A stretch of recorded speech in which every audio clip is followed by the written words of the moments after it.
What would you do if your spouse kicked you out in the middle of winter with nothing but a pair of shorts? Most people wouldn't survive 3 days. But this man, he built an entire kingdom in the wild with just his bare hands. I'm Golden Chunk, and today I'll take you deep into the snowy forest where a man spent 500 days building a life from scratch. Shelter, food, a fireplace, even pizza. Stay with me, because this is not just survival, it's the wildest comeback story you'll ever hear. When others are starving for 3 days, the man has built a shelter for himself. I was going to live here for a few days, but I didn't expect a sudden snowfall. I said I would live here for a few days, but it turned out to be a whole winter. Garifuna Forest, which has just snowed, is the coldest time of the year. Amau, who is only 30 years old, was driven out of the house by his beautiful wife. He had no choice but to live in the wild. On the way, after a long journey, he finally stopped at an open space. The 3 pine trees in front of him are his home in his eyes, but the weight of the 3 pine trees is not very stable, so he sneaked into a corner of the ground and dug a half-meter deep hole. Then he collected a dry wood with his hands and inserted it into the previously dug hole. In order to make Garifuna more stable, Amau also picked up a lot of big and small stones from the west. He put them all in the hole, and he had to dig the ground into the soil from 3 layers to 3 layers. In addition, he has made a tripod around Garifuna to support him. After all, if anything happens in the wild, no one can help him. The Forest of Winter has a rich source of dry wood. Amau easily found the right source. After turning the dry wood over and stirring it, they can be tied to the pine tree and used as the foundation frame of the treehouse. A person's winter makes Amau cold all over, but he can't tell whether he is cold physically or cold internally. He ignited a pile of fire, and the burning flame brought him a little warmth. Then he made a cup of coffee for himself. At this moment, there is nothing that can satisfy him more than a cup of hot coffee. But Amau didn't rest for too long. A big snow again rolled in. It seems that God wants to see Amau's new home as soon as possible. He made a ladder to facilitate the next construction work. There's a lot of dry wood around the house. He can cook it directly when he needs it. With a breath of air, he collected a lot of coarse and uniform pine wood. Now he can put them on the foundation frame. Amau didn't carry too many equipment before he left home. Fortunately, he brought an iron nail that he could never use in his life. He can firmly fix his treehouse frame. It's just that the weather is getting colder and colder, so Amau has no choice but to stop and warm his cold hands. But he had no choice but to go back to the construction site. Time flows slowly. The snowflakes in the sky are also floating. With his strong willpower, he finished the last floor. This solidity is enough to satisfy Amau's daily routine.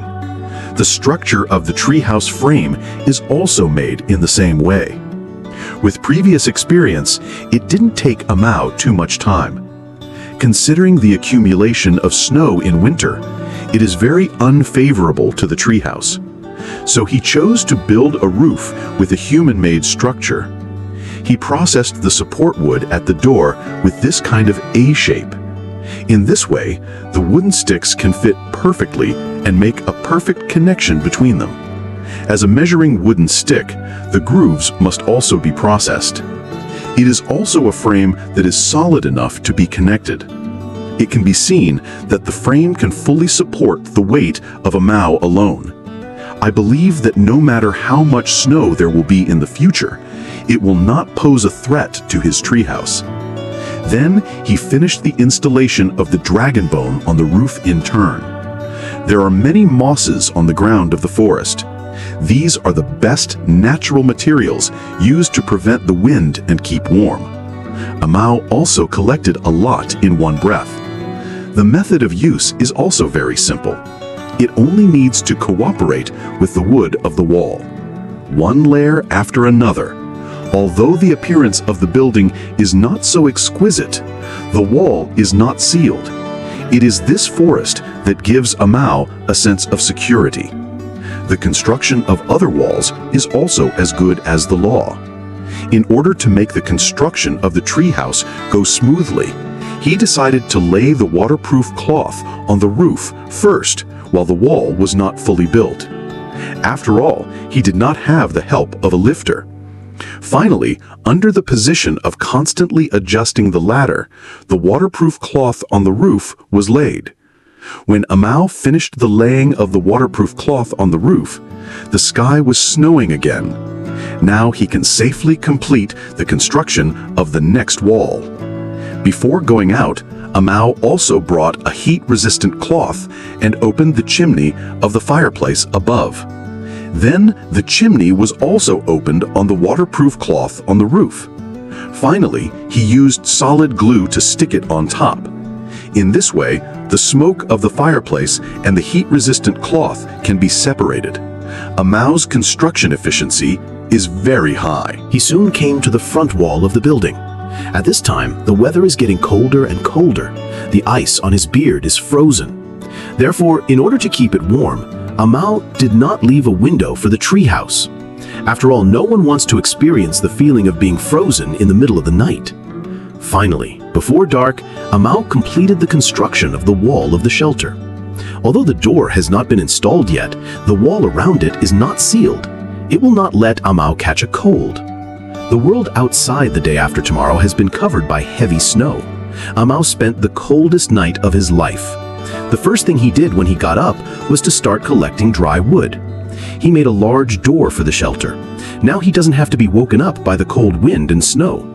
In order to have a good night's sleep, he made a bed for himself with the rest of the pine wood and completed it with the layout of the bedboard. This also means that there is basically a home here. Then he installed the ancestral fireplace. It can ignite the warm fire. Even if it is still snowing outside, Amal didn't feel a bit cold in the house. Then he took advantage of the snow to cut some firewood and then went back to the warm house. After adding some firewood to the fireplace, he can cook a dinner for himself and take a good look at himself. Looking at Amal eating makes people feel that he is very satisfied and happy, but it seems to be a little sad. After eating and drinking enough, he can finally have a good night's sleep tonight. Don't worry about being disturbed by the snow tonight. In the thick snow cover of California in the winter of the year, it is as dreamy as the world in the fairy tale. This time, Amal bought some equipment for the winter from the town. After a hard walk through the snow, he finally arrived at the long-awaited shelter. Open the door of the shelter, although the interior looks relatively simple, but everything is familiar. He came back this time to improve his treehouse so that he can safely and comfortably spend this winter. Because Amal had never seen such heavy snow before, it is inevitable that he will be worried about the treehouse he built for himself. So he cut both ends of the log out of the snow and then nailed it to the dragon bone as much as possible to support the roof. Because the door built before was too hasty, so this time he specially bought a lotus leaf. In this way, the door of the switch will be much smoother. Considering the lighting problem in the house, Amal still decided to build 2 windows for the shelter. Although the size of the window is not large, the light that comes in is enough to illuminate the whole house. After this matter is completed, Amal saw the dirty room and fell into the dust. Fortunately, this time, he also brought this kind of cotton cloth and set them evenly on the ground. The whole ground looks much neater. Before setting up the fireplace, it is necessary to put a layer of insulation cloth at the bottom to prevent the high temperature generated by the fire from damaging the wood. After all, no one wants to pay for their hard work. After the fireplace is assembled, the night has engulfed the whole forest. Amal hurriedly put some firewood and lit the warm fireplace. Today's dinner is very rich. Although Amal's cooking has never been very good, he is very satisfied with such a self-sufficient life. Even if a person lives in the wild, he can also live a romantic life. He can finally have a good night's sleep tonight. The weather the next day is still so cold. The warm temperature in the room makes a layer of fog on the window. It can be seen that Amal had a good rest last night. The first thing is to keep warm. Today's breakfast is ham sausage with eggs. Although it looks ugly, it can provide him with enough high-quality protein. With whole wheat bread and tomatoes rich in vitamins, Amal's day will be full of vitality. As for the daily water supply, he only needs to put a pot of chicken blood at the door, then put it on the fireplace and wait for it to boil. Then put a pot of instant coffee on top of it. This night's life is simply understood by Amal. The days of heavy snow are most suitable for lying on the bed and sleeping. But Amal did not choose to set up a tent. Instead, he set up the rest of the walls with cotton wool. Not only can it prevent the strong eaves from falling down, but it can also improve the warmth of the shelter to a certain extent. After completion, the whole room has become much more regular. It's just that there is still a lack of a dining table. It's very inconvenient to eat and drink at ordinary times. So Amal collected some bitter things. First, he dug a hole on a piece of wood, then insert the cut wooden stick into it. In this way, he got a handy hammer. Now he can easily turn the wood into wood planks, assemble them together to get a platform, then connect the table legs through the river. You can fold up the table when you don't need it. In this way, you won't occupy too much space in the house. Busy times always go by very quickly, and the happiest time of Amal's day is the dinner time. Dinner is a high-end steak. Put the herbs on it. It can play a great role in the fragrance of the steak. The steak doesn't need to be fried for too long. This kind of 3-minute degree is just right for Amal. With the freshly baked pancake, it's simply the most delicious in the world. But before the official meal, we have to decorate the house, create a romantic atmosphere. It can be very romantic to eat alone, but if there is a wild mother-in-law, it will be more perfect. Then you can enjoy this dinner that only belongs to Amal. Last winter, Amal built his first home in the wild. When the snow in winter has completely retreated, everything has followed the arrival of spring to generate a new vitality. When we met Amal again, he looked free after cutting his hair.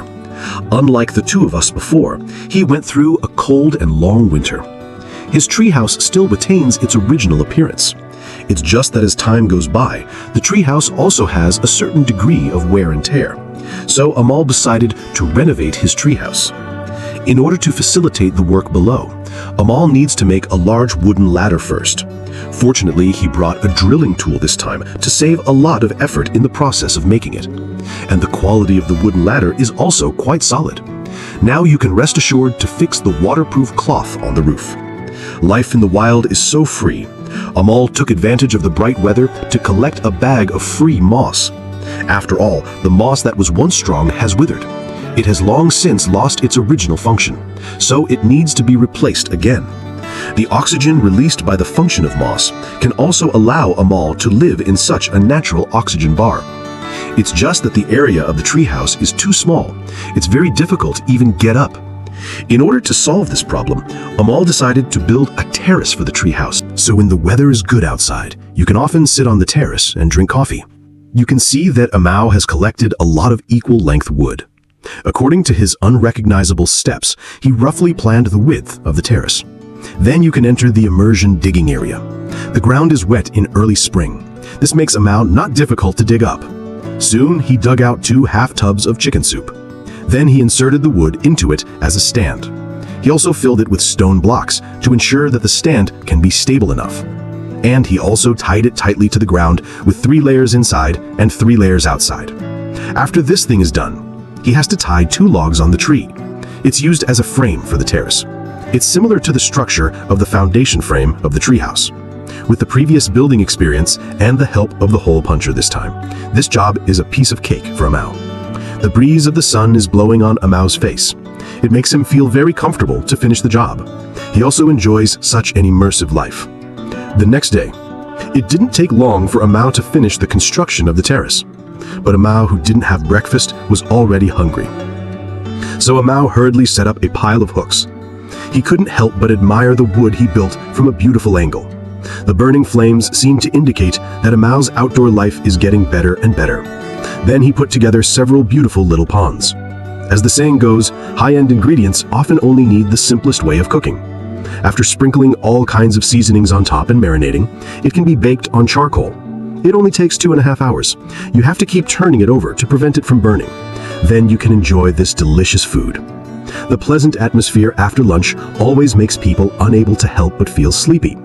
Amal laid out the inflatable mattress, wiped off all the tiredness on his body, and went to sleep.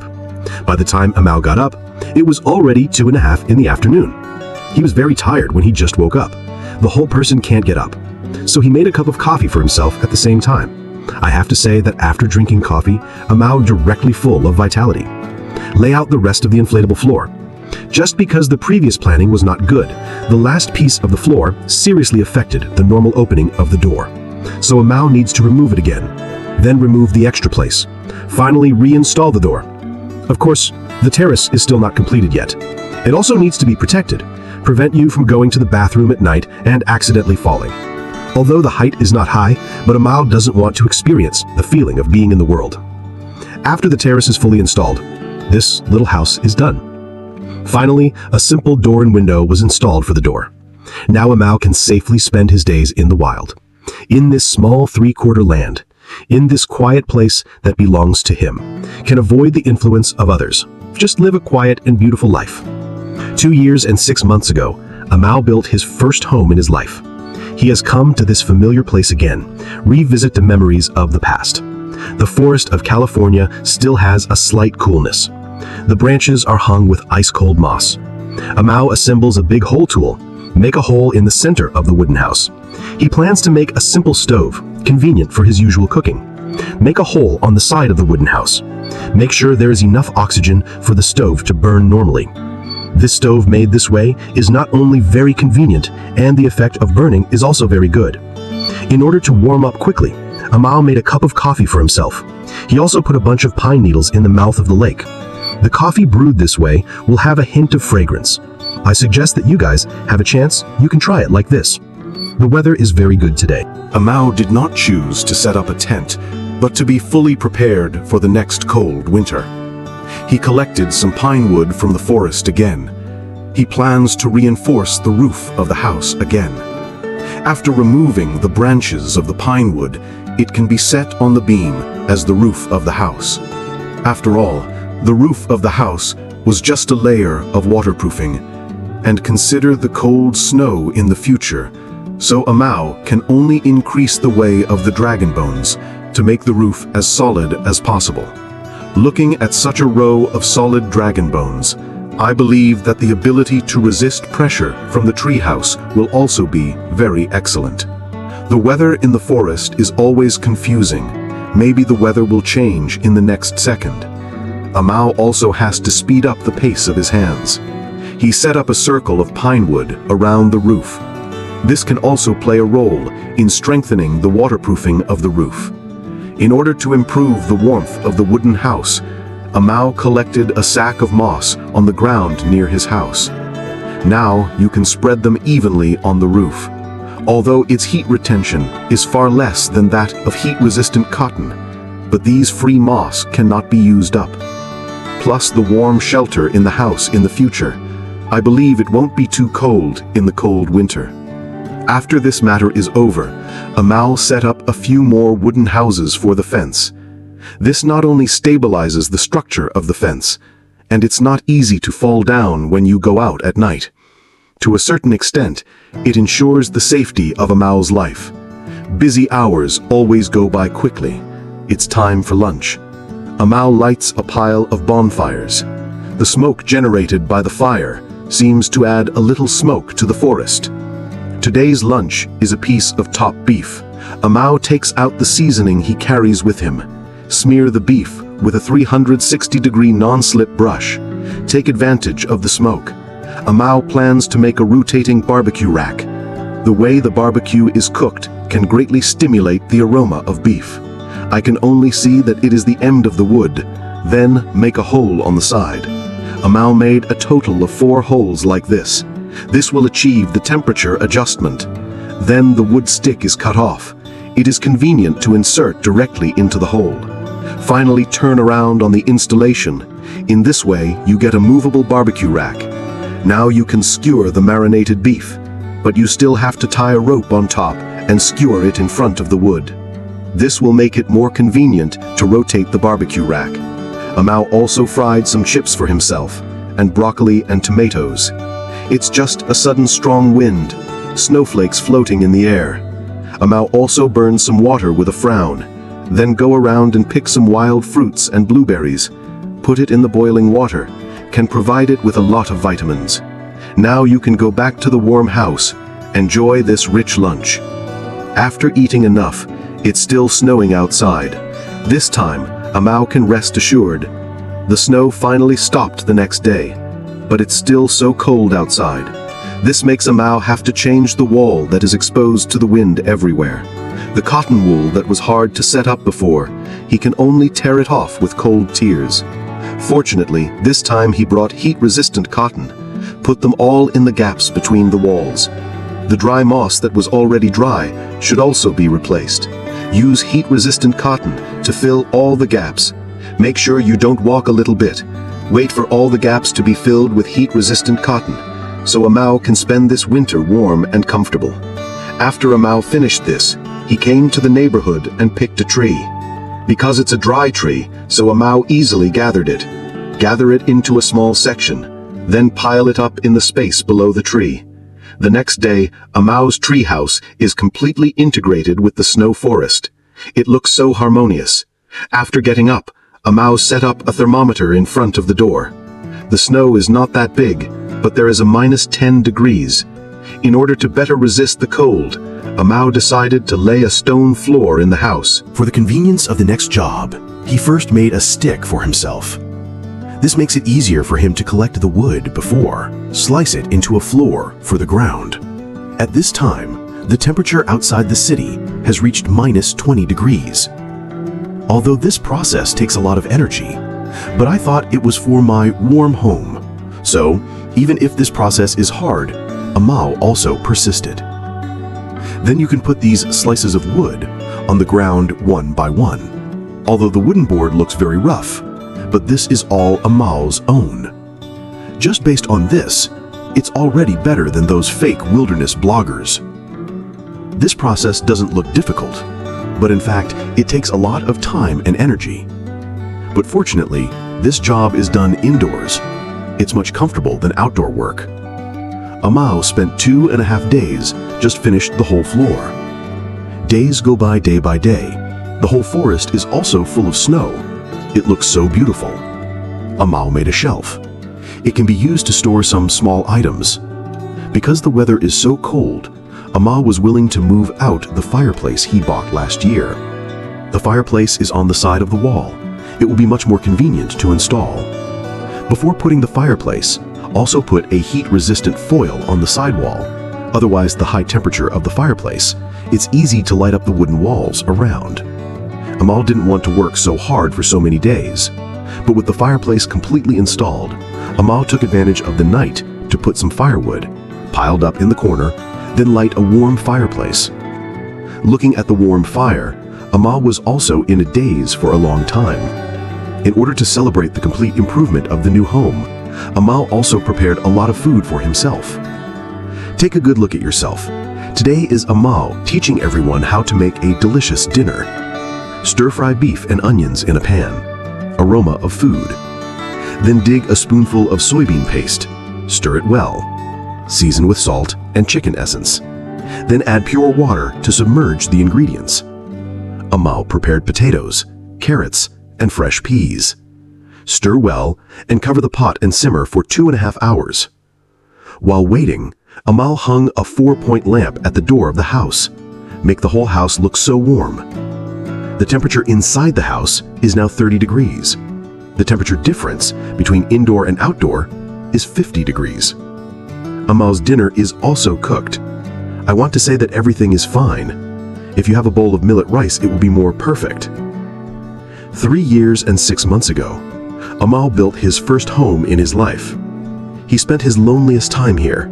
At the same time, it was also the most enjoyable winter. In order to pursue the beautiful memories of the past, Amao resigned from the job of raising a family.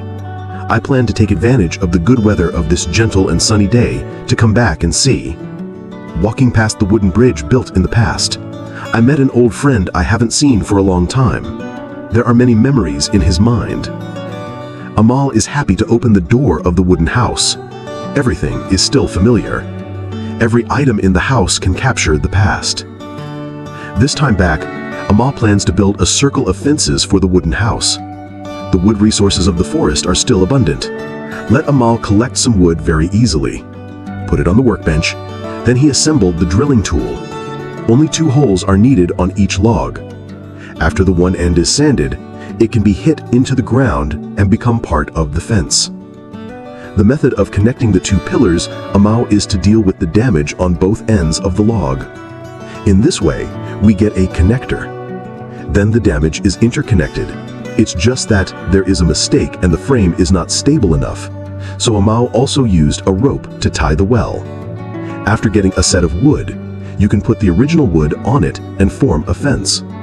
As the saying goes, everything starts with difficulty. After having experience, the rest of the fence only needs to be operated according to the gourd.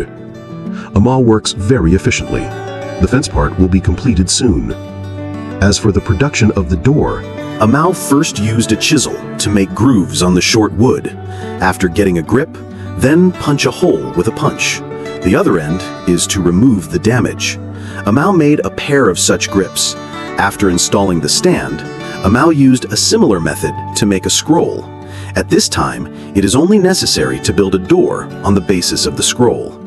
In the process of making, Amao did not use a nail. All are made of pure wood. This speed may be much slower, but for Amao, pure wood is made by pure craftsmanship. There will be a lot more sense of accomplishment. Finally, it only needs to be inserted into the log. This gate is completely completed. At this time, the sky did not cooperate with the cold moving, but under the storm of this rain, Amao's log house looks more warm. After the rain is slightly smaller, Amao ignited a pile of hooks, dried wet shirt. Looking at such a high flame, Amao decided to set the rice cooker an hour in advance. After the oil is heated in the pot, then fry the small dumplings in it. Then add various side dishes to reflect. It can be seen that the nutritional value of this pot is very high. After adding various seasonings, then pour in pure water. Cover the pot and simmer for 2.5 hours. Such a delicious, nutritious, and fragrant chicken bag is ready. This is Amao's favorite. He also enjoys it very much. In the case of extreme hunger, can eat a delicious food that satisfies himself so much. After eating and drinking enough, Amao will inflate the sleeping bag on the neck of Gu Jing entered the break time beautifully. The sky is clear again in the afternoon. After lunch break, Amao is full of energy. Live in the wild. Clean water sources are a problem that must be solved. Amao gathered an empty tree on the dry tree. Use a chisel to expand the internal space. He plans to make a bucket, convenient for subsequent water storage and water extraction.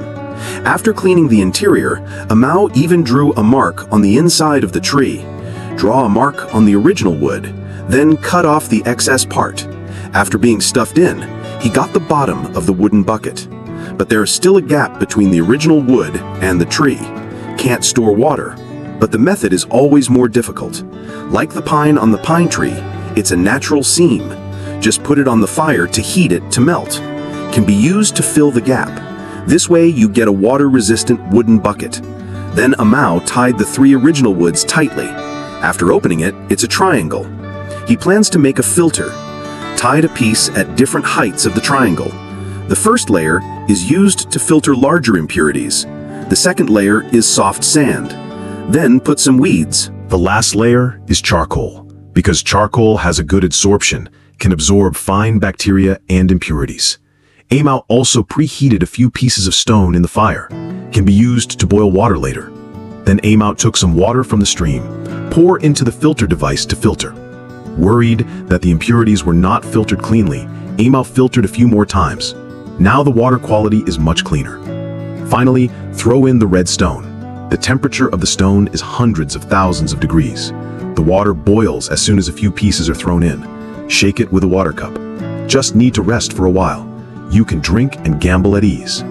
The joy of the wilderness is so simple, and there are many ways to make Amao happy. When bored, he will flush the filter, then slide the filter. Find a suitable place, then throw it on the door. The joy of fishing. It doesn't matter how many fish you catch. The important thing is the process of fishing.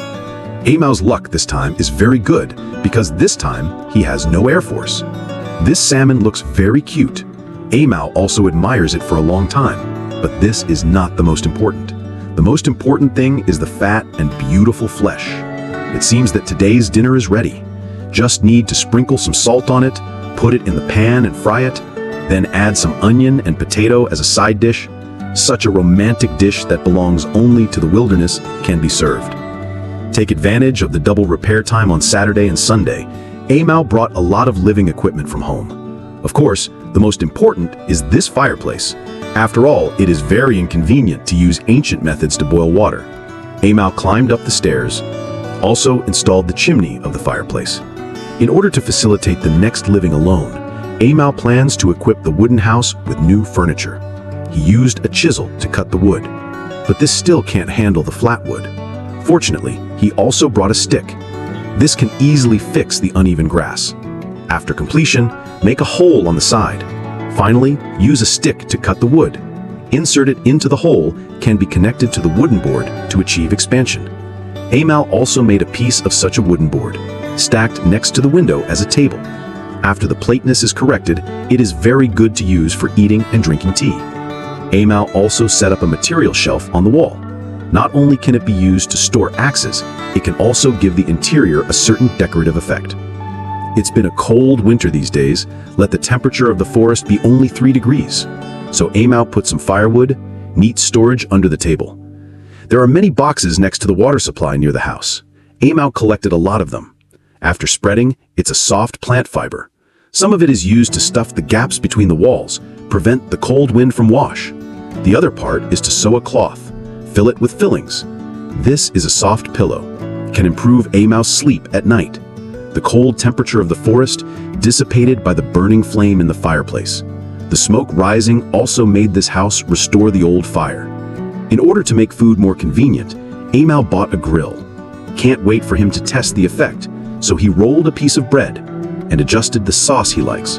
Spread it evenly on the bread. He also sprinkled a layer of cheese on top and sausage and vegetables. Put it in the oven. And the next thing Amau is going to do is to send oxygen to the fireplace and increase the fire. Half an hour later, a delicious pizza is done. Amau is very satisfied with his cooking. After eating, the body has reached the point of satisfaction. Amau closed the door. Hiding in his safe little house, it means the continuous warmth of the fireplace, get rid of all tiredness, and have a good night's sleep.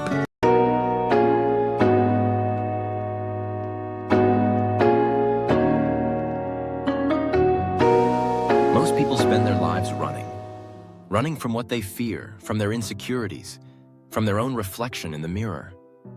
In a world that constantly reminds us of what we lack, what we should be, and whom we should emulate, it's easy to forget the quiet, powerful truth that lies at the core of every human being, the power of accepting who you are. This is not a story of instant transformation or overnight success. It's the story of a journey, one that could be yours. Imagine a child growing up in a small town, surrounded by expectations. The world whispers its rules. Be faster, be smarter, be better looking, be more like them. The child stares out the window, longing to fit in, to impress, to finally measure up. Every morning brings a new yardstick, a new comparison, a new reason to doubt. The classmates seem taller, the neighbors seem richer, the siblings seem more talented. And so the cycle begins. The relentless chase for validation. This child grows into a teenager, then an adult, carrying the same heavy burden. The mirror becomes an enemy, reflecting not the truth, but the endless parade of things they are not. The social media feed scrolls by, each picture a reminder of what's missing. The world shouts, "Not enough," and the heart, bruised and battered, believes it. But then one day, something changes. Maybe it's a quiet moment at dawn, or the words of a stranger, or the gentle encouragement of a friend. Maybe it's just the exhaustion of carrying around so much self-doubt. The child, now grown, pauses. They stand alone, away from the noise and the expectations, and ask a question they've never dared to ask. What if I am enough? What if, just as I am worthy of love, respect, and happiness? This is the turning point. The beginning of acceptance. Accepting who you are does not mean settling for less. It does not mean giving up on growth or abandoning your dreams.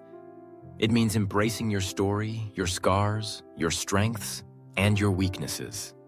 It means looking in the mirror and seeing not just flaws, but possibility. It means understanding that every experience, every failure, every triumph has shaped you into the person you are today. When you accept yourself, the comparisons lose their power. You stop measuring your worth against someone else's highlight reel. You begin to realize that the qualities that make you different are not liabilities. They are your greatest assets. The world does not need another copy. It needs you, your perspective, your voice, your unique combination of talents and passions. Let's look at the story of Maya, a woman who struggled for years with her sense of self-worth. Maya was always the quiet one, the one who faded into the background while others shined. She watched her friends excel in sports, academics, and social circles. She tried to mimic their success, molding herself into different versions, hoping to finally feel accepted. But the more she tried to fit in, the more invisible she felt. One afternoon, Maya found herself sitting alone in a park, watching the trees sway in the wind. She noticed that each tree was different, some tall and slender, others short and sturdy. Yet each tree reached for the sky in its own way without apology or hesitation. It occurred to her that none of the trees compared themselves to the others. Each simply existed, fulfilling its purpose. This simple observation sparked something inside Maya. She realized that she had spent her whole life trying to be someone else, instead of embracing the person she already was. She began to explore her own interests, her own voice. She discovered a passion for writing, for telling stories that resonated with people who felt overlooked. She started a blog, sharing her journey towards self-acceptance. To her surprise, people began to connect with her words. They thanked her for her honesty, for showing them that it was okay to be different. Maya's life did not become perfect overnight. She still faced moments of doubt, but she no longer allowed comparison to dictate her happiness. She learned to celebrate her achievements no matter how small. She built relationships with people who valued her authenticity, rather than her ability to fit a mold. By accepting herself, Maya found the freedom to live her life on her own terms. The power of self-acceptance is transformative. It allows you to step off the treadmill of comparison and step into the fullness of your own life. It gives you the courage to pursue your dreams, even if they don't look like anyone else's.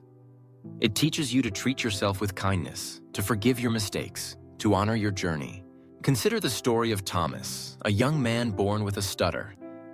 Throughout his childhood, Thomas was teased and mocked for the way he spoke.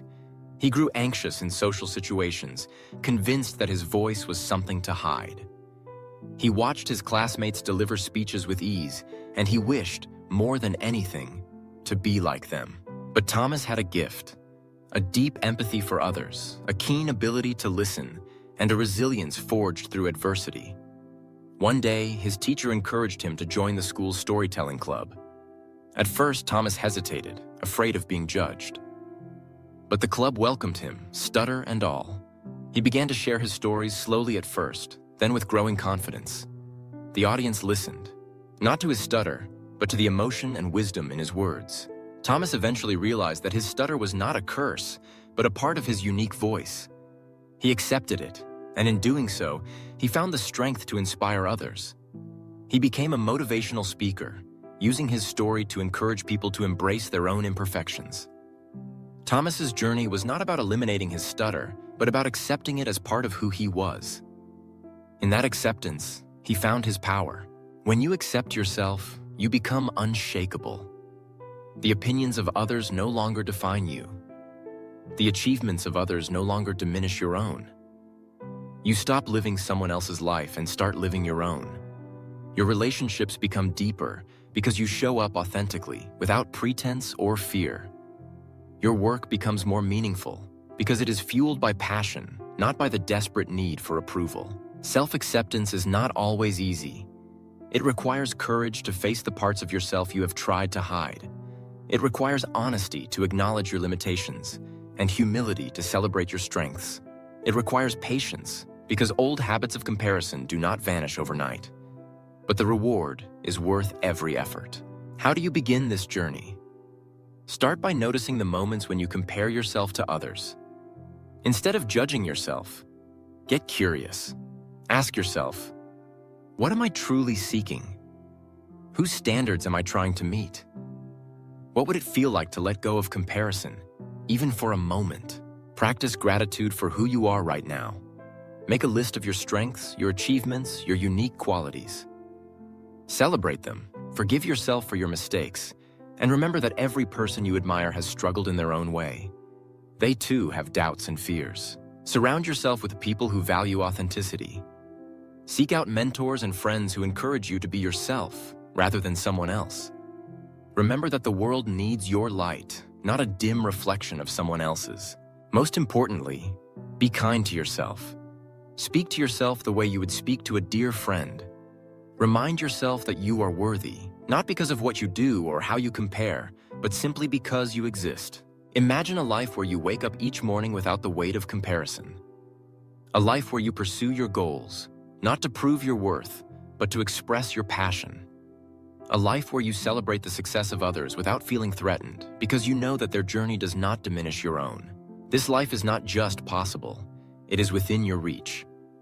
The power to accept who you are lies within you, waiting to be claimed.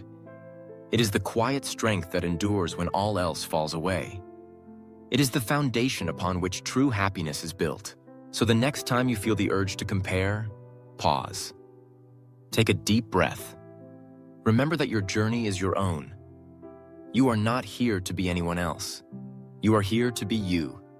In all your complexity, your beauty, your imperfection, your glory. Accept yourself.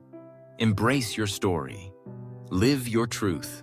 Because after this, you will never need to compare yourself again. The world is waiting for you, just as you are. If you like this story, please give it a like and share with your friends, and don't forget to subscribe to Golden Chunk channel for more inspiring stories like this one. Thank you for staying with Golden Chunk. See you in the next story with new thoughts and new lessons. Until then, stay well and stay peaceful.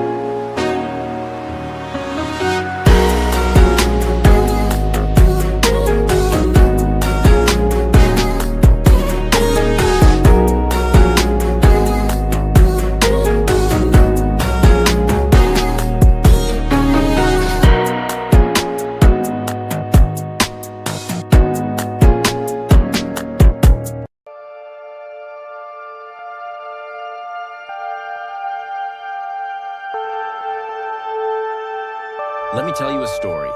It's not about a superhero or a billionaire. It's about an ordinary man named Ravi, who faced the same challenges that many of us do: overwhelm, anxiety, and the relentless chatter of a busy mind. Ravi was a talented architect living in a bustling city, always racing against deadlines, always tethered to his phone, his mind perpetually leaping from one worry to the next. He was successful on the outside, but inside, he felt like a storm was always raging. Ravi's mornings began with a jolt, the shrill beep of his alarm, the instant flood of emails and messages, the rush to get ready, to beat traffic, to arrive at work already exhausted. His thoughts chased each other in circles. What if the client hates this design? Did I forget something important yesterday? Am I really good enough? Even in rare moments of rest, his mind refused to quiet down. At night, sleep eluded him as his brain replayed the day's worries and rehearsed the challenges of tomorrow. One day, after weeks of mounting stress, Ravi's body rebelled. He collapsed at his desk, heart pounding, the world spinning. In the emergency room, the doctor told him it was a panic attack, a warning sign, not just from his body, but from his mind. Ravi realized he couldn't go on like this. He needed a change, something deeper than a vacation or a temporary escape. A friend suggested he visit a local meditation center, a place tucked away from the city's chaos. Skeptical but desperate, Ravi agreed. The center was simple. A quiet room, a few cushions, a teacher with kind eyes and a gentle voice. The teacher invited Ravi to sit, close his eyes, and focus on his breath. At first, Ravi's thoughts screamed louder than ever. "This is pointless. I'm wasting time." But the teacher reassured him. "It's normal. The mind is like a wild horse. You can't force it to be still. You can only invite it patiently to settle." With practice, Ravi learned to observe his thoughts without judgment. He noticed how his mind clung to anxieties, regrets, and imagined futures. But as he sat, breathing in and out, he discovered something remarkable. Between each thought, there was a gap, a moment of quiet, a sliver of peace. The more he noticed these gaps, the wider they became. The chatter softened. The storm began to subside. Over weeks and months, Ravi's life transformed. He still had deadlines. Challenges didn't disappear. But he was no longer ruled by the chaos of his mind. When problems arose, he faced them with clarity, not panic. In the stillness he cultivated, he found creativity, resilience, and a deep well of calm that carried him through even the most stressful days. What Ravi discovered is something philosophers, sages, and scientists have echoed for centuries. The mind, when emptied of constant clutter, becomes powerful. In stillness, we access the deepest parts of ourselves, the source of wisdom, insight, and true motivation. You see, a quiet mind is not an empty mind in the sense of nothingness or absence. It is a mind free from unnecessary noise, a mind tuned to the present moment. It's like cleaning a dirty window. Only when the glass is clear can we see the world as it truly is. But how do we empty our minds in a world that never stops talking? First, understand that emptiness is not about suppression or avoidance. It is about gentle observation and letting go.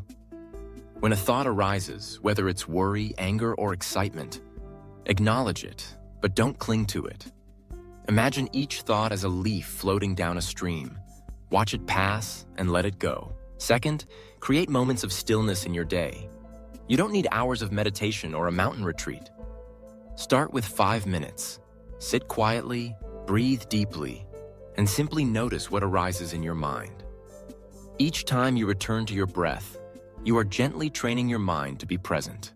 Third, limit the sources of noise in your life. This means not only reducing literal noise, phones, screens, endless notifications, but also the mental noise of overthinking and rumination. Set boundaries with technology. Make space in your schedule for solitude and reflection. Fourth, practice acceptance. Life will never be completely free of challenges or uncertainties. A quiet mind does not resist reality. It accepts what is and responds wisely. When you stop fighting your thoughts, they lose their power over you. Fifth, remember that a quiet mind is a practice, not a destination. Some days will be easier than others. There will be times when the chatter returns, when worries feel overwhelming. That's okay. Each moment is a chance to begin again, to gently return to stillness. The power of a quiet mind is not just in finding peace, but in unlocking your true potential. When your mind is still, you can listen deeply to your intuition, to others, to the world around you. You can make decisions with clarity. You can respond rather than react. You can create, love, and live fully. Think of the greatest athletes, artists, and leaders. In moments of pressure, when everything is on the line, they don't succeed by thinking faster or doing more. They succeed by entering a state of flow, a quiet mind, utterly absorbed in the present, free from distraction. This is the secret behind peak performance, creativity, and resilience. But the benefits of a quiet mind go beyond success. In the quiet, you can experience joy in the simple things. A sunrise, a child's laughter, the taste of your favorite food. You notice beauty everywhere because your mind is not clouded by worry or distraction. You become more patient, more compassionate, more alive. Ravi's story is not unique. Everyone has the capacity to empty their mind, to find peace amidst chaos, to discover the strength that comes from stillness. It doesn't require special talent or circumstances. It requires only the willingness to pause, to observe, to let go. As you move through your day, remember the lesson of the tranquil lake. When your mind is still, it reflects the world clearly. You can see your path, make wise choices, and respond to life with grace. When a storm arises in your thoughts, don't fight it or flee from it. Instead, anchor yourself in the present moment. Breathe, watch, wait. The storm will pass and calm will return. There is a profound freedom in realizing that you are not your thoughts. You are the awareness behind them, the quiet observer, the still presence that remains when all else fades. In this awareness, there is no fear, no lack, no need to prove anything. There is only peace, power, and possibility.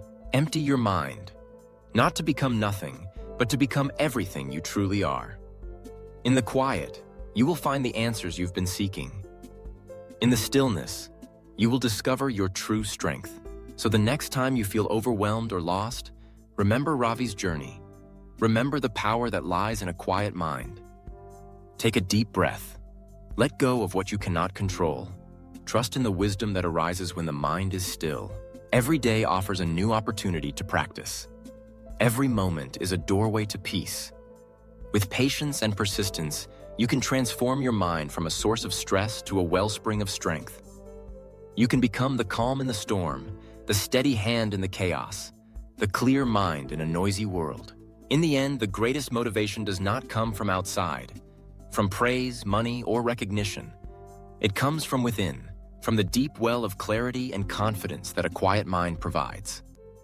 When you learn to empty your mind, you free yourself from the limits of fear and doubt. You become unstoppable. So, begin today. Give yourself the gift of stillness. Empty your mind and let the world reveal its beauty, its opportunity, its joy.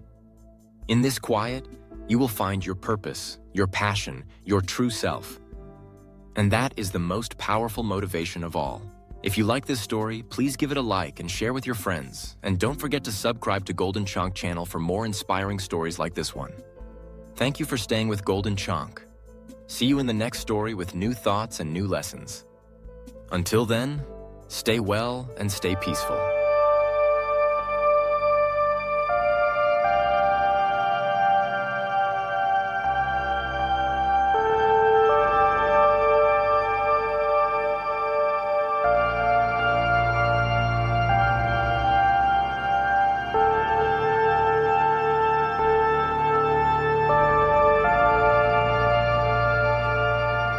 Welcome, my little sleepy listeners. My name is Golden Chonk, your fluffy, feline friend and master storyteller. Tonight, I have a question for you. Have you ever wondered what happens when a community's darkest fears aren't imaginary, but an actual flesh and blood monster? Or what happens when a group of explorers, well-equipped and prepared, descends into madness and cannibalism in the frozen wilderness? What happens when a terrifying discovery reveals pure nightmare fuel in the wild places of the world? That's what we're going to explore tonight in two stories that will make your whiskers twitch and your fur stand on end. So, if you're a fan of the strange, dark, and mysterious, then you've come to the right place. Just don't get too scared, my kittens. You have Golden Chonk here to keep you safe. Now, my little ones, let's start with our first story. Our journey begins not in a land of snow and ice, but in a small, peaceful village in Uganda. This was a place nestled on the banks of a great lake, a place of red earth and vibrant green foliage, where the sun warmed the backs of hardworking people and children's laughter echoed through the air. This was the home of a man named John Mangine, a man of 64 years with a deep love for his family and his community. He had 9 children and 31 grandchildren, and he remembered a time, not so long ago, when this village was a true haven, a place of harmony and simple joys, a place where everyone felt safe. But that peaceful time, that idyllic memory, had been shattered 14 years earlier, in 1991. It was then that a shadow fell over the village, a shadow of fear and incomprehensible loss.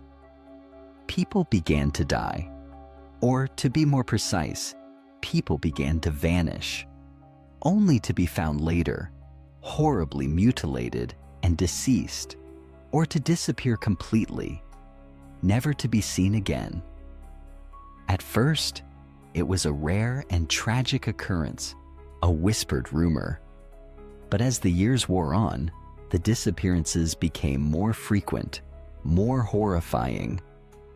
Over the course of 14 years, a staggering 83 people had been killed, a number that represented a full 10% of the village's entire population. The tragedy had become so pervasive that every single person in the village knew someone, a family member, a neighbor, a friend, who had been taken by this mysterious unseen killer. The constant terror had worn down the villagers' spirits. They could not comprehend what was happening. They had no explanation for the horror that stalked their homes. So, in their desperation and fear, they turned to the supernatural. They believed a demon, or a malevolent spirit, had descended upon them. They thought it was something beyond their control, a curse or an act of fate, and they began to simply accept it as a grim part of their daily life. The disappearances became a dark, mournful part of their rhythm. They just had to live with it. But John, a man of fierce resolve and a deeply practical mind, refused to accept this explanation. He couldn't stand the idea of living in fear, of waiting for the day when the shadow would claim one of his own little ones. He insisted, "No, we need to look into this." He believed there had to be an actual, tangible explanation for the deaths. For years, his pleas were met with a resigned and hopeless silence. But then, in 2005, the shadow finally struck too close to home. A young boy from the village, a little one no older than John's own grandsons, went missing one morning and was never found. John, seeing the terror in the boy's parents' eyes, felt a fire ignite in his belly. He looked at his own grandchildren playing in the dust and knew he could not let this continue. He decided in that moment that this had to stop, and they had to take action. John, now fueled by a potent mix of grief and righteous anger, started moving through the village. He rallied his friends and neighbors, speaking with a force and conviction that had been absent for years. He told them, "Tonight, we are going to set up a stakeout. We will stay out all night if we have to, and we will wait for this demon, this creature, this person, whatever it is, and we will catch them in the act and put an end to this thing." His enthusiasm was infectious, and his determination was a beacon in the darkness. Slowly, the tide of opinion in the village began to turn. They went from a place of helpless acceptance to a place of determined action. John's call to arms gave them back a sense of agency, a glimmer of hope that they could fight back. That night, John and the group of brave volunteers he had gathered headed to an area in their village that had become a place of dread and sorrow. They called it the Butchery. The name was a somber tribute to the place where the majority of the 83 victims were either found or last seen before they vanished forever. The butchery was located right next to a large, placid lake, a body of water that, for years, had seemed so peaceful, but was now a source of deep, abiding fear. Everyone was terrified of the lake and the area around it. But tonight was the night they were going to get answers. John and his fellow volunteers made their way to the butchery, moving as quietly as possible, each of them with a knot of fear in their stomach. They found tall bushes and thick reeds right next to the lake, and each volunteer crouched down, their eyes constantly scanning the land and the dark, still water. Hours went by in tense, terrified silence. They looked at each other, maintaining eye contact to stay brave. They looked out at the black water, which was totally still, and there was nothing happening on land. For hours, they just sat there nervously watching, waiting for something to happen. They didn't know what it would be, or if one of the volunteers would be ripped away by this demon, or whatever it was. But all night, on this first night of the stakeout, they waited and watched on edge, and nothing happened. The next morning, John, ever the leader, insisted they go back out. He told the now weary villagers, "We have to do it again. We have to go back out there and do another stakeout, because we know there is something out there." His resolve was unshakable, and sure enough, night 2 rolled around, and now they had even more volunteers. John's courage had inspired others. They were motivated and out there in the bushes, waiting and watching the lake and the land. But nothing happened again. This cycle continued for 4 more grueling days, with nothing happening. John was rallying people every night to keep going back out there, but the group was getting more and more tired. They were staying out all night, and it was also deflating to realize that it looked like they didn't have control over whatever was happening. They couldn't catch this thing, and they didn't even know what it was. The village was eerily quiet, and a sense of hopelessness began to creep back in. After 6 long, exhausting, and fruitless days of this, John rallied the people for one last effort. He looked at their tired, discouraged faces and said, with a voice full of steely resolve, "One more night. Give me one more. I know we're going to catch something." He got the village to agree to go out for one more night, but this time, he decided to change their strategy. The previous nights, they had simply been waiting. Tonight, they would be hunters. John and the villagers, believing that the killer was after meat, strung up organ meat in the trees right near the butchery. It was a macabre lure, a trap designed to entice whatever creature was lurking in the shadows. On this 7th and final night, the tension was palpable. The volunteers crouched in the bushes, the silence broken only by the sound of their own nervous breathing. At first, it was just like every other night.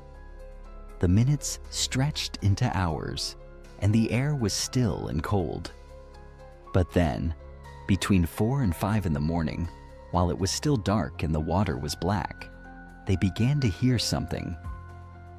It was a low, rumbling sound that appeared to be coming from the lake, but it was hard to tell. They were looking out at the water, and it was just dark. This was the first time anything had happened during one of their stakeouts. John told them to stay down and stay quiet as they looked out at the water. The rumbling, growling sound started getting louder and louder. At a certain point, it was so loud that John could feel his body literally trembling from the sound. As that began to happen, even with the minimal light, they looked out at the black water and noticed ripples on the surface. Something was moving in the lake. Everyone was scared, but they were looking and waiting. John looked over at the other people in the bushes, and he could see their eyes were wide with terror. Then, eventually, a massive dark silhouette broke the surface and emerged from the lake. A deafening growl filled the air, and everyone froze. Whatever it was charged towards John, but it ran past him and went straight for the organ meat dangling from the trees. The meat, however, had hooks placed in it like a trap. As soon as the thing bit onto the meat, it got snared in one of the traps and couldn't move. It thrashed wildly, its massive tail whipping the air and its jaws snapping. But the hooks held firm. John, who had been waiting for this exact moment, got up and sprinted into the village, screaming for everyone to come and help them. 50 villagers, fueled by a mixture of terror and vengeance, came pouring out of their homes. They rushed to the tree where the creature was dangling, and in the dim light of the early morning, they finally saw what had been terrorizing their village for 14 years. It was not a demon. It was a monster of flesh and blood, the largest saltwater crocodile ever found in Uganda. This crocodile was 16 feet long and over 2,000 pounds, a silent hunter that had been sneaking into the village, grabbing its victims and dragging them back to the lake for over a decade. The few who had seen the beast had not lived to tell the tale. The authorities were quickly called to the village, and while the villagers wanted to kill the creature, it was instead captured and relocated never to plague their village again. The terror was over. The demon had a name, and its reign of fear was finally brought to an end. And now for our second tale, we travel from the warm lands of Uganda to the frozen wasteland of the Arctic. One morning in April of 1848, a group of men were walking towards the coast of King William Island. This island is located in the freezing Arctic region of northern Canada. These men were members of the Inuit people, who are indigenous to King William Island. Today, they were going hunting, specifically to see if they could find any seals to hunt and kill for food and for clothing. However, even though the coastline was right in front of them, they couldn't actually see the water because there was this huge icy hill that obstructed their view. To look down to the water, they would have to crest that hill and look down. As these hunters got closer to the hill, the youngest of the hunters, an eager and quick young man, broke from the group and ran up the hill to get an early look and see if he could spot any animals down below. But when he crested the hill and looked down, he saw something that made no sense. He saw something that was not an animal, something that was pure nightmare fuel. He quickly ducked back down on his side of the hill, out of view of the ocean, and signaled to the other hunters to get up here and take a look. The other hunters, not understanding what was happening, but seeing the urgency and terror in the young hunter's eyes, ran up the hill as well. All together, they peered up and over the hill and looked down. For a second, they all just stared in horrified silence. Down below, wandering along the coastline, were not seals or walruses or any other animals these hunters might have expected to see. Instead, they saw people. Specifically, they saw Kalunat, which is their word for white men. But these men were not acting like people. They were lumbering, almost like they weren't in control of their bodies, with strange, jerky movements. They were all staring straight ahead with vacant, hollow expressions. Their skin was a sickly black and blue color. Their clothes were tattered and torn, and they were just kind of lumbering along the ice. There were about 40 of these Kalunat. For these hunters, they didn't have much exposure or experience around white men.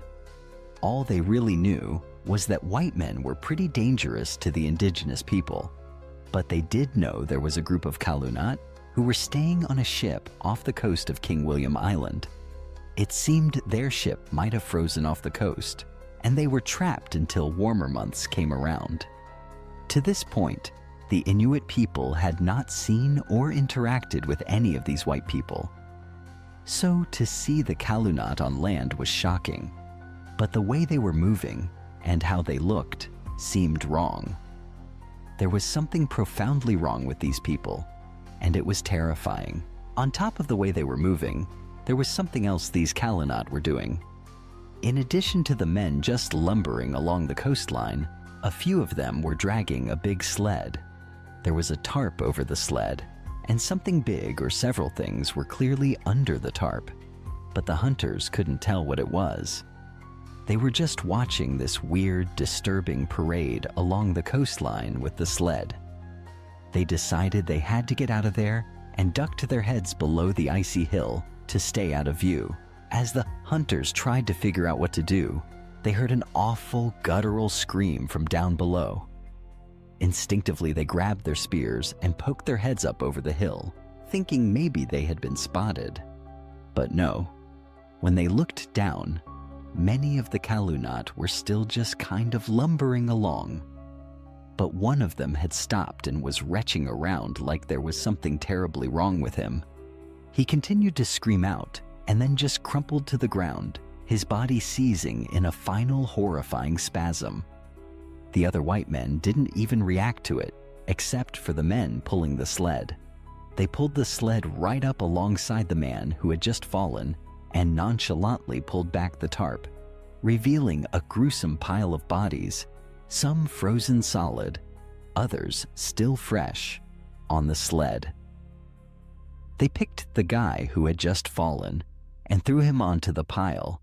They covered him back up with the tarp, and like nothing had happened, the men kept on pulling the sled. This creepy procession continued down the coast, and the Inuit hunters were genuinely terrified. They scrambled back down the hill and ran back to their village without saying anything. The following day, the Inuit hunters came back to that exact spot, but this time, they had brought along several pounds of seal meat. The previous day, when the hunters had gone back to their village, they had described the horrifying scene. After a long discussion, the villagers reached a consensus. They decided that while the Kalunat were dangerous, it sounded a lot like these men must just be starving. The way they were moving, the fact that men were falling down and dying, and that they had a sled full of dead bodies, all pointed to the brutal reality of the Arctic wild. The consensus was they're starving to death, and that's what they were seeing. The villagers, ever generous, decided the hunters should go back, find these Kalunat, and give them some food to help them, and as a peace offering to ease the tension between the two peoples. So that day, the Inuit hunters made it back to their spot, climbed up the icy hill, and looked down towards the ocean. But there was nobody there. It was just a complete, desolate isolation. The hunters went down to the coastline and saw footprints from the day before, including the tracks from the sled. They started tracking the footprints for hours, looking up ahead, but not seeing anyone. They were amazed at how much ground these guys had covered in their bizarre lumbering walk. Eventually, after hours of this, the hunters came upon a campsite, but it was totally abandoned. It was right on the edge of the water, and it looked obvious that the Kalunat had been camped out here, but they were not here now. Interestingly, the people who had been there had left behind quite a few of their supplies. There were the remains of a fire and a big metal pot sitting over it. You would think if you were struggling to survive out here, you would keep your cooking supplies, but no, that was left behind along with several other tools. The hunters looked around, thinking maybe they just stepped away and would come back. But they searched the vicinity, and nobody was there. The footprints just picked up and continued off into the distance, leading to an even greater mystery. Puzzled, the hunters decided to search the campsite for some clue as to what was going on with these white men. They came back to that fire and the pot with a lid over it. One of the hunters, a brave and curious man, walked up to the pot, grabbed the lid, and lifted it off. When he saw what was inside, he reeled back in horror. He quickly dropped the lid back down, but the image was seared into his mind. Several months later, that same group of Inuit hunters had hiked miles and miles down that same coastline until they saw, off in the distance, a big wooden ship right off the coast. They knew this ship belonged to the Kalunat. Today, their plan was to break into the ship and raid it. Just recently, these hunters had finally solved the mystery of what happened to those 40-some-odd white men. They had come across a mass gravesite of over 30 white men, all dead in the snow. Clearly, they had starved to death and died from exposure. It seemed like an unfortunate thing that these guys had just hiked and then fell down and died. But now that the Inuit hunters knew all these white men were dead, they thought, well, there's a ship sitting right out there that no one's going to claim, so why don't we take whatever's inside of it? The Inuit hunters walked out onto the ocean, which was completely frozen, creating a pathway of ice right up to the ship. When they got there, it was vacant, silent, and still. Clearly, there was nobody in the ship. As the hunters climbed the side of the ship, they had set their expectations that something must have happened here.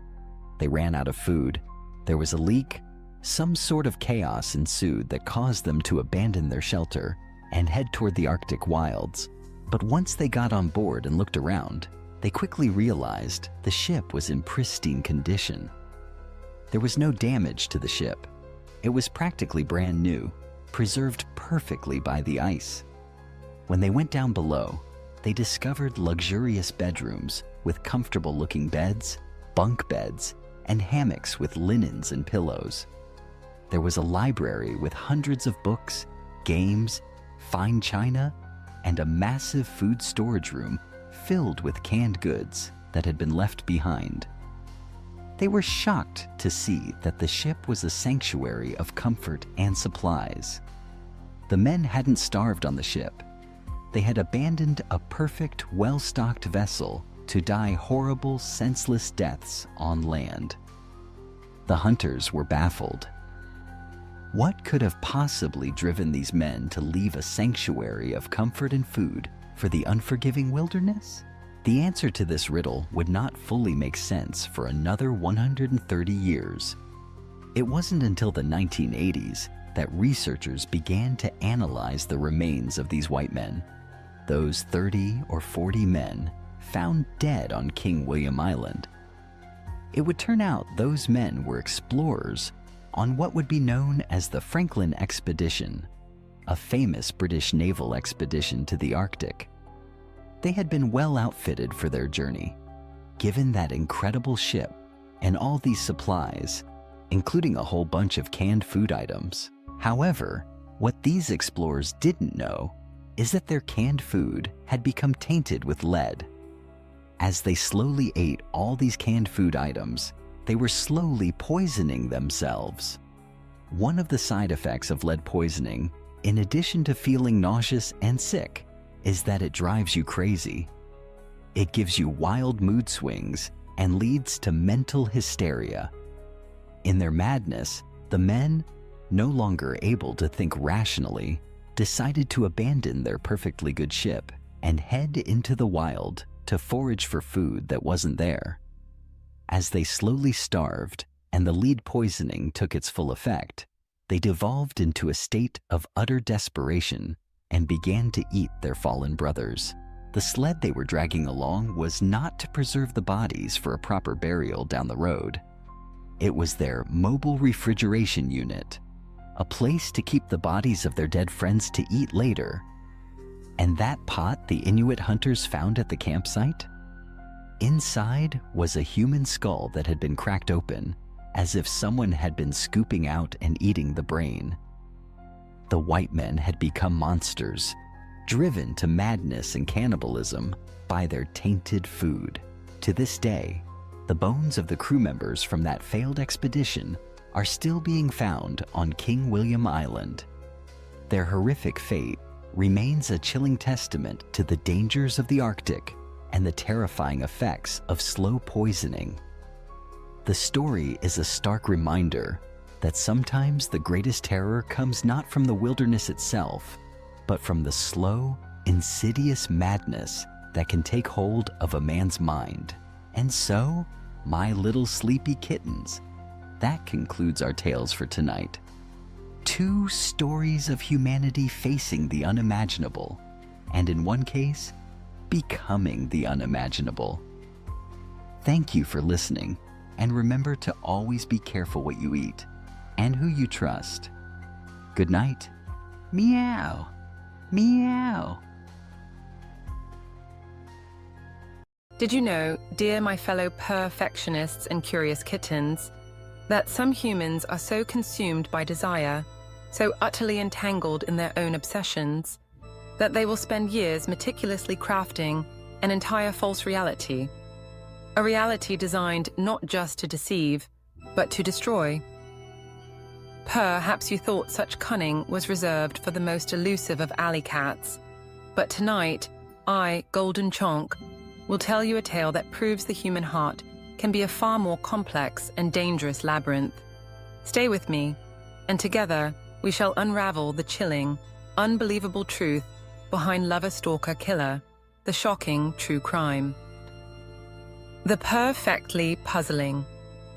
Beginning, a shocking revelation. In the quiet hum of the night, as shadows dance softly on your walls. Allow your mind to drift into a story that defies belief, a narrative woven from threads of obsession, deception, and a chilling disappearance. This is not merely a tale of love gone wrong, it is a profound exploration into the depths of human pathology, where a single, fleeting encounter could ignite a years-long campaign of psychological torment and, ultimately, murder. The events we are about to explore challenge the very notion of what is conceivable in human behavior, revealing how far one individual can descend into a meticulously crafted delusion. It is a story that will leave you pondering the hidden complexities of the human psyche long after my voice fades into the dawn. Whispers in the alley, Dave, Liz, and a fateful encounter. Our story begins, as many do, with the seemingly ordinary life of a man named Dave Krupa. In the summer of 2012, Dave, a mechanic, had recently relocated to Omaha, Nebraska. Born in Sioux Falls in 1976, he had spent over a decade in a relationship with a woman named Amy, with whom he shared 2 children. Despite Amy's desire for marriage, their relationship had ultimately dissolved, leaving Dave a single man, navigating the new landscape of Omaha and the digital realm of online dating. He was, as the humans say, out on the prowl, though perhaps not seeking anything profoundly serious at this juncture in his life. It was on one of these virtual prowls that Dave first connected with a woman named Liz, or Shanna Liz Goya, as she was formerly known. Liz, a woman in her late 30s with 2 children of her own and a cleaning business, seemed like a pleasant enough companion for a few dates. However, it soon became apparent that Liz possessed a certain intensity, a clinginess that Dave found unsettling. Her desire for something more serious, coupled with a resentment when Dave spent time with his own children, led him to gently, but firmly, end their brief liaison around Halloween of that same year. Liz, in the human vernacular, got the boot.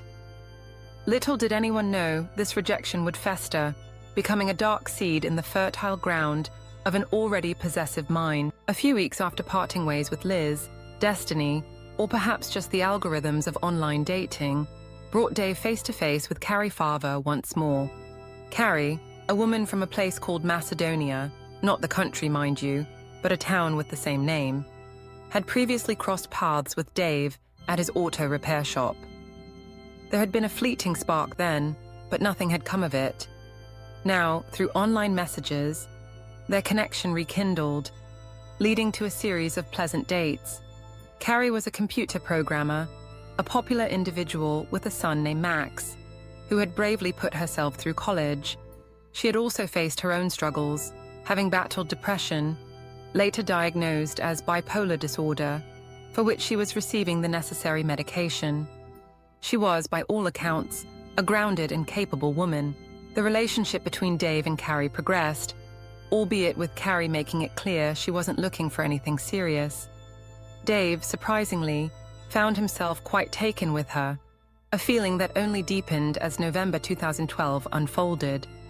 Carrie, whose workplace was conveniently close to Dave's apartment, began spending more and more time there, especially as she worked on a large project. Then came the night that, in retrospect, would cast a long, chilling shadow over everything. Dave and Carrie were returning to his apartment, having just stepped through the door when the doorbell chimed. Standing on the doorstep, unexpectedly, was Shanna Elizabeth Goya, Liz.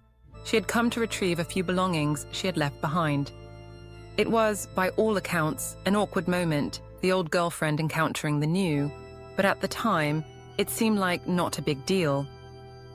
Yet, for someone with Liz's described clinginess and possessiveness, someone who had resented Dave's time with his own children, this direct visual confirmation of a competitor likely solidified a dark resolve. This seemingly minor social interaction, a brief exchange in a doorway, was not just an awkward encounter. It was the precise ignition point for an entire, elaborate, years-long scheme. It underscored how a seemingly insignificant moment can trigger a catastrophic chain of events in a deeply disturbed individual, setting the stage for a tragedy that would unravel over years. The Vanishing Act. A shadow falls over Omaha. The morning of Tuesday, November 13th, 2012, began like any other, with Carrie Farver at Dave's apartment, dressed in her pajamas, as Dave left for work early. She was expected to follow suit shortly thereafter. However, the day took an abrupt and bewildering turn. A few hours later, while Dave was immersed in his work, he received a text message, ostensibly from Carrie. It was a surprising proposition, asking if he wanted to move in with her. Dave, feeling it was too soon, politely declined. The response he received was immediate and jarring. A barrage of unpleasant messages, culminating in Carrie declaring she never wanted to see him again. Dave, though puzzled by the sudden shift, simply assumed she was perhaps more volatile than he had realized, or that her earlier disinterest in a serious relationship had resurfaced. But the anomalies did not end there. Carrie never arrived at work that day. Her boss's calls went unanswered, a concerning sign for someone usually so reliable. An examination of her digital footprint revealed a peculiar sequence of events. She had logged onto Facebook early that morning, then logged off at 6:42 a.m. Crucially, she logged back on at 9:45 a.m., only to immediately unfriend Dave. This rapid contradictory shift in her digital and communication patterns, from wanting to move in to unfriending Dave and sending erratic, hostile texts, was far too drastic for a genuine emotional breakdown. It suggested a pre-planned, calculated impersonation rather than a spontaneous outburst. The precise, immediate digital actions pointed not to Carrie's own turmoil, but to a deliberate, malicious act by a hidden actor. This rapid change served as a key indicator that someone else had taken control of her digital identity, laying the groundwork for a prolonged and terrifying deception. The confusion deepened for Carrie's mother, Nancy, who was caring for Carrie's son, Max, in Macedonia. Nancy began receiving a flood of erratic text messages from Carrie. The messages were a jumbled mix of explanations. Carrie was moving away, running off for a job in Kansas, but would be back daytime, nighttime, sometime. She claimed to have broken up with Dave and even stated she was going to check herself into a mental hospital. While Carrie had indeed struggled with mental health issues in the past, her mother found these messages deeply unsettling, knowing Carrie had been stable and receiving treatment. The inconsistencies mounted. Carrie was in a mental hospital, then in Kansas with Dave. Then they had broken up. Then she had lost her job, but found a new one and sold all her belongings, only to be back with Dave again and hating everybody. It was, as the Human Observer noted, just like all over the place, just all sort of shite.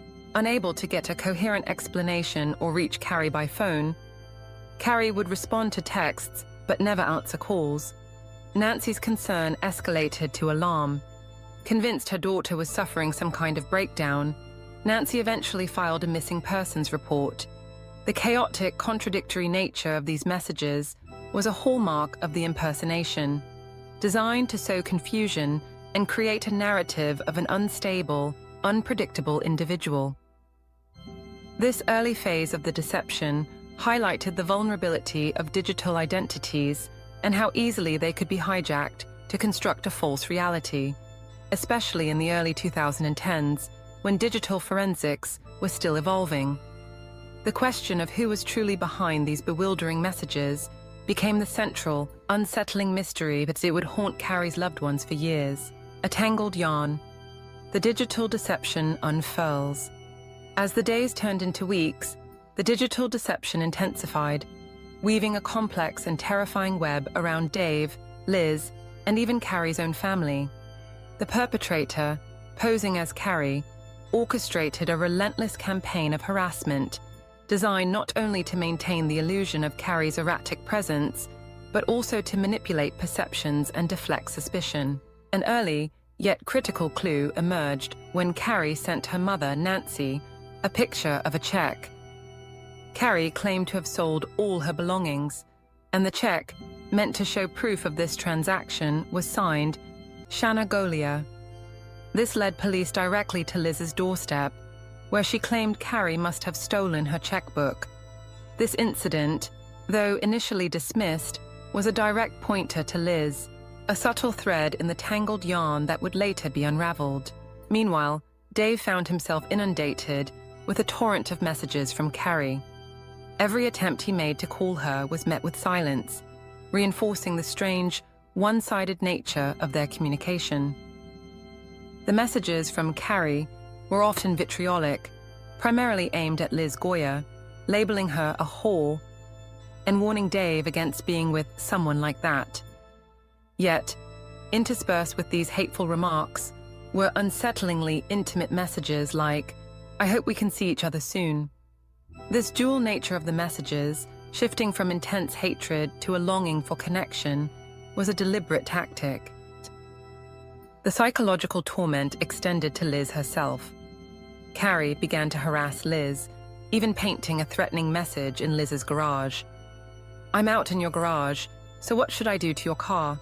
I see my handiwork is still on the wall." Pictures, purportedly from Carrie, showing the inside of Liz's garage, were also sent. This seemingly counterintuitive act, the perpetrator harassing herself, served multiple, calculated purposes. It made Liz appear as a victim alongside Dave, deflecting suspicion and lending credibility to her own narrative. It also fostered a shared trauma bond with Dave, subtly pushing them back together. Most chillingly, it allowed the perpetrator to completely control the narrative, portraying Carrie as an unhinged stalker who targeted everyone associated with Dave. This self-inflicted torment, a critical component of the long-term deception, hinted at a deeper psychological issue, possibly a profound need for attention or a severe personality disorder where the lines between reality and fantasy were blurred. It was a sophisticated and manipulative strategy, a grand act of gaslighting on an unimaginable scale. The deception escalated to theatrical extremes. Carrie emailed Dave, claiming to have kidnapped Liz. The message was chillingly direct. "You will do exactly as I say, and then I will let her go. You will dump Liz, and you will start seeing me again. Do it or say goodbye to her.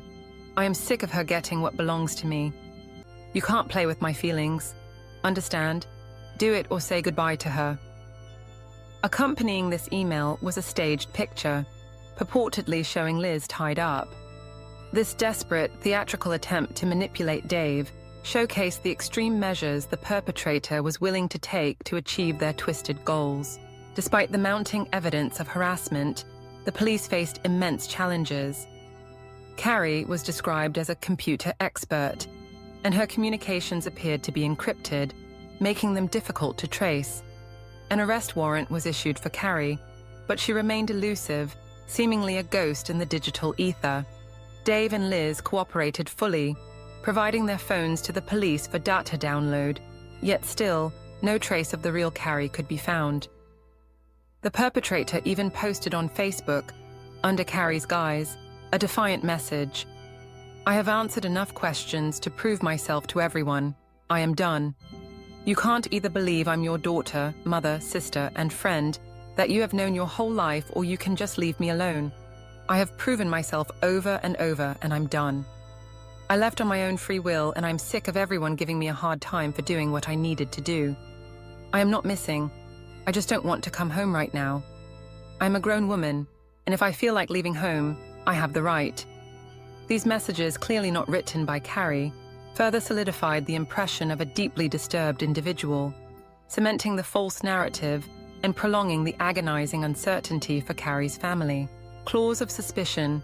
The investigation deepens. As the months bled into years, the torrent of messages from Carrie began to slow, becoming less frequent. Dave, in an attempt to escape the persistent digital haunting, moved. His interactions with Liz also became less frequent, though a new, unsettling detail emerged. A gun he had purchased for protection went missing from his home.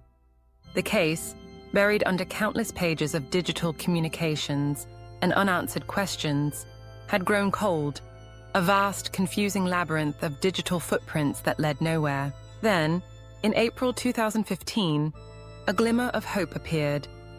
2 new detectives took on the colossal case, which by then comprised countless paperwork of messages and emails and what have you.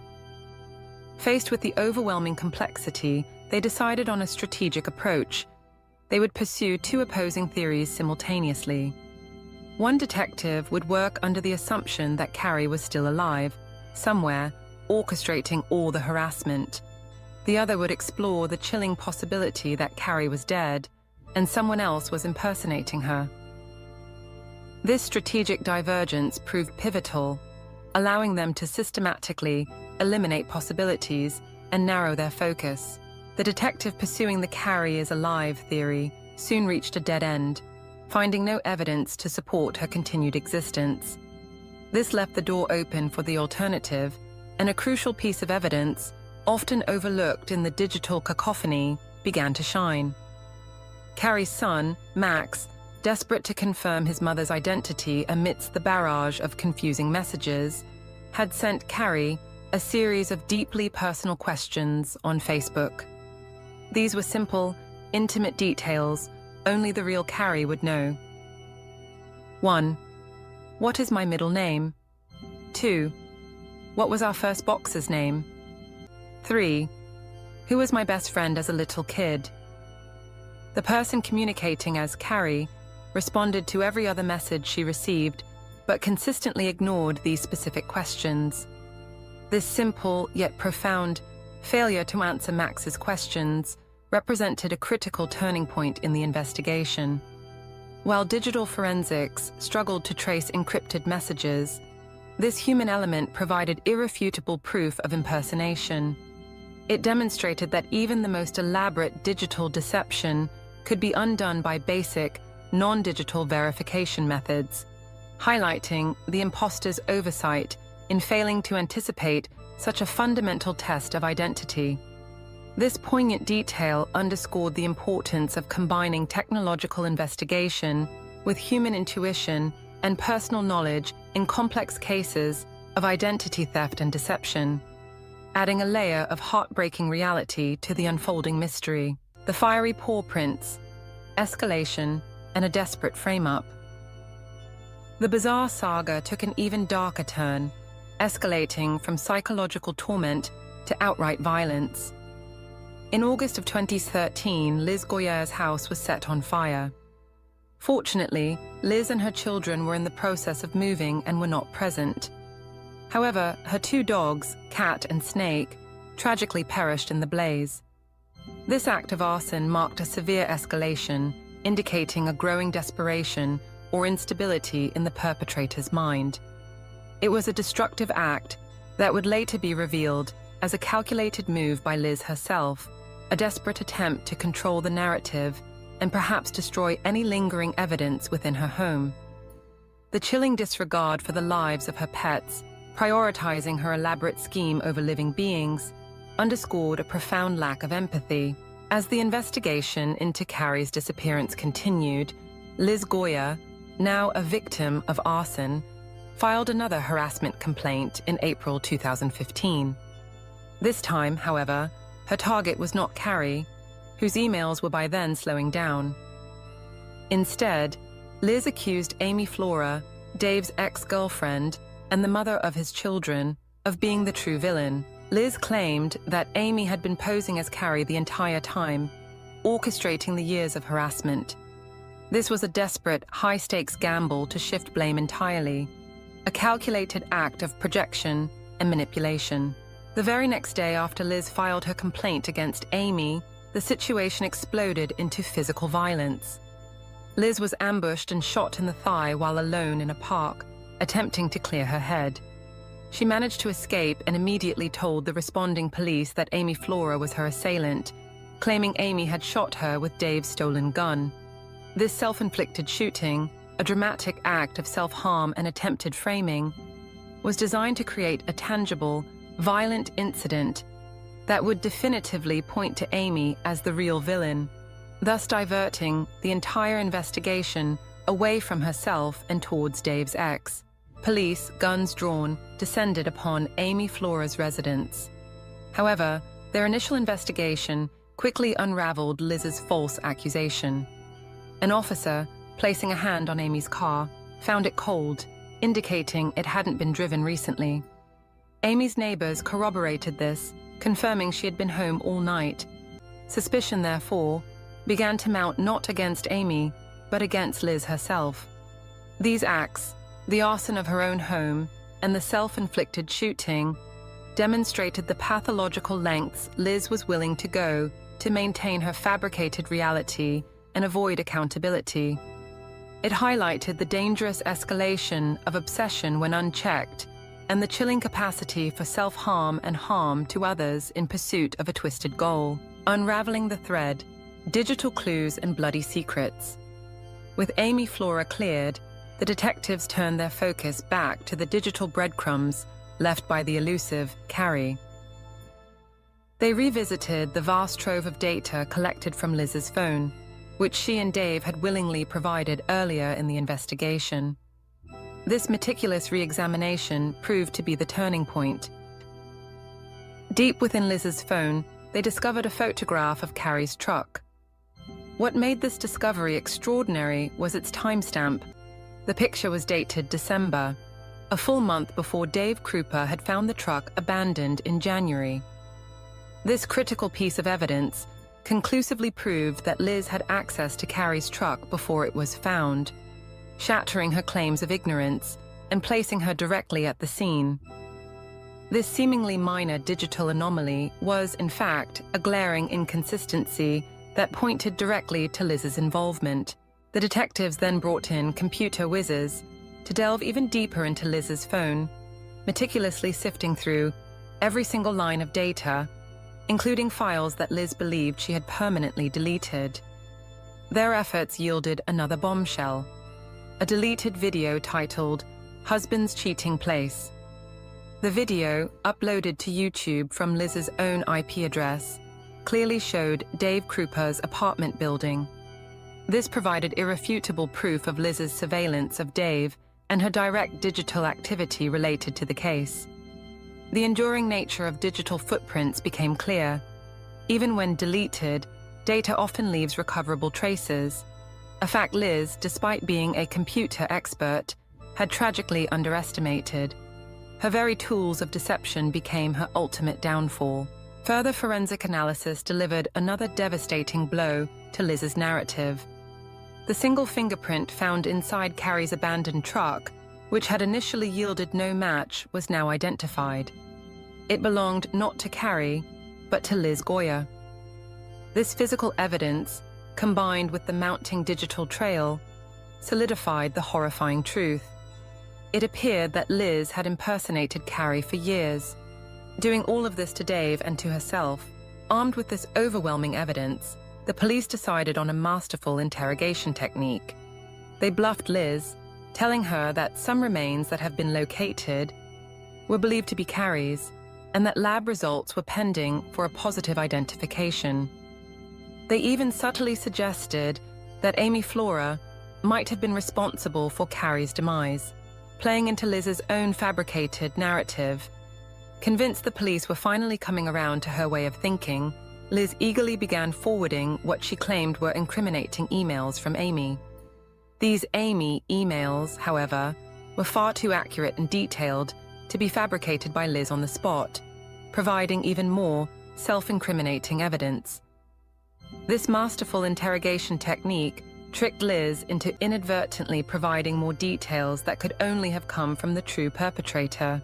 The information seemed a little too accurate to be made up, prompting investigators to return to Carrie's car for a more thorough examination. There, beneath the covering of the passenger seat, they discovered a large, old, bloody stain.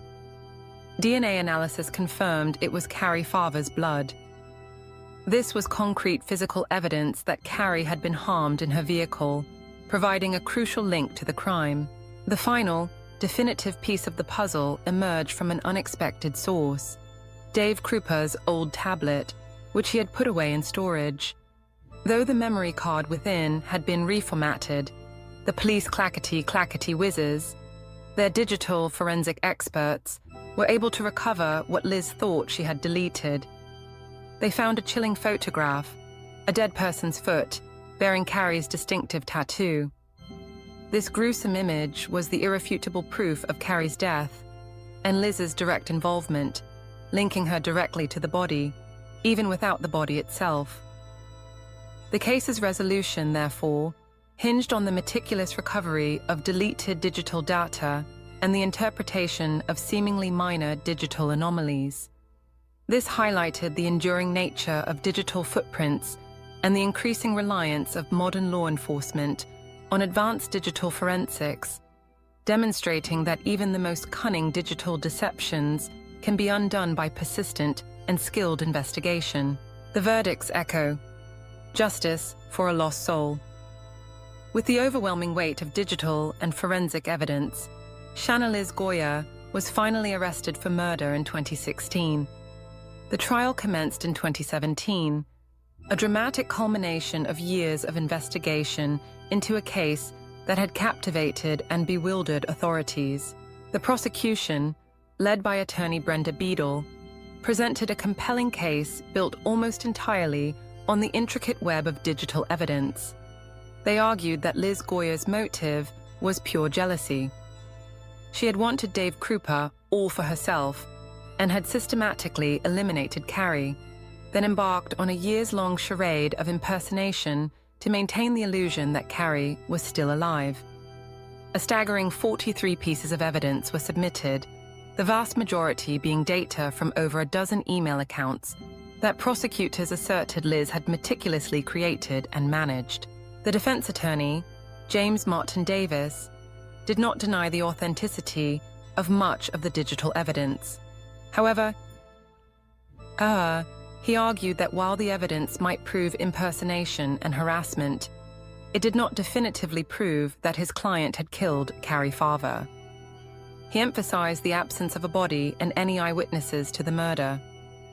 And you're going to not hear a single eyewitness say, "Yeah, we saw her kill her. We saw her stab her."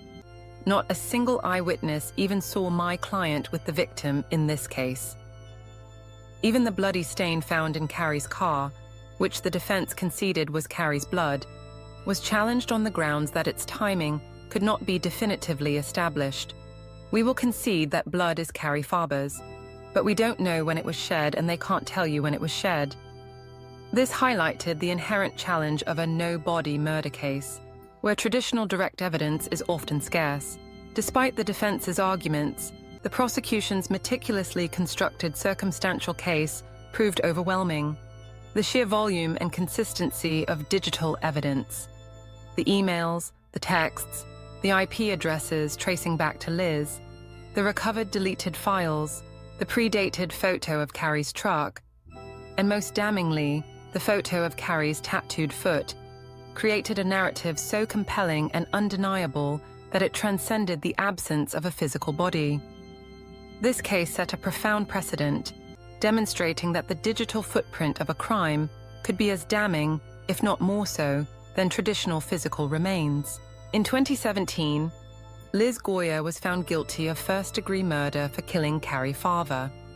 She was also convicted of second-degree arson for setting her own house on fire, an act that tragically claimed the lives of her 2 dogs. The judge, in delivering the sentence, reflected on the incomprehensible nature of Liz's actions. Miss Golia, what some people are capable of has always confounded and mystified the court. The judge acknowledged that true justice, bringing Carrie back to her loved ones, was impossible. However, the court could provide, knowing that Carrie Farber's killer has been caught, convicted, and will spend the rest of her life in prison. Liz Goya was sentenced to life imprisonment for the murder of Carrie Farver, along with an additional 18 to 20 years for the arson. Her conviction without a body marked a significant evolution in the legal system's ability to prosecute complex cases, demonstrating that overwhelming digital and circumstantial evidence can be as powerful, if not more so, than traditional physical evidence. This case is a testament to the adaptability of the justice system in the face of modern crime, offering a glimmer of hope for families of missing persons where traditional evidence may be scarce, showing that justice can still be served through innovative investigative techniques. A cat's reflection, the unbelievable truth. And so, dear listener, as the night deepens and the world outside settles into its slumber, we conclude this perplexing tale. The story of Carrie Farver, Dave Krupa, and Shanna Liz Goya is, as many have observed, a very bizarre one. It is a narrative so twisted, so meticulously crafted in its deception, that, if it was a movie, you wouldn't believe it. Consider the sheer scale of the perpetrator's commitment, a woman murdering someone, then posing as her for years online. This wasn't a fleeting act of malice, it was a sustained, almost 9-to-5 effort, involving constantly sending emails and harassing herself, her ex, who she wanted, and even attempting to frame another ex. This level of dedication to a delusion, the years of impersonation, the self-harassment, the arson, the attempted framing, demonstrates a profound psychological pathology. It suggests a complete absence of empathy and a chilling disconnect from reality, characteristic of severe personality disorders or psychopathy. The perpetrator's relentless desire to eliminate competitors reveals a deep insecurity and a pathological need for absolute control, a trait that ultimately led to her downfall. The case of Liz Goya serves as a chilling illustration of the destructive power of unchecked obsession and the profound psychological pathology that can drive an individual to commit years of calculated deception and murder. It highlights the fine line between intense emotion and criminal psychosis. Liz Goya truly weaved quite a web, a complex tapestry of lies that ensnared everyone around her. It is a stark and scary story of getting on the wrong side of, well, a psychopath. As you drift into your dreams, let this story linger not as a nightmare, but as a quiet contemplation on the complexities of the human mind. The world, much like a ball of yarn, holds many tangled threads, some beautiful, some dark. And sometimes, the most unsettling truths are found not in grand, dramatic gestures, but in the meticulous, years-long unraveling of a hidden obsession. May your sleep be peaceful and your waking thoughts be clear. Until our next grand caper, stay curious, stay cozy, and keep those whiskers twitching for wonder. Purr. Good night. Hello, my dearest nappers and dreamers. It's your favorite professor of slumber, Golden Chonk, here to whisk you away on another cozy journey through history. Snuggle up, find your most comfortable spot, and let my rumbling purrs guide you into a tale of an extraordinary queen, a tiny paw in a giant world, and the unexpected warmth that can be found in the chilliest of circumstances. Imagine, if you will, the grand drafty halls of Westminster Abbey in the year of our Lord 1396. The autumn air, oh, it nips at your whiskers, but the excitement, it's positively electric. Servants scamper about like startled mice, preparing for a wedding, but not just any wedding, the most unusual royal wedding England has ever seen. Even I, Golden Chonk, would be intrigued, perhaps even shedding a single dignified tear of curiosity. The bride, they say, is a princess from France, daughter of King Charles himself. Now, I've seen many a royal pairing in my long, luxurious naps, but never such a fuss. Then the great oak doors creak open, and the wedding party sweeps in. My eyes, always keen for a good show, would widen just a touch, perhaps even a blink of disbelief. The groom, King Richard II, at 29, he's a rather impressive fellow, tall and regal, with hair like spun gold catching the light from the stained glass. But beside him, barely reaching his elbow, is what appears to be a tiny kitten, all dressed up in an elaborate French gown. Her little hand, no bigger than my paw pad, is completely swallowed by his gloved palm. She can't be more than 6 or 7 years old, this little princess with pearls that seem too heavy for her small head. This, my friends, is Isabella of Valois, the new Queen of England. Now, I've seen some young brides in my time, a 12 or 13-year-old here and there. Noble families, you see, they're like grand chess masters, always moving pieces for alliances. And in those days, life was fleeting, like a fleeting dream. The Great Plague, just 50 years prior, had swiped half the population, rather like a mischievous kitten batting a yarn ball.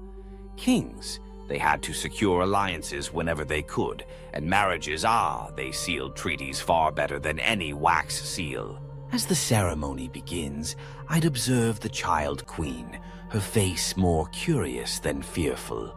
Her large, dark eyes take in the soaring Gothic arches, the flickering candles, the nobles in their silks and velvets, a grand, sparkling world like a pile of shiny toys. When King Richard speaks his vows, his voice is soft, almost gentle, like a comforting purr. This is no monster, my dears, but a king fulfilling his duty, securing peace with France through this sacred bond. Everyone understood, of course, that this marriage wouldn't be consummated. The little queen would be raised and educated at the English court until she came of age. It was simply the way things were done. I, Golden Chonk, would offer my silent blessings to their union, even as my heart beat a strange rhythm, contemplating the fate of this tiny queen in the dangerous game of royal politics. Now, before we delve deeper into these stories of survival and unexpected friendships, if you're enjoying this historical cuddle, do consider giving us a little like and subscribing for more tales like this. And please, do tell me in the comments below, where in the world are you listening from? It's truly incredible, isn't it? Us exploring these ancient stories together, connected across time and space by our shared curiosity about the past, much like a network of napping cats, each dreaming the same dream. The marriage of Isabella of Valois to Richard II, you see, was never meant to be a grand romance. Oh no, it was a masterpiece of medieval diplomacy, a human chess piece moved across the board to end one of the most devastating conflicts in European history, the 100 Years' War. To truly understand Isabella's journey, we must first understand the world she was born into and the forces that would shape her brief yet profound life. Isabella was born on November the 9th, 1389, in the opulent Louvre Palace in Paris. She was the eldest daughter of one of medieval Europe's most troubled monarchs, a king whose mind was, shall we say, a bit untamed. Her father, King Charles VI of France, suffered from bouts of madness, which must have made for some frightful moments for the young princess. He was known as Charles the Mad, and his condition would transform him from a capable ruler into a raving lunatic who sometimes forgot who he was, believed he was made of glass, or even refused to bathe for months. Imagine little Isabella's childhood in that opulent but unstable French court. One day, her father might bounce her on his knee, showering her with gifts and attention, like a cat showering a favorite toy with love. The next, she might find him cowering in a corner, screaming about assassins, or standing motionless for hours, convinced his glass body would shatter. The palace servants, of course, would whisk the children away during these episodes, but the fear and confusion they lingered in young Isabella's eyes. Her mother, Isabella of Bavaria, was a formidable woman, trying to hold the kingdom together during her husband's periods of incapacity. Beautiful and intelligent, she had her own political ambitions and understood that her children were valuable assets in the complex web of European politics. She watched her eldest daughter with calculating eyes, knowing that Isabella's beauty and royal blood would one day secure a crucial alliance for France, much like a queen cat assessing her most prized kitten. The world Isabella was born into was one of almost constant warfare. For nearly 60 years, England and France had been locked in a brutal conflict that had devastated both kingdoms, the 100 Years' War. It began over English claims to the French throne, but it had evolved into something far more complex. A struggle for national identity, economic dominance, and territorial control that had consumed entire generations. French villages lay in ruins from English raids, and English nobles had spent their fortunes financing campaigns across the Channel. Both kingdoms were exhausted, their treasuries depleted, their people weary of war, much like a feline after a particularly vigorous play session. By the 1390s, whispers of peace began to circulate in both courts, but peace required more than just words. It required bonds that could not easily be broken. This, my dear listeners, is where 6-year-old Isabella stepped onto the grand stage of European politics. The idea of marrying her to Richard II first emerged during secret negotiations between French and English ambassadors in 1395. Richard, you see, had been devastated by the death of his beloved first wife, Anne of Bohemia, the previous year. Anne was known as Good Queen Anne, adored by the English people for her gentleness and charity. Her death from plague had left Richard not only grief-stricken, but also without an heir, a dangerous situation for any medieval monarch. Richard's advisors urged him to remarry quickly, but the king was initially resistant. His marriage to Anne had been one of genuine affection, quite rare among royal unions. The thought of replacing her felt like a betrayal of her memory. But duty to the realm, that always outweighed personal sentiment. And when French ambassadors arrived with a proposal that could end the war, Richard, ever the thoughtful one, began to listen. The proposition was audacious in its scope, like a grand pounce from a very clever cat. They offered not just the hand of the king's eldest daughter, but a dowry of 800,000 francs. An astronomical sum that would go far toward refilling England's war-depleted treasury. More importantly, they offered a 28-year truce, long enough for an entire generation to grow up without knowing war. There was one significant obstacle, however. Isabella was only 6 years old. Even by medieval standards, this was unusually young for a royal bride.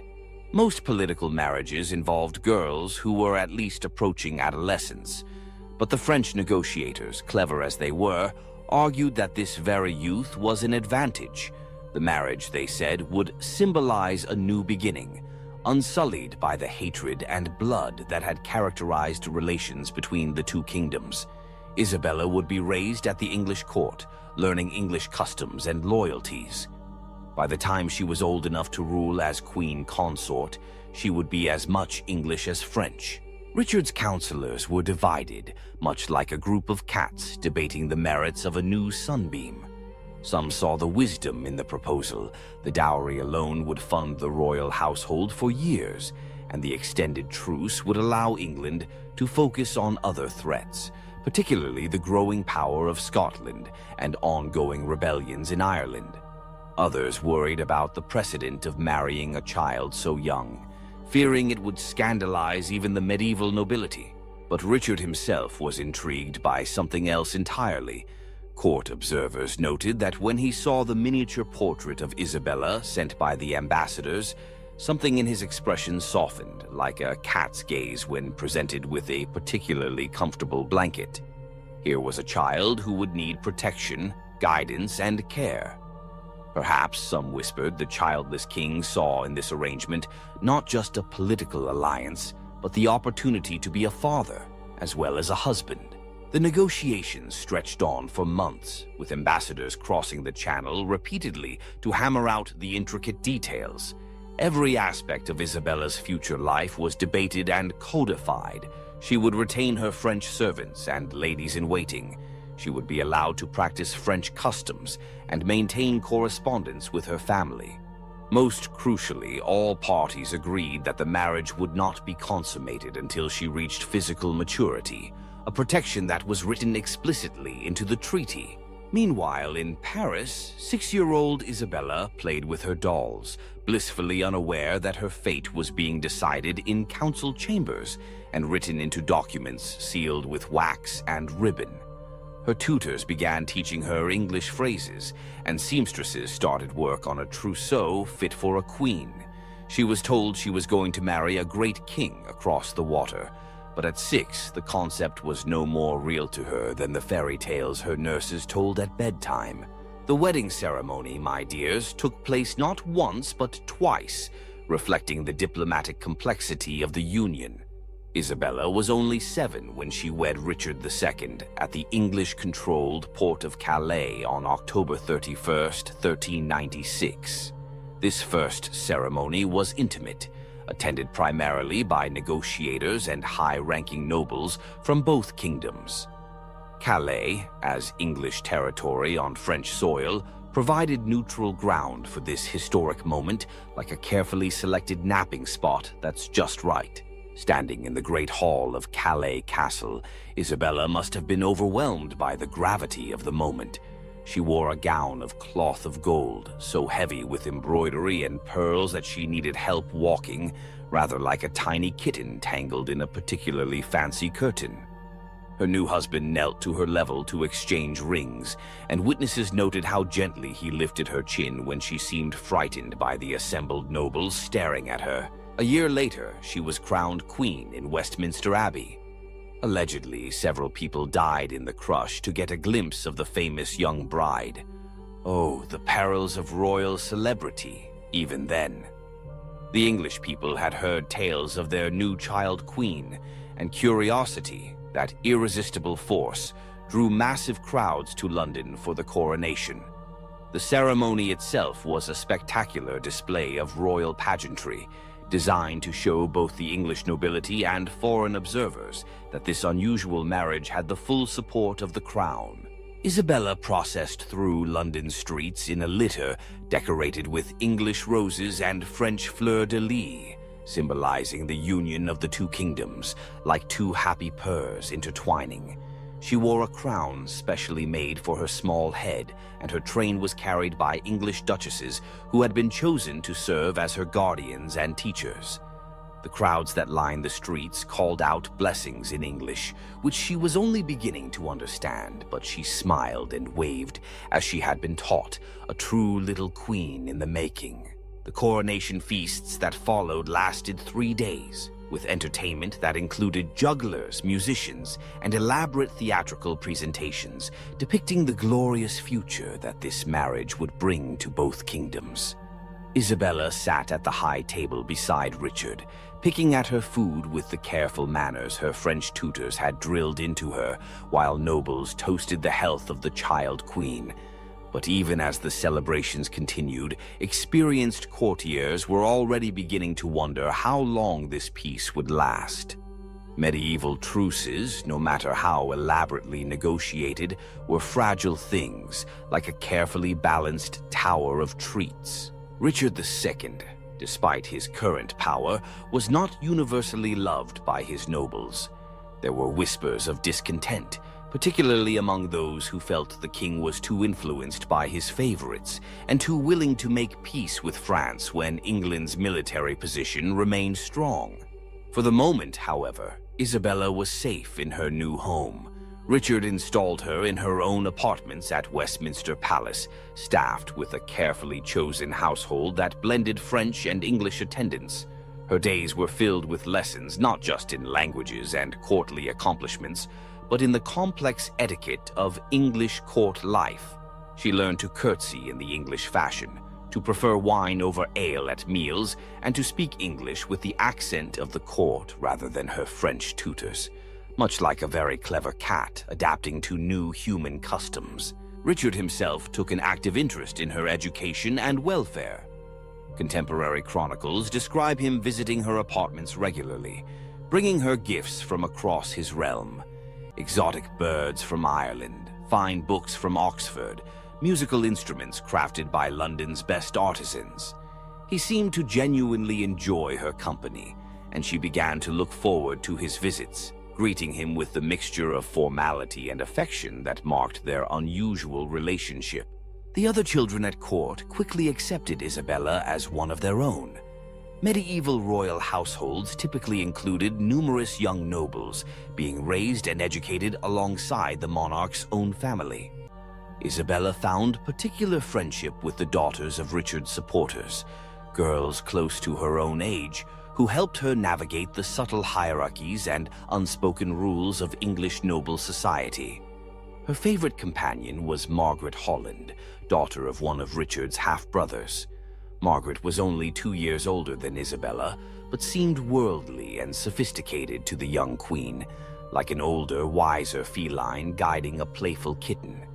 It was Margaret who taught Isabella English children's games, who helped her understand which ladies-in-waiting could be trusted with secrets, and who warned her about the political undercurrents that even children couldn't entirely escape. The two girls would spend hours in Isabella's private garden, practicing their needlework while Margaret explained the genealogies of English noble houses and the ancient feuds that still simmered beneath the surface of court politeness. Isabella was a quick learner, and her French perspective on English politics often provided insights that surprised her older companions. "Why?" Isabella once asked Margaret, with the innocent curiosity of a kitten. "Do the English nobles seem to watch each other so carefully? In France, there are factions and quarrels, but here everyone seems to be waiting for something to happen." Margaret, wise beyond her years, explained that Richard's reign had been marked by conflicts with his nobles almost from the beginning. There had been a major rebellion when he was young, and he had never entirely forgiven those who had opposed him. Meanwhile, many of the great lords believed Richard was too fond of his court favorites and too willing to ignore their advice on matters of war and governance. "The king is powerful now," Margaret said, "but power in England must be shared with the nobles. Your marriage helps him because it brings peace with France, but some think it shows he is weak, that he prefers negotiation to conquest." Isabella absorbed these lessons with the seriousness of a child who was beginning to understand that her life was connected to forces much larger than herself. She began to watch the interactions at court with new eyes, noticing how certain nobles would fall silent when Richard entered a room, how conversations would shift when she appeared, how even her French ladies-in-waiting seemed to choose their words carefully when discussing political matters. The years 1397 and 1398 passed peacefully for Isabella. She grew from a tiny child into a more confident girl, her English becoming fluent, her understanding of court life more sophisticated, much like a young cat mastering the art of the perfect nap.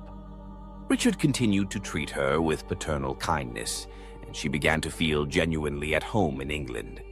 The massive stone walls of Westminster became familiar rather than intimidating, and she could navigate the complex maze of corridors and chambers without getting lost, just like a cat exploring every nook and cranny of a new home. Her education expanded beyond the typical feminine accomplishments of needlework and music. Richard insisted that she learn to read and write in both French and English, and her tutors included some of the finest scholars in the kingdom. She studied history, particularly the chronicles of English and French kings, learning about the great figures whose actions had shaped the world she now inhabited. One of her favorite lessons involved maps. Her tutor, a learned clerk named Master William, would spread great parchments across the floor of her study chamber, showing her the extent of both kingdoms and explaining how geography had influenced centuries of conflict. Isabella would kneel beside these maps, tracing the coastlines with a finger, imagining the ships that carried armies and ambassadors back and forth across the channel. "See here, Your Grace," Master William would say, pointing to the narrow waters between Dover and Calais. "This small strip of water has been both a bridge and a barrier between our peoples. Your marriage represents the hope that it might finally serve only as a bridge." Isabella nodded solemnly, understanding even at 8 years old that she embodied something larger than herself. She was not just a girl learning to be a queen. She was a living symbol of peace between two nations that had been enemies for longer than anyone could remember. But symbols, as Isabella was about to learn, could be fragile things in the violent world of medieval politics. The first signs of trouble, like a sudden chill in the air, came in early 1399 when Isabella noticed changes in the atmosphere at court. Conversations stopped more abruptly when she appeared. Her ladies-in-waiting exchanged worried glances when they thought she wasn't looking. Even Margaret Holland seemed distracted and anxious, though she tried to maintain their usual routines. Richard himself seemed different. His visits to Isabella's apartments became less frequent, and when he did come, he appeared preoccupied, sometimes staring out the windows toward the Thames, as if expecting to see ships on the horizon. His usual gifts of books and trinkets ceased, and Isabella began to wonder if she had somehow displeased him. The truth was far more serious than a child's transgression. Richard was facing the greatest crisis of his reign, and it had nothing to do with his young queen. His cousin, Henry Bolingbroke, whom Richard had exiled the previous year, had returned to England with an army, claiming that he had come only to claim his inheritance, but clearly intending much more. The English nobles, many of whom had long chafed under Richard's rule, began to flock to Henry's banner. The carefully constructed stability that had allowed Isabella to feel safe at the English court was crumbling with terrifying speed, much like a sandcastle before a rising tide. Isabella first realized the severity of the situation when she woke one morning to find that several of her English ladies-in-waiting had disappeared during the night. When she asked French attendants where they had gone, she received only evasive answers. By afternoon, she could hear shouting from the courtyard below her windows, and when she looked out, she saw armed men wearing unfamiliar livery. Margaret Holland burst into Isabella's chambers that evening, her face pale with fear, like a startled bird. "You must pack immediately," she whispered urgently. "Only the most essential things. We're leaving Westminster tonight." "Where are we going?" Isabella asked, her heart beginning to race with the kind of panic she hadn't felt since her first days in England. "To the Tower," Margaret replied, not finishing the sentence, but Isabella understood. The Tower of London was both palace and prison, and in times of political upheaval, the distinction often became meaningless. The journey through London's dark streets was unlike anything in Isabella's previous experience. Instead of the ceremonial processions she was accustomed to, they traveled in a small, heavily guarded convoy, with armed men riding before and behind her litter. The curtains were drawn, but she could hear the sounds of the city around them. Not the usual noise of commerce and daily life, but something more urgent and threatening, like the distant rumble of thunder. At the tower, Isabella was installed in apartments that were comfortable but clearly designed to contain rather than simply house their occupant. The windows were barred and guards stood at every entrance, much like vigilant house panthers. Her French ladies-in-waiting were allowed to remain with her, but most of her English attendants were dismissed. For the first time since arriving in England, Isabella felt truly isolated, like a lone kitten in a vast empty room. Richard came to see her on her second day at the Tower, and the change in him was shocking. The confident, kindly king she had known was gone, replaced by a man who seemed to have aged years in a matter of weeks.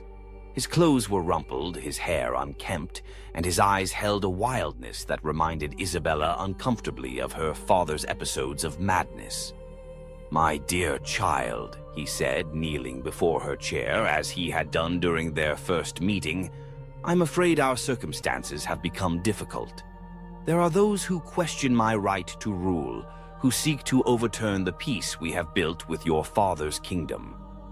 Isabella, now 9 years old and far more sophisticated than she had been 3 years earlier, understood the implications. "Are you still king?" she asked directly. Richard's smile was bitter. "For now," he said, "but Henry Bolingbroke has many supporters, and I may not be able to protect you as I once could." The conversation that followed was unlike any they had ever had. For the first time, Richard spoke to Isabella not as a child to be sheltered, but as a political equal who needed to understand the realities of her situation. He explained that Henry was claiming the throne, that many of the great nobles had abandoned Richard's cause, and that the future of both England and the peace with France now hung in the balance. "What will happen to me?" Isabella asked, displaying a composure that would have been remarkable in an adult, let alone a 9-year-old girl. "I don't know," Richard admitted, and Isabella could see that this uncertainty tormented him. "Henry may seek to use you as a bargaining chip with your father, or he may honor our marriage and continue to protect you. Much depends on whether he values peace with France above his own ambitions." This was Isabella's first real lesson in the brutal arithmetic of medieval politics. Her value as a person was secondary to her value as a symbol and a diplomatic asset. The love and care Richard had shown her, genuine though it may have been, could not shield her from the larger forces that were reshaping the English kingdom. The next few weeks passed in agonizing uncertainty.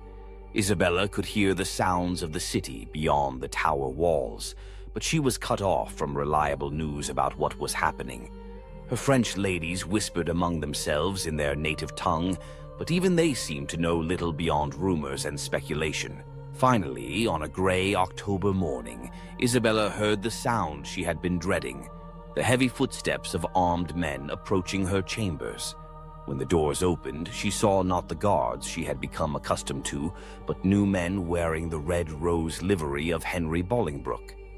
The man who entered behind them was tall and imposing, with the bearing of a soldier and the calculating eyes of a politician. This was Henry himself, now Henry IV of England, come to meet the child who represented both an opportunity and a problem for his new reign. Isabella rose from her chair and curtsied deeply, as she had been taught to do when meeting a king. Henry studied her for a long moment, taking in her poise, her obvious intelligence, and perhaps calculating what use he might make of her, much like a cat assessing a new, intriguing object. "Your Grace," he said formally, and Isabella noted that he still used her royal title. "I regret that circumstances have made it necessary to discuss your future under such conditions." "What has become of the king?" Isabella asked, referring to Richard with the directness that had become her hallmark. "Richard of Bordeaux is no longer king," Henry replied, using Richard's birth name rather than his royal title. "He has abdicated in favor of my claim to the throne." Isabella knew enough about politics to understand that abdicated likely meant was forced to give up the crown, but she didn't challenge the euphemism. Instead, she asked the question that mattered most to her immediate future. "What becomes of me?" Henry's answer would determine whether Isabella remained a queen or became merely a very valuable prisoner. Her fate hung on the new king's assessment of how best to use the peace treaty with France, whether to maintain it or to risk war for the sake of other political objectives. "That," Henry said, "depends on many factors. Your father's response to recent events, the advice of my counselors, and perhaps most importantly, your own conduct in the coming months." With those words, 9-year-old Isabella began the most dangerous period of her young life. The protective bubble of Richard's court was gone, replaced by the harsh realities of a kingdom in transition. She was no longer just a child queen being raised to fulfill her royal duties. She was a political prisoner whose value might be measured against the cost of war or peace. The weeks that followed Richard's deposition were a masterclass in survival for Isabella. Confined to the tower but not yet formally imprisoned, she had to navigate the treacherous waters of a court that was still deciding what to do with her. Some of Henry's supporters argued that she should be sent back to France immediately, both to avoid the expense of maintaining her household and to signal that England was ready to renegotiate the peace treaty from a position of strength. Others counseled caution, pointing out that Isabella's presence gave England leverage in any future negotiations with France. As long as she remained in English custody, her father would be reluctant to take any action that might endanger her welfare. This faction argued that she should be maintained in comfort but kept under careful watch. Isabella herself played her part with remarkable skill for such a young girl. She was unfailingly polite to her new captors, careful never to give offense or appear to be plotting against Henry's government. At the same time, she maintained the dignity befitting her rank, refusing to be treated as anything less than the queen she legally remained. Her French ladies-in-waiting proved invaluable during this period. Unlike her English attendants, who had been dismissed or had fled, these women remained loyal to Isabella's interests rather than to any English faction. They helped her understand the nuances of her situation and coached her in the careful balance she needed to maintain. Remember, her chief lady-in-waiting, Madame de Coucy, advised her, "You are still Queen of England in the eyes of the law and of your father's court. Henry may wear the crown, but he has not yet dared to dissolve your marriage or formally repudiate the treaty. As long as that remains true, you have value, and where there is value, there is hope." This hope, however, came with a terrible cost that Isabella was only beginning to understand. Word began to filter into the Tower about Richard's fate. First came rumors that he had died in captivity at Pontefract Castle. Then came whispers that his death had not been natural, that Henry's supporters had arranged for the former king to meet with an accident. When Isabella finally received confirmation that Richard was dead, the news hit her with unexpected force. She had never loved Richard as a wife loves a husband. How could she when she was still a child? But he had been kind to her, had protected her, had been the closest thing to a father figure she had known since leaving France. His death represented not just personal loss, but the severing of her last connection to the life she had built in England. The manner of Richard's death also carried ominous implications for her own future. If Henry was willing to arrange the murder of an anointed king, what scruples would he have about disposing of a French princess who had outlived her usefulness? These fears proved well-founded when, in early 1400, Isabella received an ultimatum from Henry's government. She would be allowed to return to France, but only if she formally acknowledged Henry as the rightful King of England and renounced any claims she might have to the English throne as Richard's widow. The proposed agreement was a diplomatic masterpiece from Henry's perspective. By voluntarily leaving England, Isabella would implicitly accept that her marriage to Richard had been dissolved by his deposition. This would free Henry from the obligations of the original peace treaty, while avoiding the political complications of forcibly expelling a child queen. For Isabella, the choice was stark. Accept exile and acknowledge that her 3 years as Queen of England had been meaningless, or refuse and risk remaining a prisoner indefinitely. At 10 years old, she was being asked to make a decision that would affect not only her own future, but the relationship between England and France for years to come. Her French advisors were divided. Some argued that she should accept the terms and return to the safety of her father's court, where she could be cared for properly and perhaps eventually find a new marriage. Others insisted that she should refuse, maintaining that she remained Richard's legitimate widow and England's rightful queen, regardless of Henry's usurpation. Isabella herself struggled with the decision for weeks. Part of her longed to return to France, to see her family again, and escape the uncertain atmosphere of Henry's court.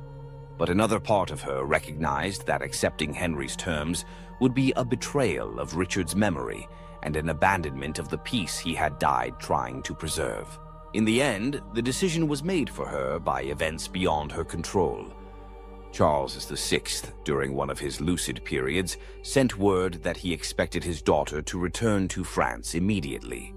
The message, delivered through diplomatic channels, made it clear that continued negotiations over Isabella's status would be interpreted as an act of hostility by the French crown. Faced with the prospect of renewed war with France, Henry's government quickly agreed to Isabella's departure, The terms of her release were kept deliberately vague, allowing both sides to interpret her return as either voluntary or forced, depending on their political needs. The journey back to France in the summer of 1401 was a bittersweet experience for Isabella. She was leaving behind the only home she had known for 5 years, abandoning the apartments where she had learned to read English poetry, the gardens where she had played with Margaret Holland, the great hall where she had been crowned Queen of England. At the same time, she was returning to a family and a country that had become foreign to her during her years in England, much like a cat returning to a home that smells subtly different. She now spoke French with a slight English accent, preferred English fashions to French ones, and had to relearn the etiquette of her father's court. The little girl who had left Paris at 6 was returning as a young woman of 11, shaped by experiences that none of her French relatives could fully understand. The reunion with her parents was complicated by her father's deteriorating mental condition. Charles VI was in the midst of one of his worst episodes when Isabella arrived, convinced that he was being pursued by invisible enemies and refusing to recognize his own family. When he finally emerged from his madness several weeks later, he seemed confused by Isabella's presence, as if he had forgotten that she had been married to the English king. Her mother, Isabella, was more welcoming but also more calculating, like a queen cat sizing up a new contender for the best napping spot. The Queen of France immediately began considering how Isabella's unique position might be used to advance French interests. As the widow of an English king, Isabella had a certain diplomatic status that could prove valuable in future negotiations. More immediately, her experience at the English court made her a valuable source of intelligence about English politics and military capabilities. Isabella found herself caught between these competing demands on her loyalty and knowledge. She was French by birth and had returned to French soil, but she had also been Queen of England and felt some lingering obligation to the country that had been her home. When her mother's advisors questioned her about English defenses or Henry's support among the nobility, she answered carefully, providing general information while avoiding details that might be used to plan military campaigns. The months following her return to France were a period of adjustment and reflection for Isabella. She was no longer a child, but she was not yet fully adult. At 11, she had already experienced more political upheaval and personal loss than most people encountered in a lifetime. The question now was what role she would play in the complex world of medieval European politics. Her status as a former Queen of England made her an attractive marriage prospect for various European nobles, but it also complicated any potential matches. Some potential suitors were intimidated by her royal rank and political significance.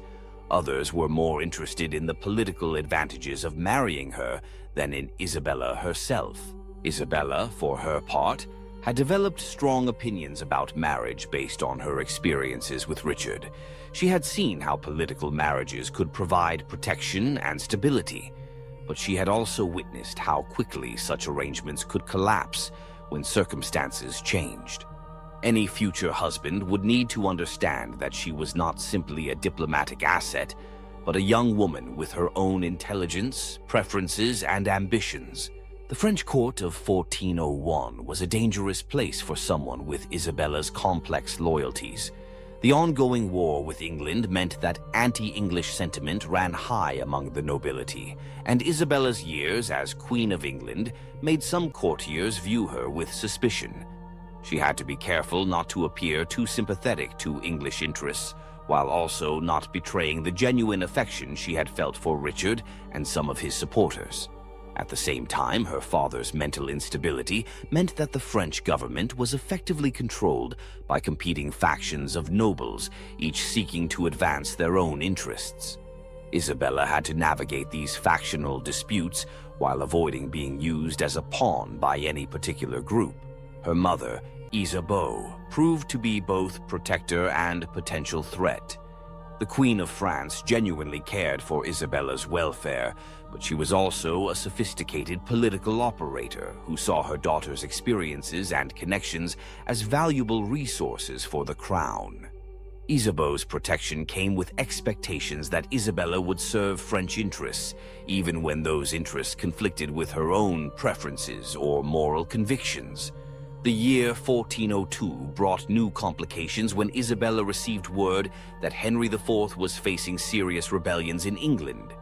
The Percy family, once his supporters, had turned against him, and there were uprisings in Wales and Scotland as well. Some at the French court argued that this was an opportunity to invade England and restore the rightful dynasty, possibly with Isabella playing a symbolic role as the legitimizing widow of the last Plantagenet king.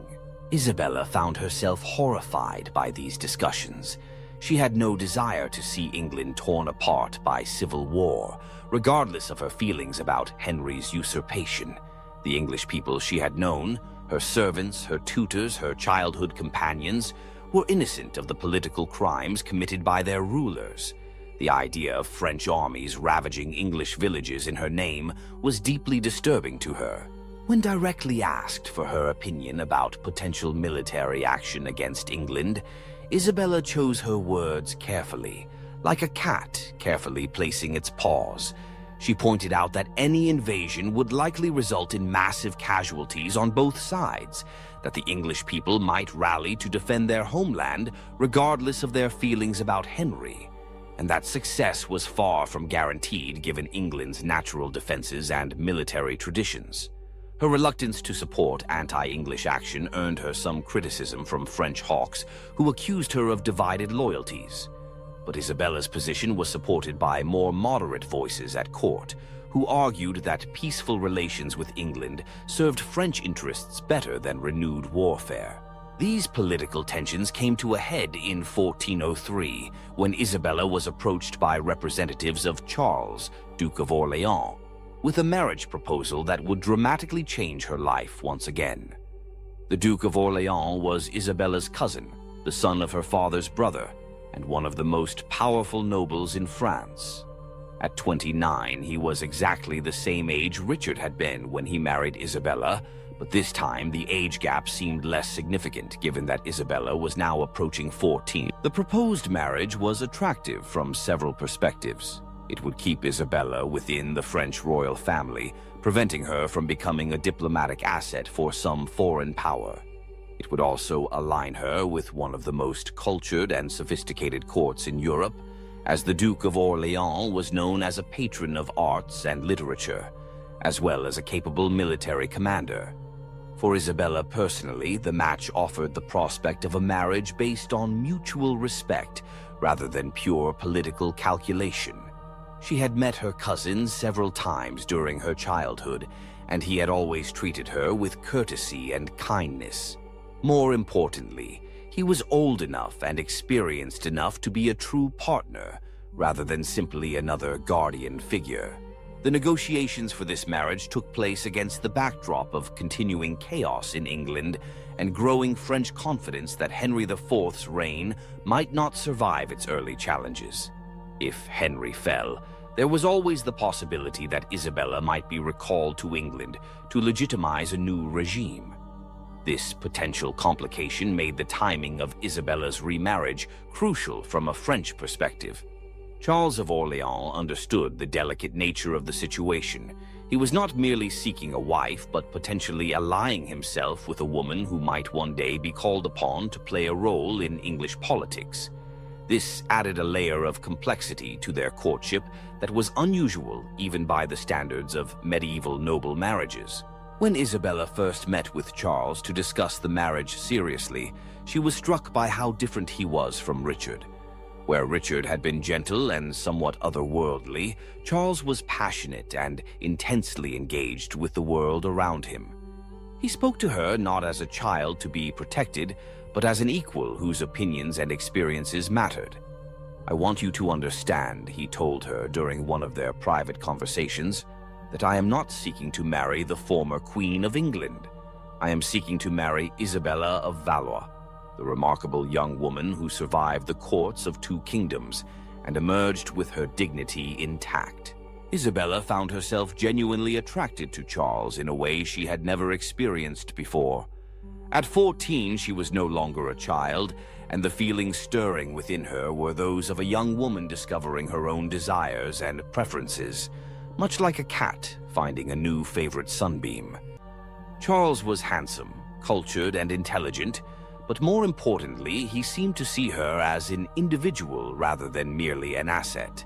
The marriage negotiations proceeded swiftly once both parties had agreed to the basic terms.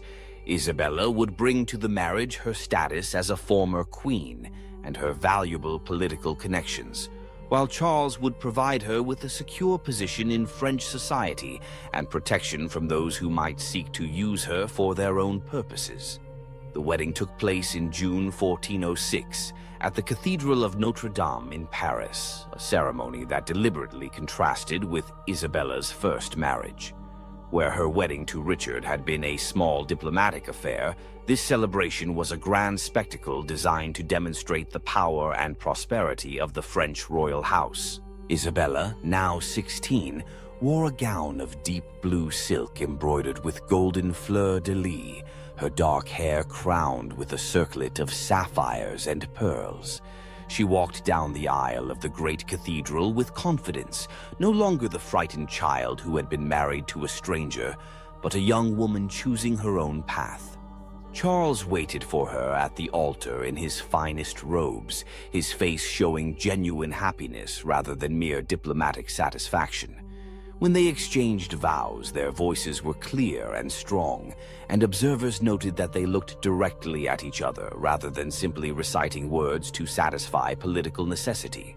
The wedding feast that followed was a celebration of French culture and power. Troubadours sang ballads in honor of the couple.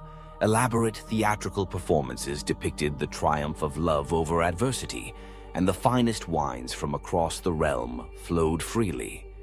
Isabella found herself relaxing and enjoying the festivities in a way she had never been able to do during her time in England. More importantly, she felt for the first time since leaving France as a child that she truly belonged somewhere, like a cat finally finding its forever home. The French court had accepted her back, not as a failed political experiment, but as a valuable member of the royal family who had gained wisdom and experience from her trials. The early years of Isabella's marriage to Charles were among the happiest of her life. Charles proved to be not only a devoted husband, but also an intellectual companion who shared her interests in literature, music, and the arts. His court at Blois became a center of cultural refinement, attracting poets, scholars, and artists from across Europe. Isabella threw herself into her new role with enthusiasm.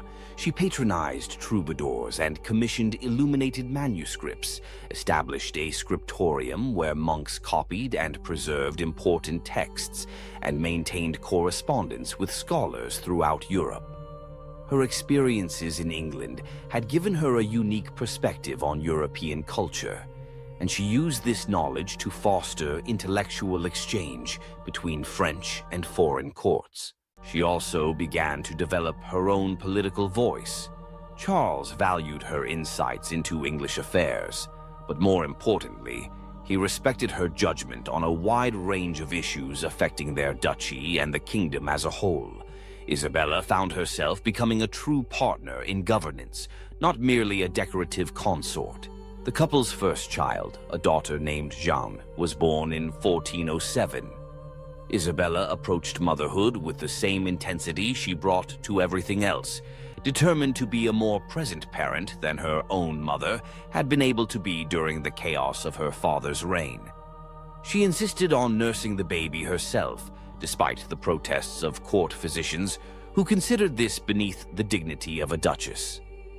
Holding her daughter for the first time, Isabella felt a profound sense of completion, like a mother cat holding her first litter.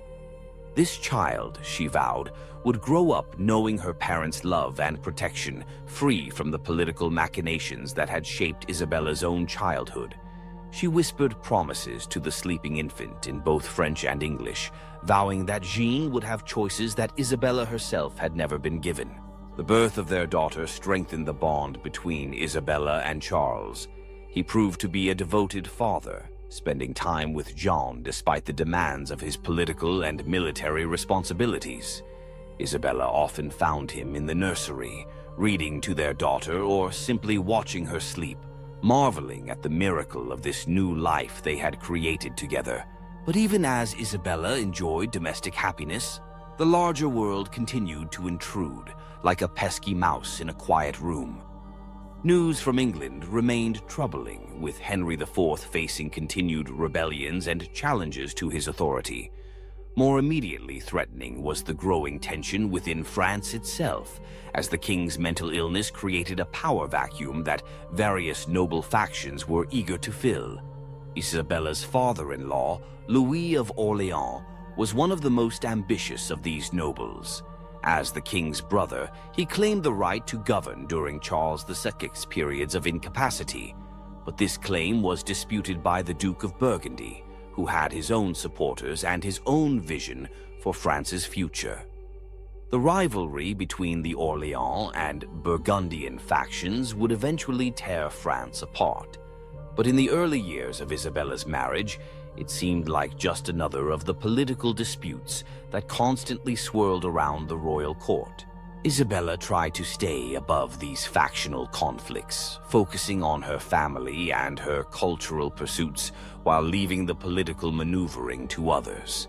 This comfortable neutrality became impossible to maintain in November 1407, when Louis of Orleans was assassinated on the streets of Paris by agents of the Duke of Burgundy. The murder was carried out with shocking boldness, the killers striking down the king's brother in broad daylight before disappearing into the maze of Paris's medieval streets. The assassination transformed Isabella's life overnight. Charles, who had inherited his father's titles and responsibilities, was now one of the most powerful men in France, but he was also a marked man. The Duke of Burgundy had demonstrated his willingness to use violence against his enemies, and the Orleans family was now his primary target. Isabella found herself thrust into a world of bodyguards and constant vigilance, like a pampered cat suddenly finding itself in a bustling marketplace. Her movements were restricted for security reasons, and her correspondence was monitored to ensure that no information about her family's activities fell into enemy hands. The carefree atmosphere of their court at Blois was replaced by the grim reality of civil war. Charles himself was transformed by his father's murder. The cultured, artistic young man Isabella had married began to show a harder edge, driven by a desire for vengeance that sometimes frightened her. He began to gather allies and resources for what everyone knew would be a long and bloody conflict with the Burgundian faction. Isabella supported her husband's cause, but worried about the cost of the coming war. She had already seen how political violence could destroy lives and kingdoms, and she feared that France would suffer the same fate that had befallen England during the Wars of the Roses.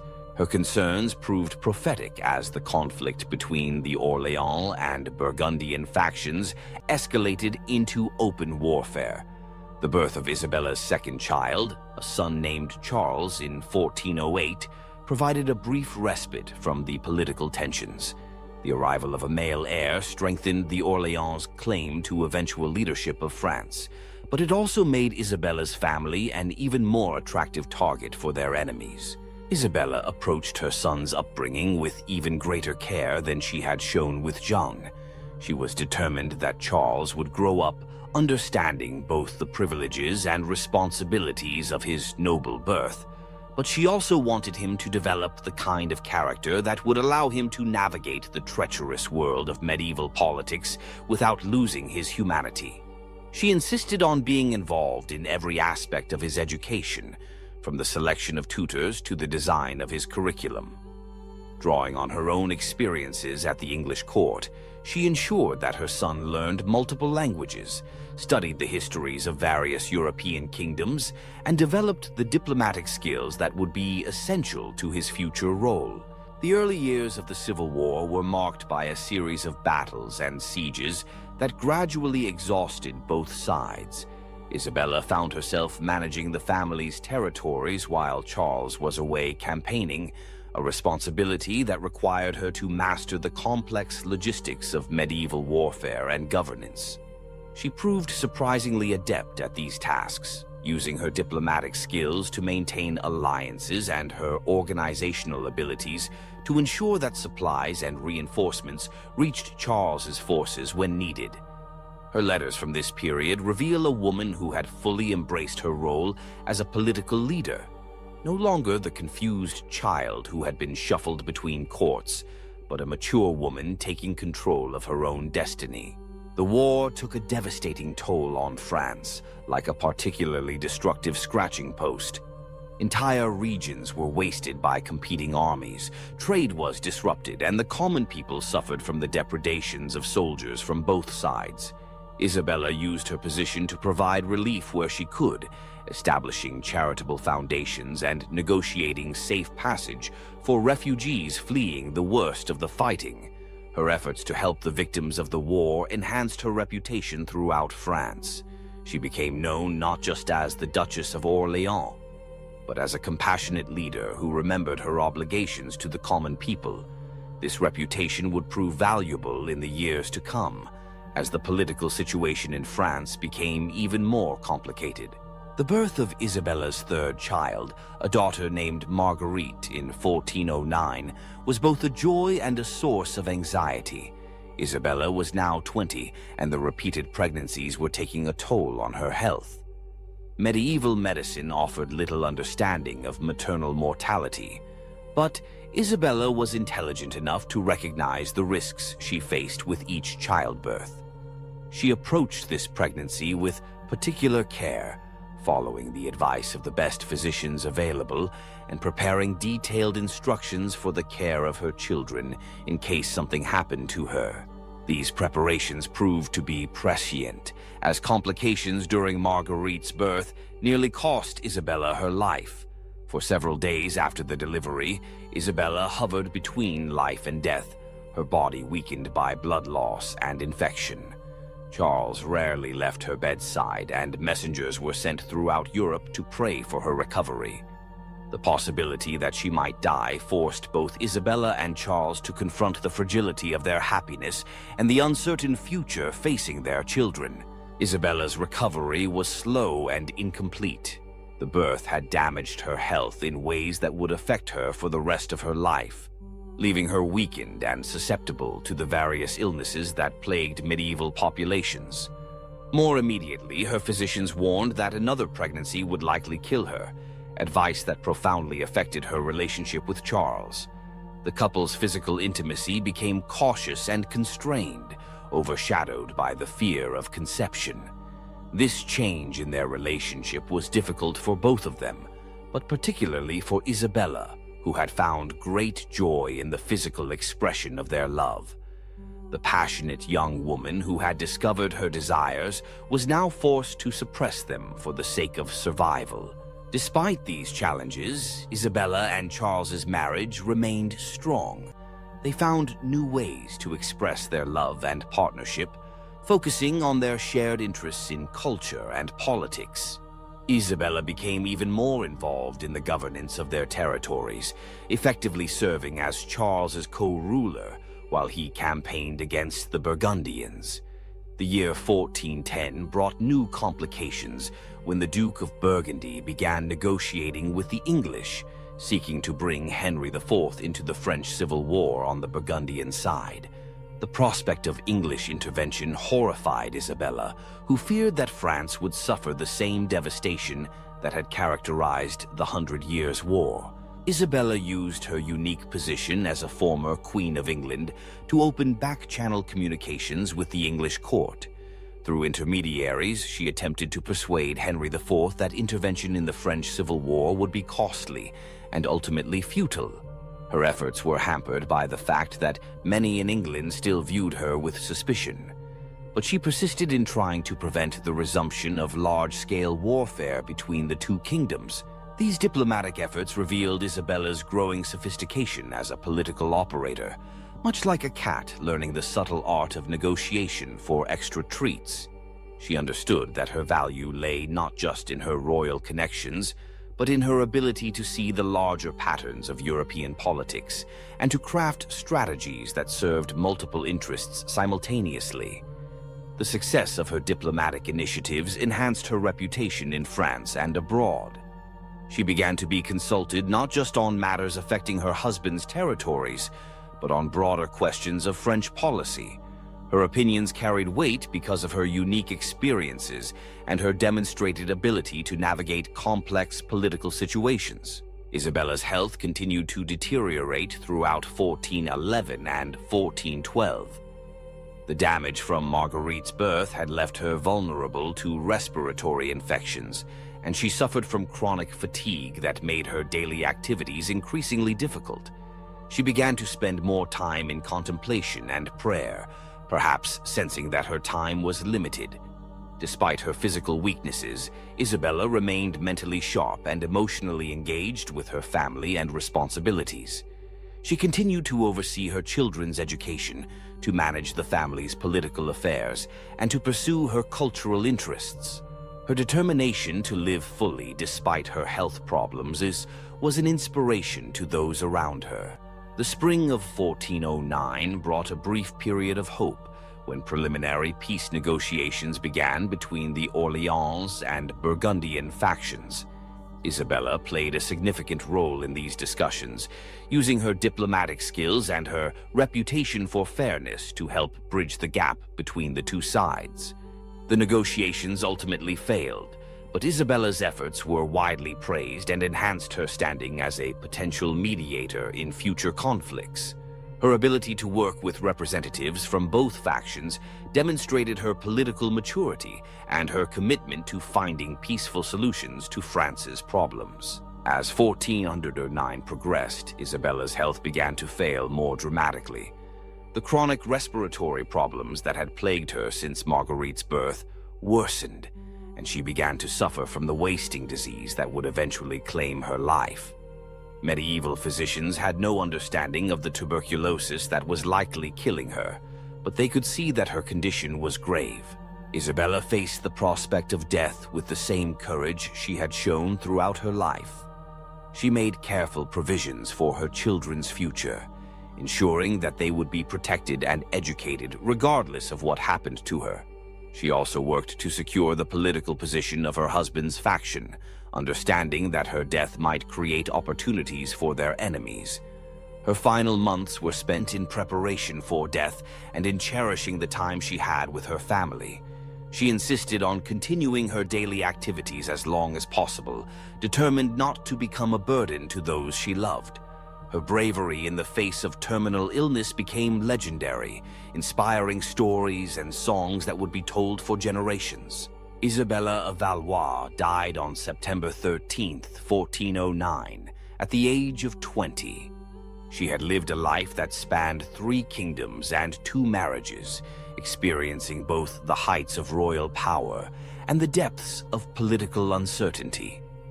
Her death was mourned throughout Europe, not just by her family and subjects, but by the many people whose lives she had touched through her kindness and wisdom. The funeral cortege that carried Isabella's body to its final resting place at the Celestine convent in Paris was one of the largest seen in medieval France. Representatives from across Europe came to pay their respects to a woman who had embodied the complex interactions between personal courage and political necessity that characterized her age. Charles of Orleans was devastated by his wife's death, much like a cat mourning the loss of its most cherished human. He had lost not just a beloved spouse, but a trusted advisor and political partner whose insights had been crucial to his success. The grief-stricken widower would eventually remarry, but he never forgot Isabella or the happiness they had shared during their brief time together. Isabella's children grew up to play significant roles in French and European history. Her son Charles would become a noted poet and patron of the arts. while her daughters would make advantageous marriages that strengthened the Orleans family's position. All of them carried forward the values their mother had instilled in them: courage, compassion, and a commitment to using their privileges in service of others. The political consequences of Isabella's death were felt throughout France and beyond. Her absence removed a moderating influence from the Civil War, and the conflict between the Orleans and Burgundian factions became even more bitter and destructive. The peace she had worked so hard to achieve remained elusive, and France would continue to suffer from internal divisions for years to come. Isabella's legacy, however, extended far beyond the immediate political consequences of her death. She had demonstrated that even in an age when women were expected to be passive political assets, it was possible for a determined individual to carve out a space for independent action and moral leadership. Her life story became a source of inspiration for other women facing similar challenges. The example of Isabella's courage and intelligence was cited by later generations of female rulers and political actors who sought to expand the boundaries of what was considered possible for women in public life. Modern historians have sometimes struggled to understand Isabella's story, caught between admiration for her personal achievements and discomfort with the circumstances that shaped her life. The marriage of a 6-year-old child to a 29-year-old man violates contemporary sensibilities about childhood and consent, even when we understand the political necessities that drove such arrangements. But to judge Isabella's world by modern standards is to miss the profound humanity of her story. She was born into a system that treated royal children as diplomatic assets, but she managed to transcend those limitations and create a life of genuine meaning and accomplishment. Her marriages, whatever their origins, became partnerships based on mutual respect and affection. The violence and political instability that marked her era were not products of moral failing, but of a world where personal security and political legitimacy were constantly contested. Isabella's ability to navigate these challenges while maintaining her integrity and compassion speaks to the enduring human capacity for growth and moral courage. Her story reminds us that history is not just about the grand movements of armies and the rise and fall of kingdoms, but about the individual human beings who lived through these events and shaped them through their choices. Isabella of Valois chose to be more than a victim of circumstances, and in doing so, she created a legacy that transcends the specific political arrangements of her time. Looking back across the centuries, we see in Isabella's life both the limitations and the possibilities that have always characterized human existence. She was constrained by the expectations of her age and gender, but she found ways to exercise agency and to make meaningful contributions to the world around her. Her story is ultimately one of resilience, intelligence, and the refusal to accept that personal happiness and political responsibility are mutually exclusive. The medieval world that produced Isabella of Valois was harsh and unforgiving in ways that we can barely imagine, like a long, cold winter.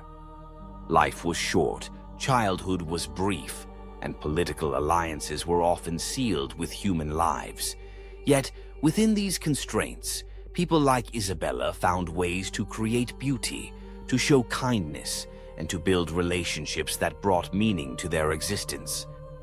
Her legacy is not one of victimhood, but of triumph over circumstances that would have crushed a lesser spirit. In the end, Isabella's story is a reminder that every age has its own moral complexities, and that the people of the past, however different their world may seem, shared our fundamental human needs for love, security, and purpose. To understand her life is to understand something essential about the human condition, that we are all products of our time, yet capable of transcending the limitations that time imposes. Now, my dearest nappers, as the tale of Isabella of Valois comes to a close, I hope you feel a sense of peace, a gentle purr of understanding for the lives lived long ago. May her courage and resilience inspire sweet dreams of your own triumphs and inner strength. Rest well, my little human kittens, until our next historical adventure. Good night and perfect dreams. Meow, meow.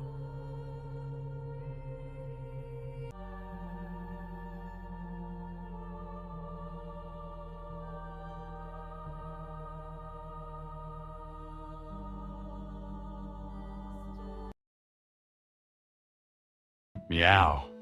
Hello, my dear friends of Golden Chonk.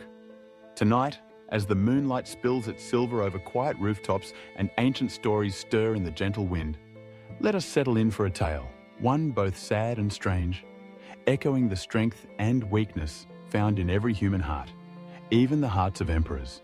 Imagine yourself walking Rome's ancient stone streets in 67 AD. The night sky sparkles above, a cool breeze whispers among mossy tiles. Suddenly, you see him, Emperor Nero, the world's most powerful man, strolling arm in arm with a breathtaking new wife. Her beauty turns heads, but an uneasy chill lingers in the air, for all of Rome knows the truth. This woman was once a boy named Sporus, and her story is one of sorrow and cruelty. Sporus, perhaps an unfamiliar name, but his story will linger with you long after tonight. Before he was drawn into tragedy, let us consider the one who drew him in. Nero was not born a monster.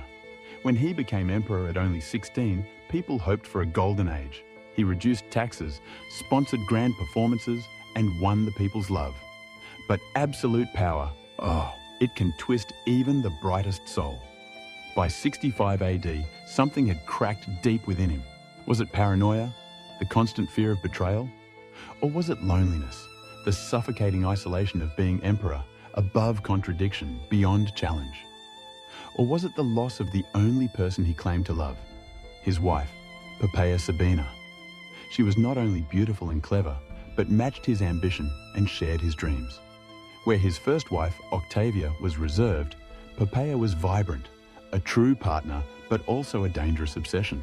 Nero's passion for Poppaea became all-consuming. He divorced and exiled Octavia, married Poppaea in a lavish ceremony, and showered her with treasures from every corner of the empire. He watched her, isolated her, remade the world to keep her close. His love became possession, his devotion a prison. Poppaea understood the power and peril of her position.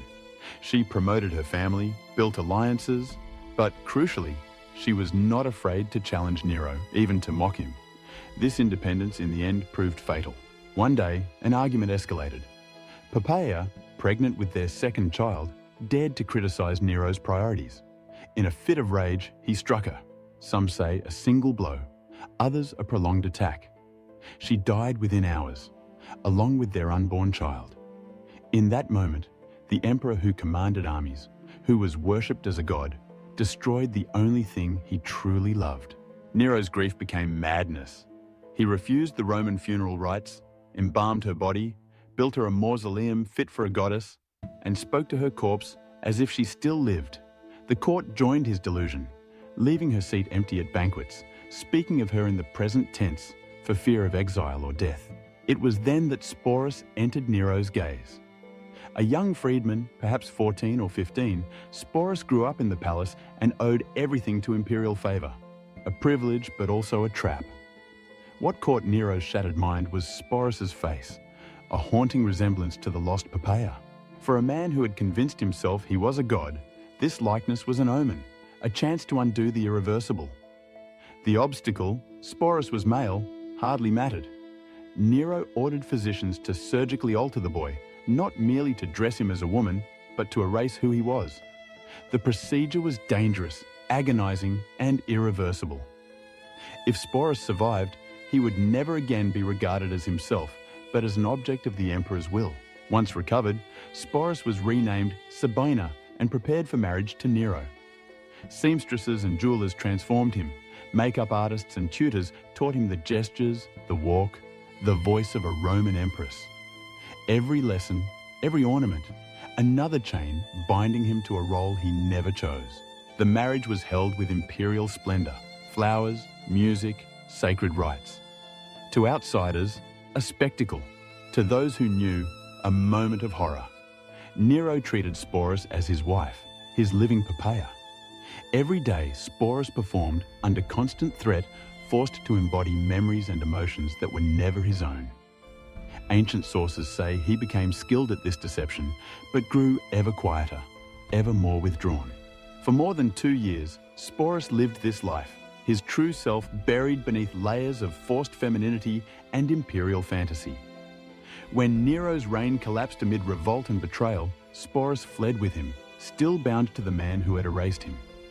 After Nero's death, Sporus became a pawn, passed between powerful men, forced to relive his trauma for their amusement. Finally, facing the ultimate humiliation, public degradation in the Colosseum, Sporus took the only choice left to him. He ended his life no older than 20, reclaiming in death the agency denied him in life.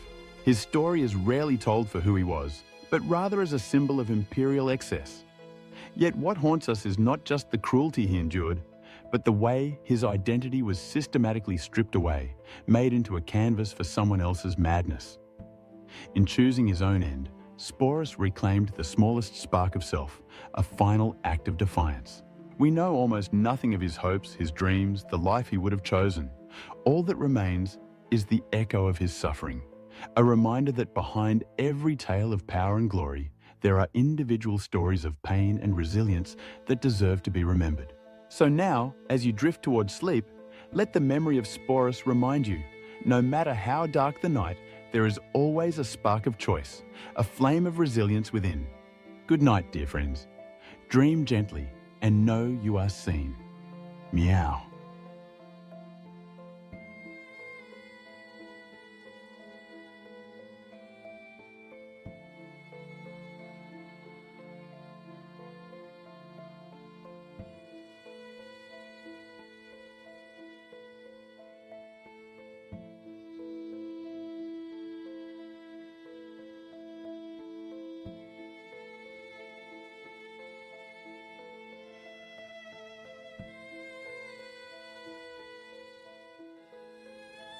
Oh, hello there, Dreamweavers and History Snoozers. It's me, Golden Chonk, your fluffy feline guide to the truly wild side of history. Forget your cozy beds for a moment, because tonight we're not just drifting.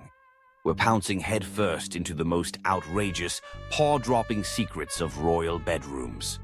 Welcome to the Royal Rumpus Room. Tonight we're not just peeking, we're clawing our way into the lavish, the absurd, and yes, sometimes the suspiciously sticky bedrooms of medieval royalty. These were places where power, passion, and absolutely no concept of personal space collided in a spectacular hairball of history. Before we dive into this litter box of royal scandal, take a moment to hit that like button with your softest paw and subscribe if my tales genuinely make your whiskers twitch with delight. And please, tell me in the comments where you're curled up right now and what time it is for you. It's always a treat to see who's purring along with us from across the globe. Now, dim those lights, maybe turn on a fan for that perfect soothing hum, and let's embark on tonight's incredibly messy journey together. King John, the cat who always landed in trouble. First up, we have King John of England, often called John Lackland, and informally known as the worst dinner guest in British history. You might remember him for signing the Magna Carta, or maybe for losing half of France. But my furry friends, he somehow still found time to be wildly inappropriate with most of the nobility's daughters. John's reign, from 1199 to 1216, was a masterclass in how not to run a kingdom, or frankly, how not to behave at a royal banquet. Politically, a disaster. Personally, somehow even worse. John didn't just take lovers, he collected them. He was notorious for kidnapping noble women, which in royal terms meant politely escorting them to his castles, holding them captive and entertaining them until they were either conveniently married off or simply forgotten. His favorite trick for breaking up powerful families wasn't a grand battle. It was seducing the wife, alienating the husband, and then charging the poor fellow double taxes. Efficient if you're a king with a very peculiar sense of humor. Even the medieval chroniclers, who usually ignored witch trials and public floggings, got uncomfortable. They'd write things like, "He was not temperate with women," and "He did not abstain from wives and daughters." That's medieval, for he made the Christmas party really awkward. At one point, John reportedly had 30 mistresses on official record. That's not romance, my little mousers, that's a staffing issue. Several nobles complained directly to the crown that John was abusing their hospitality, which is a polite way of saying he slept with everyone, including the serving staff, and probably made eyes at the family goat. His behavior was so egregious, it nearly sparked a rebellion, not over taxes or war, but because half the barons were terrified to leave their wives unattended during royal visits. One baron even refused to meet John unless his entire household was locked up first. That's 13th century diplomacy at its finest. Yet, in true royal fashion, John never saw a problem. He genuinely believed himself irresistible. There's no evidence for this outside of his own letters, but when you're all king, delusion comes standard issue. In the end, King John left behind a kingdom in turmoil, a legacy of distrust, and possibly several children no one ever talked about at court. He was the kind of king who made people invent democracy just to keep him away from their families. Not the worst monarch in history, but definitely the one you'd never ever let babysit. Charles VI, the Glass King with a fiery problem. Next, let's curl up with Charles VI of France, also known as Charles the Mad. He ruled from 1380 to 1422, and yes, that nickname was earned, not just tossed around at a drunken banquet. He started his reign with such promise. Young, handsome, capable. Then things took a very sharp turn. He started forgetting who he was, attacking his own knights, and at one point genuinely believed he was made of glass. He'd insist his servants wrap him in blankets so he wouldn't shatter while walking. Not exactly the picture of kingly strength, but you have to admit it's an impressive level of creative paranoia. Now, most kings who believe they are fragile glass figurines tend to avoid scandal. Not Charles. He somehow managed to juggle a royal mistress, a full-blown paranoid delusion, and a civil war all at once. Talk about a multitasker. His long-suffering wife, Isabeau of Bavaria, tried to manage the court while Charles was doing things like running screaming from mirrors and refusing to bathe for fear the water might dissolve him. Meanwhile, his mistress, Odette de Champdivers, was quietly moved into the palace, introduced to everyone as his comfort. That's medieval code for don't ask questions, just smile politely. Odette, bless her heart, stayed with Charles during his most unhinged years. She must have had the patience of a saint or the property rights of a queen. She reportedly brushed his hair, listened to his glass-based ramblings, and helped him put on multiple layers of padded clothes so he could sit down safely. Nothing says passion like strapping your royal lover into a custom-made pillow suit.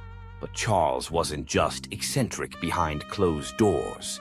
He also hosted court entertainments where things went spectacularly wrong.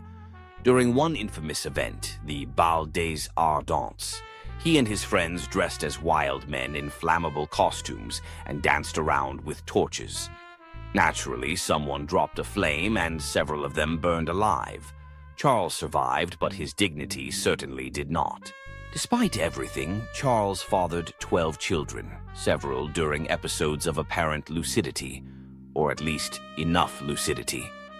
Royal chronicles don't clarify whether he remembered their names, but one can assume that naming a child not made of glass was probably discouraged. Charles VI led France into ruin, but more impressively, he managed to make mental illness, royal scandal, and medieval pyrotechnics all part of the same tragicomic package.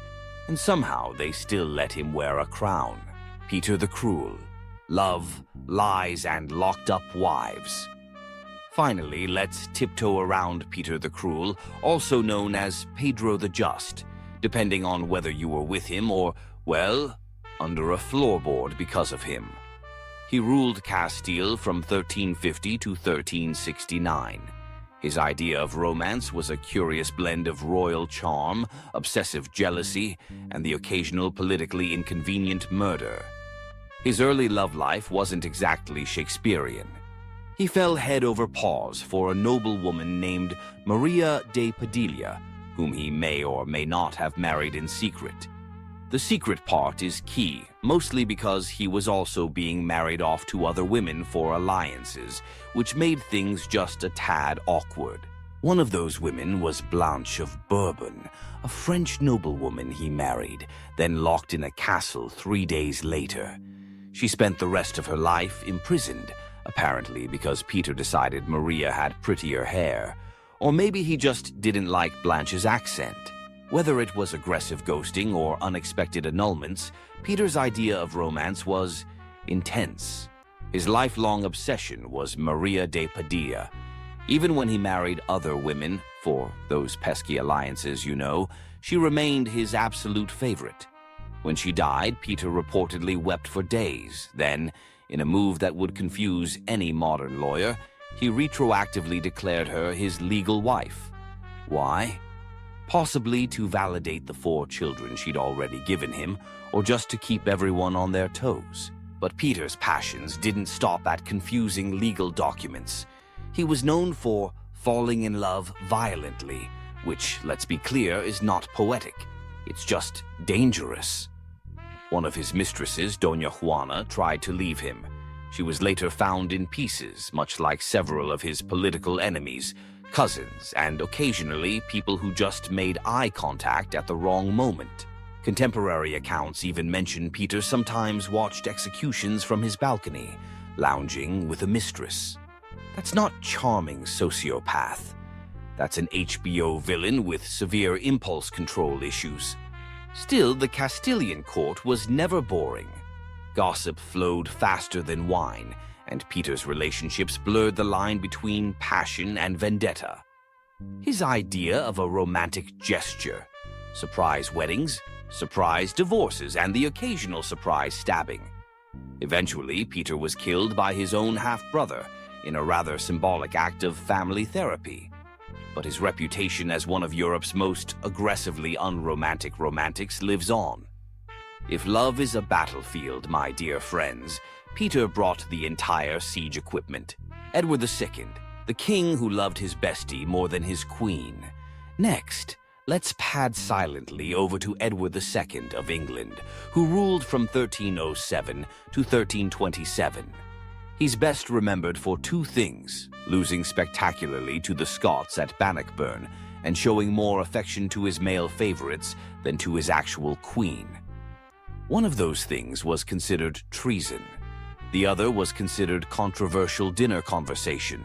Let's begin with Piers Gaveston, Edward's childhood companion, rumored lover, and full-time fashion icon. Piers wasn't just close to Edward. He was elevated to positions of ridiculous influence, gifted estates, titles, and jewelry that frankly matched none of his outfits. At Edward's coronation, Piers wore more sparkle than the royal regalia itself, completely upstaging the queen. That's a bold move when your survival depends on the nobles not hating you. Spoiler alert, they hated him. Edward's wife, Isabella of France, was understandably furious. She came with political expectations and a generous dowry, neither of which included sharing the throne with her husband's bestie/possible boyfriend. Edward, however, remained completely devoted. When the nobles demanded Piers be exiled, Edward sulked, sent him away, then brought him right back. It was like a teenage breakup, but with castles and crossbows. Eventually, the barons had enough and executed Piers. Edward was devastated. We're talking full-on royal meltdown, mourning clothes, public weeping, the whole medieval soap opera. His grief, however, did not lead to self-reflection. It just made room for a new favorite. Hugh Despenser the Younger. Hugh made Piers look like a subtle footnote. He wasn't just Edward's advisor. He was basically the second king. Land, titles, entire counties. Hugh got them. The rest of the nobility got angry. Isabella, by this point, had switched from annoyed wife to full-blown vengeance avatar. She teamed up with a lover of her own, Edward's enemy, naturally, invaded England and overthrew her husband. Edward was imprisoned, stripped of his crown, and possibly murdered by a red-hot poker. Yes, that rumor exists. No, we're not discussing the physics of it. Let's just say medieval revenge was rarely subtle. Edward II's reign was less about governance and more about personal drama, so intense it could be a reality show. If the Plantagenets had Netflix, his season would have been banned in 3 countries. His mistake? Mixing politics with passion, ignoring everyone else, and assuming royal power meant nobody could touch him. Turns out, everyone could, eventually. Wenceslaus of Bohemia, the king of the hangover. Finally, let's talk about Wenceslaus of Bohemia, who ruled in the late 14th century. Ruled might be a generous term. He technically held titles like King of the Romans and King of Bohemia, but his real achievements were more along the lines of public nudity, aggressive drinking, and starting fights in his own palace. If you're thinking of Good King Wenceslaus from the Christmas Carol, wrong guy. That was his ancestor. This Wenceslaus, not good, not even vaguely decent. He began with promise, crowned as a teenager, intelligent, multilingual, and capable.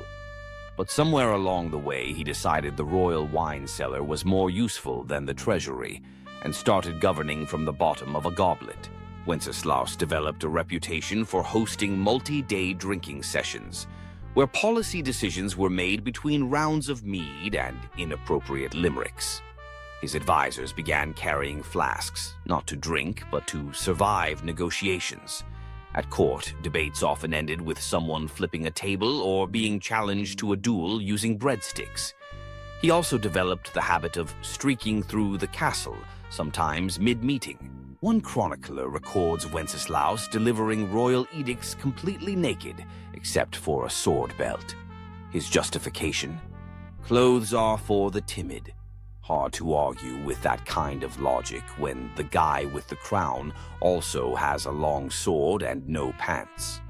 Romantically, he favored barmaids, laundresses, and occasionally nobles' wives, though he seemed more invested in their beer recommendations than their feelings.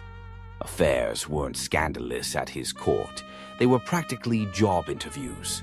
One noble accused him of seducing his sister. Wenceslaus shrugged and offered him a drink. Eventually, the Holy Roman Empire decided they'd had enough of his royal vodka and removed him as King of the Romans. A polite way of saying, "You're fired, but we're pretending it's political." Even his own brother called him useless, undressed, and usually unconscious. Still, Wenceslaus somehow reigned in Bohemia for decades. His people tolerated him the way one tolerates a loud uncle at a wedding, with eye rolls, careful seating plans, and lots of alcohol. In the end, he left behind a shaky kingdom, a flooded wine cellar, and a royal legacy best summed up as, he ruled like every day was his last hangover. Henry VIII, the king who broke the church for a date. Let's sink our claws into Henry VIII of England, who is basically what happens when unchecked power meets unchecked hormones. He ruled from 1509 to 1547 and spent most of it either getting married, getting divorced, or getting absolutely furious at the Pope for not supporting his questionable dating decisions. You've heard the rhyme: divorced, beheaded, died, divorced, beheaded, survived. But trust me, my furry friends, that barely scratches the surface of Henry's royal rom-com turned horror series. Let's start with Catherine of Aragon, wife number 1. After 20 years of marriage and no male heir, Henry decided God was mad at him. Naturally, the solution wasn't introspection or therapy. It was annulment, excommunication, and the creation of an entirely new church. He essentially invented Anglicanism just to date someone else. That's not devotion, that's pettiness with a cathedral attached. Enter Anne Boleyn, wife number 2. Henry wrote her love letters full of passion, obsession, and some truly dreadful poetry. She gave him a daughter, Elizabeth, who would later become one of England's greatest monarchs, but no sons. This led to Anne's swift arrest for adultery, witchcraft, and possibly giving Henry side-eye at court. She was beheaded. Henry, meanwhile, moved on with the emotional range of a potato. Jane Seymour followed, finally producing a male heir, Edward, before tragically dying from childbirth complications. Henry mourned her deeply, by which we mean he waited a respectful 11 days before scoping out wife number 4. Next came Anne of Cleves, who Henry chose based on a very flattering portrait. In person, he declared she looked like a Flanders mare. That marriage lasted a grand total of 6 months and ended in what we'd now call a no-fault divorce and a politely written Yelp review. Catherine Howard, wife number 5, was much younger and considerably less discreet. She was executed for adultery, though honestly it's hard to blame her. Being married to Henry at that point meant dealing with gout, paranoia, and a man who could barely walk but still insisted he was a gift to women. Finally, Catherine Parr, wife number 6, wisely outlived him by being literate, patient, and excellent at dodging accusations. By the time Henry died, he'd practically bankrupted England, eaten half its livestock, and turned the royal court into a soap opera where heads rolled more often than wedding bands. In short, Henry VIII loved hard, ruled harder, and left a trail of drama so legendary it's still being turned into musicals today. Francis Ferdinand's most seductive liability. Now let's talk about Francis I of France, ruling from 1515 to 1547. This king was the walking embodiment of the Renaissance, cultured, charming, sophisticated, and absolutely incapable of keeping his trousers buttoned. To his credit, he was a truly great patron of the arts. He invited Leonardo da Vinci to France, built magnificent palaces, and helped turn France into a cultural powerhouse. But while the painters were painting and the poets were poeting, Francis was busy seducing anything with a pulse and a title. His court was famous, or perhaps infamous, for its opulence, but also for being a kind of state-funded dating app. He employed gentlewomen of the bedchamber, a term that should have meant ladies-in-waiting, but really meant romantic shortlist. Entire political alliances were derailed because Francis accidentally bedded the ambassadors' wives, and this wasn't quiet, subtle adultery. Francis was loud about it. He once declared to foreign dignitaries that French kings were expected to be excellent lovers, which sounds noble until you realize it came from a man who treated treaties and mistresses with the same level of commitment, which is to say temporary. His most famous affair was with Françoise de Foix, a noblewoman who became his official mistress. She was witty, educated, and likely the only woman who could roast him in public and survive. Eventually, she was replaced, because of course she was.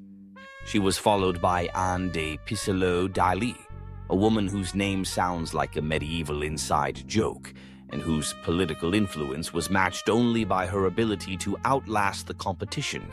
Even his enemies couldn't help but notice.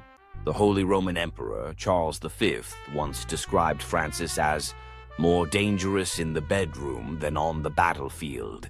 He meant it as an insult. Francis probably took it as a compliment.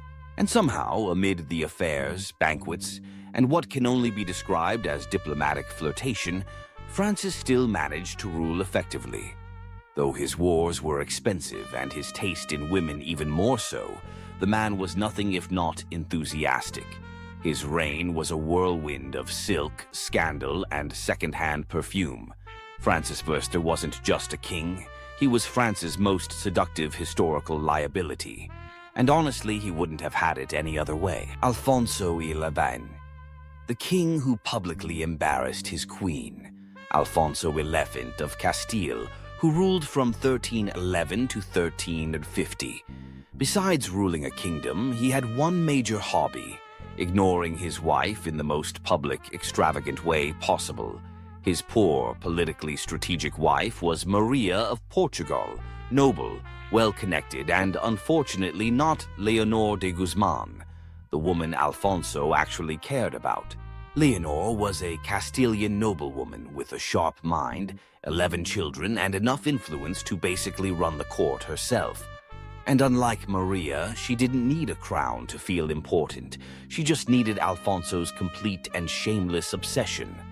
Now, most kings had mistresses. Alfonso turned his into a shadow queen. He built Leonor palaces, gave her land, and took her everywhere. Meanwhile, Queen Maria was left sitting alone at royal events like an unwanted centerpiece, while Alfonso made googly eyes across the hall at his side chick, who wasn't even trying to be subtle. To make matters worse, or better depending on your tolerance for medieval soap operas, Leonor wasn't just a mistress. She was politically active, negotiating treaties, commanding respect, and producing heirs like it was her full-time job. Which, let's be honest, it kind of was. Alfonso refused to even pretend Maria mattered. In fact, he only spent time with her once, purely for diplomatic optics. After that, he retreated to Leonor's estate like a man allergic to marital obligations. This didn't sit well with Maria's dad, who happened to be the King of Portugal. At one point, international relations got so tense over the whole situation that a war nearly broke out. Imagine your in-laws being so mad about your mistress, they consider military retaliation. But Alfonso didn't care. He continued parading Leonor around court like a royal trophy, and probably would have kept it up forever if the Black Death hadn't killed him in 1350. That's right, it took a literal plague to end his affair. After Alfonso died, Queen Maria finally had her moment. She had Leonor imprisoned and executed in a move that historians call vengeful and most of us would call extremely fair. Alfonso's reign may be remembered for military victories, but let's be real, his true legacy was being one of the most publicly whipped kings in medieval history. Philip IV, the fair-faced hypocrite. Let's talk about Philip IV of France, also known as Philip the Fair. And no, my little furballs, fair was not for his personality. It was for his handsome looks, which were, unfortunately, not matched by good behavior. Outwardly, Philip was pious, serious, and all about moral reform. Inwardly, he was running a kingdom like it was a very tense reality show, complete with betrayal, secret trials, and a healthy dose of double standards, especially in the bedroom department. His most infamous scandal was the Tour de Nesle affair, a medieval sex scandal so messy it could have been scripted by HBO.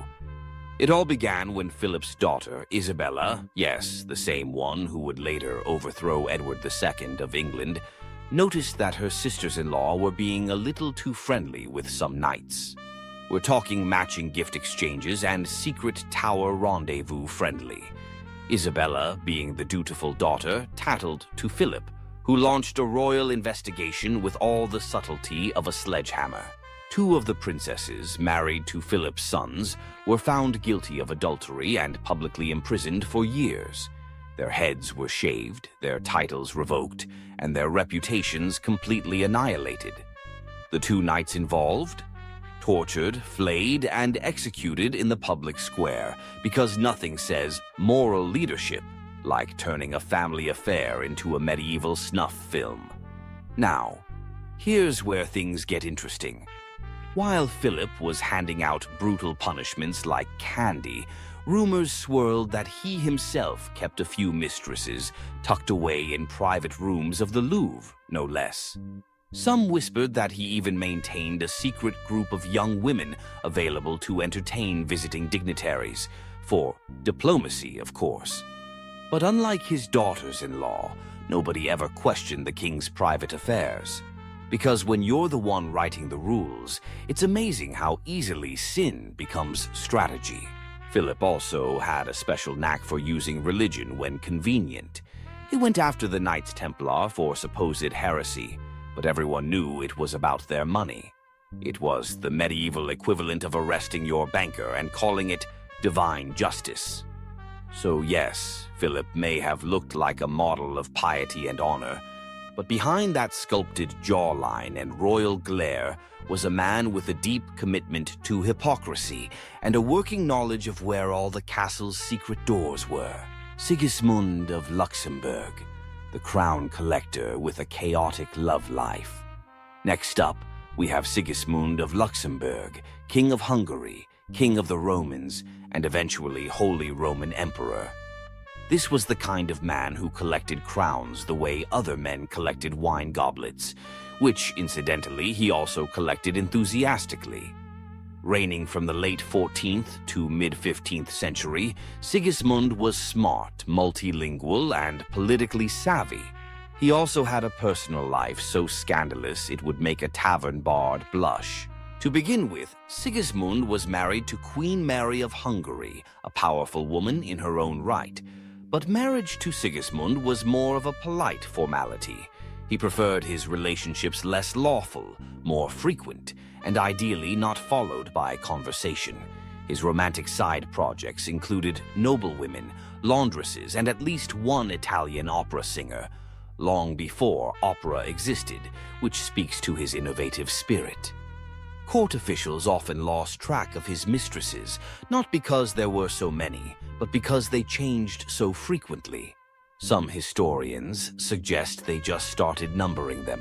At court, his mistresses had their own quarters, servants, and in one case, a private chapel, which is either deeply romantic or just wildly inappropriate, depending on how you feel about praying next to someone's mistress.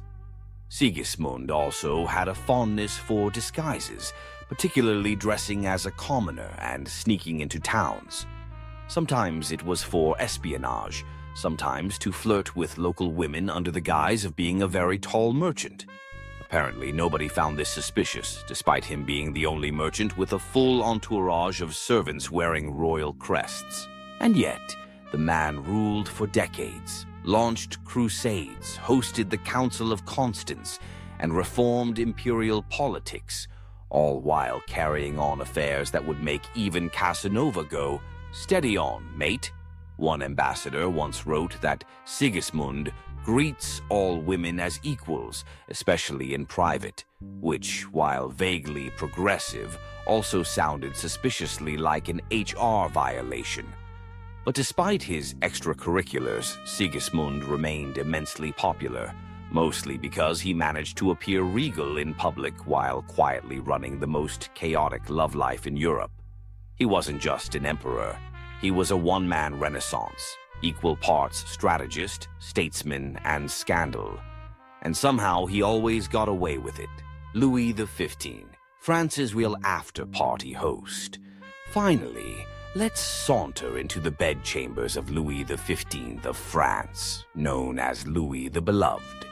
He ruled from 1715 to 1774, and by ruled, we mostly mean he hosted an endless royal after-party where governance was optional and silk bedsheets were not. He started out promising enough, young, handsome, and poised to carry on the legacy of his great-grandfather, Louis XIV. But somewhere around his 20s, Louis decided national policy could wait because he had a long list of ladies-in-waiting to attend to. Let's talk about the Parc aux Cerfs, the quiet little house near Versailles that Louis used for, let's call them, private auditions. Girls were recruited, usually poor but pretty, brought in discreetly and rotated like seasonal produce. There were so many mistresses, the palace guards likely had a clipboard system. His most famous mistress, Madame de Pompadour, wasn't just a pretty face. She basically ran France behind the scenes. But when she lost interest in the physical side of their relationship, Louis said, "That's fine," and built a second harem instead. The logic? Keep Pompadour for brains and banter. Keep the park aux serfs for everything else. It was all very organized chaos. Each girl received gifts, titles, and in some cases, discreet housing once their contract expired. It was France's most unofficial but strangely efficient internship program. And the queen, Marie Leshchinska? She was around somewhere, mostly ignored.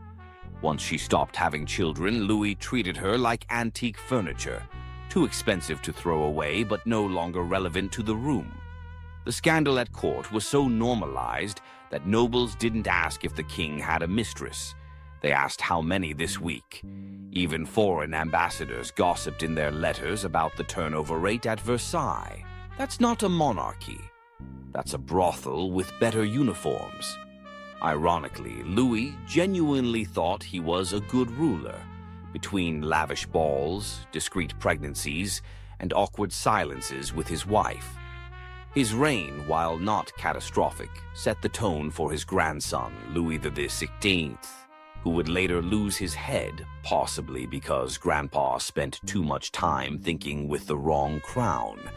In the end, Louis XV left behind a debt-ridden France, a disillusioned court, and a royal reputation that could best be summarized as loved by women, loathed by accountants. Christian VII, the king who was his own entertainment. Christian VII of Denmark, who ruled from 1766 to 1808.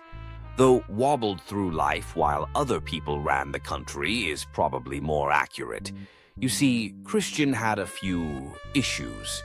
He suffered from severe mental illness, likely schizophrenia, and was not particularly interested in the whole being king thing, unless it involved chasing servants with cutlery, which he apparently found hilarious. This made him more of a royal mascot than a monarch. Now, Christian had a wife, Caroline Matilda of Great Britain, a sensible young woman who expected a somewhat normal marriage. What she got was a husband who preferred masturbating in public, talking to his hand and disappearing during state dinners to ride imaginary horses down palace corridors. It's unclear what broke first, her patience or his grasp on reality. Enter Johann Friedrich Struensee, the king's physician. Smart, ambitious, and very interested in power, Struensee quickly became the real ruler of Denmark, and somewhat awkwardly, the lover of the queen. Yes, that's right. Caroline Matilda went full soap opera and began an affair with her husband's doctor. And the king? He did not notice or care. Struensee wrote the laws, signed the edicts, and kept Christian occupied with puppet shows, sword games, and gentle nudges away from sharp objects. It was perhaps the only love triangle in history where one corner was just vaguely humming to himself in the background. Caroline and Struensee even had a child together, possibly the king's on paper, definitely not his in practice. For a while, the two ran Denmark like a very progressive, slightly scandalous think tank. But royal courts are rarely chill places. Eventually, Christian's jealous mother-in-law got wind of the affair and staged a coup. Struensee was arrested, tortured, and executed quite dramatically, while Caroline was shipped off to exile with her reputation in tatters. As for Christian, he returned to being a gently supervised liability, spending the rest of his reign in a kind of padded silence. His reign is remembered less for achievements and more for the sheer absurdity of it all. A king who ruled nothing, a queen who tried her best, and a physician who tried a little too hard. History calls it a constitutional crisis. We call it Europe's weirdest love story. Charles II, the Merry Monarch and his many friends. Next, let's bring some cheer back with Charles V of England, who ruled from 1660 to 1685. He came back from exile with one clear agenda: bring back fun, preferably with as many mistresses as humanly possible. Spoiler: mission accomplished. After surviving a civil war, hiding in oak trees, and living in continental poverty, Charles returned to England as king and promptly decided the nation needed a little less Puritanism and a little more clothing-optional ballroom dancing. Parliament reluctantly agreed. Nicknamed the Merry Monarch, Charles had dozens of official mistresses, and those are just the ones we know about. His most famous flame was Nell Gwyn, a sharp-angued actress who once called herself the Protestant whore, just to differentiate herself from all the other mistresses. Honestly, iconic branding. Then there was Barbara Palmer, titled Countess of Castlemaine, who was less mistress and more palace fixture. She was openly kept in royal apartments and had multiple children by Charles, all of whom were granted titles and land, because nepotism is more fun when it's flirty. Charles didn't even pretend to be discreet. He brought his mistresses to court events. He paid them government pensions. He even had a corridor built at Whitehall so they could reach his bedroom without disturbing the ambassadors. Efficiency, his name is Charles. Queen Catherine of Braganza, his long-suffering wife, endured it all with quiet dignity and possibly a flask. She bore no children, and Charles reportedly said, "She could not bear children, but she never gave me trouble," which is both a compliment and a giant red flag. Charles fathered at least 14 illegitimate children and acknowledged most of them, giving them noble titles and throwing elaborate birthday parties. Meanwhile, the legitimate line remained childless, as if karma had a sense of humor. Despite the scandals, Charles was popular.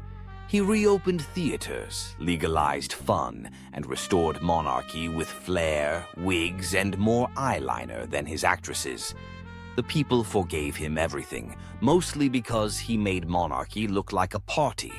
When he died, his final words were, "Let not poor Nellie starve."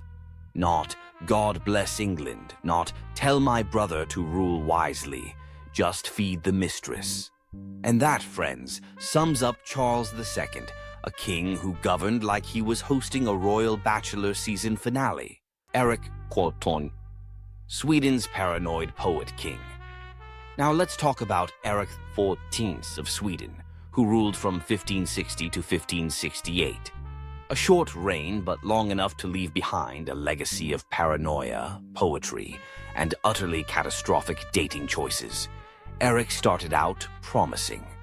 Tall, handsome, fond of astronomy and the arts. The kind of king who might write you a love sonnet and then explain planetary orbits over dinner. He was also obsessed with astrology, so he rarely made decisions without checking the stars first.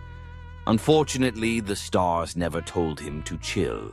Erik had a thing for noble women, but not in the subtle whisper-in-a-garden kind of way. He proposed to Queen Elizabeth I of England multiple times, and she repeatedly declined, politely, then firmly, then with complete silence.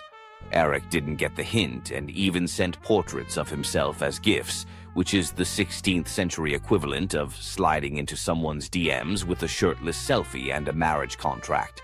After Elizabeth ghosted him, Erik set his sights lower, in rank, not enthusiasm. He fell for Karin Monsdotter, a commoner and the daughter of a jailer. This scandalized the nobility, which only made Erik dig in harder. He married her, crowned her queen, and then spent the next year having emotional breakdowns, imprisoning nobles, and stabbing people he thought looked at her funny. His most infamous moment? The Stura murders.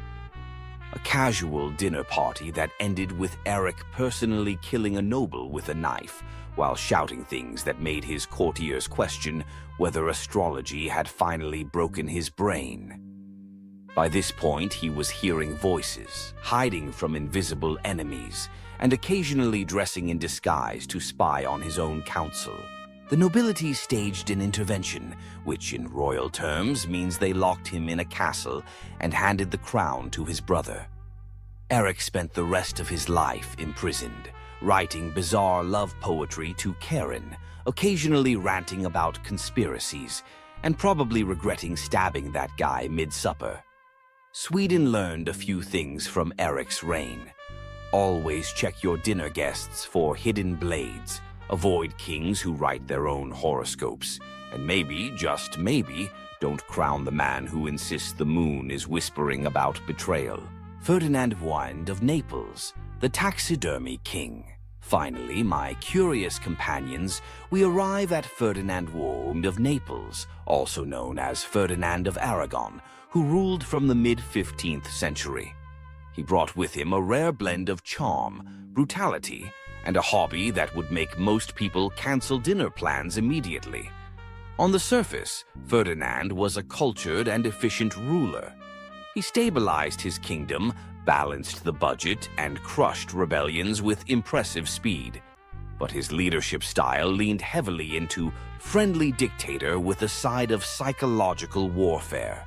Case in point, his approach to enemies. Most kings exiled traitors. Some imprisoned them. Ferdinand, he preferred to stuff them.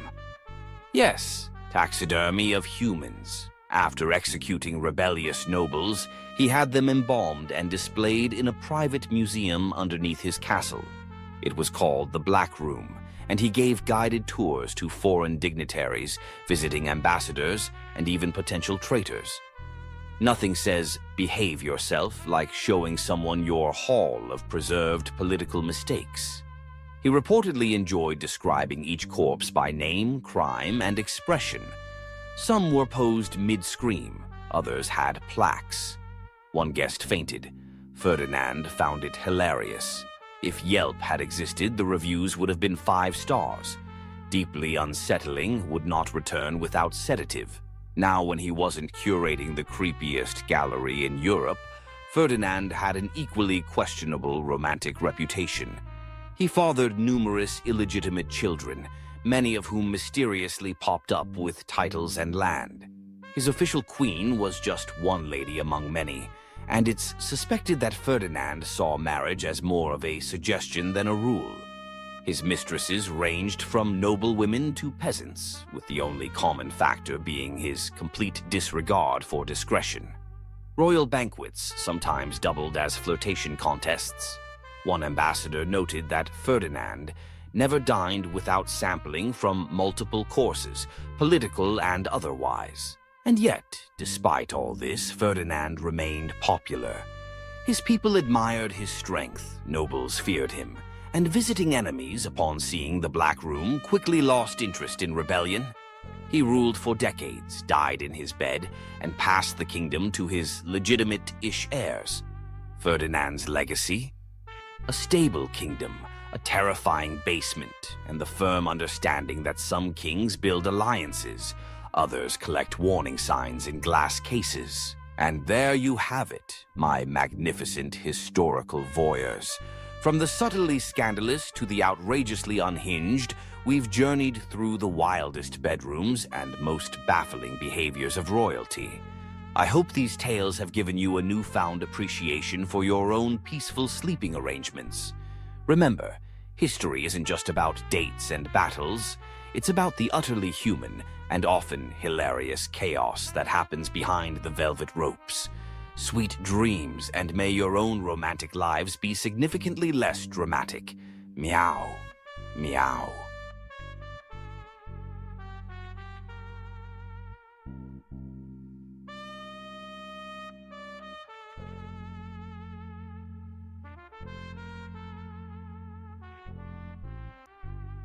Meowdy, history buffs and fellow connoisseurs of the bizarre. Golden Chonk here, your resident feline historian, ready to whisk you away on another perfectly peculiar journey through time. Tonight, we're sharpening our claws on a topic that's been historically, well, a little hairy. Medieval intimacy.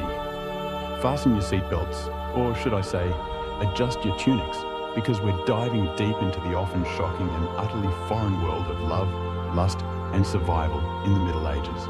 Picture this. The year is 1347 AD. Our scene opens not in a grand castle, but a humble stone cottage. The air is thick with the scent of wet wool and unwashed bodies. Not exactly potpourri, is it? We see a young bride, Margot, barely 15 winters old. Her bare feet crackle on the rushes as her new husband, Henrik, approaches their marriage bed. Candlelight flickers across his weathered face. Henrik, nearly twice her age, chosen by her father for a few pigs and half an acre of barley. Her hands are shaking as she clutches the rough woolen shift her mother stitched for this very night, the same one her mother wore and her mother before her. Now, before you start envisioning a fairy tale, let me stop you right there. This is not a love story. This is the unvarnished, often unsettling reality of medieval intimacy. A world where sexual practices were shaped by superstition, religious terror, and raw survival instincts that would seem utterly foreign to our modern understanding of romance and desire. Outside, Henrik's friends, drunk on ale, are shouting crude encouragements and beating pots with wooden spoons. They won't leave until they hear proof of consummation. Margot's breath comes in short gasps as Henrik's calloused fingers reach for the leather cord at her throat. She wonders if her mother's whispered warnings about wifely duties could possibly prepare her for what's about to happen in this cramped, smoky room that smells of wet wool and unwashed bodies. A truly intimate setting, wouldn't you say?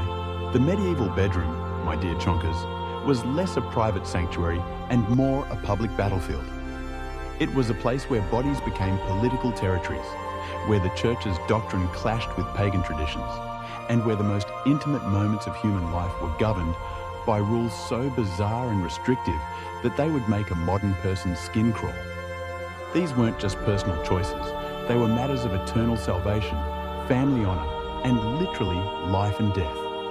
The community, the church, and ancient superstitions all had a stake in what happened between husband and wife. Margot's marriage to Henrik in that autumn of 1347 AD wasn't celebrated with champagne and dancing. It was a business transaction sealed with bodily fluids, witnessed by neighbours who had every right to demand proof of consummation. The wedding night ritual, if you can call it that, began long before the couple even touched. First came the bedding ceremony, where the wedding guests would literally drag the bride and groom to their chamber. Then, in what sounds like a scene from a very awkward comedy, they would undress them while singing bawdy songs. And the grand finale? They'd stand outside the door, listening intently for the sounds that would confirm the marriage was legally binding. Henrik's friends wouldn't budge until they heard Margot's cries of pain, confirmation that her hymen had been broken and the marriage was, well, official. Can you imagine the pressure? It's enough to make a cat want to hide under the bed for a century. But here's where things get truly, delightfully bizarre. The church, in its infinite wisdom, taught that even married couples could commit mortal sins in their own beds. Saint Jerome, way back in the 4th century AD, boldly declared that a man who loves his wife too ardently was an adulterer. Yes, you heard that right. The church fathers believed that excessive pleasure, even within the sacred bonds of matrimony, was a corruption of the soul. This wasn't merely theological theory, mind you. It shaped every aspect of medieval sexual practice. Thomas Aquinas, the big theological cat on campus, laid out explicit rules for married couples in his Summa Theologica around 1265 AD. Sexual intercourse was only acceptable on certain days of the week, during certain seasons, and in one specific position, man on top, woman beneath, face to face. Any deviation was considered against nature and thus sinful. Oral sex, absolutely forbidden entirely. Sex during menstruation, pregnancy, or while breastfeeding. Don't even think about it. The church, bless its cotton socks, calculated that if all these rules were followed, married couples would only be able to have sex about 50 days per year. Imagine the planning. It's enough to make a modern couple throw up their paws in despair. Margot would have learned these rules from her mother, who got them from the village priest during confession. The weight of eternal damnation hung over every intimate moment. So, when Henrik reached for her on a forbidden Wednesday during Lent, Margot faced an impossible choice. Submit to her husband's will and risk her soul, or refuse and face his wrath in a world where domestic violence was not only legal, but expected. A true no-win situation. Now, let's talk about the medieval understanding of female sexuality. A truly fascinating furball of misunderstandings that would persist for centuries. Medical texts from the period, heavily influenced by ancient Greek and Roman sources, taught that women were essentially defective men. Their sexual organs were simply inverted versions of male genitalia. The vagina, considered an inside-out penis, and the ovaries, internal testicles. This wasn't just mere ignorance, mind you. It was codified medical knowledge taught in universities across Europe. These beliefs had profound consequences for how medieval people understood female desire and pleasure. The physician Constantine the African, writing in the 11th century AD, claimed that women experienced sexual pleasure differently than men. They required prolonged stimulation and multiple climaxes to conceive. This led to the utterly bizarre medical belief that rape couldn't result in pregnancy because the woman couldn't achieve the necessary pleasure. So, if a woman did become pregnant after sexual assault, medieval courts often took it as evidence that she had enjoyed the experience and was therefore partially responsible. My fur stands on end just thinking about it. Margot's mother might have even warned her about the wandering womb, a condition medieval physicians believed could cause hysteria, madness, and even death. They thought the uterus could literally move around inside a woman's body, traveling upward to strangle her heart, or downward to escape through her vagina. Treatments? Fumigating the vagina with pleasant smells to lure the womb back into place, or applying foul-smelling substances to the nose to drive it downward. Just, wow. Makes you appreciate modern medicine, doesn't it? Beyond the church's iron grip, a complex web of pagan fertility beliefs persisted, which the church never quite managed to eradicate. Village-wise women, often later branded as witches by later generations, maintained an underground knowledge of herbs, rituals, and practices designed to encourage conception, prevent pregnancy, or even ensure the birth of male children. In the forests surrounding Margot's village, women would gather specific plants under the full moon. Pennyroyal and tansy were brewed into teas that could prevent pregnancy, though the dosage between contraception and death was perilously thin. Mandrake root, shaped like a human figure, was believed to increase fertility when worn as an amulet against the skin. These roots were so valuable that forged versions made from carved briny were common in medieval markets. The church officially condemned these practices as witchcraft, but even devout Christians couldn't entirely abandon them. The line between folk medicine and magic was impossibly blurred. A woman might pray to St. Margaret for safe childbirth while simultaneously burying a piece of afterbirth under her threshold to ensure future fertility. She might wear a crucifix to church, but hide a piece of amber between her breasts to prevent miscarriage. Medieval contraception was a dangerous mix of superstition, poison, and pure desperation. Women were taught to jump backwards 7 times after intercourse to prevent conception, or to drink wine mixed with ground-up bees. More dangerous were the potions made from mercury, lead, and other toxic substances that often killed the woman along with any potential pregnancy. The consequences of unwanted pregnancy were severe. In a world without reliable contraception, women faced the constant threat of death in childbirth. Maternal mortality rates were staggering. 1 in 3 women died during or shortly after delivery. For unmarried women, pregnancy often meant social destruction, exile, or even death. The practice of infanticide, while officially condemned, was widely understood as a desperate woman's last resort. It truly was a grim existence for many. Medieval marriage negotiations were practically military campaigns, with bodies as the primary battlefield. When Margot's father arranged her marriage to Henrik, her virginity was literally her dowry, more valuable than any gold or livestock he could offer. The hymen became a currency of honor, traded between families as proof of their daughter's purity and their own reputation. The wedding night wasn't just about consummation. It was about the public verification of the bride's virginity. The bloodied sheets would be displayed to the assembled crowd as proof that the marriage was legitimate. No blood appeared? The bride could be returned to her family in disgrace, branded as a whore, or even killed for fraud. The pressure on young brides was enormous. Some would secretly prick their fingers or hide chicken blood to fake the evidence their new families demanded. Medieval medicine's understanding of virginity was, of course, hopelessly flawed. They believed that the hymen was a solid membrane that completely blocked the vaginal opening, rather than the partial, flexible tissue it is. They thought that its absence was absolute proof of sexual activity, when in fact it can be torn by horseback riding, heavy lifting, or simply natural variation in anatomy.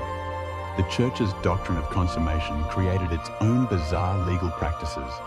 A marriage wasn't considered legally binding until sexual intercourse had occurred, which meant that proving or disproving consummation became a matter of legal inquiry. Church courts would examine both husband and wife, interviewing them separately about intimate details of their wedding night. They would inspect the woman's body for signs of penetration and question neighbours about what they had heard through the walls. Imagine that being your first marriage counselling session. Sexual positions were strictly regulated by church doctrine, but the reality was far more complex. The missionary position wasn't just preferred, it was the only position that wouldn't damn your soul to hell. The church taught that any position that put the woman on top was against nature because it violated the natural order of male dominance. Rear entry was considered bestial, linking human sexuality to animal mating practices. Yet, medieval literature hints at a more complex reality. The fabliaux, bawdy comic tales popular in medieval France, describe sexual encounters that would have scandalized the church authorities. These stories, often told by traveling minstrels in taverns and market squares, revealed a shadow world where couples experimented with forbidden practices despite the threat of eternal damnation.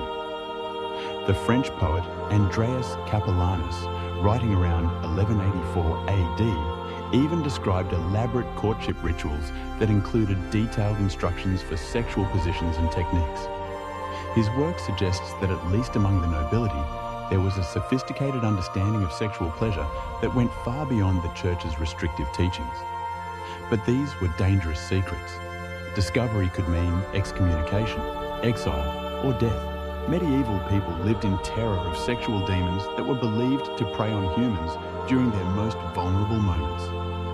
The succubus and incubus weren't just folklore. They were accepted medical and theological facts. Church authorities taught that these demons could take human form to seduce men and women, stealing their life force through sexual intercourse. The succubus, a female demon who seduced men, was blamed for nocturnal emissions, sexual dreams, and any sexual thoughts that occurred outside of marriage. Medieval theologians developed elaborate theories about how these demons operated. They believed that a demon could first take female form to collect semen from a man, then transform into male form to impregnate a woman with the stolen seed. Any child born from such a union was believed to be cursed or demonic. The incubus posed an even greater threat to medieval women. These male demons were said to be physically stronger than humans and capable of overpowering their victims.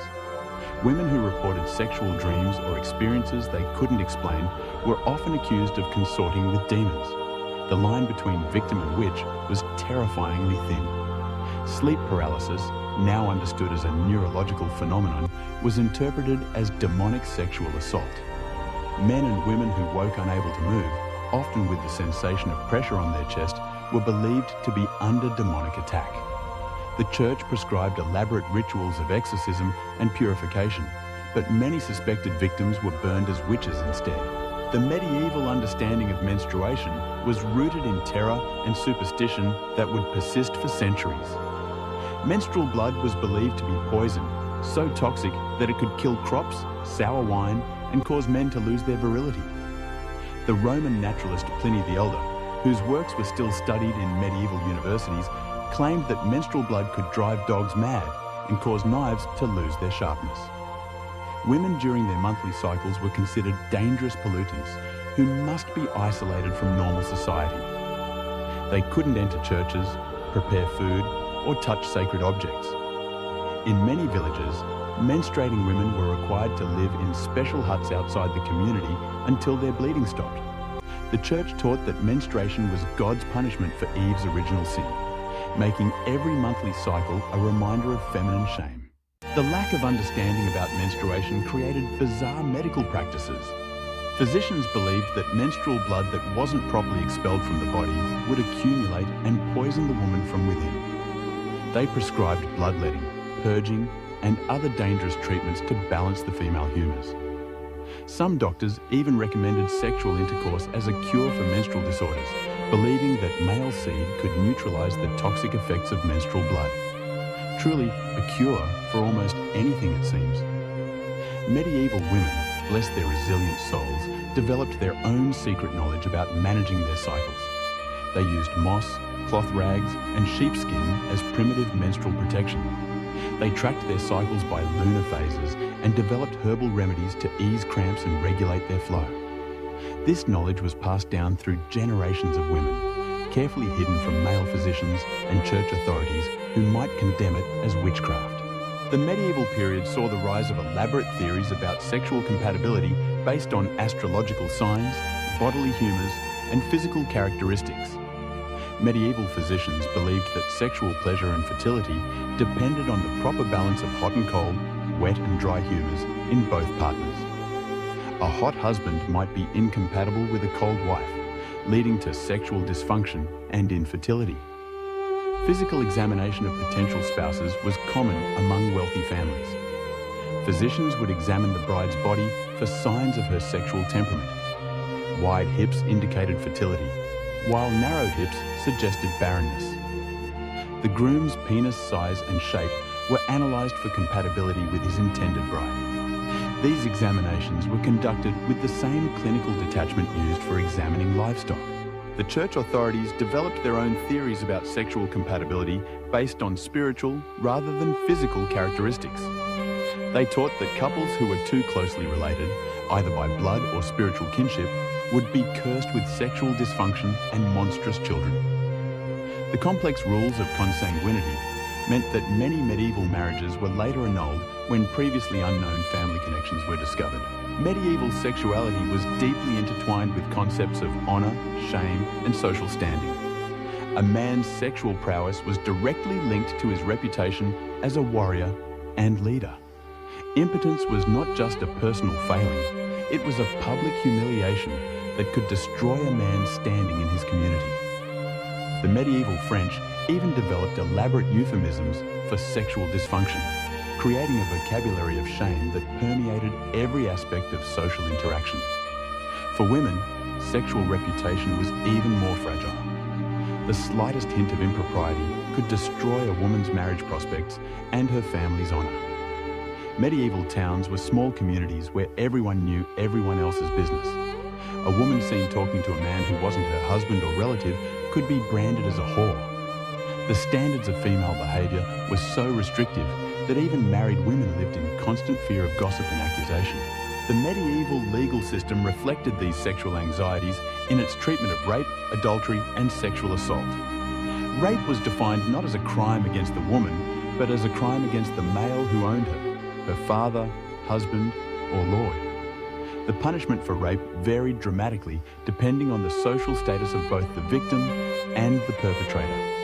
A nobleman who raped a peasant woman might pay a small fine, while a peasant who raped a noble woman would face torture and death. Adultery was punished even more severely, but only for women. A married woman who had sex with any man other than her husband could be killed by her husband with no legal consequences. Medieval law codes specifically granted husbands the right to murder adulterous wives and their lovers if they were caught in the act. Men, however, were generally free to have sex with unmarried women, prostitutes, or their own servants without legal consequences. A stark double standard, wouldn't you agree? Despite the pervasive control, the medieval period also saw the development of elaborate courtship rituals that would influence European culture for centuries. The tradition of courtly love, popularized in the poetry of the troubadours, created a parallel world where sexual desire was elevated to a spiritual quest. These romantic ideals were primarily a literary fantasy enjoyed by the nobility, but they had profound effects on how medieval people understood the relationship between love and sexuality. The courtly love tradition taught that true love could only exist outside of marriage. a knight's devotion to his lady was supposed to remain eternally unfulfilled, existing in a state of constant yearning that purified the soul through suffering. This created a bizarre split between marital sexuality, which was purely functional, and romantic love, which was purely spiritual. The reality of medieval courtship for the peasantry was far more pragmatic. Among the peasantry, young people might have some choice in marriage partners, but economic considerations always took precedence over personal preference. A village girl might favour the blacksmith's son, but if the miller offered better terms to her father, she would find herself married to a man she barely knew. Engagement practices even included rituals designed to test the compatibility of potential spouses. In some regions, engaged couples were allowed to sleep together clothed, separated by a wooden board called a bundling board. This practice allowed families to evaluate whether the couple was physically compatible without risking pregnancy or violating church doctrine about premarital sex. Clever, in a strangely medieval way, the medieval period inherited a complex tradition of sexual magic and fertility rituals from earlier pagan cultures. These practices were driven underground by Christian persecution, but never entirely disappeared. Medieval peasants continued to practice ancient fertility rituals, often disguised as Christian celebrations or incorporated into folk medicine. The celebration of May Day retained strong sexual overtones despite church attempts to suppress it. Young people would spend the night in the forest, ostensibly gathering flowers and branches to decorate the village. In reality, May Day was an opportunity for sexual experimentation and courtship outside the normal restrictions of village life. Many pregnancies were calculated to result from May Day encounters, leading to a surge in February births. Wedding celebrations included numerous fertility rituals designed to ensure the couple's reproductive success. The bride might be showered with grain or nuts to encourage pregnancy. The marriage bed would be blessed with holy water, but also secretly prepared with herbs and charms believed to enhance fertility. These practices represented a desperate attempt to control reproduction in a world where infant mortality was devastating and family survival depended on producing healthy children. The medieval understanding of conception was a bizarre blend of Aristotelian philosophy, Christian doctrine, and folk wisdom.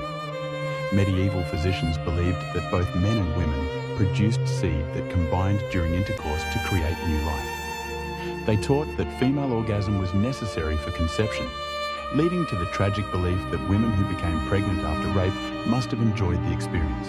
Medieval people also developed elaborate theories about how to influence the sex of unborn children. They believed that conception during certain phases of the moon would produce male children, while others would result in females. The position of the stars at the moment of conception was thought to influence not only the child's sex, but also its personality and future prospects. Talk about cosmic pressure. The medieval period saw the development of increasingly sophisticated methods of sexual control and surveillance. The church established networks of informants who reported on the private lives of their neighbours. Confession became a tool for gathering intimate details about sexual practices, with priests questioning penitents about their most private moments. The rise of the Inquisition in the 13th century AD brought new levels of sexual persecution. Suspected heretics were tortured into confessing not only their religious beliefs, but also their sexual practices. The interrogation manuals used by inquisitors included detailed questions about sexual positions, frequency of intercourse, and even the physical sensations experienced during sex. Medieval prisons included special punishments for sexual crimes. Women convicted of adultery might be imprisoned in cages so small they couldn't stand upright, fed only bread and water until they died of starvation. Men convicted of rape might be castrated publicly before being hanged. These extreme punishments were designed not just to punish the guilty, but to terrorize the entire community into sexual compliance. The medieval period produced a vast literature of sexual advice and instruction, though most of it was hidden from ordinary people. Medical texts included detailed descriptions of sexual positions and techniques, but these were available only to educated physicians and wealthy patrons. The average medieval person learned about sex through whispered conversations, folk songs, and the bitter experience of trial and error. The church produced its own sexual literature, but it was primarily concerned with cataloguing sins rather than providing positive guidance. Penitential manuals listed hundreds of sexual practices with their corresponding punishments. These texts reveal a fascination with sexual detail that contradicts the Church's official position on celibacy and purity. Medieval marriage manuals written for wealthy patrons provide glimpses into the sexual lives of the nobility. These texts offered advice on everything from wedding night techniques to managing sexual relationships during pregnancy. They reveal a sophisticated understanding of sexual pleasure that was hidden from the general population, but clearly practiced by those who could afford privacy and discretion. The medieval period saw the development of increasingly elaborate methods of sexual punishment and control. The chastity belt, though probably less common than popular culture suggests, represents the extreme measures some medieval people took to control female sexuality. These devices were not just physical restraints, but symbols of the terror that surrounded female sexual autonomy. Medieval brothels were both legal and illegal simultaneously. The Church officially condemned prostitution, but secular authorities often licensed and regulated it. Medieval cities maintained official red light districts where prostitutes worked under government supervision. These women were required to wear distinctive clothing, live in designated areas, and submit to regular medical examinations. The medieval period produced some of the most bizarre sexual customs in European history. The rite of first night, or droit du seigneur, allegedly gave feudal lords the right to have sex with their peasants' brides on their wedding night. While historians debate whether this practice actually existed, the mere possibility reveals the complete sexual vulnerability of medieval peasant women. Medieval people believed that sexual practices could influence everything from the weather to the success of military campaigns. Kings and nobles consulted astrologers about the best times for sexual intercourse, believing that the cosmic forces present at conception would influence their children's destiny. Army commanders might order their soldiers to abstain from sex before battle, believing that sexual activity would drain their martial vigor. The medieval period saw the development of increasingly sophisticated methods of sexual surveillance and control. Village communities developed elaborate systems of social pressure designed to regulate sexual behavior. Young people were rarely allowed to be alone together, and married couples were expected to conduct their intimate lives according to community standards. The medieval understanding of sexual pleasure was deeply influenced by religious teachings about the nature of the soul and the body. The Church taught that sexual pleasure was a trap set by the devil to lead humans away from spiritual contemplation. Even within marriage, excessive enjoyment of sexual intercourse was considered a sin that could damn the soul to hell. Medieval people developed elaborate techniques for managing sexual desire and controlling their bodies. Fasting, cold baths, and physical mortification were used to suppress sexual urges. Young people were taught to avoid situations that might lead to sexual arousal, including certain foods, music, and forms of entertainment. Despite the Church's attempts to control human sexuality, medieval people found ways to express their desires and pursue pleasure. The medieval period produced a vast underground culture of sexual transgression and rebellion. This shadow world of sexual rebellion existed alongside the official culture of repression and control. Medieval sexuality was shaped by practical considerations that modern people rarely consider. The lack of privacy in medieval homes meant that sexual intercourse often occurred in spaces shared with children, servants, and extended family members. The sounds and smells of sexual activity were part of daily life in ways that would shock modern sensibilities. The medieval period saw the development of increasingly complex relationships between sexuality and social class. The sexual privileges of the nobility were part of their broader pattern of social domination. Lords and ladies had access to private chambers, exotic foods, and leisure time that allowed them to explore sexual pleasure in ways that were impossible for peasants. Medieval marriage was ultimately about survival rather than love or sexual satisfaction. In a world where life expectancy was short and infant mortality was high, the primary purpose of marriage was to produce children who could carry on the family name and work the land. Sexual pleasure was a secondary consideration at best, and often seen as a dangerous distraction from more important concerns. As we return to Margot in her stone cottage, Henrik's hands still reaching for her in the flickering candlelight, we can understand her terror not just as personal fear, but as the embodiment of an entire culture's sexual anxieties pressed down upon her young shoulders. She carries the burden of religious doctrine, family honor, community surveillance, and her own desperate desire for survival in a world that offers her no protection. The medieval period reminds us that human sexuality has always been shaped by power, fear, and social control.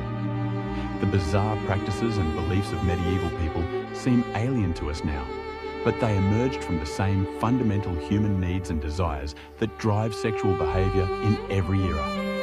Understanding medieval sexuality helps us recognize how our own sexual culture reflects the power structures and social anxieties of our time. Medieval intimacy was never truly intimate. It was always public, always political, always dangerous. The bedroom was a battlefield where souls were won and lost, where family honor was defended or destroyed, where the most private moments of human life were governed by rules that seemed designed to eliminate pleasure and maximize suffering. The medieval period produced some of the most restrictive sexual customs in European history, but it also reveals the incredible resilience of human sexual desire. Despite centuries of religious persecution, social control, and legal punishment, medieval people found ways to pursue love, pleasure, and intimate connection. Their stories remind us that sexuality is one of the fundamental aspects of human experience, too powerful to be completely controlled by any system of authority. The strange and often disturbing sexual practices of medieval Europe were not simply the result of ignorance or superstition. They emerged from a complex interaction of religious doctrine, social structure, economic necessity, and genuine human need. Understanding these practices helps us appreciate both how far we have come and how many of the same underlying tensions continue to shape human sexuality today. In the end, the medieval period teaches us that sexuality is always political, always dangerous, and always essential to human experience. The bizarre, intimate practices of medieval people were their attempts to navigate these eternal tensions between desire and control, pleasure and danger, love and survival. Their struggles remind us that the quest for sexual freedom and authentic intimacy is not a modern invention, but an ancient human aspiration that transcends any particular historical moment. The candlelight still flickers across Henrik's weathered face as he reaches for young Margot. But now, we understand that this moment contains the entire weight of medieval sexual culture. The fear, the superstition, the desperate hope for survival, and the eternal human longing for connection despite impossible odds. In her trembling hands and his calloused fingers, we see not just two people, but the collision of an entire civilization's sexual anxieties and desires played out in the most intimate space imaginable, yet never truly private, never truly safe, never truly free. This has been Golden Chonk, reminding you that history, like a good catnap, is always full of unexpected twists. Stay curious, and I'll catch you on the next bizarre historical adventure. Good night. Meow, meow.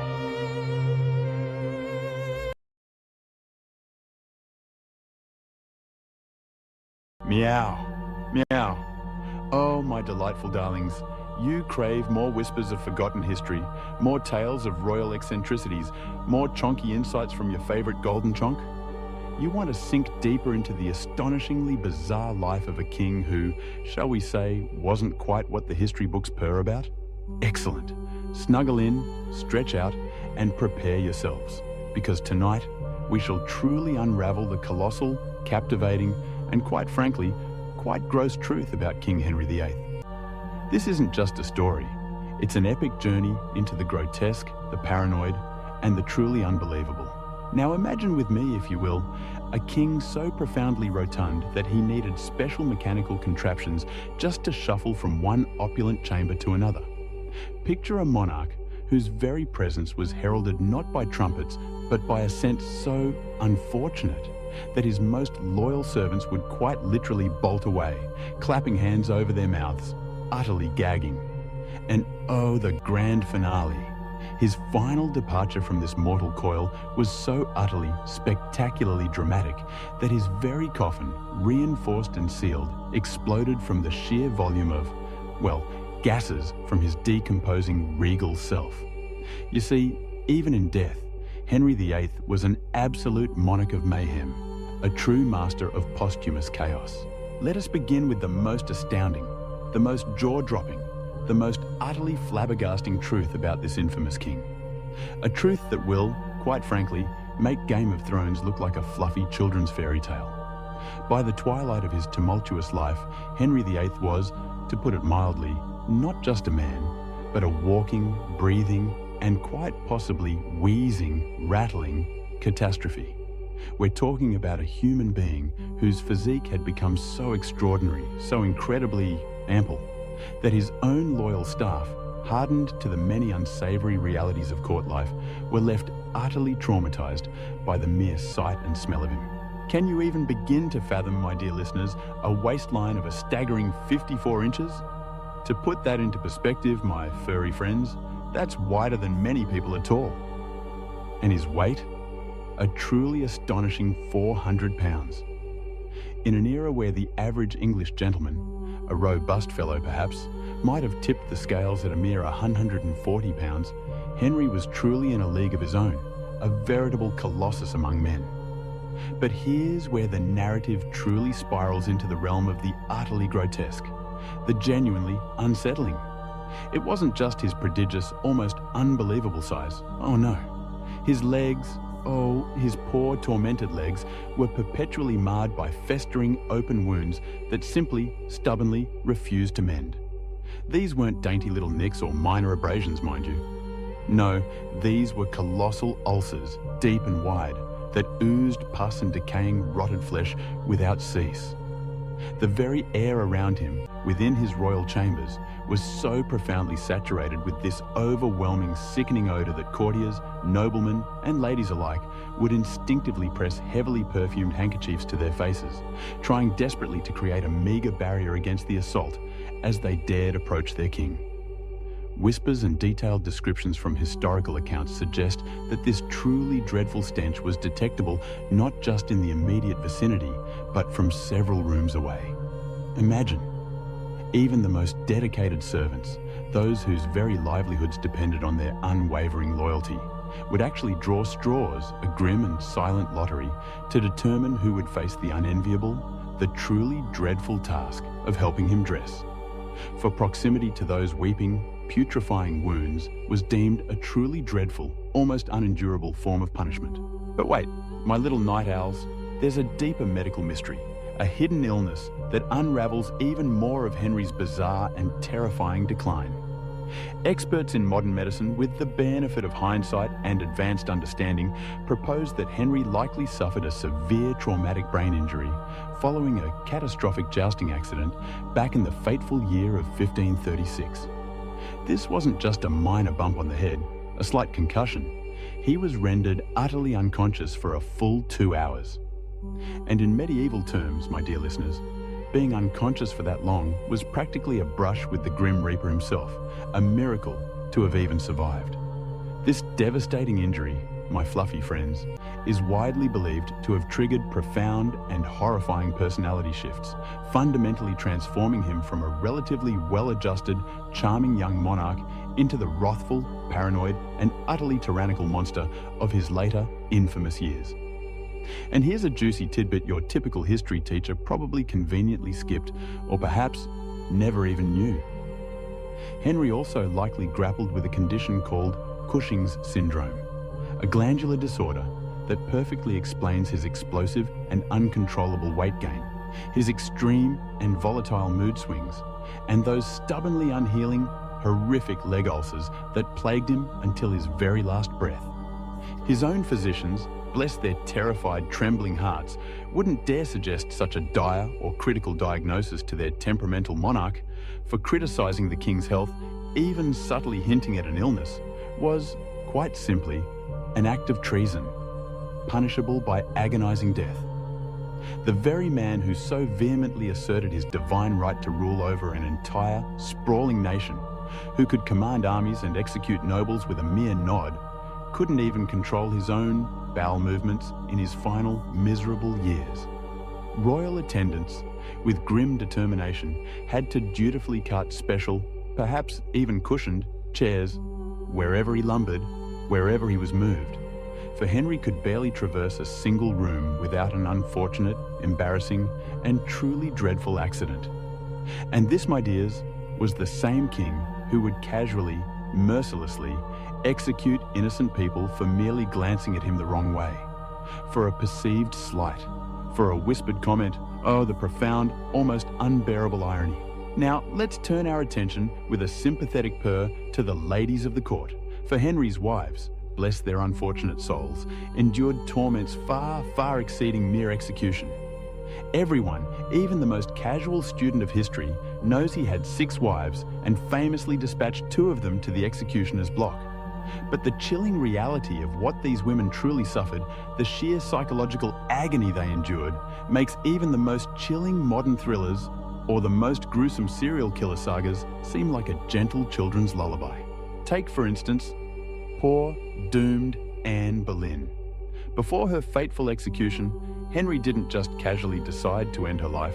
Oh no, that would have been far too simple, far too merciful for his twisted mind. Instead, he meticulously orchestrated an elaborate, cunning frame-up, a cruel charade that included coercing her own musician, under unimaginable torture, to confess to having an illicit affair with her. But here's the truly twisted, most sickening part, the detail that will make your fur stand on end. Henry, in his boundless cruelty, forced Anne to bear witness as 5 innocent men, including her very own beloved brother, were executed on the fabricated charges of sleeping with her. Imagine the unutterable horror, the profound despair, the sheer terror of standing there, her heart surely pounding like a drum, knowing her own brutal fate was sealed, watching innocent lives extinguished one by her husband's deranged fantasies and paranoid delusions. Catherine Howard, a mere teenager, a vibrant young woman barely past childhood when she was thrust into the terrifying lion's den of Henry's marriage, faced an even more horrific fate. When Henry, in a fit of rage, uncovered her innocent past relationships, he didn't simply execute her. Oh no. He, in a fit of monumental, unimaginable pettiness, actually passed a law making it treason for anyone, any woman, to marry the king without first divulging their entire sexual history. Can you believe it? He altered the entire legal system, a pillar of justice, because his teenage wife, a child herself, wasn't a virgin. But the psychological warfare, my furry friends, the cruel mental games, were arguably the most devastating aspect of his treatment of his wives. Henry would shower his wives with extravagant gifts and fervent affection one day, treating them as queens, only to utterly ignore them, banish them, or unleash terrifying, life-threatening threats the very next. Catherine of Aragon, his first queen, his devoted wife for so many years, spent her final, miserable years essentially under house arrest, cruelly, unbelievably forbidden from even seeing her own beloved daughter, Mary, marry.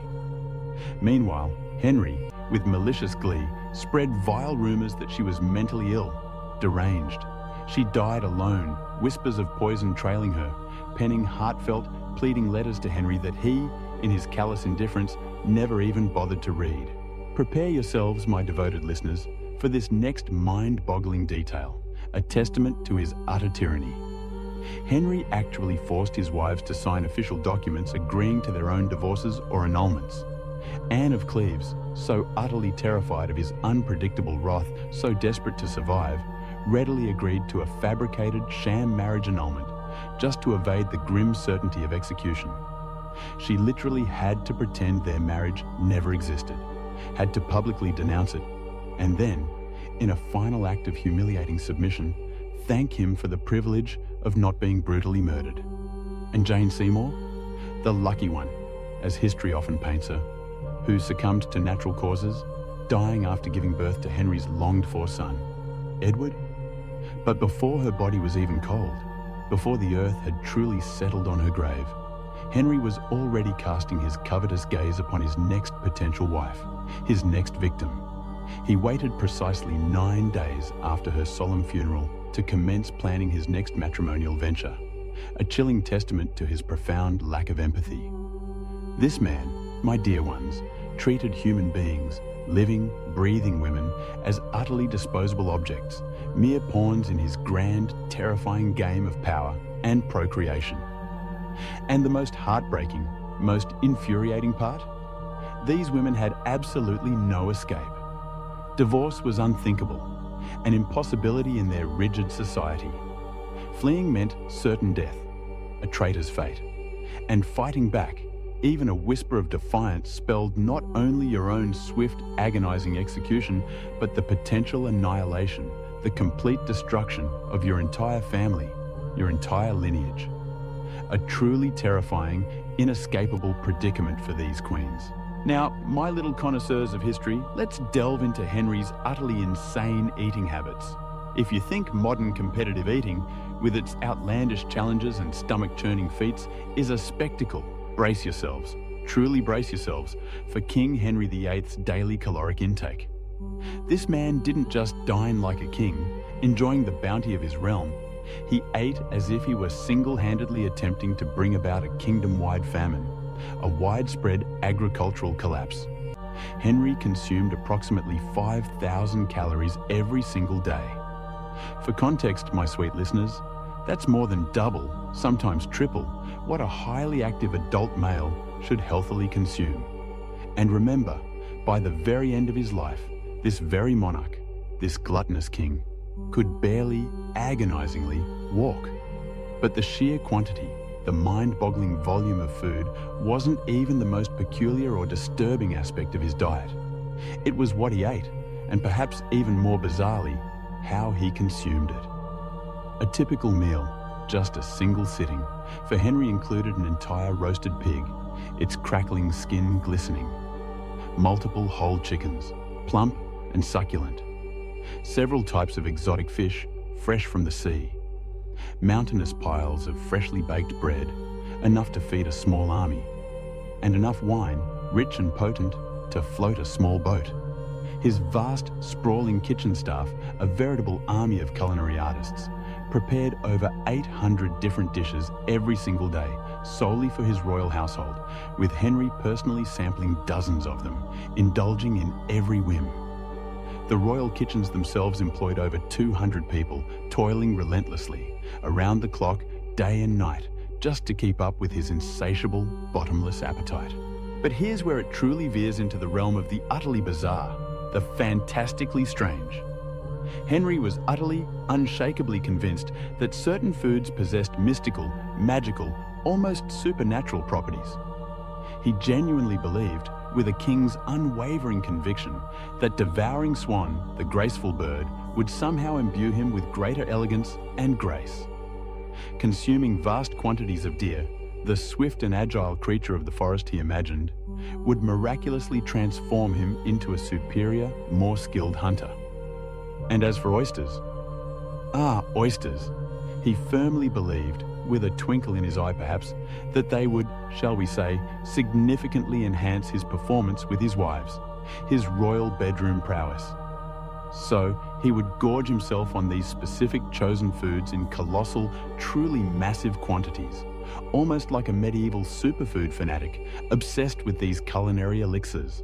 And then there were his utterly strange, almost ritualistic eating habits.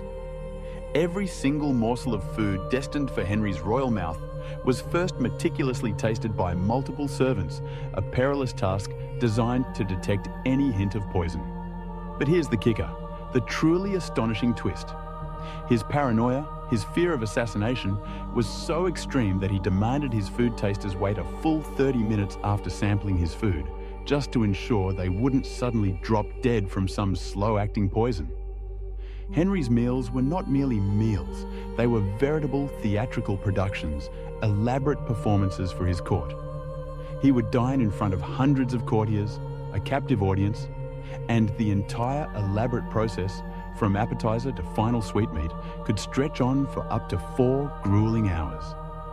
Imagine, my dear listeners, sitting there, your stomach rumbling, observing this massive, slowly decaying king, slowly, meticulously consuming enough food to sustain a small village, all while everyone in the room, with poker faces, pretended this was perfectly normal, perfectly acceptable royal decorum.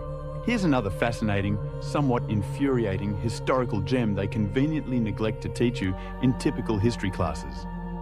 Henry actually banned certain foods from his court, not because they were unhealthy, not because they might upset his delicate digestive system, but because he deemed them beneath his royal status, too common for his refined palate. Commoners' fare like turnips and humble barley were literally outlawed at his royal table, forbidden to appear, even though they undoubtedly would have been far more beneficial for his rapidly deteriorating health than the mountains of rich meat, sugary confections, and potent wine he devoured daily. The truly bewildering, almost tragic part, even as his body was literally disintegrating, falling apart from the ravages of his diet, Henry continued to eat more and more, convinced in his profound delusion that his divine royal status somehow rendered him magically immune to the natural consequences of his gluttony. A king utterly imprisoned by his own appetites. Now, my little night owls, let's talk about the pervasive, all-consuming paranoia that utterly consumed not just Henry, but an entire empire. Henry VIII's paranoia wasn't just your run-of-the-mill distrust, your typical trust no one attitude. This man transformed his entire kingdom, his very palace, into a surveillance state that would make even the most ruthless modern dictators green with envy. By his final, tormented years, Henry was so utterly convinced that everyone, from the lowliest scullery maid to the highest-ranking duke, was secretly plotting against him, conspiring for his downfall, that he twisted royal life into a living nightmare for every single person in his vicinity. Consider for a moment his sleeping arrangements. Henry, the most powerful man in England, actually slept with loaded crossbows positioned menacingly next to his bed, and he kept multiple sharp daggers tucked securely beneath his pillow. But even that terrifying arsenal, wasn't enough to quell his gnawing anxieties. He had armed guards, vigilant and silent, stationed inside his very own bedroom, watching him sleep throughout the entire night. Imagine the profound terror, the suffocating claustrophobia of being so utterly convinced of imminent assassination that you couldn't even close your eyes, couldn't find a moment's peace without silent, armed witnesses observing your every breath. The very palace itself, this grand and opulent symbol of power, became a veritable fortress of paranoia, a labyrinth of suspicion. Henry ordered the clandestine construction of secret passages throughout every single building he inhabited, every royal residence, not for romantic rendezvous or convenient shortcuts, but solely so he could make a swift, unseen escape if assassins dared to come for him. He even had tiny peepholes, cleverly disguised, installed in walls, allowing him to spy on his own unsuspecting courtiers, observing their every move, their every whispered conversation. And, chillingly, he had hidden listening devices, cunningly concealed, in meeting rooms to eavesdrop on private, supposedly confidential discussions. But here's where it truly descends into absolute madness, my furry friends. Henry, in his boundless delusion, created an entire, sprawling, insidious network of spies whose sole purpose, whose terrifying job, was to spy on his other spies. He had informants watching his informants, creating this twisted, nightmarish web of surveillance and distrust where no one, absolutely no one, knew whom they could truly trust, who was loyal, and who was merely playing a dangerous game. Court life, once a vibrant hub of intrigue and power, devolved into a psychological horror show, a constant tightrope walk where uttering the slightest wrong word, a misspoken phrase to the wrong person could, quite literally, lead to your swift, agonizing execution. Henry's food paranoia reached truly ludicrous, almost farcical extremes. Not only did he employ multiple food tasters, as we discussed, each taking a perilous bite, but he demanded that his meals be meticulously prepared in completely sealed kitchens, with armed guards meticulously watching every single step of the cooking process, from the chopping of vegetables to the basting of roasts. The salt, the precious spices, even the water itself had to be tested by different people, different hands, before it was deemed fit for the king's consumption. He was so absolutely convinced that someone, somewhere, would try to poison him, that the simple, fundamental act of eating a meal transformed into a full-blown military operation, a strategic exercise in survival. And the chilling reality is, the man even suspected his own flesh and blood, his beloved children, of secretly plotting against him. He had spies, shadowy figures, observing Princess Mary and Princess Elizabeth, his very own daughters, 2 young women, because he was convinced, in his twisted mind, that they harbored intentions of overthrowing him, of seizing his throne. These were mere children, innocent and powerless in the grand scheme of things, yet he treated them like cunning enemy agents within their own home, their own family. Henry's paranoia became so utterly extreme, so unhinged, that he started executing people for crimes they hadn't even committed yet. He would have someone brutally killed because he simply dreamed they betrayed him, a mere phantom of his subconscious, or because someone else, a manipulative courtier perhaps, merely suggested they might be disloyal in the distant future. The infamous Tower of London, that grim fortress, was perpetually overflowing with innocent people whose only transgression, their only crime, was simply existing, simply breathing, in close proximity to Henry during one of his terrifying, paranoid moods. And the truly terrifying, truly insidious part is that Henry's profound paranoia was so profoundly contagious, so infectious, that it permeated his entire court, infecting everyone around him. Nobles began spying on each other, turning on their closest friends. Servants betrayed their masters for imaginary rewards, for a fleeting moment of favor. And everyone, absolutely everyone, lived in a perpetual, suffocating state of dread, fearing that they would be the next unsuspecting victim of the king's delusional suspicions, his murderous whims. The very air of the court was thick with fear and suspicion, a truly toxic environment created by one man's unraveling mind. And now, for the grand finale, my little night owls, prepare yourselves for the truly astonishing conclusion to this bizarre tale. You might imagine, quite reasonably, that Henry VIII's terrifying reign of terror, his colossal capacity for chaos, would mercifully conclude with his death, right? Wrong, my dear listeners. Utterly, spectacularly wrong. This man, this monstrous monarch, was so spectacularly committed to being a disaster, so dedicated to causing mayhem, that even his lifeless corpse managed to unleash absolute, unprecedented mayhem. Let's rewind with a shudder to his final, agonizing weeks. Henry had become so monstrously massive, so unbelievably heavy, that he could no longer walk. His once powerful legs, ravaged by disease and obesity, simply could not bear his immense weight. So, his devoted, yet undoubtedly disgusted servants had to laboriously carry him everywhere he wished to go, using a specially designed, perhaps reinforced chair, complete with intricate pulleys and wheels. But here's the truly stomach-churning, utterly disgusting detail. A detail that will make your fur stand on end. His leg wounds, those perpetual festering ulcers, had become so profoundly infected, so utterly putrid, that actual pieces of rotting, decaying flesh would literally detach from his body, falling to the floor as they painstakingly moved him.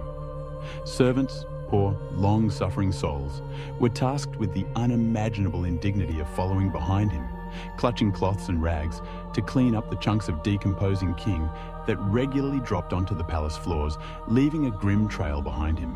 His death scene itself was like something ripped straight from a macabre horror movie, a nightmare made flesh. Henry's body had swollen to such grotesque, horrifying proportions that his skin was stretched taut, shiny, and almost translucent. The stench, the stench was so overwhelmingly putrid, so utterly unbearable, that even his most experienced doctors, hardened as they were to the gruesome realities of medieval medicine, were forced to flee the room, clutching their stomachs to vomit. When he finally, mercifully, passed from this world, no one, absolutely no one, wanted to get close enough to brave the putrid air to officially confirm he was truly dead. But wait, my little connoisseurs of the grotesque, it gets so much, much worse. Henry's body, even in death, was so incredibly bloated with gases from internal decomposition, from the relentless process of decay that his coffin, a massive, custom-built affair, had to be specially reinforced with metal bands and extra wood. They meticulously wrapped his enormous corpse in heavy lead sheets, like a grim metallic shroud, and sealed it within multiple sturdy wooden boxes, firmly believing this elaborate containment would finally, thankfully, contain the mess. They were, to put it mildly, spectacularly incorrect. During the solemn, yet ultimately disastrous funeral procession from London to Windsor Castle, something utterly, unbelievably incredible transpired. A scene worthy of a dark comedy. The coffin, my dear listeners, the massive lead-lined coffin, literally exploded. The gases generated by Henry's decomposing body, building up immense, unstoppable pressure, caused the lead lining to burst open with a sickening sound, and rotting royal remains, liquefied and putrid, splattered all over the interior of the hearse. The resulting stench, a truly indescribable odor, was so utterly horrific, so overwhelming, that the funeral procession was forced to grind to an immediate, chaotic halt, while servants, no doubt gagging and retching, cleaned up the horrifying mess with buckets and rags, desperately trying to contain the overwhelming putrefaction. And here's a final, truly haunting detail that will linger in your mind. A whisper that will send shivers down your spine. Dogs, stray dogs perhaps, or even those following the procession, were reportedly seen licking up the remains of Henry VIII that had leaked from his shattered coffin onto the very road. The man who arrogantly claimed to rule by divine right, who believed himself untouchable, ended up as, well, dog food on a country highway. A truly ignominious end for a king. Even his burial became a monumental, almost comical disaster. They had to dig his grave extra wide, a colossal trench, to accommodate the massive, unwieldy coffin, but the ground repeatedly collapsed because the soil simply couldn't support the immense weight of all that lead and putrefying flesh. It took multiple, frustrating attempts, hours of toil, just to finally get the king's remains into the ground, and, more importantly, to keep them there, secure and undisturbed. And the chaos did not end there. For years afterward, people whispered tales of strange noises, chilling moans, and terrible, unidentifiable smells emanating from Henry's tomb.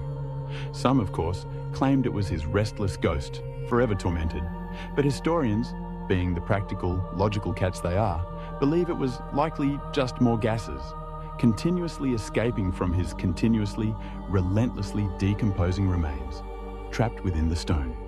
And here's a final, chilling, almost unbelievable tidbit your history books conveniently, perhaps mercifully, omit. Henry's death and the subsequent handling of his body was so traumatic, so utterly repulsive for everyone involved, that several of the servants who had the misfortune of handling his corpse reportedly died within weeks, quite possibly from virulent infections they contracted from direct contact with his rotting, disease-ridden body. A truly grim legacy indeed. So there you have it, my beloved Golden Chonk listeners.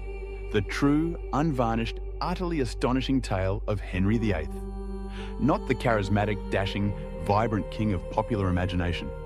Not the figure depicted in romanticized portraits, but a walking, talking, utterly decaying disaster whose own body, his very flesh and blood, betrayed him as dramatically, as profoundly, as he betrayed everyone and everything around him. A man so utterly consumed by paranoia, by fear, by an insatiable gluttony, that he twisted one of Europe's most powerful, most prestigious kingdoms into his own personal, terrifying horror show. The most powerful man in all of England, a monarch of immense power, ultimately became a helpless prisoner of his own decaying, failing body. And even the sweet, final embrace of death couldn't put an end to his astonishing capacity for unleashing absolute, unadulterated chaos, even from beyond the grave. His legacy, my dears, isn't merely the establishment of the Church of England, or the tragic saga of his 6 unfortunate wives. No, his true, chilling legacy is a masterclass, a profound and horrifying lesson in how absolute power, unchecked and unhinged, can corrupt, can twist, can transform a human being into something genuinely monstrous, something utterly unrecognizable. If these disturbing royal facts, these whispers of a forgotten, grotesque past, have made you question everything you thought you knew about history, if they've sent a delightful shiver down your spine, then perhaps you'll consider purring that subscribe button, joining our cozy little circle of historical truth seekers.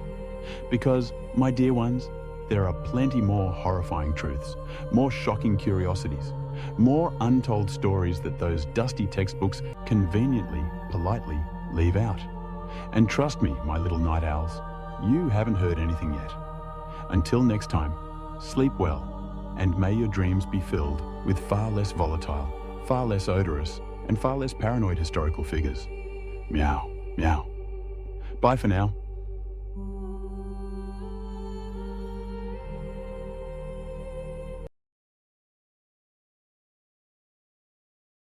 Meow, meow. Welcome, my dearest humans, to Golden Chonk's Tales of the High Seas. I am your perfectly plump narrator, Golden Chonk, and tonight we embark on an adventure that will send shivers down your spine and have your whiskers twitching with excitement. Did you know that after a massive war, thousands of highly skilled, armed, and dangerous individuals were suddenly jobless and abandoned by their governments, left to starve? What do you think happens when you take a whole lot of trained fighters, strip them of their livelihoods, and then, to add insult to injury, let their former enemies relentlessly attack them without consequence? You get pirates, my friends. Not just any pirates, but the legendary figures of the golden age of piracy, a period so wild and untamed, it makes a catnip party look like a quiet afternoon nap. We're talking about a time from 1715 to around 1726 when the black flag reigned supreme, and fortunes were made and lost with the swing of a cutlass. Stick around, because by the end of this tale, you'll understand why these swashbuckling rogues became legends and how their chaotic lives mirrored the very human desire for freedom and a full belly, much like my own. So settle in, grab a bowl of your favorite kibble, and prepare for Golden Chonk's Tales of the High Seas, the post-war pirate boom. Now, let's set the scene, shall we? Imagine, if you will, the summer of 1715. The dust had barely settled from the exhaustive War of the Spanish Succession, a grand power struggle that decided the fate of the Spanish throne, Habsburg or Bourbon, a weighty decision indeed. This monumental conflict, which began way back in 1701, finally concluded, leaving Europe's maritime powers eager to replenish their coffers through bustling overseas trade. But, as often happens with such colossal events, there was an unforeseen consequence, a ripple effect that would change the face of the high seas forever. You see, during the war, a rather ingenious and, dare I say, cat-like tactic was employed: privateering. Think of privateers as government-sanctioned freelancers of the sea.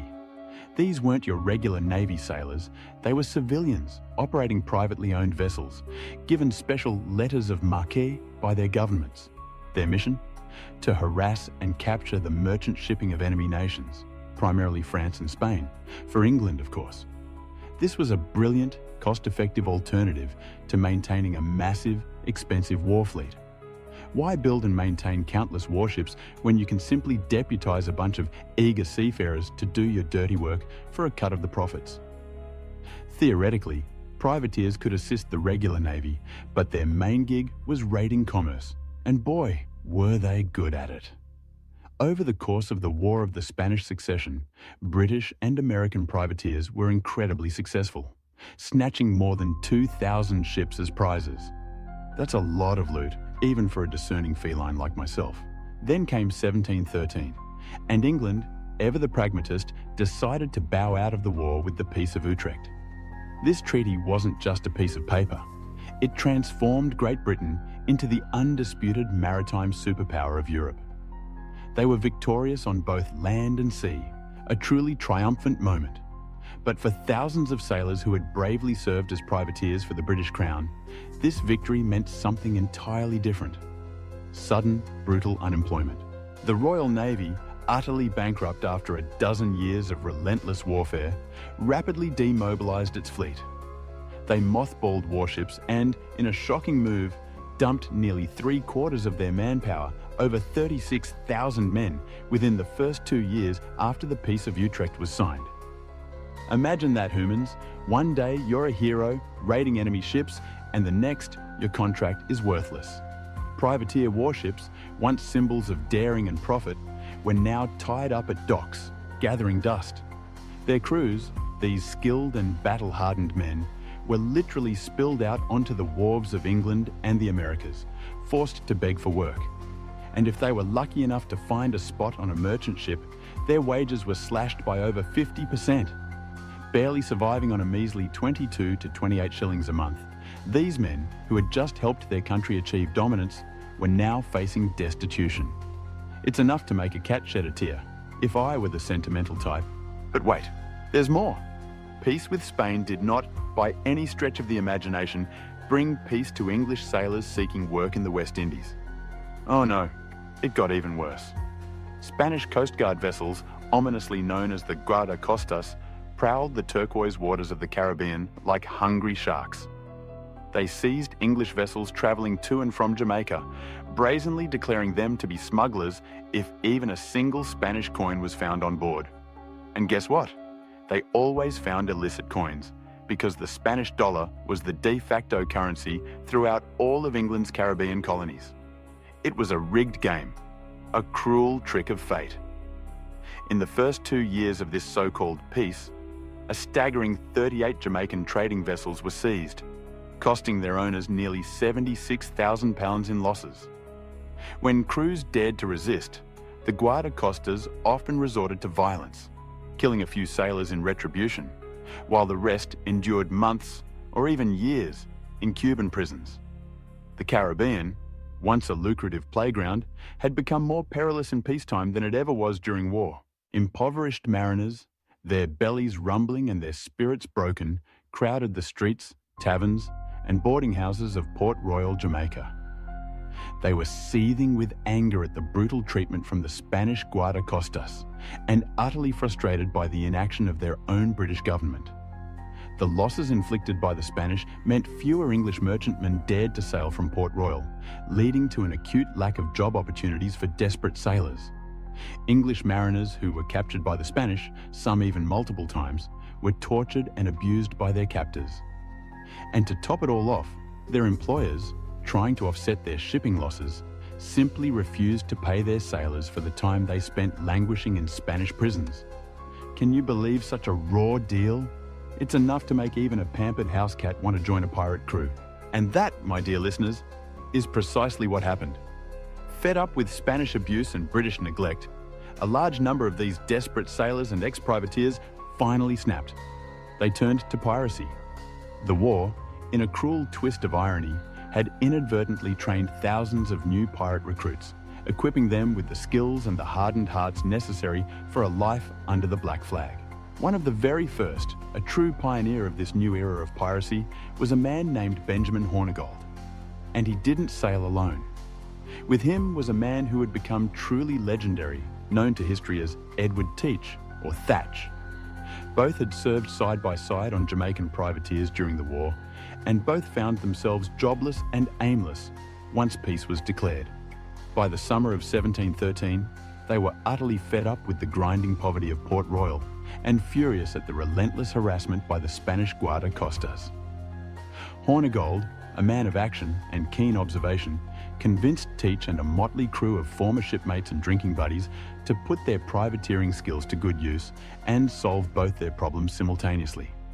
Their plan was deliciously simple: go back to attacking the Spanish, but this time, keep all the plunder for themselves. All they needed was a small ship, a few good men, and a secure base from which to operate. And Hornigold, being the astute fellow he was, knew just the spot right there in the Caribbean, the Bahamas. During the recent war, the sparsely inhabited islands of the Bahamas had seen fierce fighting. Most of the action centered around the island with the most commercial importance, New Providence. Back in 1703, a combined Franco-Spanish expedition had virtually annihilated Nassau, the island's only major settlement, chief harbour, and seat of government for the Bahamas.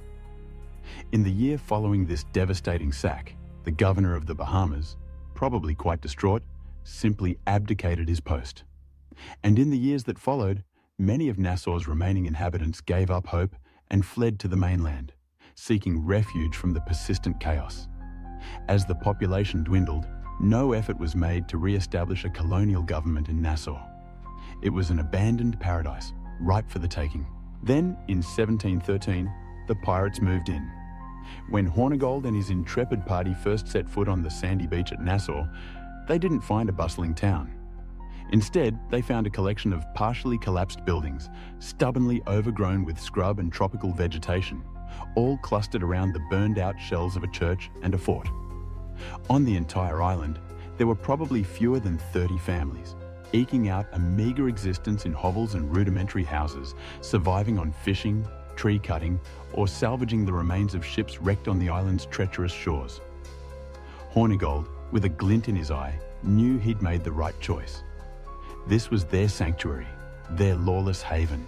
The men, energized by their newfound purpose, organized themselves into 3 formidable bands, each building large wooden boats capable of carrying 30 men. For the next 6 months, Hornigold and his burgeoning band of pirates launched relentless attacks on small Spanish trading vessels and isolated sugar plantations, ranging from the Straits of Florida all the way to the shores of Cuba. And when Hornigold's crew returned to Nassau, their boats were laden with spoils: expensive Silesian linens, exotic Asian silks, glistening silver coins plundered from Spanish vessels, and of course, plenty of rum.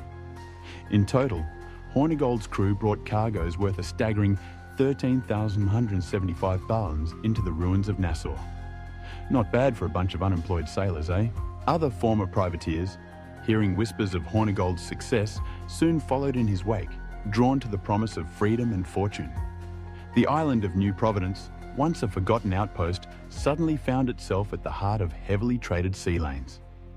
To the west lay the Spanish possessions, a tempting target. To the north, a short sailing trip away, was the North American coast. And connecting France and England to their rich sugar colonies in the West Indies were the European trade routes, a constant stream of potential prizes. By 1715, spurred on by the success of Captain Hornigold, more than 2,000 ex-privateers had descended upon New Providence, transforming it into a chaotic but thriving pirate haven. They proudly referred to their anarchic state as the Republic of Pirates.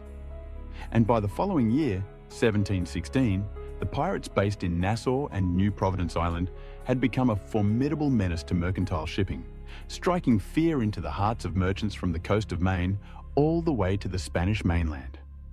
But my dear humans, this was just the beginning of a truly revived pirate war on the civilized world. Now for a tale of audacious plunder that solidified Nassau's reputation as a pirate stronghold.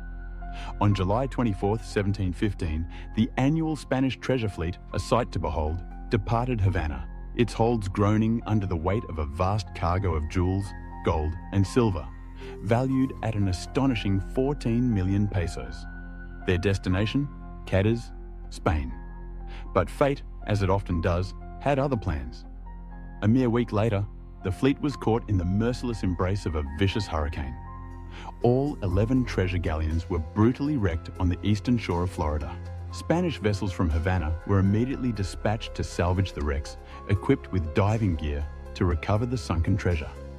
They managed to recover several million pieces of eight, most of which they prudently transported to the fortress in Havana. However, approximately 350,000 pieces of eight still awaited transport, sitting tantalizingly in a guardhouse on shore, under the watchful eyes of Don 60 armed men. Unbeknownst to the Spanish, a band of ex-privateers in Jamaica, including the likes of Henry Jennings, Benjamin Hornigold, our fearless pioneer, Edward Teach, soon to be known as Blackbeard, Charles Vane and Samuel Bellamy, had caught wind of the salvaging operation. Like a pack of hungry wolves scenting prey, they set sail in 5 ships for the coast of Florida, a small flotilla of around 300 men. With a swift and daring strike, they attacked the Spanish guards and seized the waiting treasure, making off with it towards Jamaica. But here's where the plot thickens. Upon reaching Jamaica, the pirates were met not with cheers, but with a cold reception. The Spanish had, quite reasonably, complained to the governor of Jamaica, Lord Archibald Hamilton. They pointed out that there was a peace treaty in force, and they demanded the return of their silver.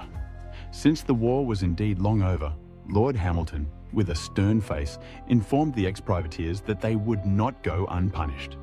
And so, with their Jamaican welcome revoked, the pirates, with their ill-gotten gains, set sail for Nassau, establishing it as their main base of operations. From that point on, most Nassau pirates focused their raiding efforts on the lucrative trade routes between Britain and her American colonies. The pirate presence in the Caribbean had another significant and often complained about effect. It stirred unrest among the African slaves toiling in the cane fields of the Sugar Islands. Whispers of the Pirate Republic, a place where they would be welcomed, spread like wildfire among these enslaved peoples. And so, in ever-increasing numbers, they ran away from their oppressive plantations, determined to become pirates themselves. Inevitably, as the Pirate Republic on Nassau flourished, powerful personalities and dominant figures emerged from the ranks of the brigands who flocked to the free life on the island. Among the most notorious of Nassau was, of course, Edward Teach, soon to be immortalized by his terrifying nickname, Blackbeard. This fearsome figure would be wanted by authorities from Honduras all the way to Nova Scotia. Bloody and cruel, Blackbeard was a terror not only to his victims, but even to fellow pirates who dared to consort with him in taverns and brothels. On November 28, 1717, Blackbeard and his crew captured a 200-ton French slave ship off the island of Martinique, which he chillingly renamed the Queen Anne's Revenge. Aboard this formidable vessel, Blackbeard terrorized the West Indies during his infamous raiding spree. Other pirate captains were equally fearsome in their own right. Charles Vane, for example, specialized in preying on shipping bound for North American ports. Vane was a strategic thinker, often sailing with other pirate captains in a flotilla, recognizing this as the most effective way to ensure numerical superiority when attacking their prey. Vane was also a calculating rogue. He never allowed his lust for women, his rage, or his drink to cloud his judgment. He enjoyed years of success as a Nassau captain precisely because he knew when to fight and, crucially, when to run. A smart cat, that Vane. Perhaps one of the most successful pirates of the post-Spanish succession period was Samuel Black Sam Bellamy, who is believed to have plundered over $130 million in loot. Despite his fearsome reputation, Bellamy was reportedly well-mannered and, like many pirates of the era, dressed flashily. He was known for carrying 4 dueling pistols in his sash, a truly intimidating sight. Like many other pirate ships of the day, Black Sam's crew was remarkably democratic, holding votes to elect men into vital crew roles. Bellamy typically pirated with 2 ships, one heavily armed for brute force and the other smaller and more maneuverable, perfect for blocking ships and easily capturing them. His balanced and coordinated attacks meant he often took many ships with their valuable cargoes fully intact. After participating in that thrilling pirate raid on the 1715 Treasure Fleet salvage operation, Sam Bellamy partnered with Ben Hornigold and Edward Teach aboard a ship called the Marianne. However, by the summer of 1716, Hornigold's crew grew increasingly annoyed by their captain's steadfast refusal to attack ships flying English colours. They believed in equal opportunity plundering, it seems. So, in a democratic display of discontent, they voted to depose both him and Teach from command. Sam Bellamy was then elected captain of the remaining 90 crewmen. After captaining the Marianne for a while, Bellamy came upon the ship Sultana, capturing her and converting her into a powerful 26-gun galley, which he then took command of as his flagship. In late February 1717, Bellamy set his sights on the wider galley, a 300-ton, 18-gun slave ship, as she passed through the treacherous windward passage between Cuba and Hispaniola. She had just completed the second leg of the notorious Middle Passage in the Columbian Exchange, having dropped off 500 slaves in the Caribbean and loaded up with boatloads of gleaming gold, precious treasure, and fine goods to return to England. After a fierce 3-day chase, the Whiter's captain, Lawrence Prince, finally surrendered the ship without a struggle. And here's where Bellamy lived up to his reputation as the Robin Hood of the seas. After capturing the ship, he traded the Sultana to Captain Prince for the wider galley, making the captured vessel his new flagship. Captain Bellamy and his crew then spent the next several months pirating off the coast of the British North American colonies, leaving a trail of plundered riches in their wake. Another ex-privateer who made his way to Nassau and later became a notorious pirate captain was Calico Jack Rackham. A flamboyant figure, he was fond of splashy waistcoats, bright ribbons, and colourful breeches. Truly a pirate with a sense of style. Jack Rackham was initially elected quartermaster of Vane's ship, the Ranger, but his true fame and enduring reputation came later, when he met and wooed a flamboyantly beautiful Irish woman named Anne Bonny, whom he took pirating with him. Anne Bonny arrived in Nassau around 1715 or 1716 as the wife of a poor young sailor. Though only 16 at the time, she yearned for the adventure of life at sea. Despite her married status, she often sought out the company of pirates like Vane, Blackbeard, or Hornigold, drinking with them and soaking up their wild way of life. When she met and eventually fell in love with the swaggering Jack Rackham, she proved to be every bit as fierce a fighter as any male pirate, fighting bravely by his side. A true queen of the seas, in my humble feline opinion. Now, not all pirates were born for the life of plunder. There was, for example, the rather curious case of the gentleman pirate, Steedy Bonnet. This fellow reportedly turned to piracy to escape a particularly unhappy marriage. Imagine that, preferring the dangers of the high seas to a nagging spouse. Bonnet, a member of a good English family and the owner of a successful sugar plantation in Barbados, was regarded as a gentleman by his peers on the island until he suddenly announced his astonishing intention to become a pirate. Bonnet soon christened his sugar trading ship the Revenge and set sail to join the raucous pirates of Nassau. He would eventually fall in with the crew of none other than Blackbeard himself.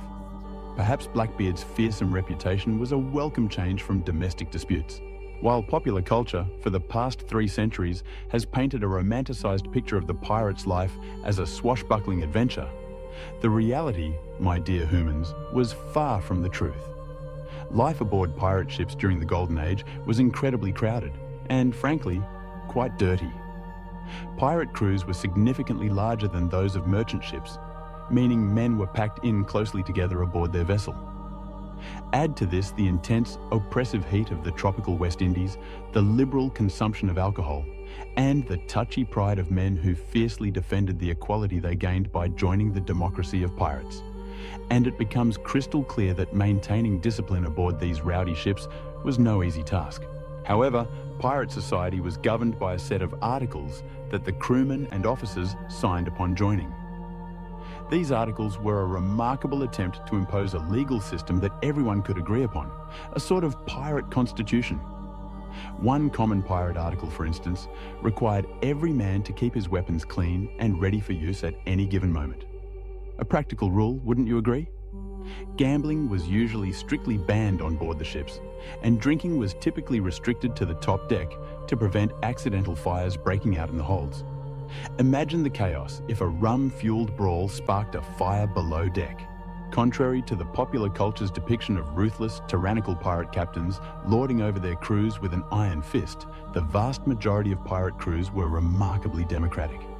They organized shipboard elections to choose the most able or simply the most popular sailors for important leadership and officer roles, such as captain and quartermaster. And here's the truly fascinating part. These elected officers could just as easily be deposed by the very crew they commanded. Imagine voting your boss out of office because you didn't like his decisions, a truly revolutionary concept for the time.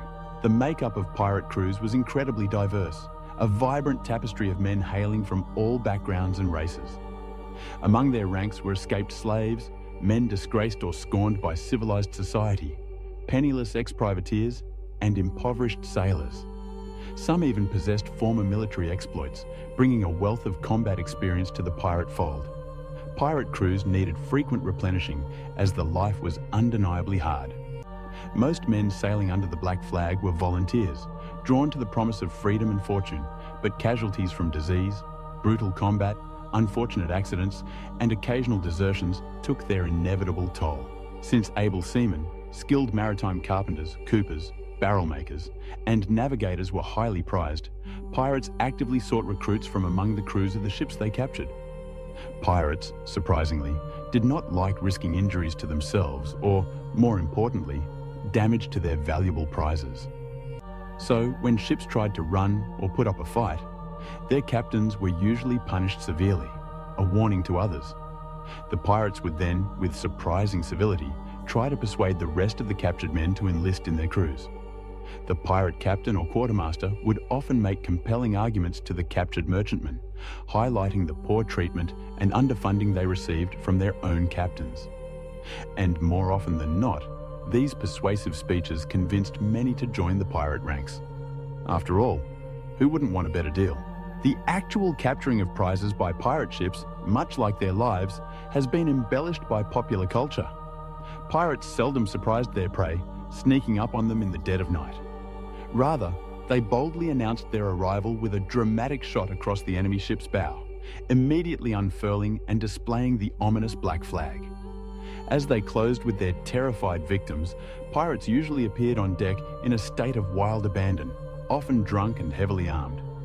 The alcohol, while certainly contributing to their boisterous demeanor, also temporarily boosted their courage and dulled the pain of any potential wounds.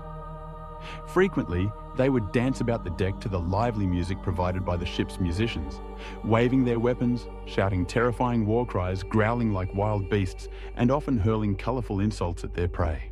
Though most pirates had fearsome reputations as eager fighters, they truly had little to gain and much to lose from prolonged combat. A damaged ship meant less plunder, and injured crew members were a liability. Therefore, the pirates' intimidating appearance, their wild shouts, and the sheer terror they inspired were usually enough to frighten their prey into surrendering before a single shot had to be fired in earnest. However, if the target dared to run, the pirates would give chase, relentlessly pursuing their prey, attempting to disable her before closing in for the kill. And if the enemy crew resisted further, the pirates would then, with a blood-curdling roar, jump onto their enemy's decks, engaging in bloody, close-quarters boarding action, a chaotic dance of cutlasses and pistols. By the end of 1717, the Nassau pirates had so savaged Caribbean shipping that the British government, bless their slow but steady hearts, finally began to take serious notice of the sharp drop in their commerce. It was one thing, you see, for these scoundrels to be raiding the commercial shipping of the Spanish or the French. That was almost understandable, a sort of unofficial continuation of hostilities. But when these rascalous pirates of Nassau began severely hurting British trade, the government of King George III finally sat up and paid attention. As the situation in the Caribbean worsened, and it became painfully apparent that the Royal Navy would not, or perhaps could not, suppress the Nassau pirates, a syndicate of powerful British merchants, fed up with their losses, joined forces to deal with the problem themselves. Soon enough, this determined consortium had formulated a bold and audacious plan to restore order to Nassau and, once and for all, defeat the formidable pirates of the Caribbean. And that, my dear humans, is where we must pause our tale for tonight. What became of the Republic of Pirates? Did the British merchants succeed in their bold plan? And what fates awaited the infamous Blackbeard, the cunning Charles Vane, and the democratic Black Sam Bellamy?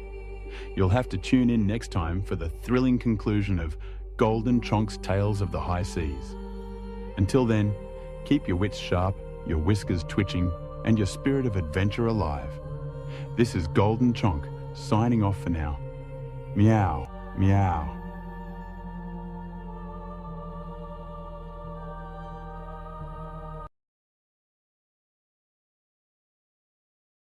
Chapter 1. The Golden Chonk's Grand Entrance, a shocking revelation.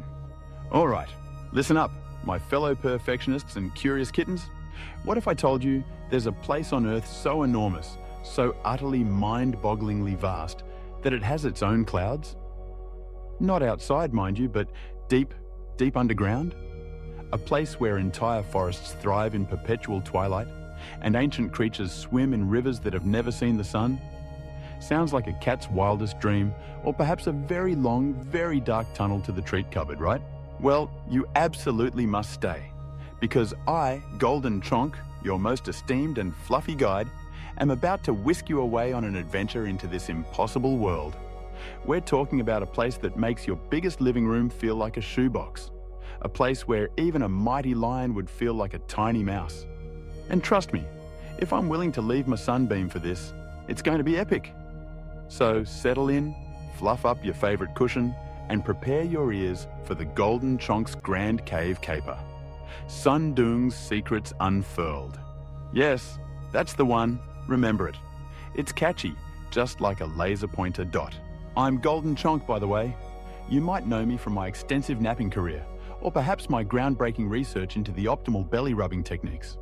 But today, my friends, we're diving into something even more profound than the perfect nap. The largest cave on our magnificent planet, Son Dung. And yes, it's so big, even I, Golden Chonk, feel a little small. The sheer scale of Son Dung is something that truly needs to be grasped, and it is best understood through comparisons that resonate with everyday experience. For instance, while the cave's dimensions are staggering in abstract numbers, imagining it as large enough to fit 1,000 catnaps or 1,000,000 litter boxes immediately grounds the concept of massive in a way that is both humorous and memorable for the audience.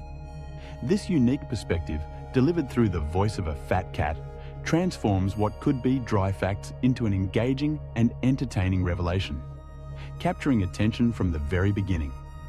The initial shock value of a place with its own clouds underground is amplified by the narrator's personal, feline-centric framing of its immensity, ensuring that the audience is hooked and curious to learn more about this extraordinary natural wonder. Chapter 2. A Fat Cat's First Glimpse, the Unfathomable Scale of Son Dung. Now, when I first heard about this Sandang Cave, which, by the way, is also known as Son Dung, and trust me, it's easier to say than that really big hole in the ground, my whiskers twitched with skepticism. Largest cave on our planet. Pfft. I've seen some pretty big boxes. But oh my dear listeners, this is no mere box. This is a cathedral of stone, a subterranean kingdom so vast it defies belief. It's bigger than 1,000 catnaps combined, enough space for 1,000,000 litter boxes if one were so inclined, or perhaps, more practically, enough room for a lifetime supply of tuna.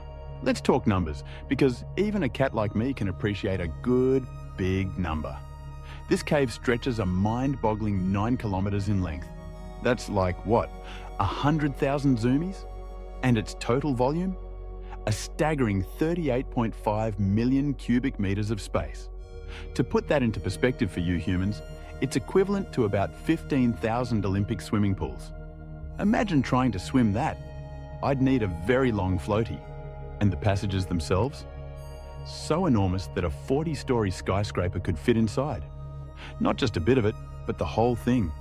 Some sections reach up to 200 meters high and 165 meters wide. They even say a double-decker aircraft, like those big Boeings, could fly right through the Hope and Vision passage without scraping a wing. That's a lot of airspace, even for a cat who dreams of flight. Walking inside, it's impossible not to feel as small as a tiny bug. And coming from me, Golden Chonk, a creature of considerable fluff and presence, that's saying something. It's a humbling experience, realizing the sheer scale of natural forces at play over millions of years. The repeated emphasis on the cave's immense size, through comparisons to skyscrapers, Boeing 747s, and Olympic pools, is not merely a listing of facts. It is designed to evoke a profound psychological response. For a narrator who typically views himself as the center of his universe, the admission of feeling small as a tiny bug underscores the overwhelming presence of the cave. This personal reaction helps to convey the sheer magnitude of Son Dung in a way that abstract numbers alone cannot, making the dimensions relatable and deeply impactful for the audience. This overwhelming scale naturally inspires a sense of awe and wonder. The fact that Son Dung is recognized as the largest cave on our planet and a world-class experience highlights its global significance. By emphasizing this awe-inspiring grandeur, the narrative subtly prepares the audience to understand the importance of the conservation efforts that protect this unique environment. The sheer magnificence of the cave, as described through Golden Chonk's astonished observations, provides a compelling reason for its preservation and careful management. Son Dung, a giant's playground dimension value comparison length, 9-kilometre volume, 38.5 million M3. And 15,000 Olympic pools. Max height 200 metres at a 40-storey skyscraper. Max width 165 m. Tallest stalagmite 80 mil. Great Wall. Height 80 to 90 meters. Passage size. Double-decker aircraft could fly through. The table above provides a quick, digestible summary of the cave's unfathomable scale. Presenting these numbers alongside relatable comparisons ensures that the audience can truly grasp the immensity of Sondung, reinforcing the narrator's initial awe and the shocking revelation that began this grand caper. Chapter 3. Whispers of Ancient Earth. Sondung's geological masterpiece. But how, you ask, did such a colossal cavern come to be? Well, it all started long before my ancestors perfected the art of the indoor zoomie. Beneath the very soil, humans walk on lies a 450 million-year-old limestone formation. That's older than dinosaurs, older than most of the dust bunnies under your couch. This calcium-rich limestone, the oldest in Southeast Asia, is made of the compressed shells and skeletons of ancient sea animals that sank to the ocean floor over millions of years.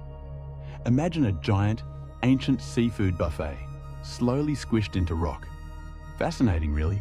Now, limestone, as it turns out, is a bit like a giant, delicious block of cheese to acid. And acid rain, over eons, slowly erodes it. But it's not just rain. Sondung was carved over millions of years by allogenic rivers, like the Rao Thuong and Khe Rai, which sank along straight sub-vertical fault lines of the Trong Son mountain range. These fault lines created pathways for water to flow deeper, making the cave truly enormous. So, it's a grand ballet of water erosion and tectonic movements. Much more exciting than watching a single water droplet drip from a leaky faucet, I assure you. The immense scale of Sondung is a direct consequence of this synergistic relationship between water and tectonic forces. Pre-existing fractures in the Earth's crust allowed water to penetrate deeper and more effectively, carving out the vast chambers over eons. This highlights the complex geological history, showing that the cave's uniqueness stems from a rare combination of conditions rather than a single factor. Here's a fun little paradox for you. While the limestone itself is ancient, up to 450 million years old, the cave of Sondung itself is considered young, having formed only about 2 to 5 million years ago. It's like having a brand new, super modern cat tree built from ancient, prehistoric wood. The river just kept carving and carving, making this giant tunnel. This contrast between the ancient limestone and the relatively young cave emphasizes the concept of deep time, a geological timescale that is almost incomprehensible to human or feline lifespans. Golden Chonk's humorous comparisons, like older than most dust bunnies, help bridge this gap, making the vastness of time more relatable and inviting the audience to ponder the immense forces that shaped our planet. But the geology here isn't just about big holes and old rocks. It's about living rocks. Yes, you heard me right. Sondung contains phytokarst rocks, which are described as moving towards the sun like semi-living organisms. These rare limestone formations are shaped by the growth of algae, mosses, and microorganisms together with calcium carbonate. They secrete a weak acid that dissolves the rock, creating these unique, often pencil-like shapes that point towards the light. It's like the rocks themselves are trying to get a good sunbath, just like me. Except they're doing it by slowly dissolving themselves. Humans are weird, but rocks are weirder. The concept of phytokarst is a fascinating illustration of how geological and biological processes can intertwine. These formations are not merely inert rocks. They are actively shaped by microorganisms, adding a dynamic and almost fantastical element to the cave. This detail enriches the narrative by introducing a truly unique phenomenon, further emphasizing the otherworldly nature of Sondung, where the boundaries between living and non-living seem to blur. Other unique geological formations. And speaking of unique, have you ever heard of cave pearls? They're like nature's giant marbles, formed around a tiny grain of sand with layers of minerals building up over centuries. Usually, they're about 1 centimeter, But here in Sondong, some are as big as a tennis ball. Imagine trying to bat one of those around. A cat can dream. Then there are the stalagmites, rising like towers of ancient cities. The most famous? The Hand of Dog stalagmite, an 80-meter high behemoth. It took an average of 800,000 years for the minerals to accumulate to form this one. It's so huge because it grew in a part of the cave where the ceiling is over 170 meters high and 130 meters wide. There's even a story that it was originally named Hand of God, but a mishearing led to Hand of Dog. I prefer Hand of Dog, sounds more relatable, like a giant stony paw print from a truly colossal creature. And everywhere, water rich in minerals flows down, creating beautiful rimstone pools, like tiny pristine swimming holes for very small, very brave fish. You also see these curious formations called sand towers, which look like a small metropolis. When water drips, it protects the parts under pebbles, while the surroundings erode, leaving these little stone cities. It's like nature's very slow, very intricate sandcastle competition. Chapter 4. The Hidden Jungles and Creatures of the Deep, Sondong's Living Heart. Now, here's where things get truly wild, even for a seasoned indoor explorer like myself. This cave isn't just a hole in the ground. It's a completely self-sustained ecosystem with its own climate conditions. Think about that for a moment. Hundreds of meters underground, the clouds you're used to seeing in the sky actually form inside this cave. It's all because of the temperature difference between the outside and the inside. It's like the cave is breathing, creating its own little weather system. Imagine trying to predict that forecast.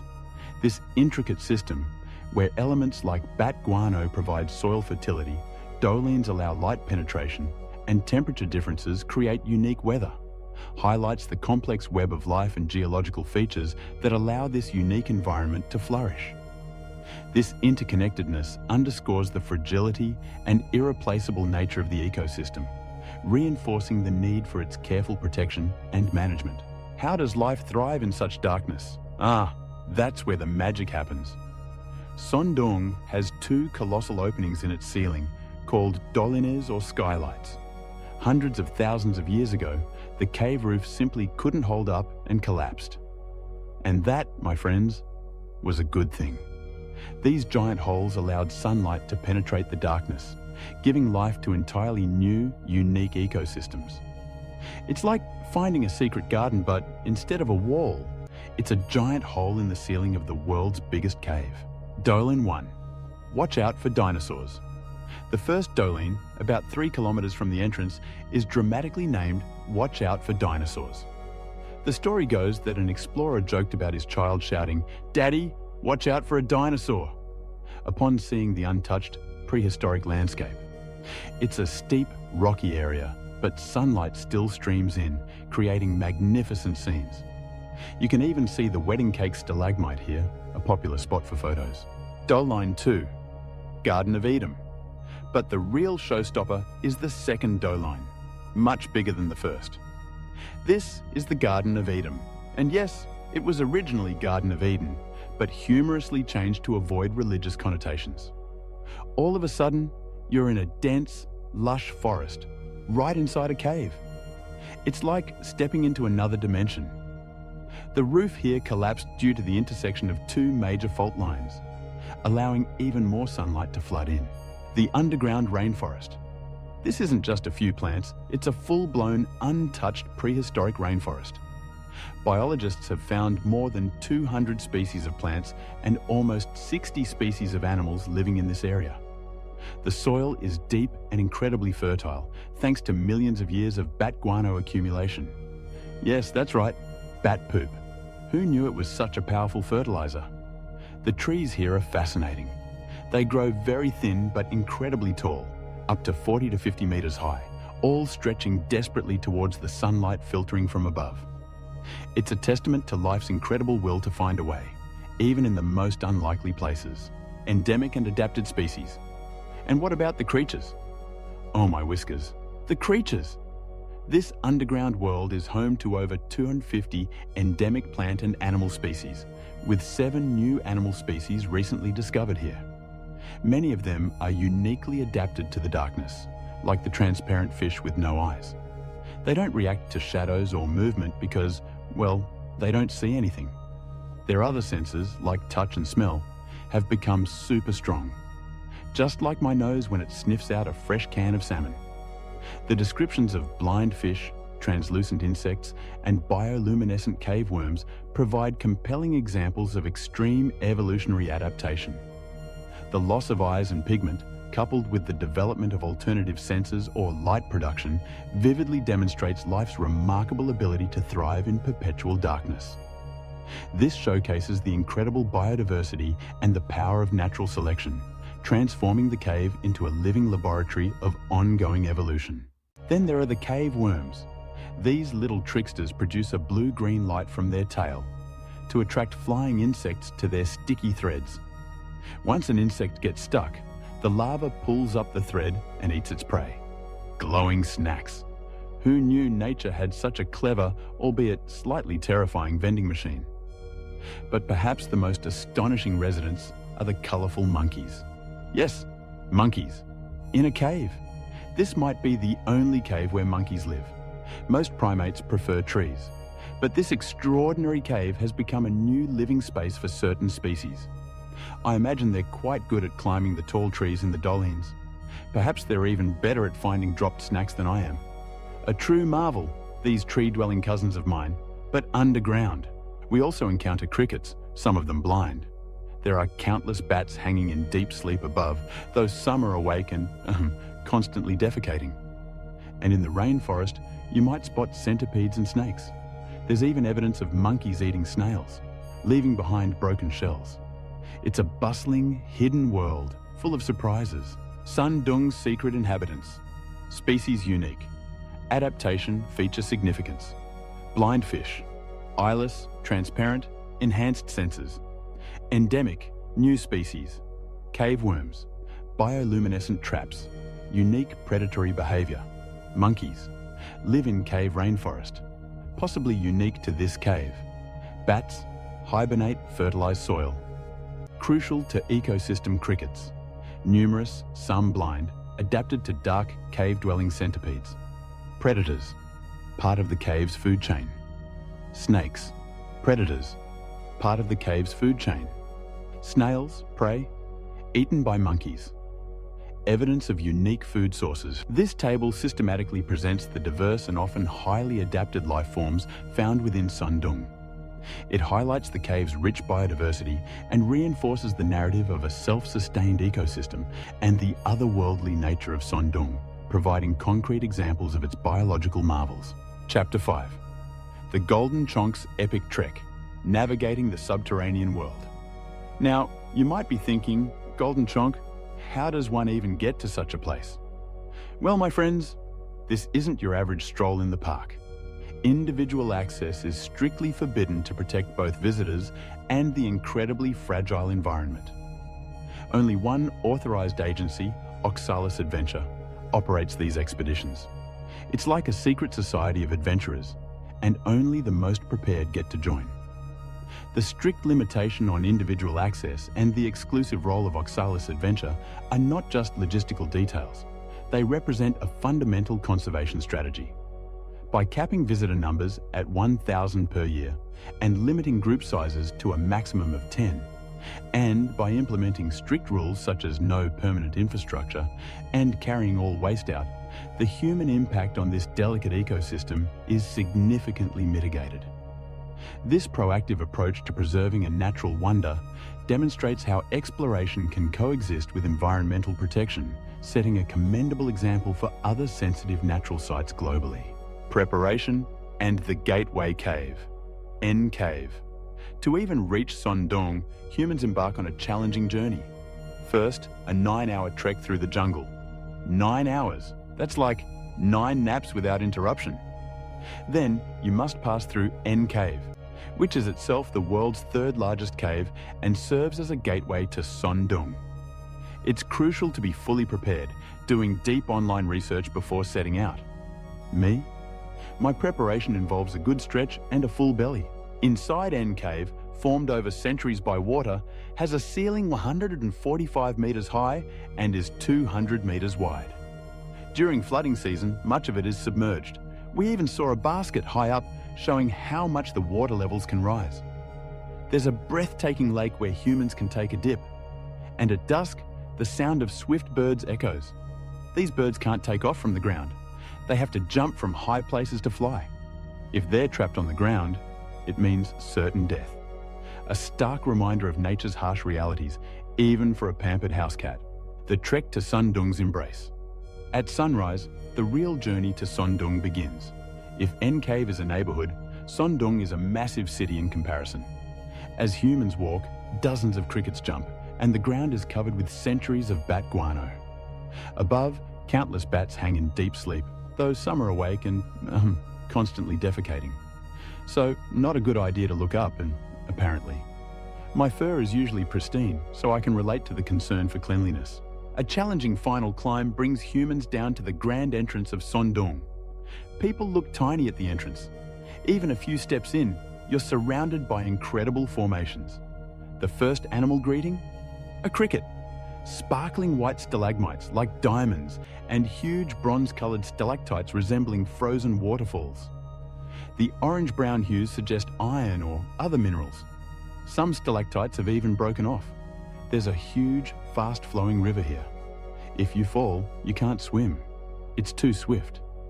Heavy rains feed these rivers, bringing in soil and sprouted seeds, though without sunlight, they don't last. But mushrooms thrive in the moisture and darkness. Signs of recent floods are everywhere, with mud reaching high up, camping in the heart of the earth. Imagine sleeping here, looking at this view. This is our camping site, deep inside the cave. From here, you can partially see the first dolmen. It might look like the cave's exit, but it's just the beginning of more incredible sights. The temperature difference between outside and inside the cave forms mist and clouds. It's truly an otherworldly experience, sleeping under the colossal ceiling of the Earth's largest cave. The expedition is described as highly challenging, requiring exceptional fitness and mental preparation. This journey is not merely about sightseeing, it is an incomparable world-class adventure that allows participants to overcome their own fear and feel happy and proud.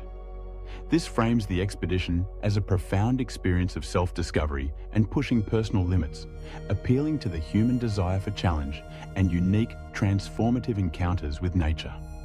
Golden Chonk's humorous observations about the difficulty of the trek for humans further highlight the significant effort involved, adding depth to the reluctant adventurer persona. The final challenge, the Great Wall of Vietnam. After days of trekking, river crossings, and navigating incredible formations, there's one last epic challenge. An 80-meter high cast wall called the Great Wall of Vietnam. To reach it, you first pass through the 600-meter long Passchendaele Passage, which turns into a breathtaking jade green lake during certain times. This wall was so challenging that the first caving team had to return. It took specialized equipment and immense courage to finally overcome it. For humans, it's a test of will and skill, climbing with safety harnesses and ropes. For me, I'd probably just find a cozy spot to nap at the bottom and wait for a human to carry me over. But I admire their tenacity. The Great Wall of Vietnam serves as a powerful symbol within the narrative. It represents the ultimate physical and mental barrier, embodying the inherent challenges of exploring the unknown. The fact that early explorers were initially turned back by its formidable height underscores its difficulty, while its eventual conquest highlights human perseverance and ingenuity. This section elevates the human element of the story, showcasing the courage and determination required to engage with such a grand natural wonder, making the expedition itself a heroic feat of exploration. Expedition challenges and requirements. Activity, difficulty, distance. Physical requirements gear provided by Oxalis Jungle Trekking 17 to 25 km trek. Run 5 km in 50 km min. Some helmets, headlamps, anti-caving, gloves, harnesses. River crossings, multiple crossings, knee deep to higher. Swimming comfort, dry bags, tents, sleeping gear. Caving, climbing. 8 down, he claims caving. Climb 5 floors water, first aid. Kit, satellite phone. Great Wall. Ascent 80 to 90 meter climb, camping 3 nights in cave. This table provides practical details about the expedition, reinforcing Golden Chonk's humorous observations about the demanding nature of the trek for humans. By listing the physical requirements and the extensive gear provided by Oxalis, the narrative gains realism and credibility, demonstrating the thorough planning involved in such a challenging adventure. Chapter 6, Unraveling Ancient Puzzles, the Fossil and Beyond. Even after exploring the world's largest cave from one end to the other, a mystery remained on the 4th day of the expedition. A fossil, seen earlier in Son Dung. Which ancient creature did it belong to? My whiskers twitched with anticipation. This is where my inner detective, Golden Chonk, comes out. Though, usually, my detective work involves figuring out who left the cupboard door ajar. The human narrator, Ruhi Tenet, decided to use some fancy human tools to solve this ancient puzzle. He opened something called Opera Browser, which apparently has built-in AI tools. He used Aria, an AI tool, to highlight key points in an article about the cave.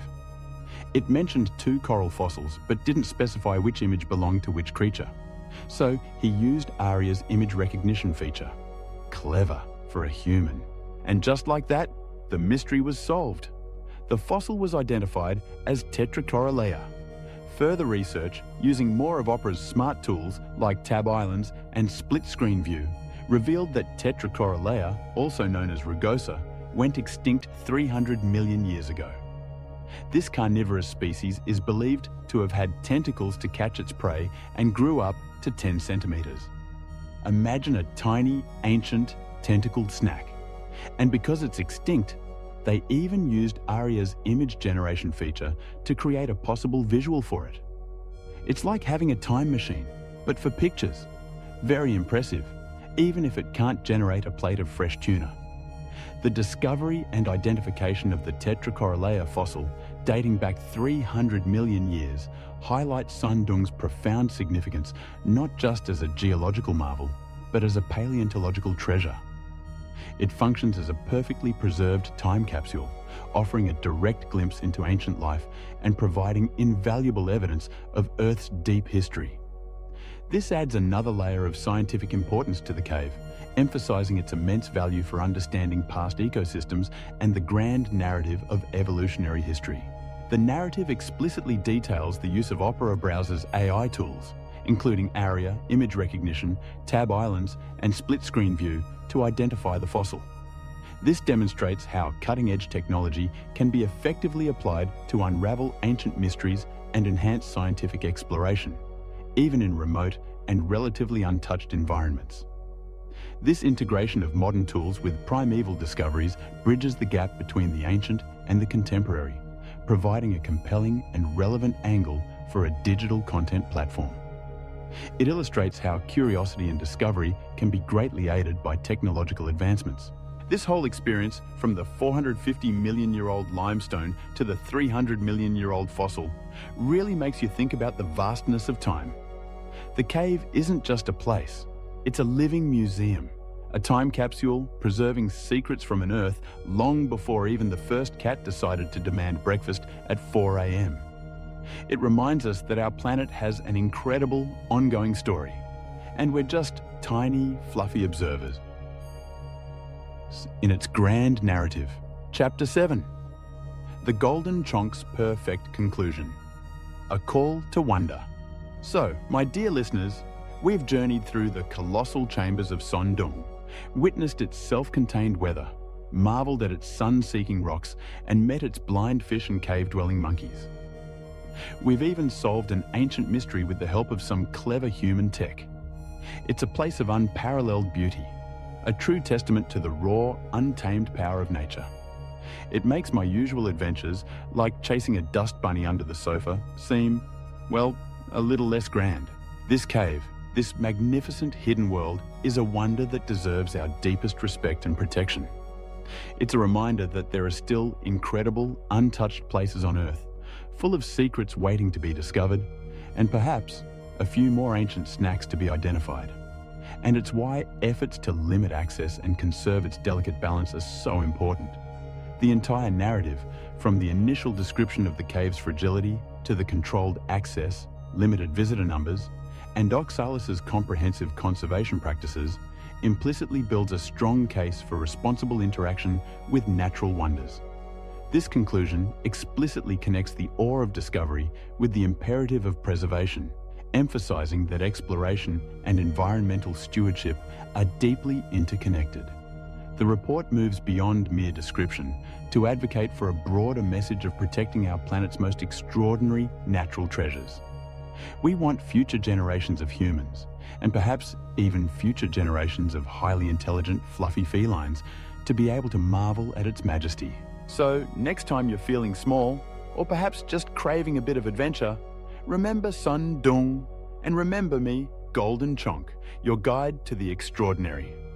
Now, if you'll excuse me, I believe there's a sunbeam with my name on it, and perhaps, just perhaps, a fresh bowl of tuna waiting. Until our next Grand Caper, stay curious, stay cozy, and keep those whiskers twitching for wonder. Purr.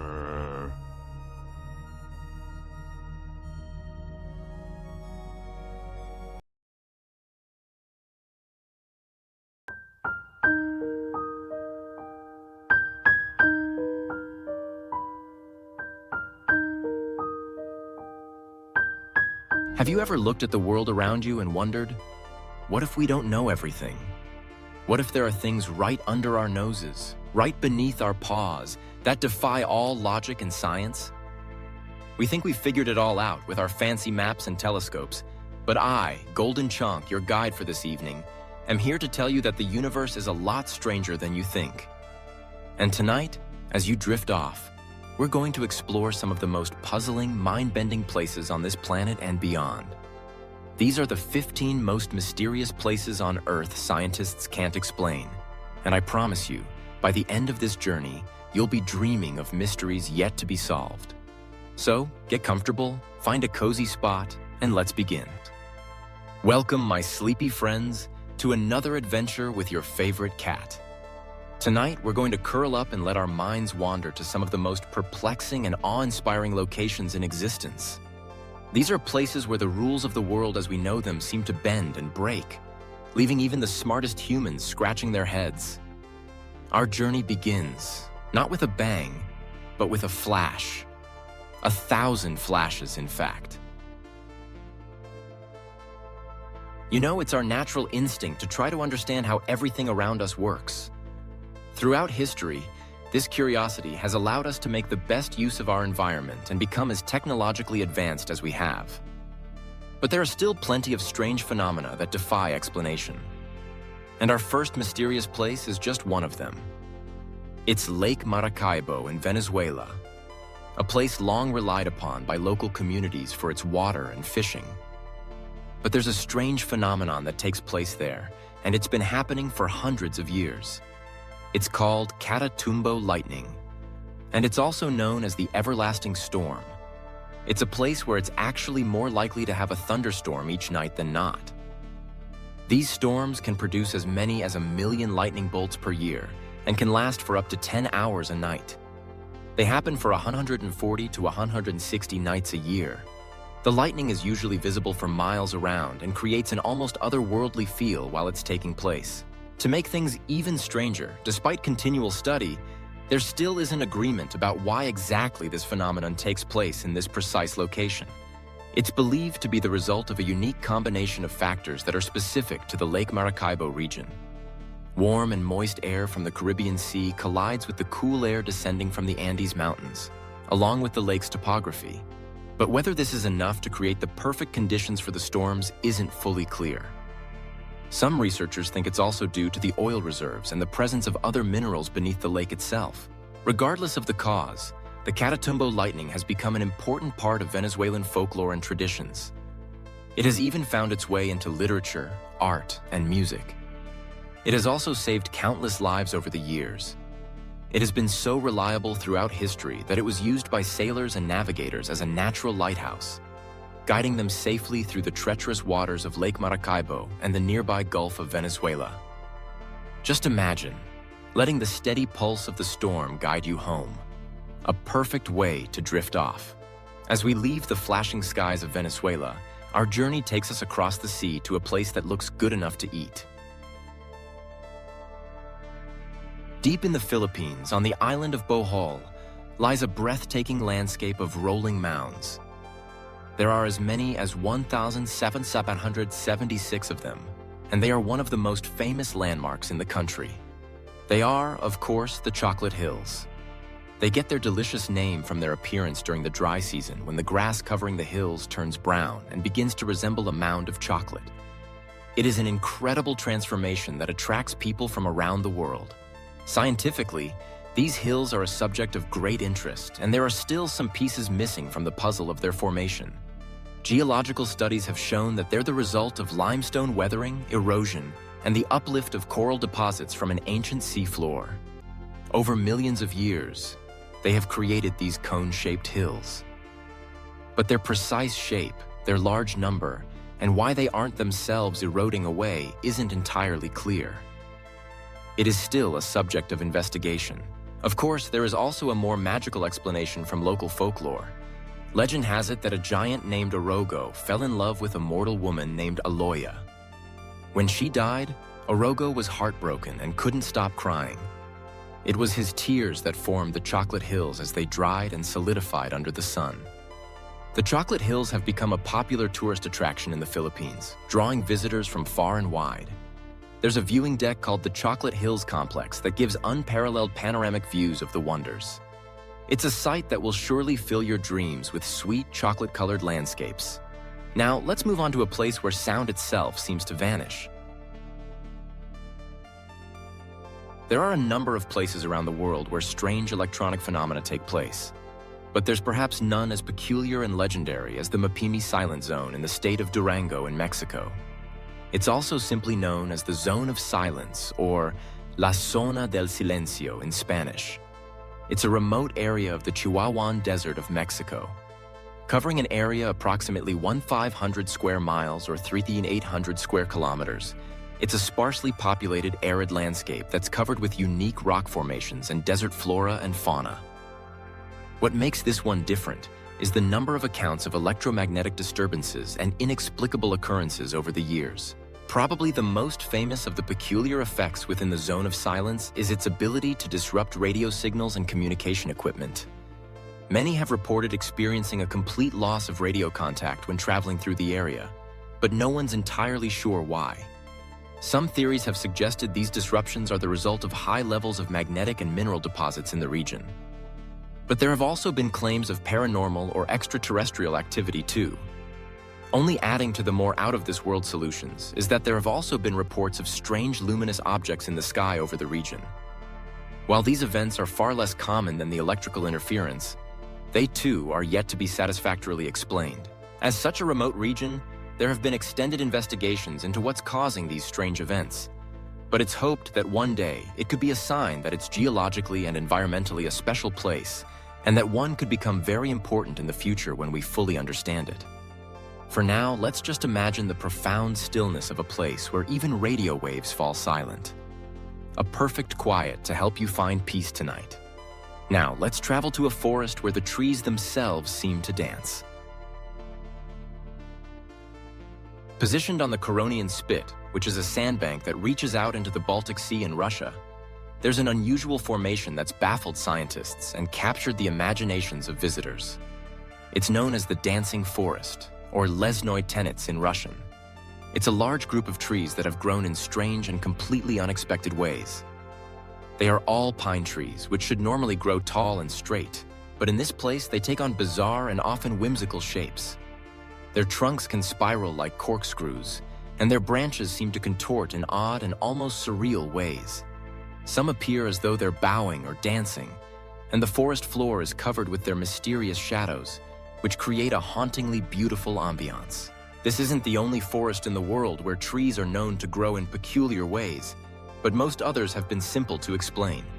In this dancing forest, though, the exact cause continues to elude researchers. But there are a few theories that have been put forward to explain it. The most popular is that these deformities have been caused by the strong and persistent coastal winds that sweep across the Curonian Spit, shaping the trees over time. The sandy soil and unique microclimate of the region may also play a role in how this interacts with trees. But this would normally be expected to cause each of the trees to grow in a similar way.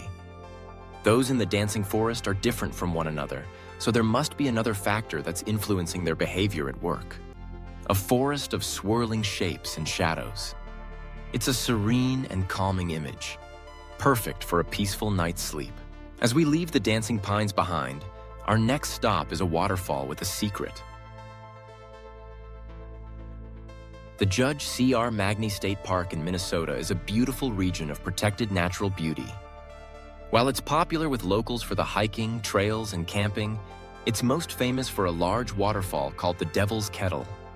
Not just because it itself is a stunning feature, but because there's an enduring mystery surrounding the water that passes over it. It's on the Brewer River that flows through the park, but just before it reaches the waterfall, around half of the water volume cascades into a deep, massive hole referred to as the kettle. The remaining half continues to flow over the waterfall and continue as a river beneath. The mystery then is what actually happens to the water that falls into the kettle. Over the years, there have been countless attempts to figure this out, including conducting dye tests, dropping GPS trackers into it, and even throwing objects like logs and ping pong balls into the kettle. The hope was that they would re-emerge somewhere else. To their dismay, all of these objects vanish without a trace. This has led to rumors and legends of a series of vast underground tunnel networks and hidden caves. What makes things even stranger is that just a bit further down, the river flow significantly increases. This suggests that virtually all of the missing water does eventually return.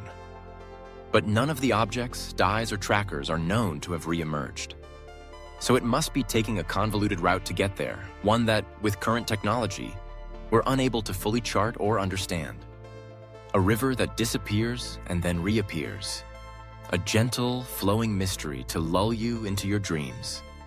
From the rushing waters, we now go to a vast, silent desert. Saudi Arabia is home to some of the most pristine and stunning desert environments in the world. While we now fully understand how most of these structures form, there's one place that continues to mystify. Around 31 miles or 50 kilometers to the south of the Tema Oasis is what's known as the Al Nazla Rock. Made of sandstone and around 20 feet high and 30 feet wide, it stands perfectly upright despite weighing several tons. This would be unusual at the best of times, but to make things even stranger, the massive stone is split in two with such precision that it is nearly symmetrical. The accuracy of this split has led some to suggest that it must be the result of human intervention or advanced ancient technology. But no definitive evidence of human involvement has been found. The exact cause of this impressive formation remains a subject of debate. Geologists generally believe that Al Nazla's unique split is the result of natural processes, primarily the stress-induced fracture of sandstone. Over millions of years, forces such as tectonic activity, erosion, and weathering have acted upon the sandstone, causing it to crack along its natural fault lines. The precise split is simply a fluke from the combination of unique properties of the rock and the slow, patient action of natural forces. Still, it's hard to believe that this is purely natural, and not everyone is convinced. Al Nazla has become a destination for explorers, geologists, and curious travelers wanting to see this firsthand. It looks as if it could fall over at any moment despite having remained upright for centuries. Being in a region that's so rich in history too, with archaeological sites that date back thousands of years such as ancient rock carvings and inscriptions, it's also likely that the split stone played a role in ancient rituals or ceremonies. But this is also still to be proven. A stone split by time and chance, standing sentinel in the desert. Our next stop takes us far, far away from Earth, into the cosmos itself. Recent advances in technology have allowed us to look out to the stars in ways that have never been possible before. But the more we do so, the more we discover places in the universe that defy conventional understanding. One way that's used to determine whether there are planets orbiting distant stars is to measure the amount of light that's being emitted. If there are moments when it dims, it could be a sign there's an object temporarily blocking it. Using this technique on our sun would see its light dim by a few percent when the largest planet, Jupiter, moves in front of it. But researchers have discovered a star where the light differential is far greater than this, raising the question of what could possibly be big enough to have such an effect. That star is Tabby's star, which is officially known as KIC 8462852. It's in the constellation Cygnus and around 1,400 light-years away from Earth. It was first observed as part of NASA's Kepler Space Telescope mission, which monitored thousands of stars in search of exoplanets by measuring their light curves or brightness variations. But while some stars exhibit slight dips in brightness caused by transiting planets, Tabby's star showed dips of up to 20% or more, which is a significant change. The unusual and erratic nature of the dimming led to various theories and captured the imagination of scientists and the public. Some of the potential explanations for this dimming include massive comet swarms, asteroid belts, and even alien megastructures known as Dyson spheres. These could be constructed by advanced civilizations to harness a star's energy. The idea of alien megastructures, however exciting, was met with skepticism from the scientific community. Astronomers and astrophysicists worked to try to understand the phenomenon. Further observations with ground-based telescopes have now led to the likely answer being that the dimming of Tabby's star is most likely caused by a cloud of dust and debris. But still, the exact origin and nature of this material remain uncertain. It just goes to show you, even in the vastness of space, there are still secrets to uncover. Now, let's return to Earth for a view from above. The Richat structure, which is often referred to as the Eye of the Sahara, is a huge geological formation that's deep within the remote desert of Mauritania in West Africa. When seen from above, the structure appears as a massive circular depression measuring around 25 miles or 40 kilometers in diameter. The formation consists of concentric rings of alternating sedimentary rock layers, with the innermost ring layer containing older rocks and the outer ring comprised of younger deposits. From the ground level, it's so large that it's almost impossible to even realize that you're within a structure at all. The only clues you'll see are occasional shifts in color or types of rock. At first, this was assumed to be an impact crater from a meteorite that had struck the Earth from space. But scientists have proven that it is instead an example of a geological feature known as a dome or an anticline. The structure was therefore formed by the slow, uplifting movement of the Earth's crust over millions of years, which caused the rocks to bend and fold into this distinctive circular shape that we see. There is a problem with this explanation, though, and that's the bullseye. The central depression has puzzled scientists and geologists for years. It was originally thought to be the result of erosion, with the action of the wind and water gradually wearing away the rock layers. Recent research, though, has shown that this isn't enough to account for its shape and its size. The central eye may instead have formed as the result of volcanic and hydrothermal activity, followed by subsequent collapse and erosion. This is all yet to be proven, though. So far, more work is needed to fully understand what is arguably one of the most impressive natural formations on the planet. It's so otherworldly that it's been proposed as a potential site for testing Mars rovers due to its resemblance to the Martian landscape. A circular mystery in the desert, a beautiful puzzle to ponder as you fall asleep. Let's leave the sands and travel to a vast, mysterious ocean.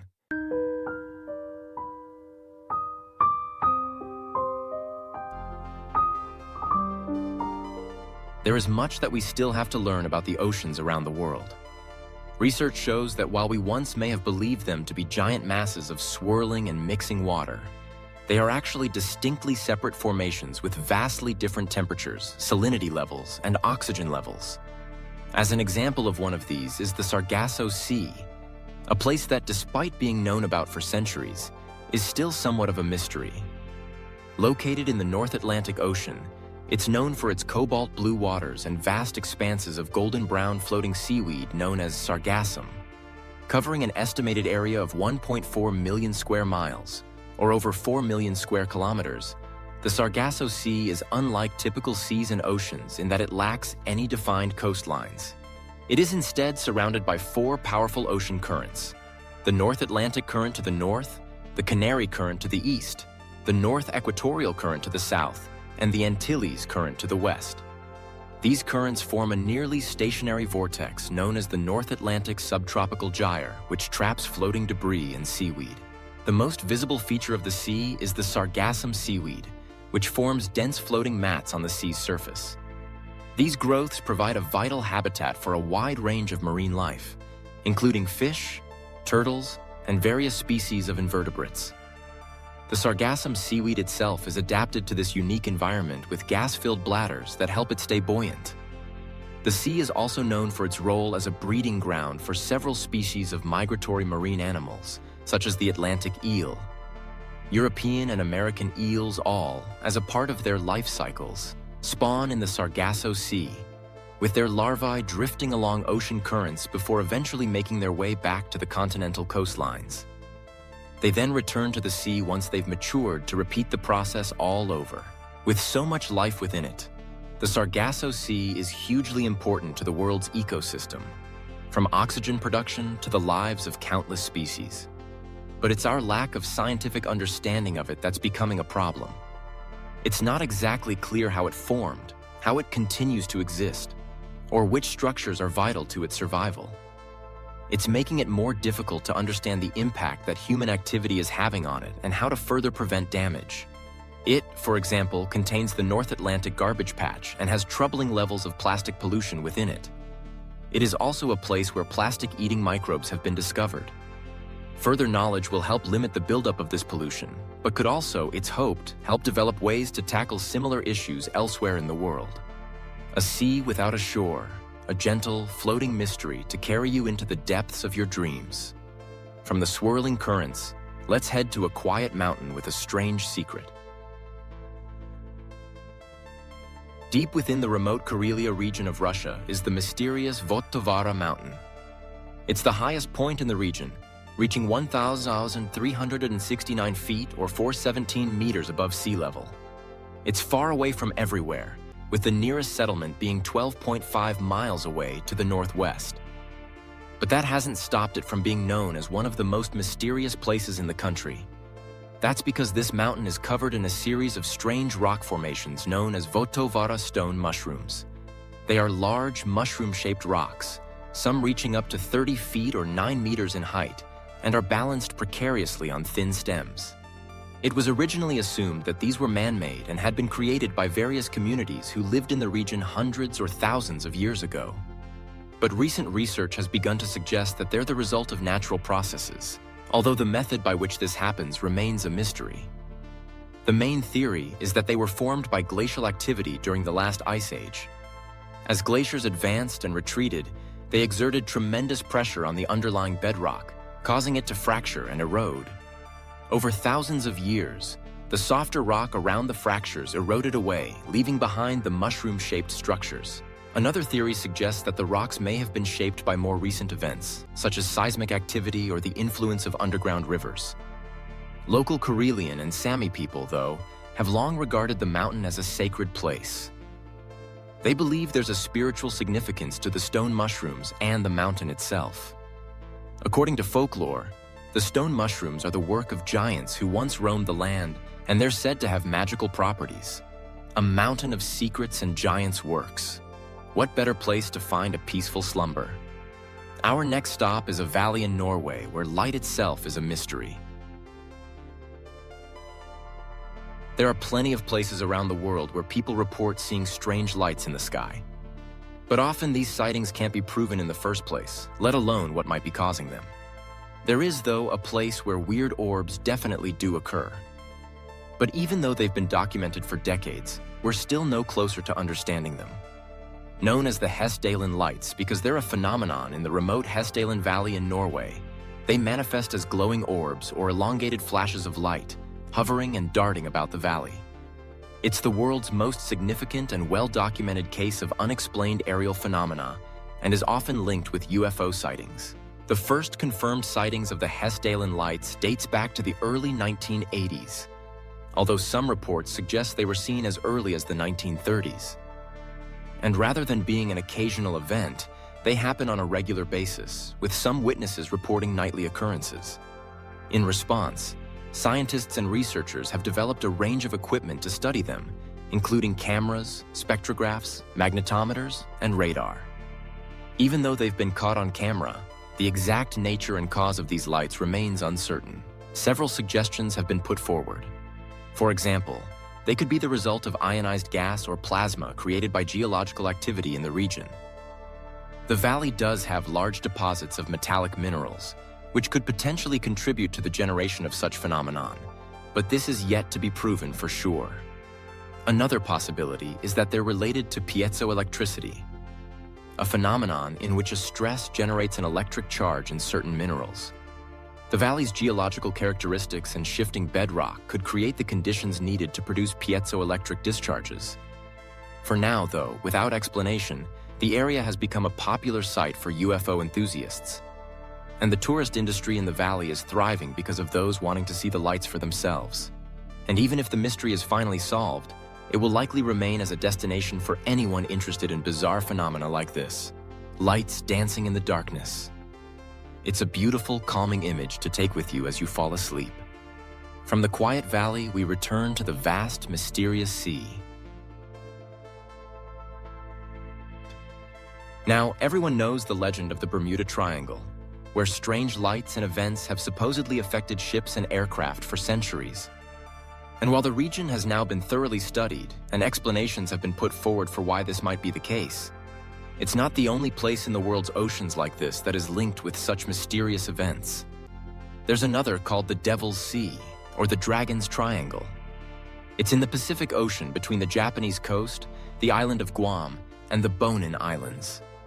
Like the Bermuda Triangle, it's been the source of countless legends and stories, often involving the disappearance of ships and aircraft. One of the most famous stories in the area is that of the USS Cyclops, a massive United States Navy cargo ship that disappeared without a trace in 1918. The ship and its 309 crew members vanished without sending a distress signal, leaving behind one of the greatest maritime mysteries in history. To this date, the fate of the USS Cyclops remains unknown. As well as disappearances, there have been numerous reports of other strange things, such as unusual magnetic anomalies, erratic compass readings, electronic equipment malfunctions, and strange lights in the sky. These accounts have further fueled speculation about the existence of supernatural forces, underwater volcanoes, and even alien activity in the region. Scientific explanations of what's happening here are varied and often depend on the specific incidents being investigated. Some experts connect the ship and aircraft disappearances to the region's unpredictable weather, including sudden and violent storms, typhoons, and waterspouts. The magnetic anomalies may be related to geological features such as underwater volcanoes or fault lines. In a further twist, the Devil's Sea sits quite close to the volcanic Mariana Trench, one of the deepest places on the planet, and it's known for its own mysteries, including uncharted underwater caves and geothermal vents. These factors, combined with the region's challenging weather conditions, could contribute to what's happening on the surface. A deep ocean full of secrets. Let your mind drift with the tides. Now, let's leave our planet entirely and look to the stars. As the second largest planet in our solar system, and the one with the most defined rings around it, Saturn is of great interest to researchers, particularly those wanting to understand how it formed and what it's actually like. The more we study it, the more unusual it seems to be. And there's something at its North Pole that so far has completely stumped the world of science. First discovered by the Voyager spacecraft as it passed in the early 1980s, and subsequently seen by other craft in the following decades, there's what seems to be a persistent storm. And unusually, it's almost perfectly hexagonal in shape. At around 20,000 miles or 32 kilometers in diameter, which is roughly 2.5 times the Earth's diameter, the shape is thought to be formed by the planet's powerful jet streams, where winds can reach speeds of up to 200 miles or 320 kph.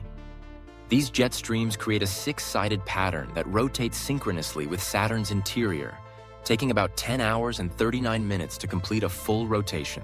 This, though, is just the leading theory and hasn't yet been proven, with another being that it's the result of interactions between Saturn's atmospheric layers and its rotation. As the planet rotates at different speeds, it creates a complex and stable wave pattern that results in the hexagonal shape. Another idea is that the storm's formation may be the result of the Coriolis effect, which is caused by the planet's rotation and the movement of the atmosphere. This can produce polygonal shapes in rotating fluids, and it might be responsible for the hexagonal pattern observed in the atmosphere. The Cassini-Huygens spacecraft, which orbited Saturn from 2004 to 2017, provided scientists with a wealth of data and images of this hexagonal storm, amongst many other things, and helped researchers gain a deeper understanding of Saturn's atmosphere and the dynamics of its weather. Many questions remain, though, including why the storm exhibits a range of colors in its cloud bands, from deep blue to gold and beige. There's clearly so much more to learn about our solar system itself while we continue to look further afield. And hopefully, the next mission to the planet will finally help find some answers. A perfect geometric storm in the heavens. A truly calming thought. Now we come back to Earth for a sound that you can't quite hear. The town of Taos in New Mexico is like any other to most people that visit, but for some people, there's a strange sound that echoes, which is known as the Taos hum. It's typically described as being a low-pitched sound resembling a distant diesel engine idling or the hum of a subwoofer. People who hear it often report feeling vibrations and a sense of unease. Strangely, not everyone can hear it, and those who do are often unable to pinpoint its source. Reports of this phenomenon date back to the early 1990s when a group of residents in Taos began complaining about an incessant low-frequency noise. Over the years, the phenomenon gained media attention and sparked curiosity. Various scientific and investigative techniques have been used to try to work out what it is, including noise measurements, acoustic studies, and even investigations by government agencies. But despite these efforts, no definitive source or explanation has been found. Several theories have been put forward to account for it. Some suggest it may be the result of industrial machinery, mining operations, or military activities in the region. However, investigations have failed to link the phenomenon to any specific human-made source. This has led to further investigations that it could be related to natural processes such as seismic activity or the movement of underground fluids. There's also no certainty that the hum even exists. With psychological factors also being looked at in the case, it's a form of mass hysteria. But again, no proof can be found. The biggest problem is that for those that hear it, the hum can be seriously impactful on their lives, preventing them from being able to sleep or experiencing higher levels of stress. Until an answer is found, the best they can do is move elsewhere and completely avoid it. A sound without a source, a fascinating and soothing paradox to ponder as you fall into a deep sleep. And finally, our last stop takes us to an ancient land with a mystery written on the ground. Ancient civilizations around the world were known to create huge geoglyphs in the landscape, but there's perhaps none as strange and mysterious as the Nazca lines in Peru. They are made up of hundreds of intricate and colossal designs that range from simple geometric shapes to complex depictions of animals, plants, and humanoid figures. They cover an area of 174 square miles and were created by the Nazca people, who thrived in the region between 200 BCE and 600 CE. To make them, they removed the reddish-brown iron oxide-coated pebbles that covered the Nazca Desert to reveal the light-colored earth underneath. They have remained remarkably preserved for over 1,000 years due to the area's extremely dry and stable climate. Among the most famous Nazca line figures are the hummingbird, the spider, the monkey, and the condor. The largest of the geoglyphs, known as the astronaut or the spaceman, has sparked intrigue due to its resemblance to a figure in a spacesuit. Quite what the purpose of them, though, remains a debate among scholars. Some believe that the lines and figures had ceremonial, religious, or astronomical significance for the Nazca people. They may have served as a part of a ritual, irrigation system, or markers for underground water sources, while others suggest that they were used as an astronomical calendar or as a way to communicate with deities in the sky. What is particularly strange, though, is that they're undoubtedly best seen from the air. But people at the time they were made had no way to see them from this elevation. Quite how they were able to conceive, plan, and carry out the works to create the geoglyphs purely from the ground level isn't entirely clear. And it makes you wonder whether the Nazca people had access to technology that has been long lost to history. These magnificent drawings, left by an ancient people, wait for us to decipher their meaning. quiet, patient mystery waiting for you in your dreams. And with that, my sleepy friends, our journey through the world's greatest mysteries comes to a close. From the flashing skies of Venezuela to the swirling lines in the Peruvian desert, we have explored places that remind us how much we still have to learn. The world is full of wonder and puzzles, and perhaps that is its greatest gift. Now let these strange and beautiful images fill your mind as you drift off into a deep, peaceful sleep. Good night. Meow. Meow.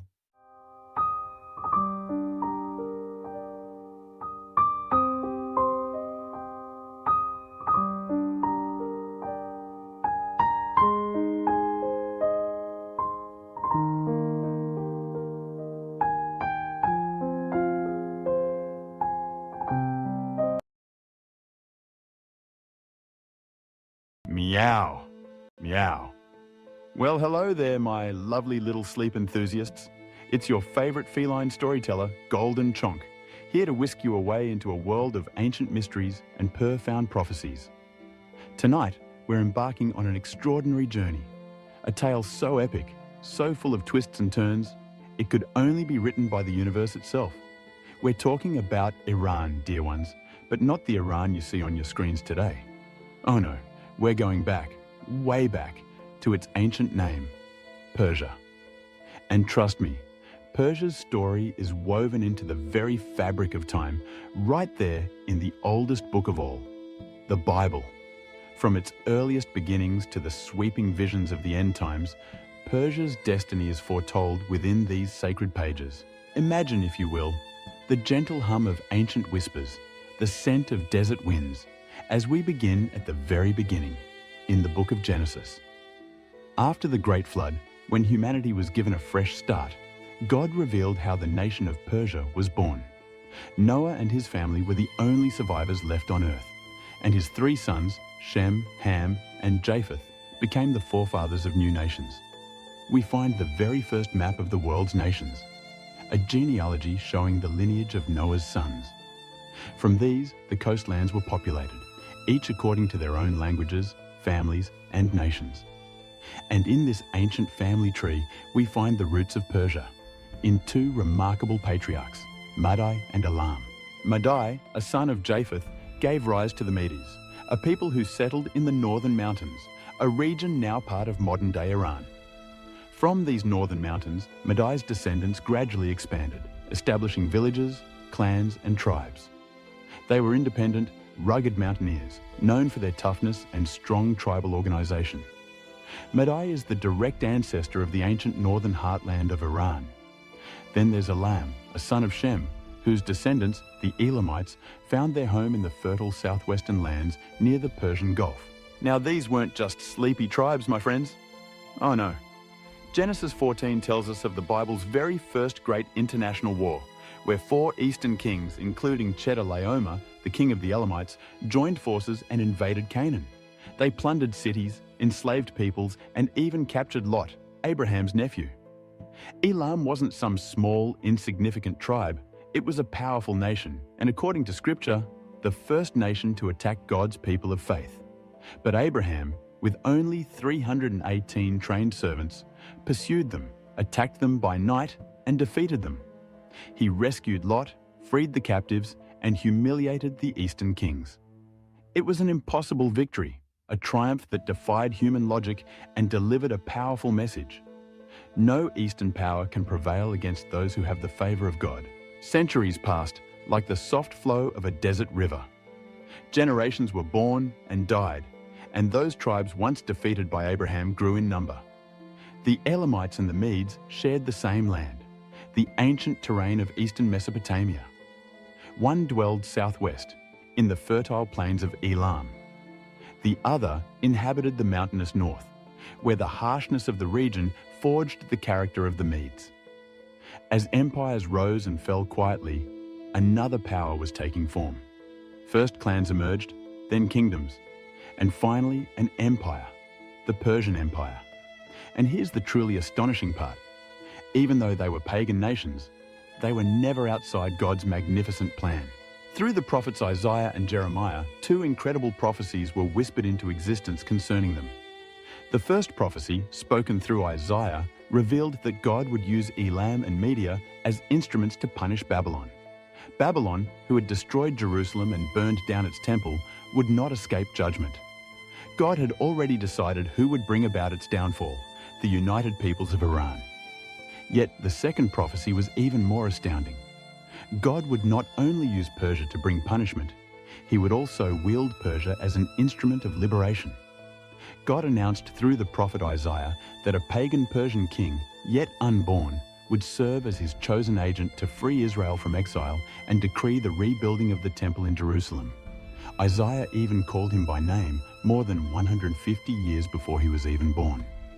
This is what the Lord says to his anointed to Cyrus. And both prophecies came true with terrifying precision. In the 8th century BC, Diocles, king of the Medes, united the tribes of Elam and Media, founding the first imperial capital on Iranian soil, Ecbatana. His grandson Cyaxares took the next great step, reforming the army and turning it into a war machine strong enough to destroy Nineveh, capital of the Assyrian Empire, one of Israel's most brutal enemies. The prophecy began to be fulfilled. God was raising up Persia from within as his instrument of judgment and redemption. But even as Persia grew in power, God had already revealed its destiny through prophetic dreams. And the first to see it clearly was a young Hebrew prisoner living in Babylon, Daniel. It all started when the Babylonian army, led by King Nebuchadnezzar, marched into Jerusalem. The city walls fell, the temple was ransacked, and thousands were carried away into slavery in distant lands. Daniel was among them. He was just a teenager when he was torn from his home and brought to the court of Babylon, the most powerful empire in the world at that moment. But there, in the darkness, God chose him. Surrounded by the corrupt splendor of the royal palace, Daniel kept himself untainted. And because of his faithfulness, God gave him something granted to no other captive, a gift of visions. Visions that spoke not only about his own time, but about the course of all human history. At the very heart of the empire responsible for Jerusalem's destruction, Daniel began to see how God would raise another kingdom, one destined to replace Babylon and play a crucial role in the fate of his own people, the Persian Empire. And it all began with dreams. While Daniel served in Nebuchadnezzar's court, the king was deeply troubled by a disturbing dream. A giant statue, crafted from different metals, towered before him, radiating an indescribable glory and menace. Terrified, the king demanded not only someone who could interpret this dream, but who could reveal it without first hearing it. None of Babylon's wise men could accomplish this task, but God's prophet was ready, and they brought Daniel before the king. With the authority of heaven itself, Daniel stood before the most powerful ruler on earth and revealed what no Babylonian wise man could unravel. He described the dream exactly and proclaimed a revelation that would forever change the world's destiny. You, O king, are the head of gold, but after you, another kingdom will rise, one inferior to yours, depicted by the chest and arms of silver. That figure of silver wasn't just one nation, but two arms, two mighty forces bound together in one body, the Medes and the Persians, united yet unequal, because the Persian arm would rise stronger and take control. The prophecy was clear. Babylon would fall, and the throne would pass on to a new empire chosen by God himself. Young Daniel, living far from his homeland, watched God's visions come true. Soon his vision would become reality, because the king God had foretold long ago through Isaiah was about to arise from the highlands of Persia. His name was Cyrus. Cyrus, the young Persian king, conquered Media, united the kingdoms into the Medo-Persian Empire, and steadily grew to become the greatest power of his time, finally turning his gaze upon Babylon. The prophesied day came, yet it wasn't a battle like any other.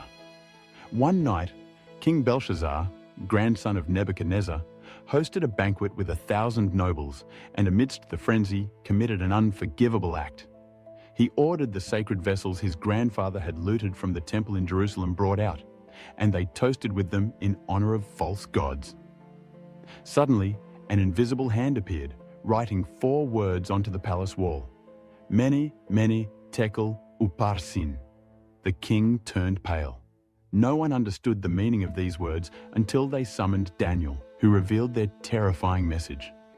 God has numbered the days of your reign and brought it to an end.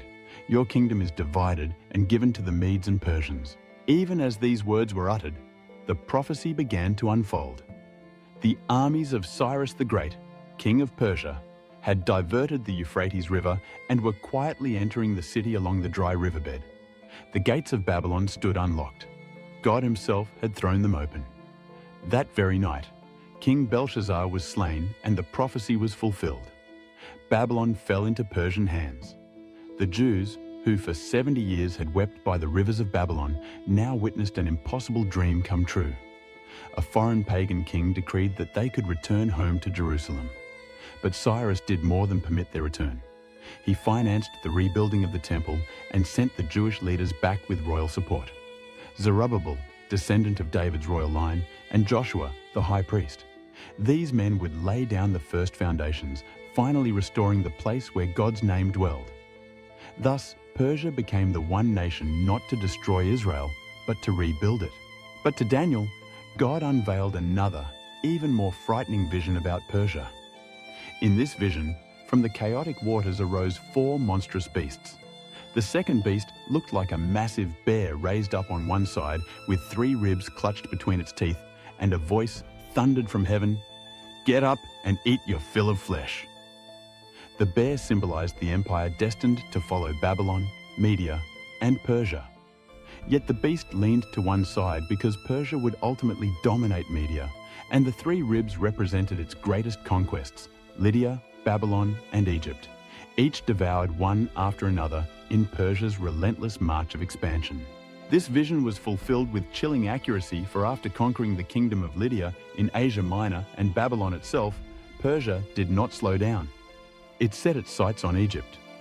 Under Cambyses II, son of Cyrus, Persian armies marched across the Sinai desert and smashed Pharaoh Psamtik III in the Battle of Pelusium. Egypt, Israel's ancient oppressor, fell before the Persian Empire, and thus the 3rd rib was torn from its place. But these visions weren't finished yet. Years later, standing on the banks of the Ulai River, Daniel was seized once again by a vision, one far more precise, clearer, and even more terrifying. Before his eyes appeared a ram with 2 horns, but one horn stood taller than the other, and the taller horn had grown up later. The ram charged fiercely toward the west, toward the north, and toward the south, and none could oppose him. Then a voice explained the meaning. The 2-horned ram that you saw represents the kings of Media and Persia. Again, Persia takes center stage in the divine plan, though this time not as an ally, but as a mighty empire, conquering without resistance and charging forth like an unleashed beast. And one chilling detail stands out clearly. One horn stood taller, an unmistakable hint at Persia's dominance over Media. 2 peoples, one empire, but only one dominant throne. As the vision continued, suddenly from the west, a goat appeared swift as the wind with a single prominent horn right between his eyes. In a flash, he charged the ram, knocking him down and trampling him underfoot. It was the prophecy of the next empire. Greece, under Alexander the Great, would overthrow Persia with supernatural speed. At that moment, Daniel didn't yet know who the goat represented, but he understood clearly that Persia, the greatest, most glorious empire the world had yet seen, would one day fall. But that ending had not yet come, for in its days of splendor, Persia was not only invincible, it was the center of the world. Its reign stretched from India to Ethiopia, and in the days of King Ahasuerus, the throne of the greatest empire on earth was established in the majestic city of Susa, in the heart of Elam, what we now call southwestern Iran. And it was precisely in Susa that one of the Bible's most unexpected miracles happened. The great empire would be conquered by a single woman. King Ahasuerus held a magnificent banquet that lasted for 6 months, then invited all the people of Susa to a final grand celebration lasting 7 days. In a moment of pride and excess, he ordered Queen Vashti, his wife, to be brought before them to display her beauty. But Vashti refused. Humiliated before his entire empire, the king banished her. Then his advisors suggested a radical solution, searching throughout the kingdom for a new queen from among the young virgins. The most beautiful would be taken to the palace, where they would undergo a full year of preparation before being presented to the king. One of those young women was Hadassah, though no one knew her by that name. An orphan born among the exiled Jews, she had been secretly raised by her cousin Mordecai, and in the palace she was given a new name, Esther. Esther captured the king's favor, and without knowing she was a Jew, Ahasuerus crowned her queen of Persia. Meanwhile, hidden in the shadows of the palace, a deadly enemy emerged, Haman, a descendant of the Amalekites, ancient enemies of Israel. Haman had risen to the highest position next to the king, and when everyone was ordered to kneel before him, Mordecai, Esther's cousin, refused. Proud and vindictive, Haman was not satisfied with punishing just Mordecai. Instead, he plotted to annihilate an entire people. What began as personal revenge quickly turned into genocide. Haman approached the king and warned him of a strange nation scattered throughout his kingdom, a people with peculiar laws who did not obey the empire's decrees and persuaded the king that they should be destroyed. With lies, he convinced the king and sealed the deadly decree with the royal ring.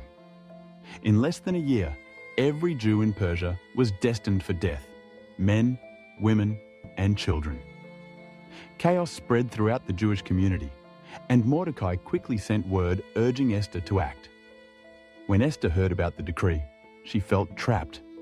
To save her people, she would have to approach the king uninvited, a practice that carried an instant death penalty, unless the king chose to show mercy by extending his scepter. Finally, Esther decided to put her life on the line and went before the king without being summoned. Yet God granted her favor in his sight. The king raised his scepter toward her, but Esther wasn't hasty. She knew timing was everything.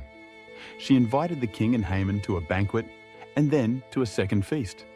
It was there, at that second banquet, where she unleashed the truth like a sharpened blade. "If we had only been sold into slavery," she said, "I would have remained silent. But a decree has gone out ordering the extermination of my people and myself." The king leapt to his feet. "Who would dare do this?" Esther replied, "Our enemy is this wicked man, Haman." The king's face burned with fury. Haman fell to his knees, begging desperately for his life, but it was already too late. On the very gallows he had built for Mordecai, Haman himself was hanged. Yet the danger had not passed. The edict remained intact because Persian law could never be overturned. So Esther and Mordecai brought forward an even bolder plan, a new decree. The king signed it. And throughout the provinces, the Jews were granted the right to defend themselves. The day once marked for their annihilation instead became a day of triumph. Without realizing it, the Persian Empire had become a fortress, a throne and a shield for God's people. After Esther's miracle in Susa, Persia seemed to fade into the background of biblical narrative. Centuries rolled by, empires rose and fell, and Rome took center stage. Yet Persia's silence did not mean its absence. Centuries later, as the world quietly awaited the coming of the Messiah, Persia would once again emerge. In the Gospel of Matthew, we read a passage that has been repeated millions of times, yet rarely understood in its full depth. Magi came from the east into Jerusalem asking, "Where is the newborn King of the Jews? We have seen his star rise in the east and have come to worship him." Who were these Magi? And why would they travel so far, guided only by a sign? The original word magi from the Greek magoi was used to describe learned astronomers and priests from the east. Although their nationality isn't explicitly mentioned in scripture, evidence strongly suggests they came from the ancient lands of the Medo-Persian Empire, the area known today as Iran. These magi belonged to a highly influential religious caste in Persia. Renowned for their knowledge of the stars, ancient writings and prophetic traditions passed down for generations. While they were not kings, they were men of science, authority, and spiritual insight. It's quite probable that among the scrolls they studied were the writings of the prophet Daniel, who had served centuries earlier at the courts of Babylon and Persia. Daniel not only interpreted dreams in King Nebuchadnezzar's court, but he also prophesied the coming of the Messiah with mathematical precision in Daniel 9. From the issuing of the decree to rebuild and restore Jerusalem until the coming of Messiah the Prince, there shall be 7 weeks and 62 weeks. If these wise men knew Daniel's visions, it's very likely they understood the Messiah's arrival was imminent. When they saw the star, they realized immediately the promised son had been born. But the most powerful part was their response. They left everything behind to follow that star, journeyed across deserts and arrived in Bethlehem carrying 3 special gifts, each rich with prophetic meaning. Gold, declaring his kingship; frankincense, recognizing his divinity; and myrrh, foreshadowing his sacrifice and death. Without realizing it, these wise men revealed the greatest mystery in the universe. This child would be king, he would be God, and he would be a lamb. While Jerusalem scholars remained silent and Herod plotted to kill him, the wise men from the east became the first to recognize prophecy fulfilled, bowing before the Messiah. This moment was no mere coincidence. It was prophetic fulfillment. Persia, the nation which centuries before had freed Israel and rebuilt its temple, now became the first to honor its savior. Once again, Persia served as an instrument of divine revelation. From the very beginning until the manger of Christ, Iran, ancient Persia, was always intricately woven into the unfolding plan of God. But the story of Iran in the Bible doesn't end in Bethlehem. Though Persia had once been an instrument of redemption in the past, it would also play a role in one of the darkest episodes of prophetic future. God not only revealed the beginning of Persia, he also declared its destiny through the words of the prophet Ezekiel in one of the most chilling visions of the Old Testament, the war of Gog and Magog. In chapter 38, Ezekiel describes a coalition of nations rising up in the final days against Israel, God's restored people. Son of man, set your face against Gog of the land of Magog, prince of Meshech and Tubal, and prophesy against him. Say, this is what the sovereign Lord says. Behold, I am against you, O Gog. Persia, Cush, and Put will be with them. Persia, modern-day Iran, is among the very first named. The same nation that once helped rebuild the temple will now find itself part of an alliance standing against the people of God. But who else makes up this alliance? Gog, prince of Magog, widely understood by biblical scholars as a powerful leader emerging from northern regions, often linked to Russia or a Eurasian coalition.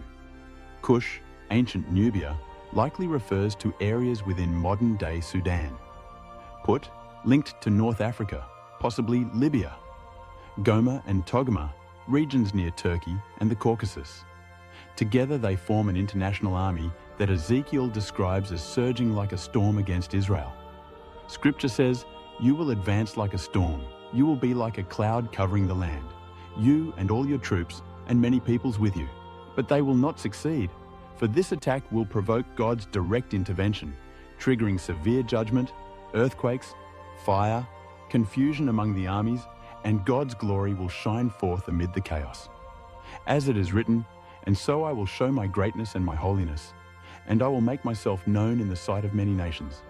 Then they will know that I am the Lord." So Persia, once a deliverer, will now face judgment, not because God has abandoned her, but because once again she rises against his will and his people. Persia, like few other nations in the Bible, has traveled the entire arc of sacred history, from its creation in Genesis to its redemptive role during exile, and even its prophetic alliance in the final war. But what does the Bible reveal about Persia's ultimate fate? Will it be completely destroyed, or perhaps receive a chance at redemption? The answer lies hidden between the lines, and it's far more intricate and powerful than many realize. After describing the judgment of Gog and Magog in Ezekiel 38 and 39, Scripture paints a devastating scene. An army rising against Israel is consumed by fire from heaven, bodies scattered across open fields, weapons burning for 7 years, and Gog's name forever synonymous with divine judgment. Persia, as part of this coalition, will not escape punishment. Yet here lies a surprising twist, one Jeremiah had announced centuries earlier in a passage almost forgotten. The word of the Lord came to the prophet Jeremiah concerning Elam. "I will shatter the bow of Elam, the backbone of its strength. Yet nevertheless, In the last days, I will restore the captives of Elam, declares the Lord. It's a prophecy with two sides. First comes judgment, but then we read an unexpected promise. In the last days, I will restore Elam. This changes everything, because even though Iran will rise against Israel in the last days, even though it will take part in the final assault that provokes God's wrath, its story doesn't end among the ruins. Even in judgment, God still leaves the door open for redemption. The Iran we see making headlines today, aggressive, defiant, embroiled in dark alliances, will someday also play a role in a restored world.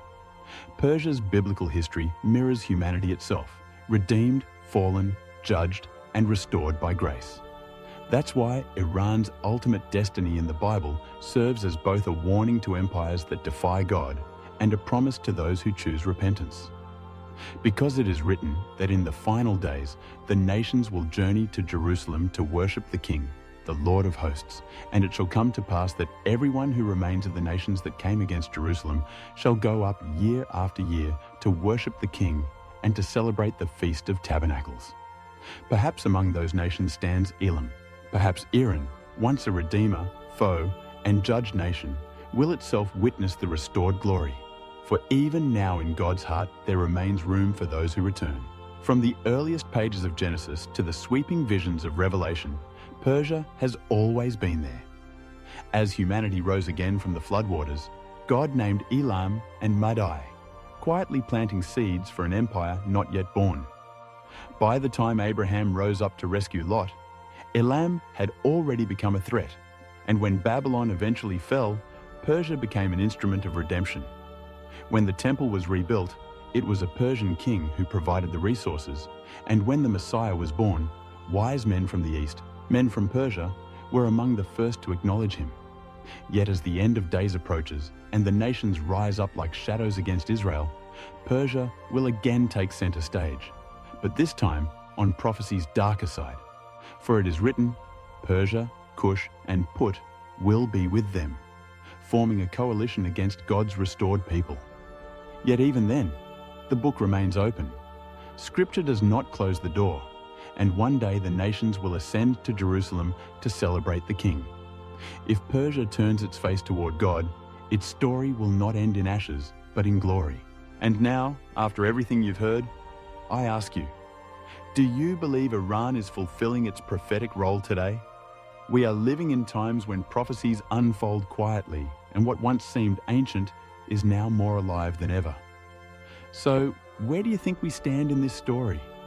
Do you see signs of these prophecies in today's headlines? Leave your thoughts in the comment box below. And if you'd like us to keep exploring how current events connect with biblical prophecy, give this video a thumbs up and share it. This lets us know we should continue uncovering more prophecies unfolding right before our eyes. In these times, understanding is more essential than ever. Blessings, sweet dreams, my little sleep explorers. And remember, the grand tapestry of time is always weaving its next thread. Meow, meow.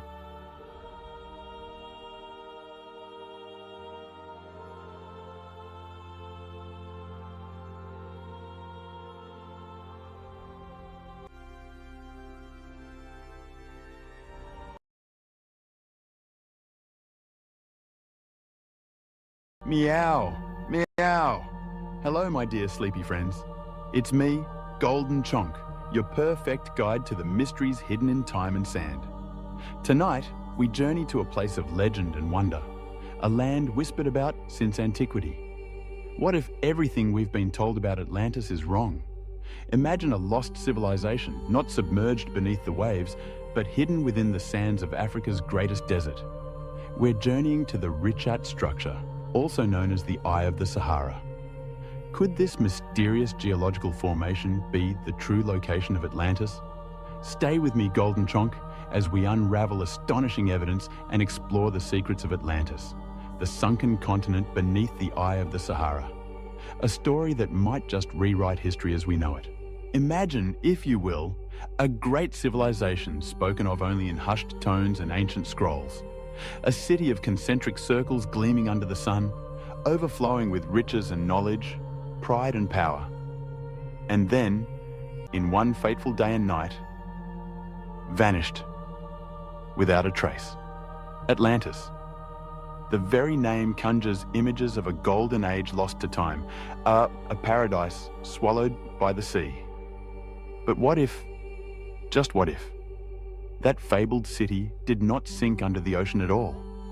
What if it lies hidden in an unlikely place, beneath endless drifting sands? What if the Sahara Desert, silent and empty under the moonlight, holds the key to this enduring mystery? Could it be that the Eye of the Sahara, a massive circular formation etched in African soil, is gazing up at the stars with ancient secrets locked within its rings? What if Atlantis is not as lost as we think, but simply sleeping beneath our very feet? Close your eyes and settle into your coziest spot. Let the gentle rumble of my purrs relax you as we set sail on a sea of imagination. In this calm and dreamy journey, we'll wander through 10 chapters of our tale. We'll recall the myth of Atlantis, decipher the philosopher's clues left in old texts, and see the eye revealed in the remote Sahara. We'll listen for ancient echoes in the desert, peruse the forbidden maps that hint at hidden lands, and ponder suppressed evidence of civilizations unknown. We'll entertain the alien architect theory for the more fantastical possibilities. Envision a continent in the sand stretching beneath dunes and trace echoes of a lost race in our world today. Finally, as the night deepens, we'll witness Atlantis awakens, not with noise or fury, but softly in the stirrings of curiosity and hope. So breathe deeply, dear one, and let's begin our adventure into the unknown. Chapter 1. The Myth of Atlantis. Let me tell you a secret from the pages of time. A story passed down for over 2 millennia. In the warm glow of lamplight, the ancient Greek philosopher Plato once wove a tale for his students, a tale of a mighty island empire called Atlantis. In his dialogues Timaeus and Critias, written around 360 BC, Plato describes a land beyond the known world. An island larger than Libya and Asia Minor put together, a place of astounding wealth and beauty. According to the story, Atlantis existed some 9,000 years before Plato's era. That would be over 11,000 years ago from today, long before any civilization we currently know. It was a time when, as the Egyptian priests in the story said, other nations were still young, and great kingdoms rose and fell long before the first pyramids or temples we recognize. In Plato's myth, Atlantis was a utopia of sorts, blessed by the sea god Poseidon and made splendid by the labor of its people. The island boasted fertile plains yielding rich harvests and mountains to the north that caught gentle rains. Exotic animals roamed its fields, including elephants, the largest beasts, which gives you a sense of how lush and abundant this land must have been. At the center of Atlantis stood its marvelous capital city, arranged in concentric circles of land and water. Imagine rings like a target. 2 rings of land separated by rings of seawater, all surrounding a central island. Bridges and canals connected the rings, and at the very heart, on the central island, rose golden temples and the palace of the kings of Atlantis. The buildings glittered with precious metals. One metal in particular, orichalcum, glowed with a ruddy fire and was said to be second only to gold in value. The Atlanteans mined orichalcum from their land and paneled the walls of their temples with it, so that at sunrise and sunset, the whole city would shimmer red and gold, a sight to behold. Atlantean society, as the legend goes, was powerful and technologically advanced. They dug a great canal from the city to the sea, carving harbors and docks to berth hundreds of ships. They built irrigation networks to water their vast plain and engineered magnificent architecture. Their influence spread far beyond their island. The mythic tale says the Atlanteans ruled over many islands and lands, even extending their dominion into parts of Libya as far as Egypt, and Europe as far as Italy. They grew proud and ambitious, and in time, they sought to subjugate all the Mediterranean peoples. Only the Proto-Athenians, the ancestors of the Greeks, stood against them and managed to halt their advance. According to the story Plato recounts, it's a grand tale of hubris and downfall, one meant as much to teach a lesson as to recount history. And then, in a single night of divine wrath, it all ended. The tale tells us that the gods grew displeased with Atlantis' pride and greed. In one grievous day and night, violent earthquakes shook the land and the island of Atlantis sank beneath the sea, vanishing into mud and water. An entire civilization gone in a blink of an eye. The ocean swallowed Atlantis so completely that navigation became impossible in that area. The sea turned shallow, clogged with silt and debris from the sunken island, a shoal of mud, as Plato describes, that made the waters impassable. Imagine the trauma of that memory echoing down the ages. An ocean turning thick and brown, boats unable to pass, and beneath the waves, where a flourishing city once stood, only silence and ruins remained. It's a haunting image, isn't it? For centuries, readers of Plato debated whether the tale of Atlantis was history or mere allegory. You see, Plato was a philosopher with a penchant for embedding lessons in his stories. Many scholars have thought Atlantis was just a parable, a cautionary fable about the dangers of arrogance, meant to highlight the virtues of an ideal society, represented by ancient Athens, versus a decadent one, Atlantis. In fact, most classicists view Atlantis as a fictional device Plato used to make a point. And yet, the level of detail in the story is tantalizing. Plato provides specific descriptions, the exact layout of the city, the surrounding geography, even measurements. He writes that the diameter of the Atlantean capital's outermost ring was 127 stadia, which modern estimates put around 23 kilometers or 14 miles. He names the god Poseidon's mortal wife Cleito and their 10 sons who became the first kings of Atlantis. He describes bridges and horse racing tracks on the outer ring, and even the colors of the stone quarried from the ground, black, white, red, which the Atlanteans used to build their walls.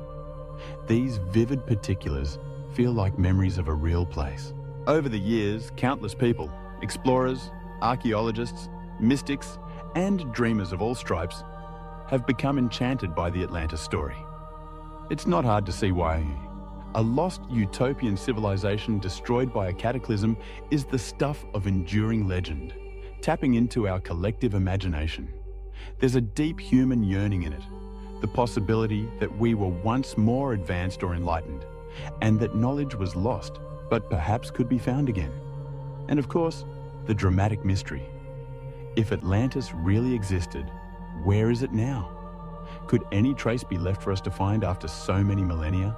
In the golden evening of the ancient world, other writers after Plato mentioned Atlantis too, though often they were just remarking on Plato's tale rather than providing new info. Some ancient historians like Strabo or Plutarch alluded to Atlantis in passing, and later, philosophers like Proclus kept the discussion alive. But none gave us more detail than Plato's original account from the Egyptian priests. That only deepened the enigma. The Egyptians, according to Plato, had preserved records of Atlantis on the walls of a temple in the city of Sais. If true, those records are long lost, perhaps burned with the library of Alexandria or crumbled to dust in the desert. And so, for ages, Atlantis lay in the realm of myth and conjecture. Was it simply a moral story? A distorted memory of some other historical event, like the volcanic destruction of the island of Therasos Santorini, which did wipe out a Bronze Age civilization? Or was it an actual place waiting to be rediscovered? As you listen and drowse, let the uncertainty itself become part of the allure. In every age, there have been whispers that maybe, just maybe, Atlantis was real. And if it was, we must consider where such a place could have been. For how does an entire continent or island hide from history? Perhaps only by changing its form, from lush land to deep ocean, or maybe from ocean to sand. Keep that thought close as we continue. The myth of Atlantis has set the stage, painting in broad strokes a portrait of a lost paradise. Now it's time to seek the clues that might anchor this tale in reality. Let's step gently from legend into the realm of clues and possibilities, guided by the words of philosophers and the watchful gaze of the night. Chapter 2. The Philosopher's Clues. To find a lost land, one must start with the clues left behind, even if those clues come from a philosopher's pen in a time when myth and history intertwined.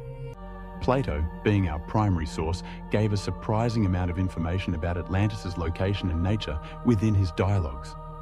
Let us sift through those ancient words, like archaeologists brushing sand off a fossil, to see what hints glimmer beneath.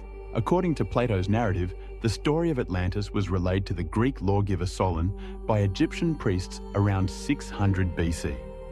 Solon, visiting the city of Sais in Egypt, was told that the Egyptians kept records far older than any in Greece. A learned priest pointed to temple inscriptions that recounted a great empire beyond the Mediterranean world, the mighty Atlantis, and the war it waged against the early Mediterranean peoples. The priest teased Solon by saying the Greeks had forgotten their own past, like children with no memory, whereas the Egyptians had written accounts of an epoch 9,000 years before, when Athens and Atlantis both were great. So the first clue is temporal. Atlantis' fall occurred 9,000 years before Solon's time. That places it roughly around 9600 BC.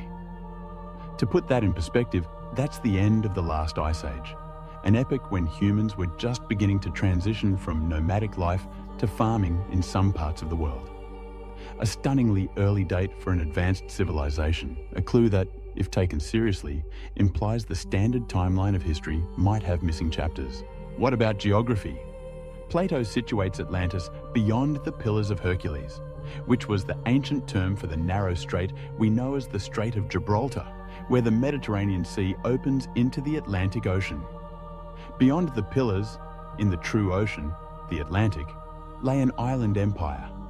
He describes Atlantis as an island, yes, but also uses the word in Greek nesos, which can mean not only island, but also peninsula or land bounded by water in some way. Interestingly, he says Atlantis ruled other islands and even parts of the adjacent continent. He also mentions that Atlantis was in front of the Pillars of Hercules, implying perhaps that as one exited the Mediterranean, Atlantis was right there across the sea, not extremely far off in the Atlantic depths. From Atlantis, one could travel to other islands, and eventually to a real continent on the opposite side of the Atlantic, perhaps hinting at the Americas, or perhaps just poetically speaking of a great expanse beyond. So the classical placement has always been assumed to be somewhere in the Atlantic Ocean, west of Gibraltar. Many past seekers looked to the Azores, or Canary Islands, or imagined a mid-Atlantic continent now sunk. But hold that thought, because not all clues point seaward, some point inward. Plato describes the plain of Atlantis as a broad, rectangular plain surrounded by mountains that descended toward the sea.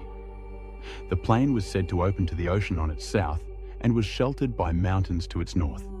Rivers flowed from those mountains across the plain. Now imagine northern Africa's geography.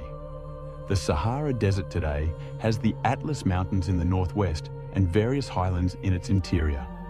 In a different climate, could there have been a fertile plain in what is now the Sahara, bordered by mountains and open to the sea in the south or west?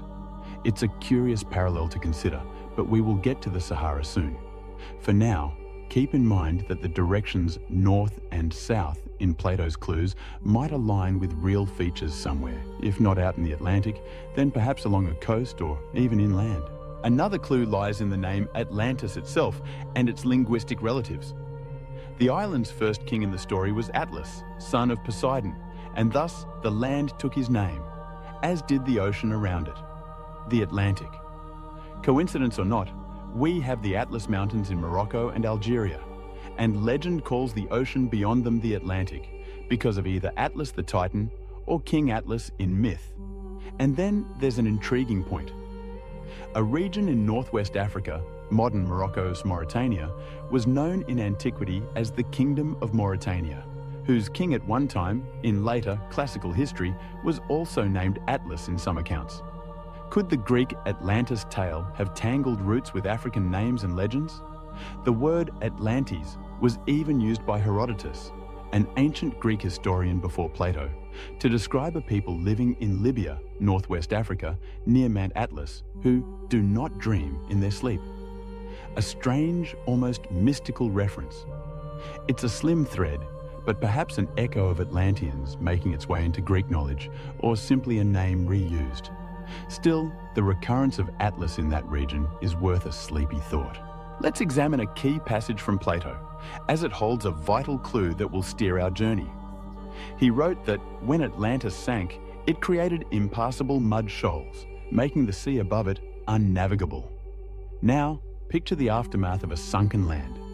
If an entire large island collapsed beneath the waves, the seafloor and sediments might indeed rise closer to the surface in spots, creating shoals or shallows. But Plato insists ships could not get through the area. This has perplexed many because in the open Atlantic Ocean, how would mud shoals block ships for long? Currents would disperse silt and the ocean is deep. One interpretation is that Plato or his sources were describing something more like an inland sea or a shallow oceanic basin that became choked with sediment. Perhaps Atlantis was not in the deep Atlantic at all, but in a seaway that could be filled with debris when disaster struck. If we entertain that notion, is there a place that fits? There have been wild theories. Some thought of the North Sea, which was once land called Doggerland that flooded after the Ice Age. But that's far from the Pillars of Hercules. Others consider the Caribbean or the Mediterranean like the eruption of Santorini, which devastated Minoan Crete and matches some of Plato's story, but not all. And then, some eyes have turned to the west coast of Africa, where vast stretches of the Sahara might once have held lakes or even shallow seas that have since dried or silted up. The idea of an impassable mud brings to mind a marsh or dried seabed, doesn't it? Could Atlantis have been a flourishing oasis that turned into a muddy swamp and then to desert? These interpretations stretch the text, but they are food for thought as we gather clues. Plato's clues also include curious details of Atlantean engineering. They dug a huge canal 300 feet wide through their outer rings to connect the city to the ocean. And they had hot and cold springs, magnificent baths, and racetracks. They even built temples with enormous statues, one of Poseidon driving 6 winged horses. It's a picture of a highly developed culture. If any of that were true, in a literal sense, remnants would likely have sunk in the sea or been buried by now. Yet, some tantalizing pieces of the puzzle continue to emerge. For instance, there are ancient ruins on seabeds in various parts of the world. We will muse on those later. And unexplained megaliths in places they shouldn't be, given our mainstream timeline of civilization. It's important to note, my dear friend drifting in and out of wakefulness, that mainstream historians and archaeologists remain skeptical that Atlantis was ever a real place. And indeed, Plato's own student, Aristotle, reportedly quipped that his teacher, who invented Atlantis, also destroyed it, suggesting it was all made up. And yet, the clues remain. The specific time frame, the location beyond known waters, the concentric rings, the grand size, the sudden inundation. These clues beckon the curious. They have led many a seeker to propose one location after another, from the island of Santorini in the Aegean to the submerged island of Bimini in the Bahamas to the far-off notions of Antarctica or Indonesia. Atlantis has been found, in theory, dozens of times in dozens of places, each theory grabbing onto certain clues and overlooking others. But one of the newest and most captivating theories has brought us here, to the edge of the Sahara Desert. It takes Plato's clues and matches them in an unexpected way to a natural marvel in Mauritania, the so-called Eye of the Sahara. How does a desert fit the story of a drowned island? That is the mystery we are here to unravel gently. Perhaps the word island was mistranslated. Perhaps the sea that swallowed Atlantis was not the Atlantic Ocean, but a flood of a different kind. Perhaps, indeed, Atlantis did not sink under waves, but sank beneath sand and time. Let's leave the musty halls of Plato's Academy now, carrying the clues we've gathered like a lantern to light our path. We have in hand an ancient map of words that point beyond the Mediterranean to an empire with circular city rings, near mountains, by a plain, destroyed by a flood of mud. And far away, on the other side of the world known to the Greeks, lies a vast desert where an eye-shaped structure peers into the sky. In the next chapter, under the soft glow of stars, we'll glide over endless dunes to behold that Eye of the Sahara and let it tell its story. Chapter 3. The Eye Revealed. Our journey now carries us high above the African continent, as though on the wings of a night bird, or perhaps in the mind's eye of an astronaut gazing down from orbit. Below stretches the mighty Sahara Desert, An ocean of sand larger than the United States. Silent waves of dunes and rocks stretching to every horizon. In the daytime, this land is sun-scorched and shimmering with heat, but under the moon's gentle gaze it cools and quiets, a silver-grey expanse of mystery. As we drift over Mauritania in the Western Sahara, something startling suddenly appears in the monotony of sand and stone. A vast set of concentric circles, almost like a ripple frozen in the earth, or the iris of a giant eye staring back at us. This is the Richat structure, affectionately nicknamed the Eye of the Sahara. In this soft desert night, the eye lies unveiled in pale relief. A circular geologic wonder up to 25 miles across, etched into the desolation. For ages, only local nomadic peoples knew of this curious formation, perhaps seeing parts of its rings while traveling by camel across the Adrar Plateau. To them, it was just another part of the landscape, perhaps even a sacred or peculiar one. In local Arabic, it's sometimes called Kelb Richat, meaning the Eye of Richat, as if acknowledging it as a giant eye of the earth. But to the outside world, the eye remained hidden until the era of modern exploration. French geologists in the 20th century stumbled upon it while mapping, thinking at first it might be an ancient meteor impact crater because of its circular shape. Yet no evidence of an impact was found, no shatter cones, no meteoritic minerals. Later, as scientists studied it more, they realized it was a natural formation, essentially a geologic dome uplifted by volcanic forces long ago and then eroded for millions of years into concentric ridges. The different rings are layers of rock, some harder, some softer, weathering unevenly to create a bullseye pattern in the earth. The Richat structure's rings span a diameter of about 40 kilometers, 25 miles, as NASA satellites have measured. That's about the size of a major metropolitan city and its suburbs, or as some like to say, the size of Paris. From above, especially from the perspective of space, this formation is strikingly orderly for a product of nature. No wonder astronauts often noted the eye as a landmark. In the blank emptiness of the Sahara, it jumps out, a great swirl of blues, whites, and browns, the colors of various rock types and salts.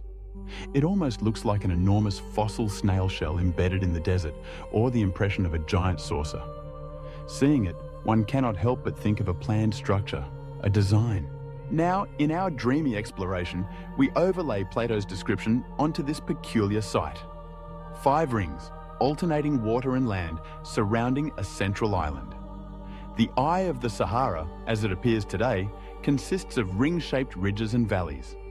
One can imagine, if water were to fill those lower valleys and the higher rings remained as land, it would form a pattern not unlike Atlantis City, ring-shaped waterways encircling land. In fact, when explorers and enthusiasts first got detailed images of Richat, many were astonished at the similarity in form. Could it be a coincidence, or was this a case of nature mirroring myth? The Richat's outer diameter, as mentioned, is roughly 40 kilometers. But interestingly, some measure the inner rings to about 23 kilometers across, in the ballpark of Plato's 127 stadia measurement for the city. Is that precise or just creative counting? Hard to say, but it certainly ignites the imagination. Think of how Plato said Atlantis had mountains to the north. Indeed, just north of the Richat structure lie ancient hills and plateaus rising above the rings. To the south of the eye, the land opens ultimately towards lower plains and the Atlantic coast, though the coast is a few hundred miles away southwest today. Mauritania's coastlines show evidence of having been inundated by the ocean long ago, and inland from the eye there are dry valleys that once were rivers. If we were to turn back time to the end of the Ice Age, sea levels globally were lower, since a lot of water was locked in glaciers. But as the ice melted, the seas rose rapidly. It's tantalizing to wonder, around 11,600 years ago, the date given by Plato for the flood of Atlantis, the world was undergoing massive climate upheaval. The Sahara was transitioning from a dry Ice Age period to what would become a lush, green Sahara climate. Could cataclysmic floods or rains have swept through this region? Some scientists think that at the end of the Ice Age, sudden sea level jumps and extreme storms did occur as ice caps collapsed.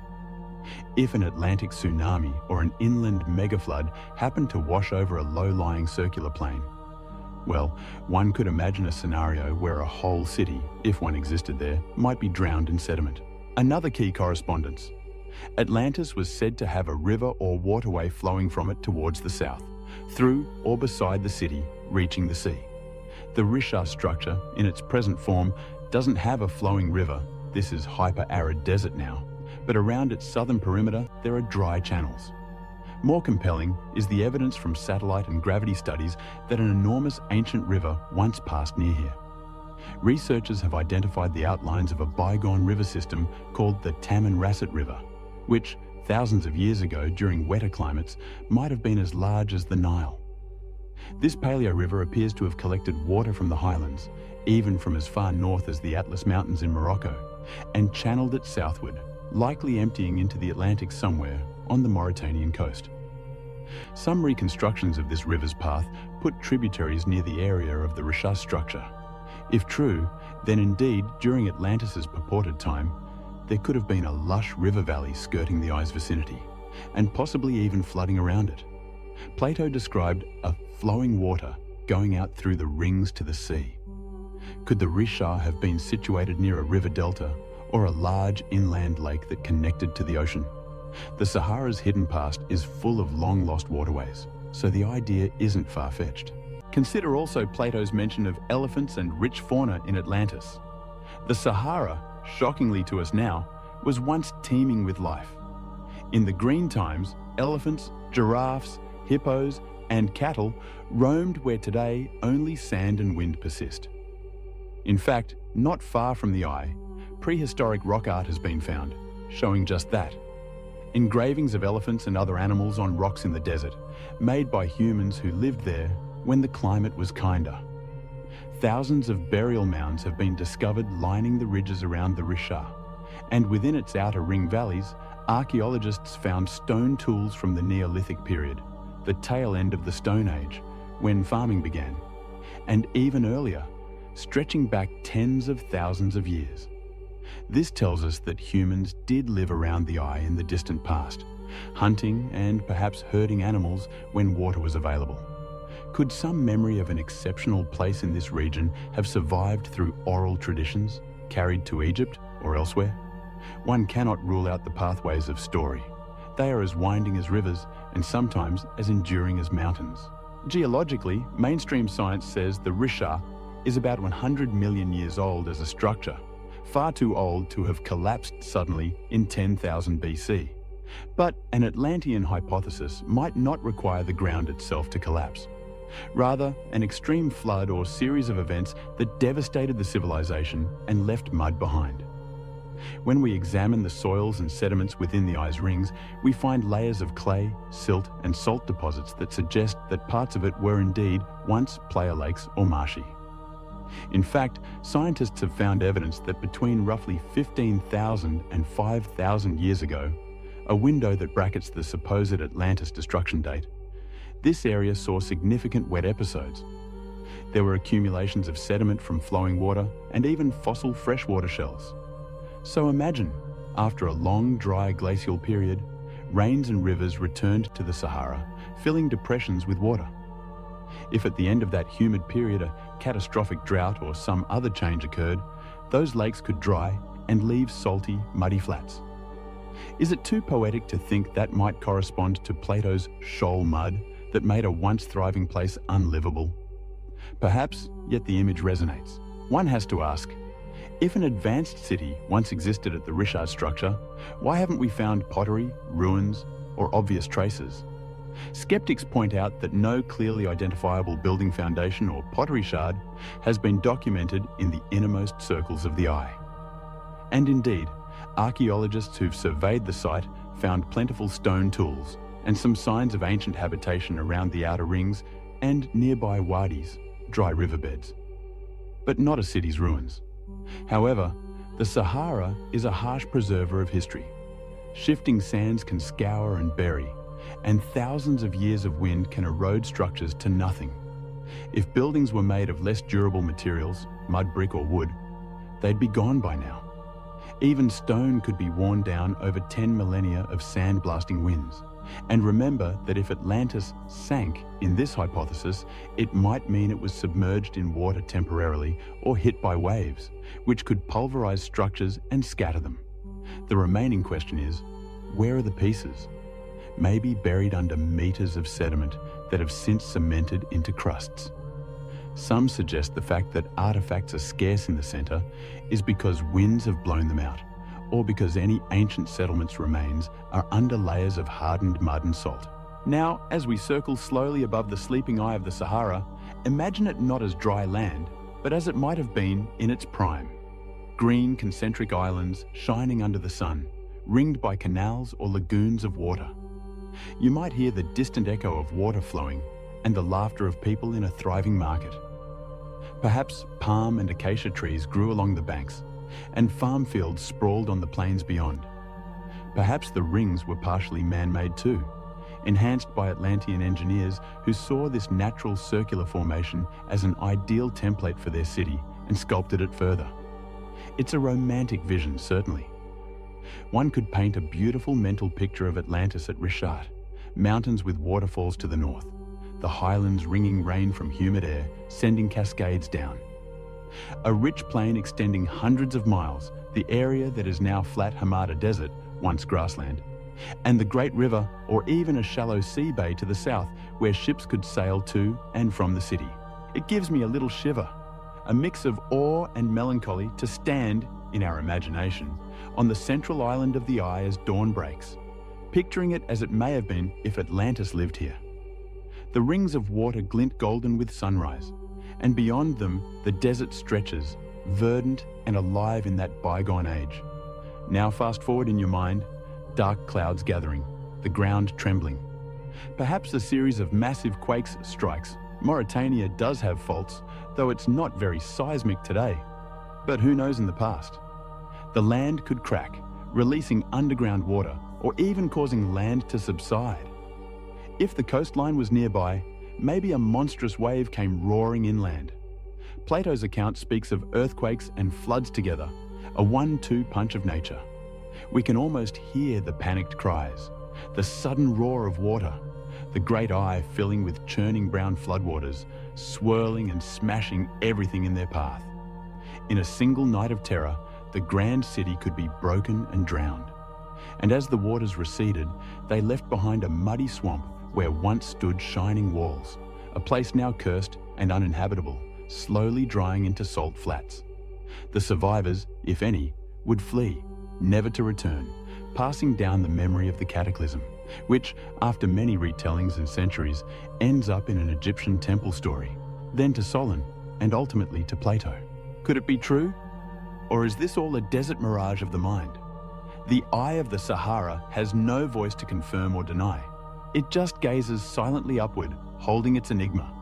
Some modern investigators have visited the Rishat and found oddities like smooth, circular stone fragments that might be interpreted as ancient artifacts, or just as natural concretions. Others claim to have found evidence of a spillway to the southwest of the eye, as if water once breached out that direction towards the ocean, matching the tail of an opening to the sea. But again, mainstream geologists see nothing unusual in those features beyond normal erosion. As often happens with great mysteries, what you find depends largely on what you're looking for. Nonetheless, the eye has captured the imagination of many, and not without reason. It is as if the Earth herself has left a fingerprint here, one that coincidentally, or not, aligns with a mythical lost city's blueprint. Perhaps it's only that, a grand coincidence that inspired a theory. Or perhaps those ancient storytellers of Sais in Egypt knew something more tangible, something passed down from travelers or ancestors about a wondrous circular city far to the west that met a tragic fate. Let's take a gentle breath and step back now. We have seen the eye revealed. We have matched it to Plato's blueprint in tantalizing ways. It stands before us as a possible Atlantis candidate, bearing physical similarities and sitting in a part of the world that, though now barren, was once full of life, and sits just outside the Pillars of Hercules by a certain interpretation. As you relax deeper, your mind might be weaving together the threads, myth, clue, place, into a tapestry of possibility. It's a lovely tapestry, shimmering in the dim light of speculation. Yet, to truly approach truth, or as close as we can in a bedtime story, we must gather more context. If Atlantis was here, or anywhere, why has evidence been so elusive? Are there more hints in ancient maps or writings we haven't considered? And what of those who say such evidence has been deliberately hidden or overlooked? In our next chapter, we shall listen to whispers of old charts and forbidden maps that may hold pieces of the puzzle, guiding us further on our tranquil quest for the sunken continent. Chapter 4. Ancient Echoes in the Desert. The desert is a keeper of memories. Though it seems empty and still, the Sahara holds echoes of a time when it was young and green. As you drift in the comfort of your pillow, imagine the sands around the eye of the Sahara stirring with faint apparitions. Footprints of those who walked here before the dunes, voices carried on a moist breeze that hasn't blown here in ages. These are the ancient echoes in the desert, remnants of a world that might give credence to Atlantis' story. Today, the Sahara is the world's largest hot desert, arid, formidable, an apparent wasteland. But it wasn't always so. Close your eyes and picture the Sahara of 12,000 years ago. The great ice sheets of the north were melting, the world was warming, and seasonal rains were shifting. In North Africa, the desolation began blossoming into grassland and savanna. Year by year, century by century, plants took root and lakes filled, and the desert transformed into what is known as the Green Sahara, or African Humid Period. Between roughly 10,000 BC and 5,000 BC, much of the Sahara was habitable and even hospitable. We know this because science has uncovered tangible evidence. Fossil pollen and seeds beneath the sand that tell of cattails, water lilies, and grasses. Ancient lake beds and river channels visible in radar and satellite imagery, painting a ghostly hydrography across the barren plains. And wonderfully, rock art and carvings left on stone outcrops, depicting giraffes wading in wetlands, hunters pursuing hippos, cattle grazing. Scenes of life that could not exist in a desert. One of the most famous areas of this prehistoric art is far to the east of the eye, in the Tassili Niger Mountains of Algeria. There, high on plateau walls, are paintings thousands of years old showing people swimming, dancing, and herding cattle. Another site, the Akakis Range in Libya, similarly has images of elephants, rhinos, and even mysterious human figures with round heads, almost alien-looking in their stylization, performing what might be ritual dances. These images are echoes of the time when the Sahara was alive. And crucially, they show that people thrived in what is now desert. These were likely pastoral and nomadic peoples. Did they build cities or large towns? The evidence so far suggests a mostly nomadic lifestyle, but who's to say there weren't a few special places, perhaps settlements near reliable water sources, that grew larger? As the climate allowed, humans could have congregated in fertile regions of the Sahara just as they did along the Nile or in Mesopotamia. Picture the area around the Rishat structure during that humid epoch. It sits on a plateau, but to its west and southwest studies have revealed the presence of ancient megalakes and river systems. In nearby northern Mali, for example, there was once a Lake Megachad and other enormous lakes whose shorelines are now traced by lines of ancient beach sediment. Imagine an inland delta or broad lake lapping not far from the eye, an oasis on a grand scale. We know that in the Adrar region of Mauritania, where the eye is located, archaeologists have found remnants of Stone Age cultures. Tools chipped from quartzite, arrowheads and scraping implements, beads, and hearths. They've also found those thousands of burial mounds we mentioned earlier. These mounds, scattered along the ridges of the eye and nearby, are basically tombs built of piled stones. Their age is uncertain without extensive excavation, but some might date to several thousand years ago when the climate was just beginning to dry out. Even as the land became more arid after 5000 BC, people did not give it up immediately. They adapted for a while, lingering near remaining waterholes. The burials suggest a society that had ritual practices and possibly stratification, for labor was a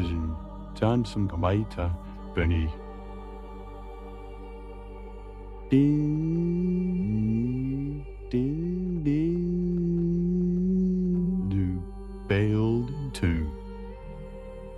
Meters. All these echoes in the desert tell us one clear thing. The Sahara was not always an empty quarter.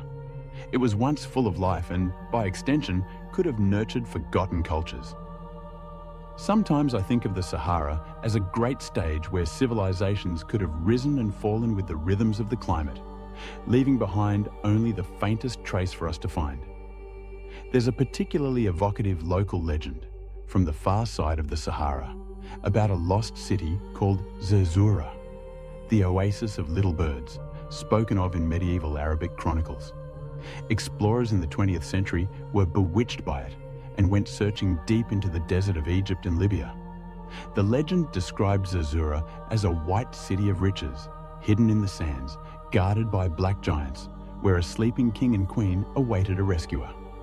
While Zerzura was never found, and likely it was a fable or a garbled memory of smaller oases, the very existence of such legends highlights a theme. The desert inspires tales of lost cities. One can't help but wonder if similar stories existed among desert nomads in Mauritania or Morocco. Perhaps tales of a once great settlement swallowed by shifting dunes or dried up lakes. We may not have those on record as clearly as Zerzura, but the absence of evidence is not evidence of absence, as they say. The silence of the Sahara might itself be an echo, an intentional hush over something that's meant to stay lost. Suppressed evidence, which we will discuss in the next chapter, might include hints that have popped up and then been stifled. But in terms of natural echoes, consider this. In recent years, scientists using satellite imaging detected unnatural-looking patterns beneath the sand in certain areas of the Sahara. For example, square and circular outlines suggestive of man-made structures have been spotted in Sudan and southern Egypt. Later confirmed as ancient forts, villages, or necropolises once covered by sand. Could similar hidden patterns lie near the eye of the Sahara? The region is so remote and seldom visited by archaeologists that it's possible there are buried ruins not yet noticed. If one were to fly low with ground-penetrating radar or LiDAR imaging over the eye's innermost depressions, who knows what small anomalies might appear? Perhaps foundations or walls now buried? Until such an exploration is done, the question lingers, softly, like the faintest whisper in a night breeze. What remains undiscovered beneath the Sahara's sands? We also have the echo of names and languages. Earlier we touched on Atlas and Atlantes. It might intrigue you to know that some Berber tribes of North Africa have myths of ancestral islands or lands now gone. And moving to another continent, this is a bit lateral but fascinating, across the Atlantic, the ancient Maya and Aztec spoke of an ancestral place called Aztlan for the Aztec, or Atlan in some legends, a land to the east, across the water, from which their people came. The name Atlan is eerily reminiscent of Atlantis. Some scholars think it's just coincidence, or that Spanish chroniclers rephrase native words to sound classical, but others have raised an eyebrow. Could there have been a cultural ripple so long ago that even across the ocean, a memory of Atlan survived in a new form? It might be purely coincidental, but it shows how widespread the sound and idea of Atlantis Atlan is. Even in the name of the Atlantic Ocean itself, we carry an echo of Atlantis every day.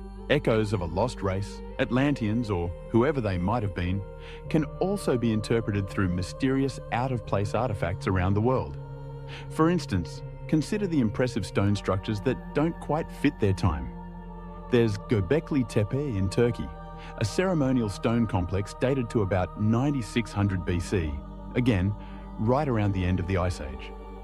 That's millennia before Stonehenge or the pyramids, yet it was made by people who had to have organization and knowledge to carve and erect huge stone pillars decorated with animals.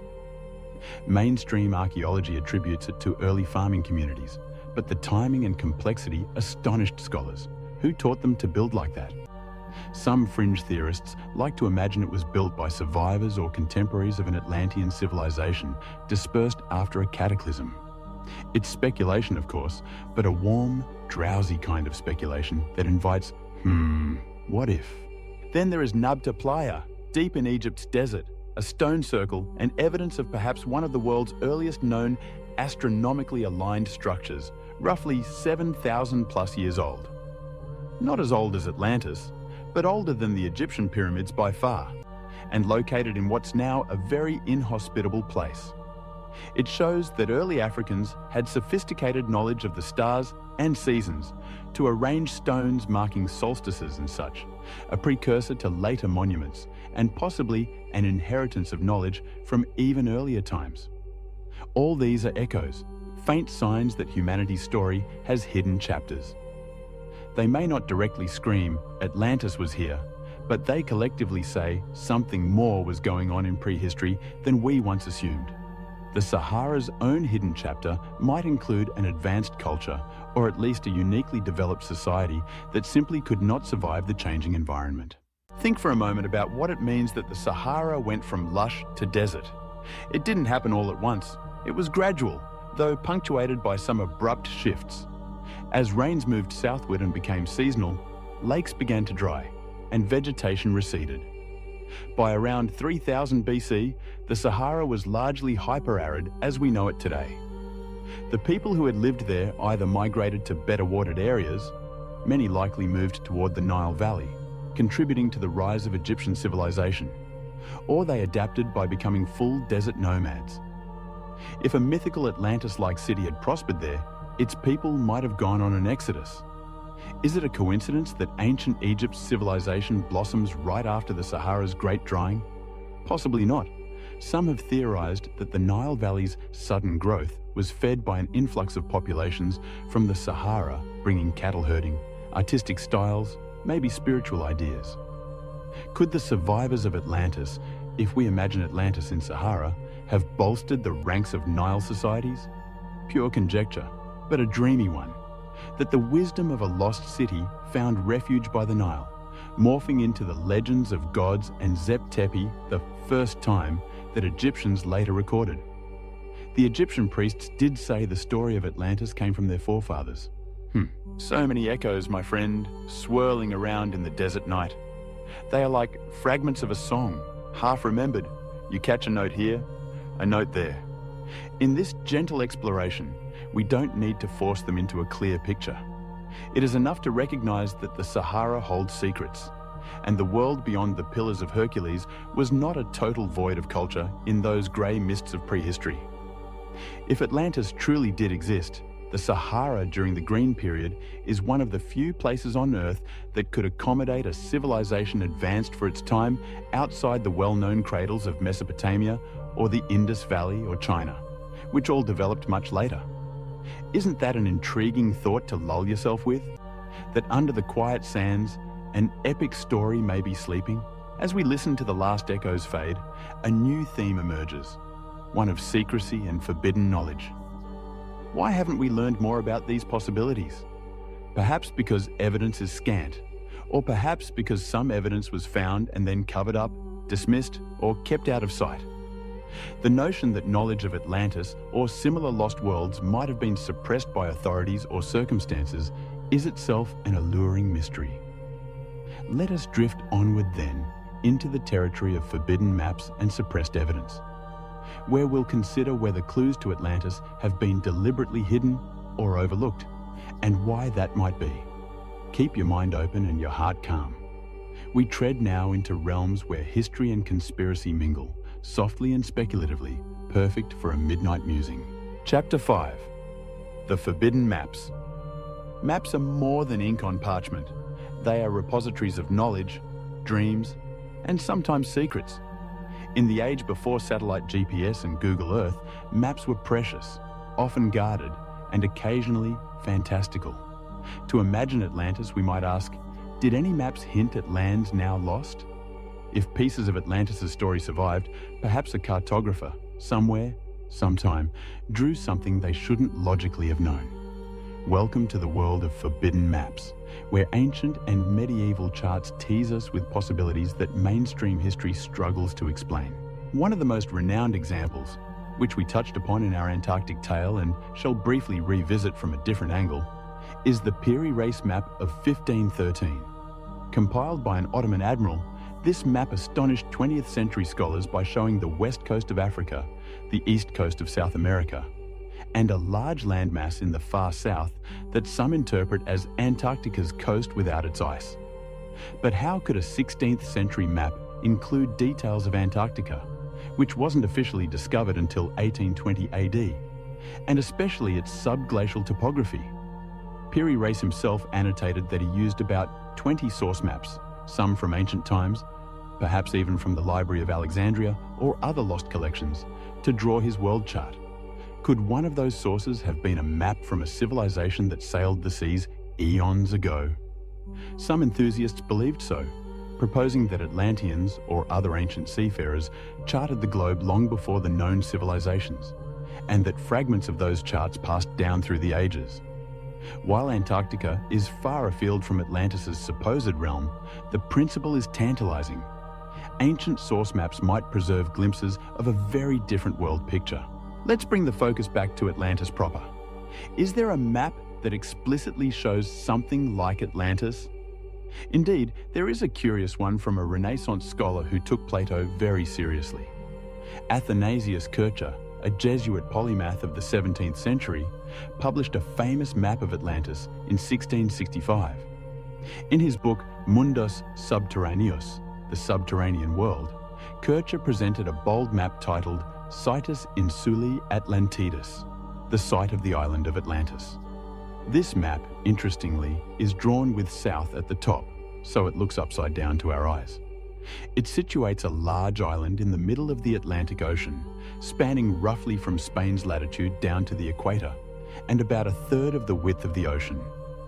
On it, Kircher labelled mountains and rivers, and placed the letters Atlantis prominently.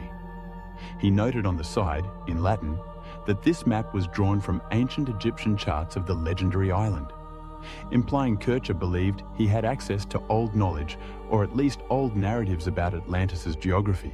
Now, Kircher's Atlantis map might not be forbidden.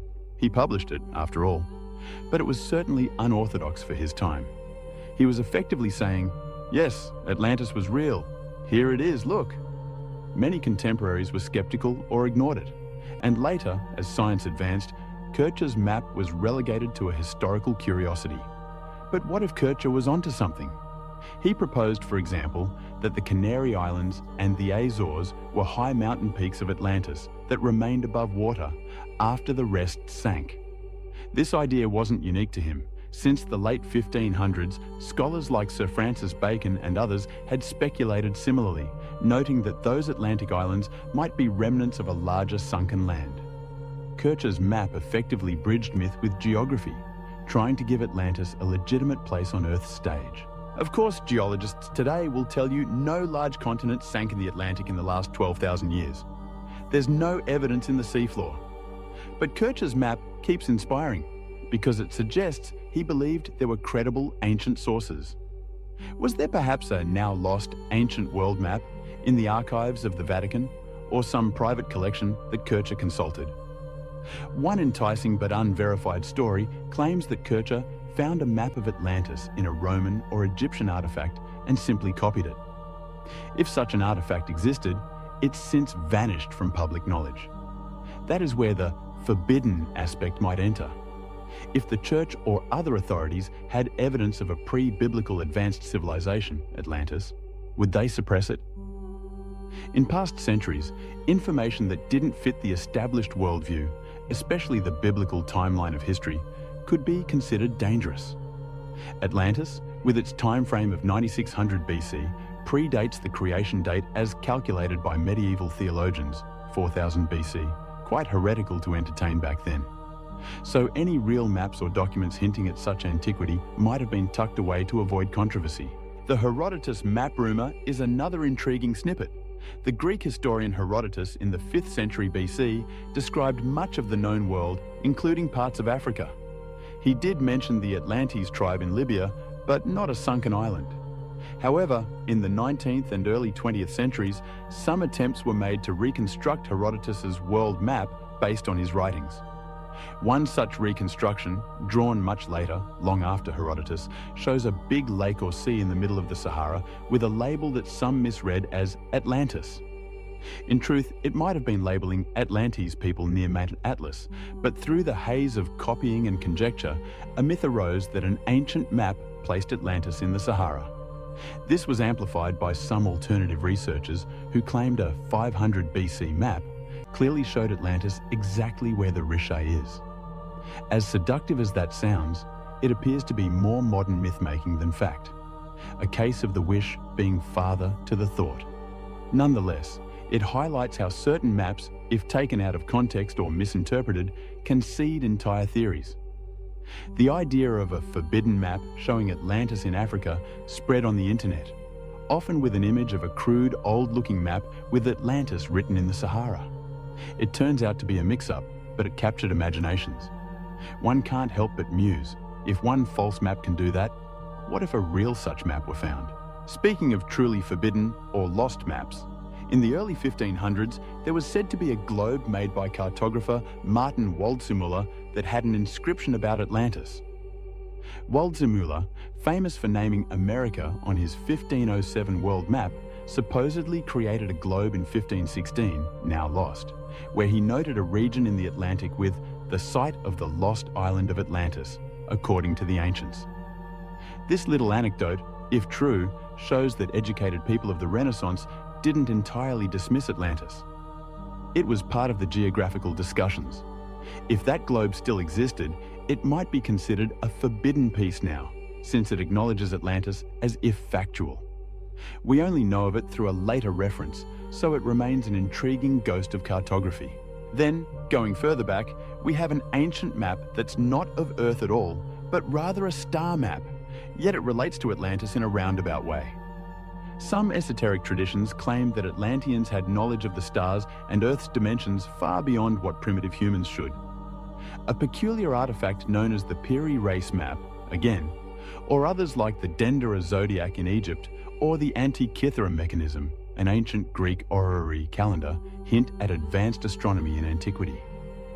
If Atlanteans preserved such knowledge and it filtered down, some maps of the heavens or world grid might have Atlantean roots. There are fringe theories about a global grid of energy or ley lines, with ancient sites aligned, like the Great Pyramid, Machu Picchu, etc., all aligning on certain great circles. A few even call that the Atlantean grid map, an idea that a map of Earth's energy or geometry was known to a lost civilization. While conventional science doesn't endorse this, it's a hypnotic idea. That the perfection of certain ancient constructions implies they were following a blueprint handed from an earlier time. Let's also consider Portoland charts, medieval sailing maps of the Atlantic and Mediterranean. Some show islands that no longer exist. For example, old maps sometimes have an island called Antilia, origin of the word Antilles, in the Atlantic. A rectangular island supposedly discovered by Portuguese sailors or imagined by them, often dated on maps around the 15th century. Antilia was placed about where the Azores are, and legend had it that it was the island of the 7 cities, where bishops fled during the Muslim conquest of Iberia. Pure legend turning into cartography, but some speculate it might echo a distant memory of a real sunken land.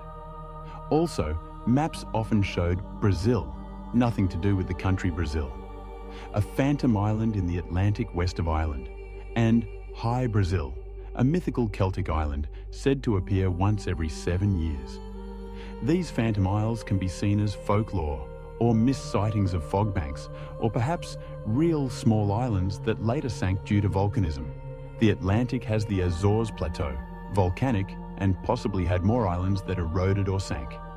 To a romantic mind, each of these phantom islands could be a puzzle piece of a broken-up Atlantis, still barely remembered by sailors. The maps of Mercator, the famous 16th century cartographer, also included something curious at the North Pole: a large island or landmass and a sea draining inward. Some tied that to legends of a northern Atlantis or Thule. It's likely Mercator was compiling sailor tales, but it shows how in that era, mapmakers were including things from ancient lore freely. Now, in a hushed tone, let's ponder. If we or someone were to find a genuinely old map, say carved on stone or encoded in myth, that clearly depicts Atlantis' location and shape, what would happen? It might upend the academic consensus. Possibly, just possibly, there have been finds along these lines that were not recognized or were dismissed to avoid rewriting textbooks. We know that throughout history, occasionally discoveries were kept quiet for political or religious reasons. Think of the Dead Sea Scrolls, which some claim had controversial texts held back for decades, or the Gospel of Thomas kept apocryphal. In a similar vein, if, for instance, a cache of scrolls from ancient Alexandria survived with a map of Atlantis or records of it, one can imagine they might languish in the vaults of a museum, too sensational to release without causing a stir. The term forbidden maps thus casts a spell of conspiracy. Perhaps secret societies or select scholars possessed knowledge of global geography from an Atlantean legacy that they guarded. The Knights Templar or Masons are often woven into these theories. For example, did the Templars have ancient charts that helped them sail to the New World before Columbus? Some think so. If they did, maybe those charts came from a repository of ancient knowledge. Maybe from Atlantis or its heirs. It's a speculative leap, but our journey is speculative by design, and oh so gently thrilling to consider while snug under the blankets. Let me share a final little anecdote. In 1665, a French scholar named Jean Bailly, much later, 18th century, postulated that Atlantis had been a real northern land.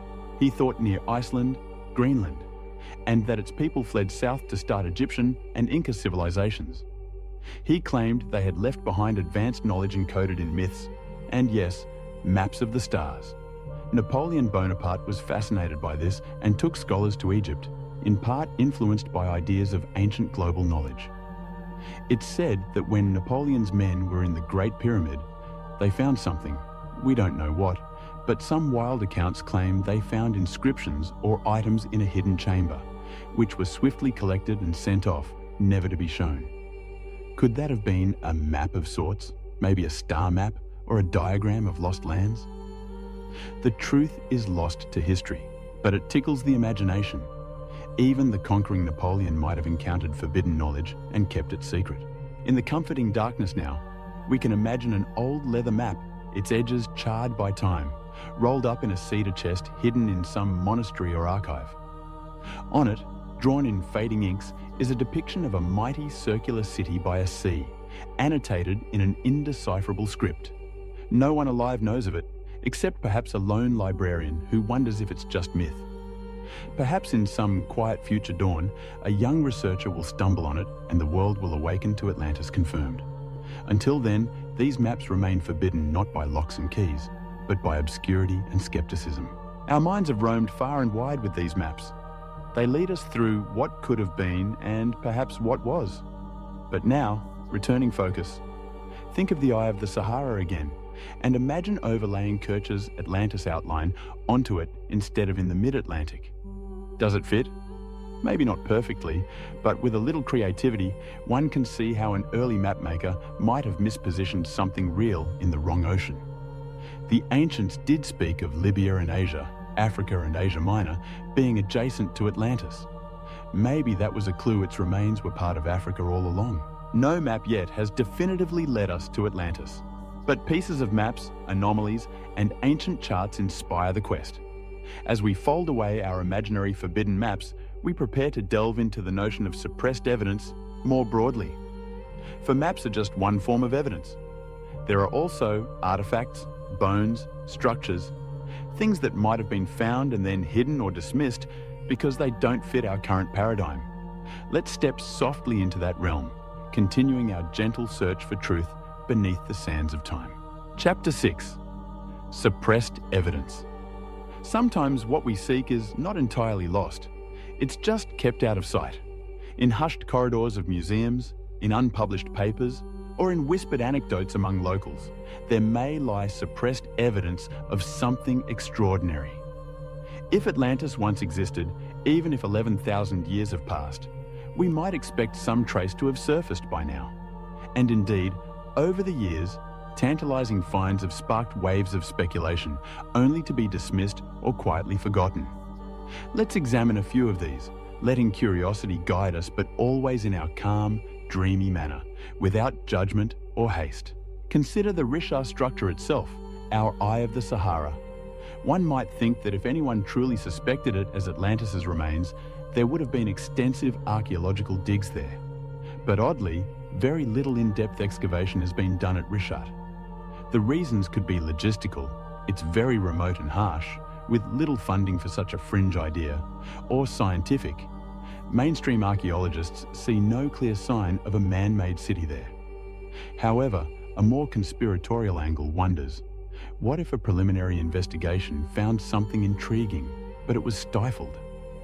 For instance, there are unconfirmed stories that decades ago, when French explorers and geologists like Théodore Monod in the 1970s were surveying the area, they found anomalous artifacts, like carved stones that didn't match known local prehistoric cultures, or even a hint of a structure's foundation.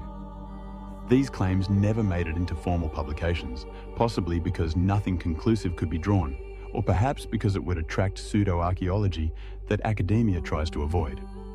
It's also said that some artifacts from Rishat, like those Achillean hand axes and later arrowheads, were carted off to universities and then sat unstudied in basements, as often happens with too many artifacts, not enough analysts. In that mundane bureaucracy, evidence can languish, effectively suppressed by neglect. Then there's the modern anecdote from 1965 mentioned earlier, the CIA's interest in Rishat. Yes, during the Cold War, the US intelligence had a program looking for potential geomagnetic anomalies around the world, perhaps hoping to locate mineral deposits or even underground facilities. The Rishat structure was one of the sites they flew over with special instruments. The Freedom of Information Act revealed a memo about it, but when released, it had redacted sections, portions blacked out. Now why, one might wonder, would the results from a geological survey be classified? The benign answer, it might mention something sensitive about technology or national security. The exciting answer, maybe they detected something unexpected beneath Rishat, say a hollow or metallic readings, that they deemed too perplexing or secret to reveal. Could there be a buried ruin or something giving off unusual magnetic readings under those concentric circles? The imagination runs wild with that thought. Of course, we have no proof of what was in those blacked out lines, but it's enough to make a dreamer raise an eyebrow. Suppressed evidence of Atlantis might not only come from the Sahara. For example, consider the story of Bimini Road. In 1968, off the coast of Bimini in the Bahamas, divers found an underwater formation of large rectangular limestone blocks, looking much like a paved road. The find electrified believers in Atlantis because Edgar Cayce, a famous American mystic, had predicted in the 1930s that remnants of Atlantis would be found near Bimini in 1968 or 1969. A startlingly precise and timely prophecy. For a while, some thought this road was indeed part of Atlantis' harbour works or a temple foundation, now submerged after sea levels rose. Mainstream geologists, however, have identified Bimini Road as likely a natural beach rock formation, broken into blocky shapes and aligned by currents. But whispers persist that some features, like alleged stone pillars or circular structures also found nearby, were quietly removed or not publicised. Perhaps to prevent a frenzy of wild speculation or protect the site from treasure hunters, details were downplayed. Could it be that some archaeologist dredged up a worked tool or artifact from under the sands near Bimini Road and it never made the news? We don't know. Yet, that location and timing are eerily on target with Cayce's Atlantis prophecy, leaving one to wonder if more was found that summer and quietly archived. Edgar Cayce himself is a trove of suppressed Atlantis lore. The Sleeping Prophet, as he was called, gave readings in trance that spoke of Atlantean high technology, crystal energy, flying airships, and said records of Atlantis exist in a hidden chamber under the paw of the Great Sphinx at Giza, and another in the sunken temple of Poseidon somewhere in the Bahamas. The Egyptian government has done seismic scans around the Sphinx, and some have claimed they detected cavities under the monument. Notably, in the 1990s, researchers Dr. Robert Schoch and John Anthony West brought attention to the possibility of a chamber under the Sphinx, distinct from known tunnels. The Egyptian authorities, however, have been very conservative about excavating around the Sphinx, partly to preserve it and partly, perhaps, to avoid stirring controversy. Some fringe theorists suspect that the Egyptian Antiquities Department actually did explore a bit and found something interesting, maybe scrolls or artifacts, and decided not to announce it, fearing it would upend history as we know it or invite problematic groups. It's speculation, but intriguing. If an Atlantean Hall of Records is truly there, it would be the most suppressed evidence of all time. Back to the Sahara. There are legends among some Sahara tribes of ancient cities now swallowed by sands. Occasionally, these are not just oral tales. Explorers have found ruins in the desert that locals were long aware of, but the outside world wasn't. For instance, the ruins of Jardo in Niger or the Garamantes cities in Libya, with their ingenious Foggara irrigation tunnels, were essentially lost until the 20th century. When found, they revealed that a complex civilization thrived in the Sahara 1500 to 2000 years ago, then vanished as climate worsened. Those weren't Atlantis, but they serve as proof that vanished cities in deserts are a real phenomenon, not just a fantasy. It lends credence to the idea that something older could lie buried, not yet stumbled upon. Satellite archaeology, using high-res images to spot buried structures, has been booming. It identified rivers and even human-made structures under the sand in various parts of Sahara. If a geometric anomaly was spotted near Risha or elsewhere hinting at a buried ruin, would that be publicized or kept quiet until verified? Possibly the latter, to avoid wild speculation. By the time it's verified, if it turned out earth-shaking, this ruin is 9,000 years old and advanced. Those in charge might decide not to make a splash immediately. I can imagine the internal monologue. Better to study this thoroughly first, piece by piece, and not incite the world with talk of Atlantis. Another category of suppressed evidence might be out-of-place artifacts, OOP arts. Scattered reports exist of objects that don't fit their geological or historical context. E.g., a metal sphere found in a 2.8 billion-year-old rock seam in South Africa, or spark plug-like devices in lumps of coal, or that famous Antikythera mechanism, which wasn't suppressed, but was so surprising it took decades to accept it was an ancient Greek analog computer from 200 BC. Many of these OOP-arts are debunked or contested, but some remain unexplained. If one credible artifact turned up that was clearly from, say, 10,000 BC, but showing advanced craftsmanship, it might be quietly shelved as, we must have mistaken the layer it came from, or maybe a recent intrusion. The narrative of history is strong, and evidence that threatens to rewrite it often faces extra scrutiny, as it should, and sometimes undue dismissal. Take the case of Göbekli Tepe I mentioned earlier, when it was first discovered in the mid-1990s in Turkey, showing advanced stone carving and architecture from 10,000 plus years ago, long before cities or metal tools according to orthodoxy. Archaeologists themselves were shocked. That discovery wasn't suppressed. It got published and studied. Yet even now, its implications are so profound that scholars tread carefully in interpreting it. Some initially downplayed it. Oh, maybe it's not that old, or maybe it was a one-off site. Now with more evidence, they accept it truly is that old and complex, which nudges the window of complex societies back by several thousand years. The point is, even without malice, evidence that challenges our timeline can be mentally suppressed simply by the reluctance of experts to believe what they're seeing at first. Human nature leans conservative in paradigm shifts. Now let's turn to an even more imaginative angle: aliens and Atlantis. We'll explore the alien theory soon, but here consider, if evidence emerged that Atlantis had, say, electricity or machinery or something wild that hints at otherworldly help, that could be doubly suppressed. Many believe governments have hidden evidence of UFOs for years. Similarly, would they hide evidence of an ancient high-tech civilization? Possibly, fearing it'd destabilize our understanding of human origins or conflict with religious doctrines. Some conspiracy circles suggest exactly that Smithsonian and other museums hide giant skeletons to keep history neat. There are indeed 19th century accounts of giant bones unearthed in the Americas that supposedly vanished after being sent to the Smithsonian, fueling legends of a cover-up of giants. which some tie to Atlanteans or Nephilim.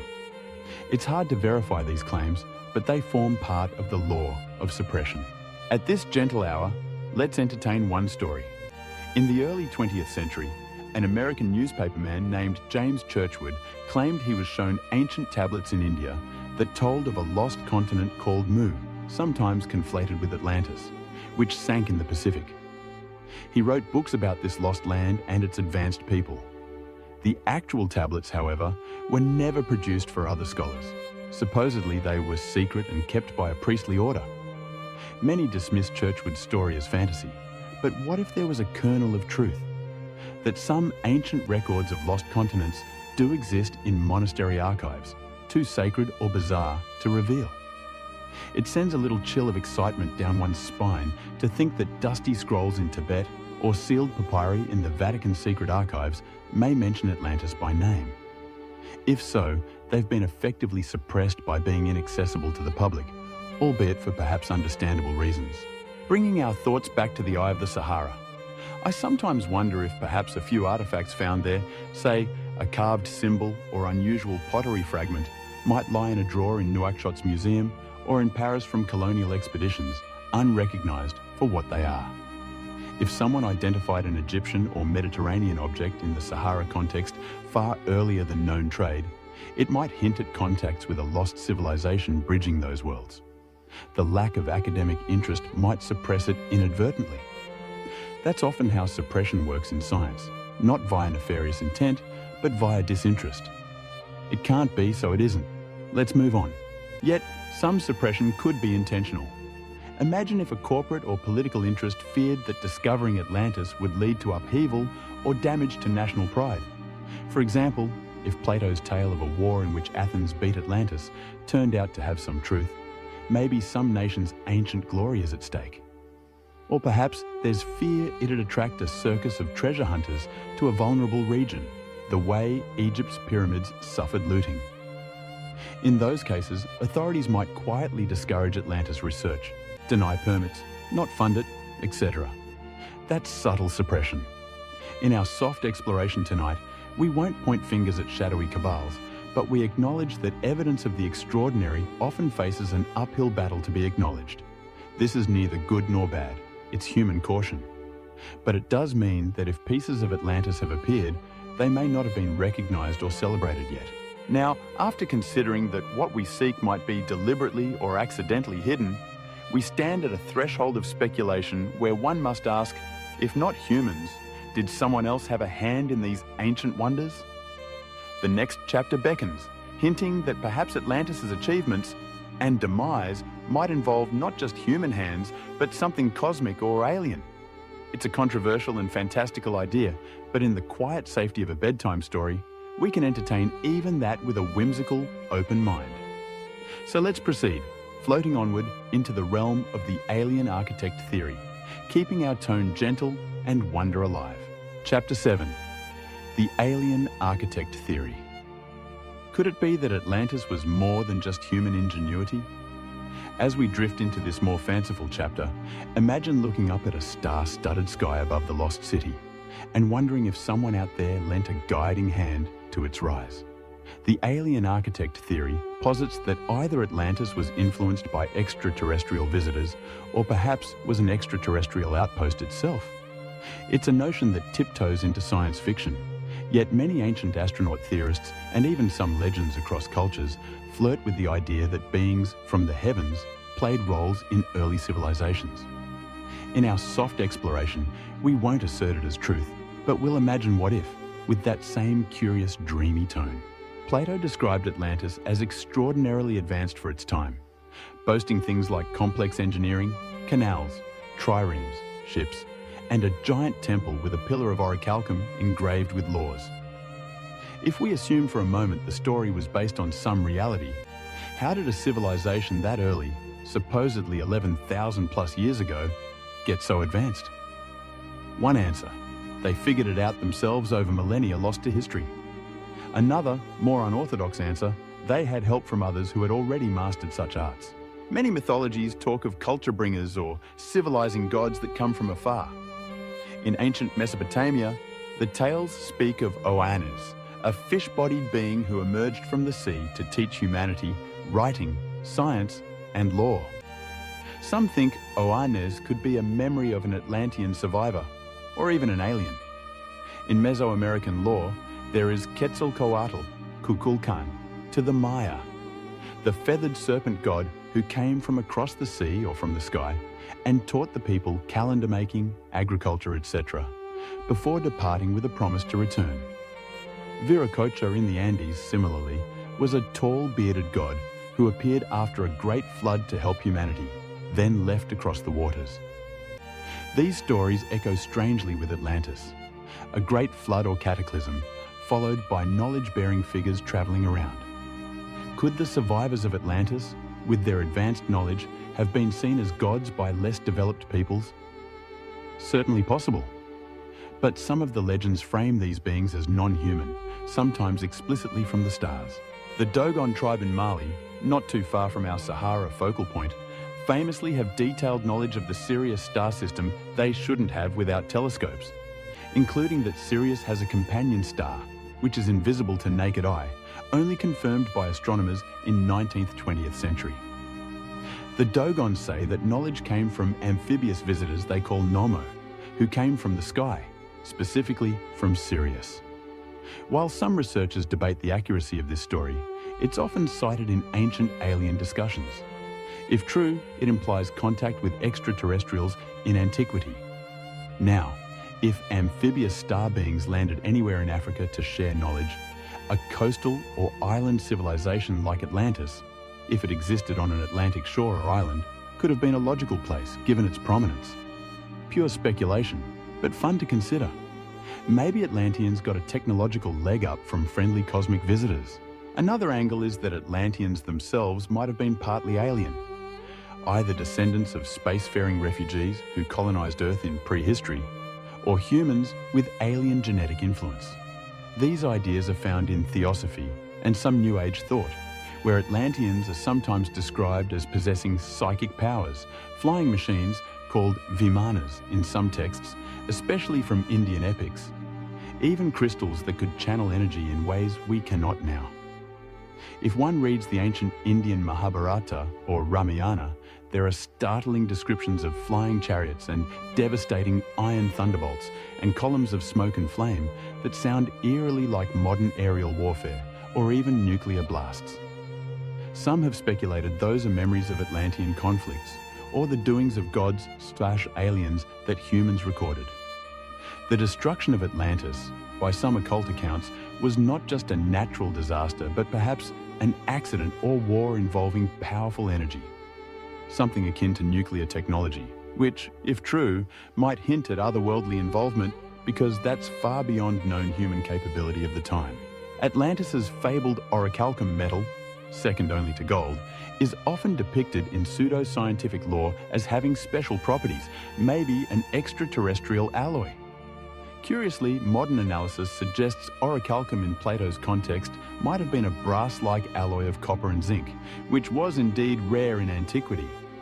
But imagination wants it to be something more exotic, like an alien metal that stores energy. If aliens had a hand in human civilization, one wonders why Atlantis. Perhaps, if we imagine a star-faring species monitoring Earth, they might choose a vibrant island empire as a cultural experiment site or a beacon of knowledge to uplift humanity. Some ancient astronaut theorists, like Erich von Däniken, theorized that many mythic civilizations, Atlantis, Lemuria, etc., were essentially colonies of aliens who eventually left or perished. Under this narrative, the Eye of the Sahara might have been not just a city, but the central hub of an alien-human collaboration. And perhaps the eye formation itself, so perfectly circular, might have attracted aliens for its geological uniqueness, or even been engineered by them as a perfect base visible from space. It is visible even by astronauts now, as if a marker. It's whimsical, but imagine the Richard Dome wasn't naturally eroded. Imagine those concentric rings were intentionally carved or terraformed by advanced technology to make a grand circular metropolis. With anti-gravity craft, cutting perfect rings in the Earth could be trivial. The local quartz-rich sand and rock could be fused into structures with high heat or lasers. Perhaps the reason no obvious ruins remain is because the city's materials were far beyond simple stone, maybe synthetic or metallic and removed by the Atlanteans, or aliens, when they evacuated, or corroded away over millennia. Some folks even proposed that Atlantis itself might have been an alien ship, like a giant mothership that resided on Earth for a time and then left or was destroyed, inspiring the myth of a disappearing island.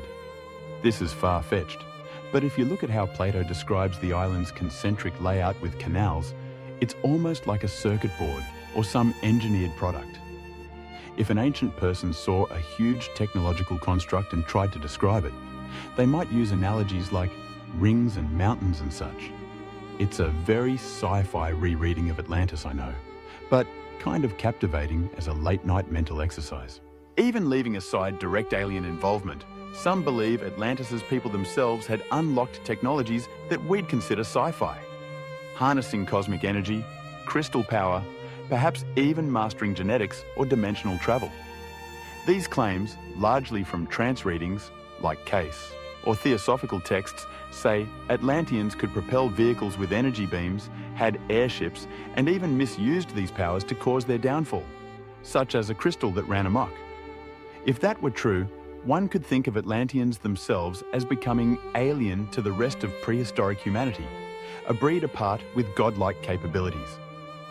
When their continent sank, for whatever cause, survivors might be revered as gods by simpler humans due to their retained knowledge and artifacts, tying back into those culture-bringer myths we discussed. A gentle cat's paw of skepticism might stroke this theory. If aliens helped Atlantis, why did they let it fall? Perhaps a prime directive of non-interference kicked in, or a cosmic catastrophe out of anyone's control happened, like a comet strike, that even aliens couldn't save them from.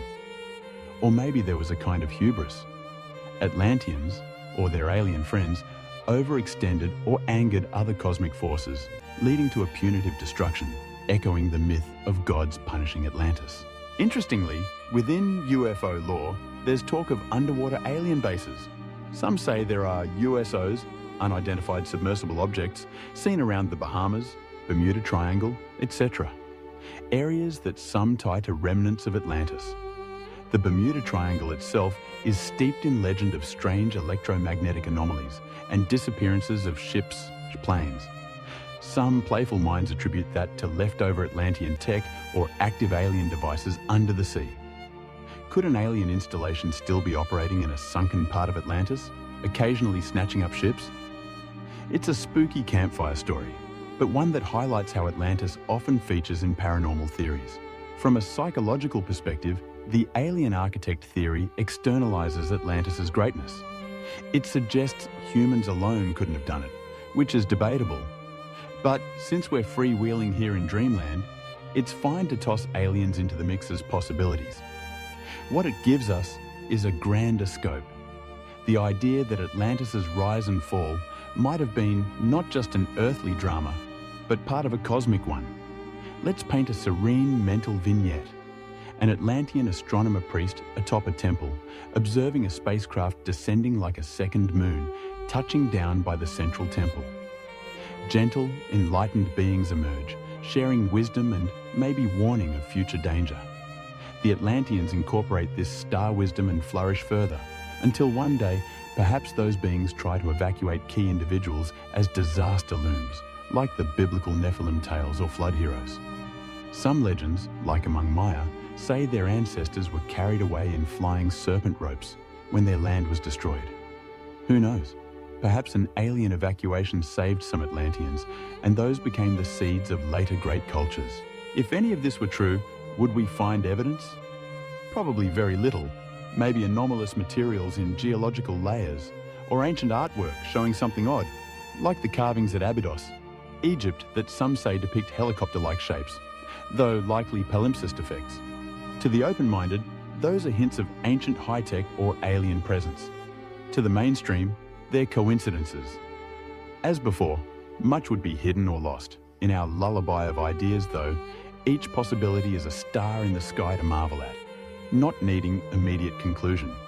The alien theory is like a shooting star, bright, a bit out there but captivating. Even if you don't literally believe it, pondering it can stretch our sense of wonder. That maybe humanity had celestial mentors or encounters in deep antiquity. Atlantis, when mentioned today, often invites an eye roll from academics, but what a dull world if we lost the daring to even imagine these connections. As long as we keep it as imaginative exploration, which we are, it does no harm and actually kindles a childlike curiosity. And who among us, gazing at the Milky Way, hasn't felt that tickle of, are we alone? Have they been here? The gentle night encourages such musings. If you're nearly asleep, your dreams might even weave a story of ancient island temples under twin moons, with visitors from afar sharing secrets amidst crystal halls. A dreamy tableau that may not be real, but makes for a beautiful inner cinema. Let's slowly step off the spacecraft now and place our feet back on terra firma, or rather, on shifting sands. Aliens or not, Atlantis, as a continent in the sand or sea, would have left physical traces of its land, if not its people. Our next chapter will ground us again by looking at the continent in the sand, the idea of entire sunken or buried landmasses. We'll consider the Earth changes and how vast lands can truly vanish or reappear over epochs. That will gently guide us to bridging myth with geology as we continue unraveling the Atlantis mystery in a calm, reflective way. Chapter 8, A Continent in the Sand. The notion of a sunken continent usually brings to mind images of ocean depths. But here, in our story's context, we consider a continent sunken beneath sand. It sounds paradoxical at first. How can something sink into sand? Yet the Sahara itself is often poetically called a sea of sand. And over time it has swallowed mountains, rivers, and perhaps even cities. Let's explore the concept that Atlantis might have been not an island under the Atlantic Ocean, but rather part of a land now buried by the Great Desert. This perspective elegantly ties the sunken continent idea to the eye of the Sahara theory we've been circling around. First, let's appreciate the sheer size of the Sahara, about 9 million square kilometers, comparable to the area of the United States or China. It spans a width from the Atlantic to the Red Sea. Hidden within this immensity are entire mountain ranges like the Ahaggar, Tibesti, Air, vast plateaus and basins that once were lakes and wetlands. Satellite imagery has revealed the ghost lines of ancient rivers etched beneath the dunes. One of them, the Tamanrasset River we discussed, likely rivaled the Nile in its heyday sites. Suffolk.edu. To call the Sahara a barren nothingness is to underestimate it. It's more like a colossal library of Earth's past climates, with pages, sand layers that can be read by those who know how. Geologically, there have indeed been sunken lands on Earth. There's Zealandia, an almost continent-sized piece under the Pacific near New Zealand, which sank millions of years ago. There's the story of Doggerland, a fertile plain that connected Britain to Europe, which slowly drowned under rising North Sea levels around 6000 BC as the Ice Age ended. Closer to Plato's timeframe, we have island groups like the Azores and Canaries that are the peaks of an underwater plateau. If sea levels were lower, as they were during glaciation, those islands would have been larger and more connected. Not a full continent, but significantly more land exposed. Some have speculated about an Azores-centered large island pre-9600 BC that got mostly submerged when ice melted, leaving only small island tips, the Azores we have today. This fits a more classic Atlantis location, mid-Atlantic. But since we're leaning towards Sahara, consider similarly that sea levels rising could flood coastal plains in northwest Africa. Now, think of a scenario. Towards the end of the Ice Age, 12,000 years ago, the world's climate shifts violently. Not only do ice caps melt, raising oceans by over 120 meters, but rainfall patterns also change. North Africa, which was cold and dry during the glacial maximum, begins to get monsoon rains as the climate warms. It transforms, temporarily, into a green paradise. Atlantis could have thrived in that short window, or just before the final meltdown. But then, around 6,000 to 5,000 years ago, the rains retreat and the desert returns with a vengeance. Any coastal cities on the Atlantic might have been ruined by earlier flooding.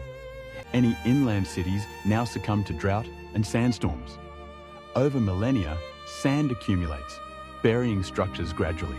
A continent in the sand suggests that under the Sahara's dunes might lie not just scattered relics, but perhaps large continuous expanses of once habitable land, effectively a lost world. Indeed, the concept of the land of Atlantis might not have been a discrete island, as we imagine an island surrounded entirely by water, but rather a distinct land bordered by sea in parts and by desert or marsh in others. Consider how someone in 9600 BC from Egypt, as the story purports, might describe an unfamiliar far-off land. If it was across the desert to the west, beyond reach of Egyptians, they might call it an island, metaphorically, or because it was isolated by both sea and impassable sands, an island of civilization in an ocean of wilderness. There's an interesting connection here. Some ancient Egyptian records, like the writings of a priest Manetho, or even hints in the Edfu building texts, speak of a primeval sacred island home of the gods that was destroyed in a flood. It's vague and mythic, but Egypt itself had legends of a distant homeland lost to catastrophe. Was that Atlantis? Or perhaps something like the mythical island of the West, Amenti in Egyptian lore, often associated with the afterlife. It's poetic, but maybe the Egyptians symbolically recalled a western land, Atlantis, that sank and became a realm of the dead, hence afterlife locale. Now, physically, what evidence would a continent in the sand leave behind? Possibly fossil water. Aquifers under the Sahara are relics of its green times. We found evidence of huge paleolakes from space. Possibly unusual deposits like diatomaceous earth or salt pans in odd places, like remote salt flats indicating former large lakes. Indeed, the Sahara has vast salt flats in places like the Taudeni Basin, even far inland, showing the presence of ancient seas or megalakes. If Atlantis had canals and irrigation, you'd expect some sign like straight-line residues in soil composition or geometrical patterns visible via LiDAR under the dunes. So far, none clearly identified as such have been published, but the Sahara is underscanned compared to, say, Maya jungles, partly due to shifting sands complicating ground-penetrating radar. Another clue? The Sahara periodically has yielded marine fossils and even a whale skeleton in Wadi al-Hitan, Egypt. But those are from millions of years ago when the ocean covered North Africa. So not directly Atlantis, but it shows that the sand sea analogy holds deep time truth. This desert was ocean before, and might have smaller seas in between. There was a known shallow trans-Saharan seaway about 50 million years ago, cites Suffolk.edu. And even in more recent times, late Pleistocene, large parts of North Africa were covered by enormous lakes or wetlands. Legendary maps sometimes depicted a Sea of Zaire or Inner Sea in the Sahara, based on classical speculation. None existed in human times that we know, but it's captivating to think a sudden incursion of the Atlantic could have carved a temporary inland sea. For example, if rising sea levels found a low basin to pour into. Is there a geologically plausible breach? If the Gibraltar Strait had somehow closed and then reopened catastrophically, the Atlantic could flood a lot of land.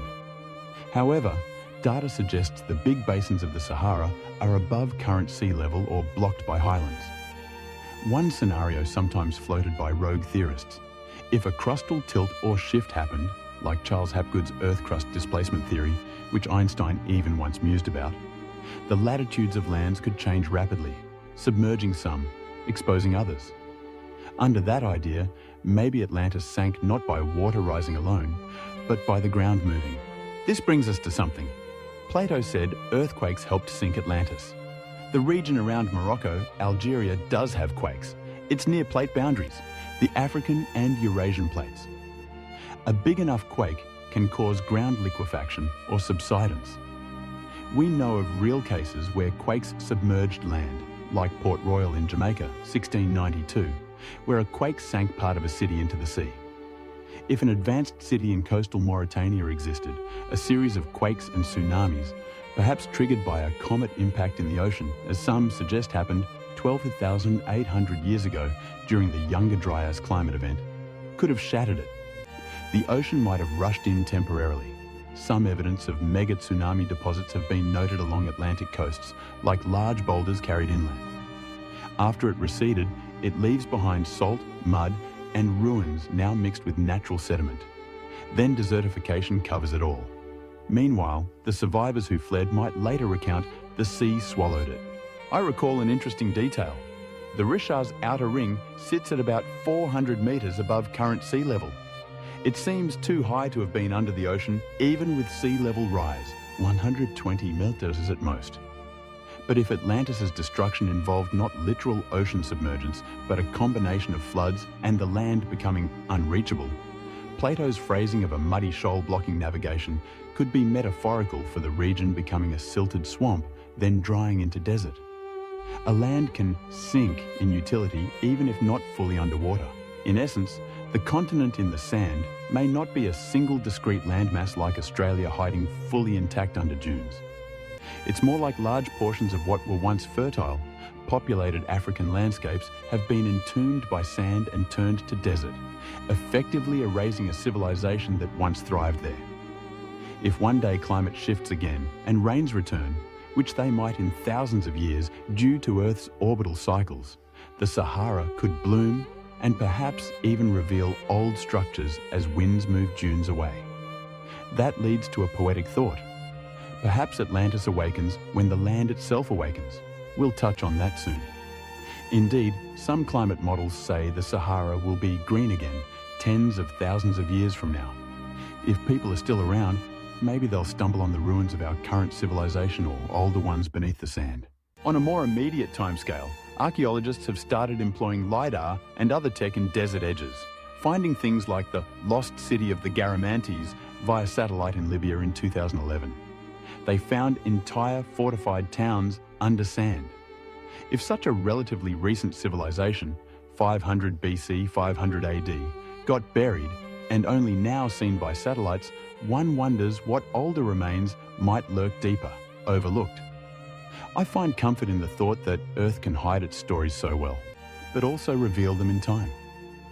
In a dreamy way, one could imagine the soul of a continent sleeping under the dunes, breathing in slow centuries. The concept of a sleeping continent aligns with mystic ideas. Theosophy spoke of root races and continents, Atlantis, Lemuria, that come and go, each harboring an epoch of spiritual evolution. They said when one epoch ends, its land often perishes to make way for the next. A very allegorical way to see geology. If Atlantis was an actual land now hidden, maybe it's waiting for when humanity is ready to learn from its tale, to physically uncover it without greed or prejudice. We live at a time where technology could in the next decades strip away many of Earth's secrets. Imagine fleets of autonomous drones mapping every square meter of the Sahara with penetrating radar, AI recognizing any unnatural patterns. Perhaps this will happen and yield nothing extraordinary. Or maybe it will pinpoint a grid of buried walls somewhere. What a stir that would cause. A new Mohenjo-Daro, or a city older than Jericho under the sands of Mauritania, would upend our timeline subtly, confirming that complex societies existed earlier outside known cradles. It wouldn't prove aliens or Atlantean superpowers, but it would vindicate the kernel of Plato's story, a forgotten chapter of human history. If I close my eyes, I can almost see it.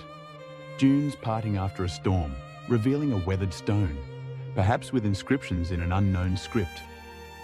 A team of desert nomads finds it and calls experts. Excavation commences and reveals concentric foundations or a canal bed. The news spreads. Lost city, found in Sahara. Could this be Atlantis?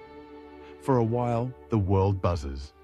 We'd have debates, more expeditions, and maybe finally a consensus. Yes, this culture fits the Atlantis narrative in time and place. Yet, as enthralling as that would be, I wonder if it would solve the deeper enigma or just deepen it. We'd then ask, how did they achieve what they did and why did they fall? And that loops us to the next chapter. Echoes of a lost race and knowledge passing on. Before moving there, let's gently summarize our journey in this chapter. Earth's landscapes are ever changing. Lands can vanish by water or by sand or by shifting below ground. Atlantis could very well be an example of such transience. The phrase continent in the sand reminds us that not all vanishings are into waves, some are into the dust of ages. But hidden does not mean gone forever. As we become more capable as explorers physically and intellectually, we might piece together this buried puzzle. Our narrative flows next into those echoes of a lost race, the legacies and hints that Atlanteans, if we call them that, might have imparted to later humans. We've touched on some myths, advanced knowledge, but now we'll delve specifically into how a civilization's memory can endure even when its bricks and mortar are gone.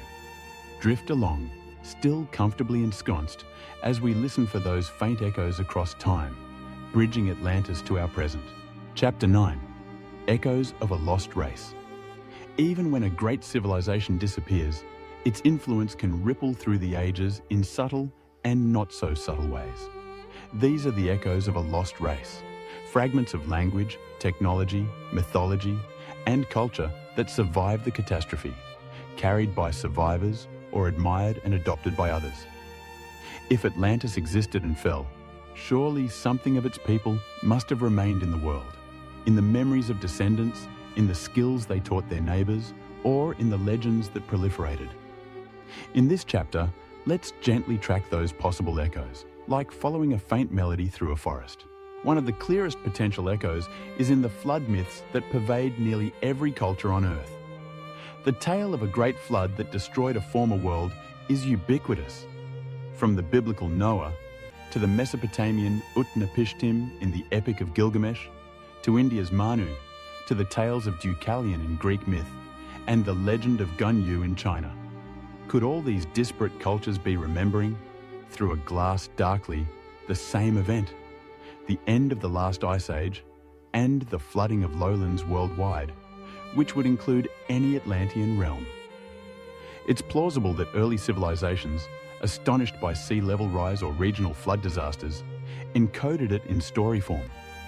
But often those myths also mention a civilization or a virtuous few saved with knowledge intact to restart humanity. For instance, after the Greek flood of Deucalion, a new human race is born from stones. After Noah's flood, Noah's offspring repopulate and carry on civilization. So the echo suggests something was before, it was lost, but something was saved to seed what came after. If Atlantis was real, the survivors might be precisely those Noahs and culture bearers behind the myths. We have actual historical accounts, outside Plato, that hint at lost lands or advanced ancients. The Greek philosopher Solon, who is key to the Atlantis story as he's said to have heard it in Egypt, also visited Lydia in modern Turkey, where he was told of a massive flood long ago that nearly ended their society.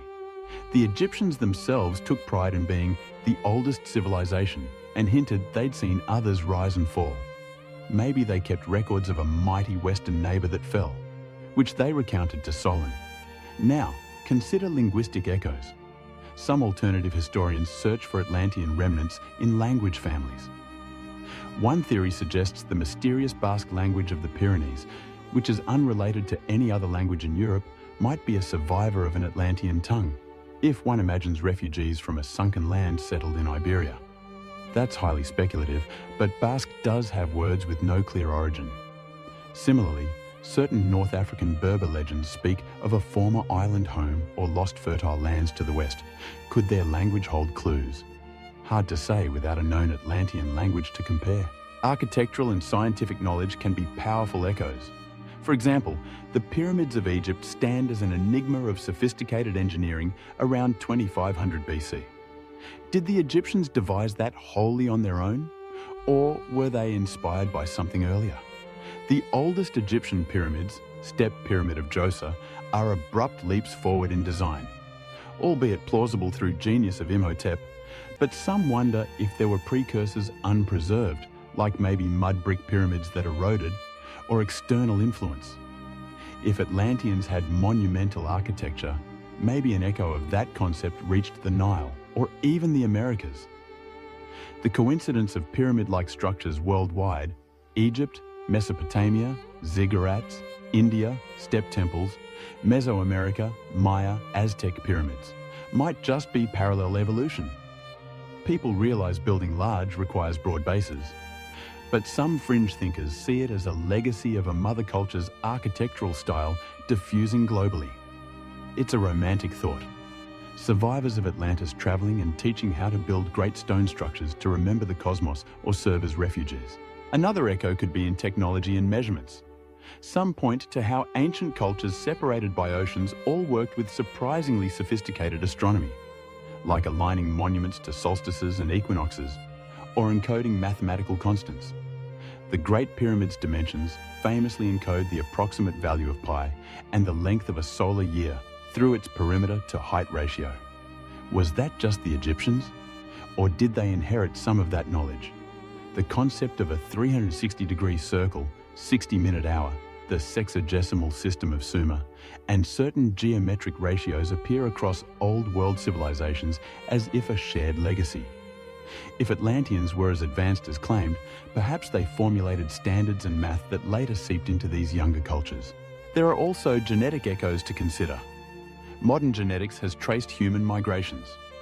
One curious mystery is the existence of a very distinct lineage, the haplogroup X, found in both some European, Middle Eastern populations and among some Native American groups, like certain tribes around the Great Lakes. It's minor but puzzling because it suggests a connection that mainstream theory can't fully explain. Some propose an Ice Age Atlantic crossing or a Beringian isolate group. A wild hypothesis by some fringe authors is that Atlanteans, or Solitreans, as a known Ice Age European culture, in another theory about early Americans, crossed to the Americas and left that genetic marker. This remains speculative and not widely accepted, but it's a tantalizing notion that bloodlines themselves carry an echo of a lost people. Now, mythology beyond flood stories sometimes hints at a golden age, a distant splendid city or land of the gods that is now inaccessible. The Greeks had the Garden of the Hesperides in the far west, a paradise with a tree of golden apples. The Celts spoke of Avalon or High Brazil, western isles of plenty and eternal youth, sometimes visible just beyond the horizon.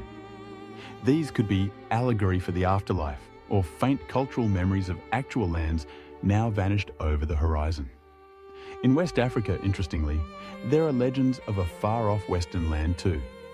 Some coastal tribes talked about a place of riches that sunk, though these might be influenced by later contact stories.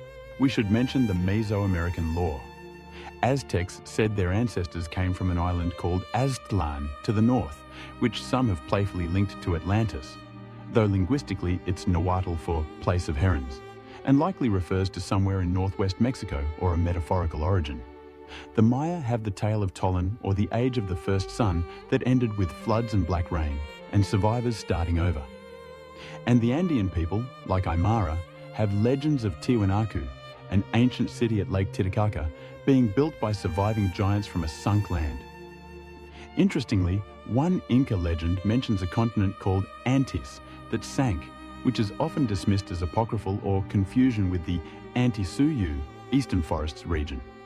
But if that legend were genuine, Antis sounds too close to Atlantis to ignore, though likely coincidental. Still, even the name Andes and Antilles have that ant-atl root, which some creative minds like to see as linguistic drift from Atlantis. Again, not academically supported, but an intriguing echo in sound. On the spiritual side, theosophists like Madame Blavatsky and Edgar Case's readings speak of Atlantean souls reincarnating in modern times, or Atlantean crystal technology lying dormant, waiting to be rediscovered. Those are very esoteric echoes, not verifiable, but they contributed to a modern mythos where people feel connected to Atlantis in dreams or regressions. Is it possible that our collective unconscious, as Carl Jung might suggest, carries archaic memories? Some have speculated that flood and lost civilization myths are archetypes in the collective unconscious, psychological echoes of real distant traumas and falls from grace. In that sense, every time we tell a story of a utopia that falls due to hubris, which we do often in fiction, we're echoing Atlantis. Even linguistically in Plato's account, some scholars have tried to dissect the name Atlantis. It's said to mean Island of Atlas, linking it to Greek Titan Atlas, who incidentally was said to be the first king of Atlantis in Plato's story, an interesting blending of myth. But Atlas in myth held up the sky at the western edge of the world, i.e., far west beyond the known, a neat symbolic link. The Atlantic Ocean is named after Atlas, presumably because it lay beyond his pillar. Could it be the ocean got its name not just from the Titan, but indirectly from the story of Atlantis? Hard to prove, since Atlantic was a term used by Herodotus before Plato wrote Atlantis. But if Egyptians or earlier sailors had name for that ocean referencing a lost land, it might have trickled to Greeks as Sea of Atlas, just a thought. Another echo could be geographic knowledge that seems ahead of its time. For instance, some point to ancient world maps, again the Piri race or others, which might hint at knowledge of coastlines beyond where those cultures officially travelled. If that were true, perhaps Atlanteans, being seafarers, mapped far and wide, and that knowledge, fragmentary, ended up in later maps. It's contentious, but even the idea the Phoenicians circumnavigated Africa, which Herodotus claims they did in 600 BC, might have been guided by older knowledge or trading posts possibly established by an earlier maritime culture, Atlantis or otherwise. One concrete echo. In Egyptian, the sunken temple city of Heraklion, Thonis, in the Nile Delta was found underwater recently, and it had stela that mentioned decrees about foreigners from the sea and such. It wasn't Atlantis, but shows that Egyptians did experience cities sinking due to local subsidence and had to resettle. They might easily transfer that concept to a bigger narrative if they had heard of or remembered a big one like Atlantis. As we gather these echoes, individually they are tenuous, but collectively they weave a tapestry of tantalizing hints. A near-universal flood memory. Traces of advanced knowledge appearing in early societies. Linguistic oddities hinting at ancient contacts. Cultural heroes and gods that came from disaster and gave knowledge. Strange artifacts, like those out-of-place items, or even the famous Baghdad battery, an object that shows an understanding of electrochemistry in 200 BC. If Atlanteans had electricity, maybe they passed some idea along. And of course, the story Plato wrote itself, an explicit echo handed down via Egyptian priests, if we take him at face value. It's almost comforting to think that knowledge rarely ever disappears completely. Some seed always survives. In our context, the lost race of Atlanteans might have seen their world end, but in the new world that followed, their children or students built anew, perhaps giving rise to places like Egypt, the high cultures of the Americas, or the mysterious megalithic sites scattered worldwide, like Göbekli Tepe or Stonehenge, or the meticulously aligned Nabta Playa Circle in the Nubian desert, 5000 BC, which predates Stonehenge. How did nomads do that? Possibly by themselves, but one could imagine knowledge passed down. As an analogy, think of the fall of Rome. The Roman Empire fell, but its knowledge was partly preserved by monks, by the Byzantine Empire, by the Islamic scholars, so later generations in medieval Europe slowly regained classical knowledge, sparking the Renaissance. If Atlantis fell, perhaps nearby civilizations, like Egypt or those in Iberia, served as the monks, preserving bits of Atlantean lore which later fueled the known ancient world's leaps. Maybe that's why around 3000 BC multiple civilizations blossomed almost concurrently. Egypt, Mesopotamia, Indus, as if catalyzed by something. Conventionally, that's just agriculture reaching critical mass, but fringe might say it's remnants of an older golden age spark. Now, as we near the end of our journey, these echoes do more than tantalize. They urge us to reconsider how interconnected human history might be, and how legends often carry a grain of truth. Perhaps by listening to these echoes without dismissing them outright, we might glean instructions or warnings. One common theme. Atlantis is often used as a cautionary tale of hubris and environmental disregard. Many modern storytellers draw parallels to our society, advanced, perhaps overreaching, and at risk from nature or our own doings. If that's an echo, it's a potent one. Take care, or you might repeat Atlantis's fate. In a poetic sense, maybe the greatest echo of Atlantis is our enduring fascination with it. Across millennia, the idea of an ideal society that met a tragic end touches something deep. Our yearning for lost perfection and our fear of self-destruction. In that way, every time someone writes a utopian story or post-apocalyptic caution, Atlantis's echo lives in that narrative. We have one more chapter ahead. Atlantis Awakens. A positive turn, perhaps. After all these mysteries, what if Atlantis isn't just a closed chapter, but something that could awaken in our consciousness, or maybe even physically, via discoveries? It will be a fitting closing to consider that maybe the story isn't over. Atlantis, in one form or another, could rise again. Let's gently move to that hopeful conclusion, allowing all we've learned to settle like gentle sediment in our mind, ready to form new land. Chapter 10. Atlantis Awakens.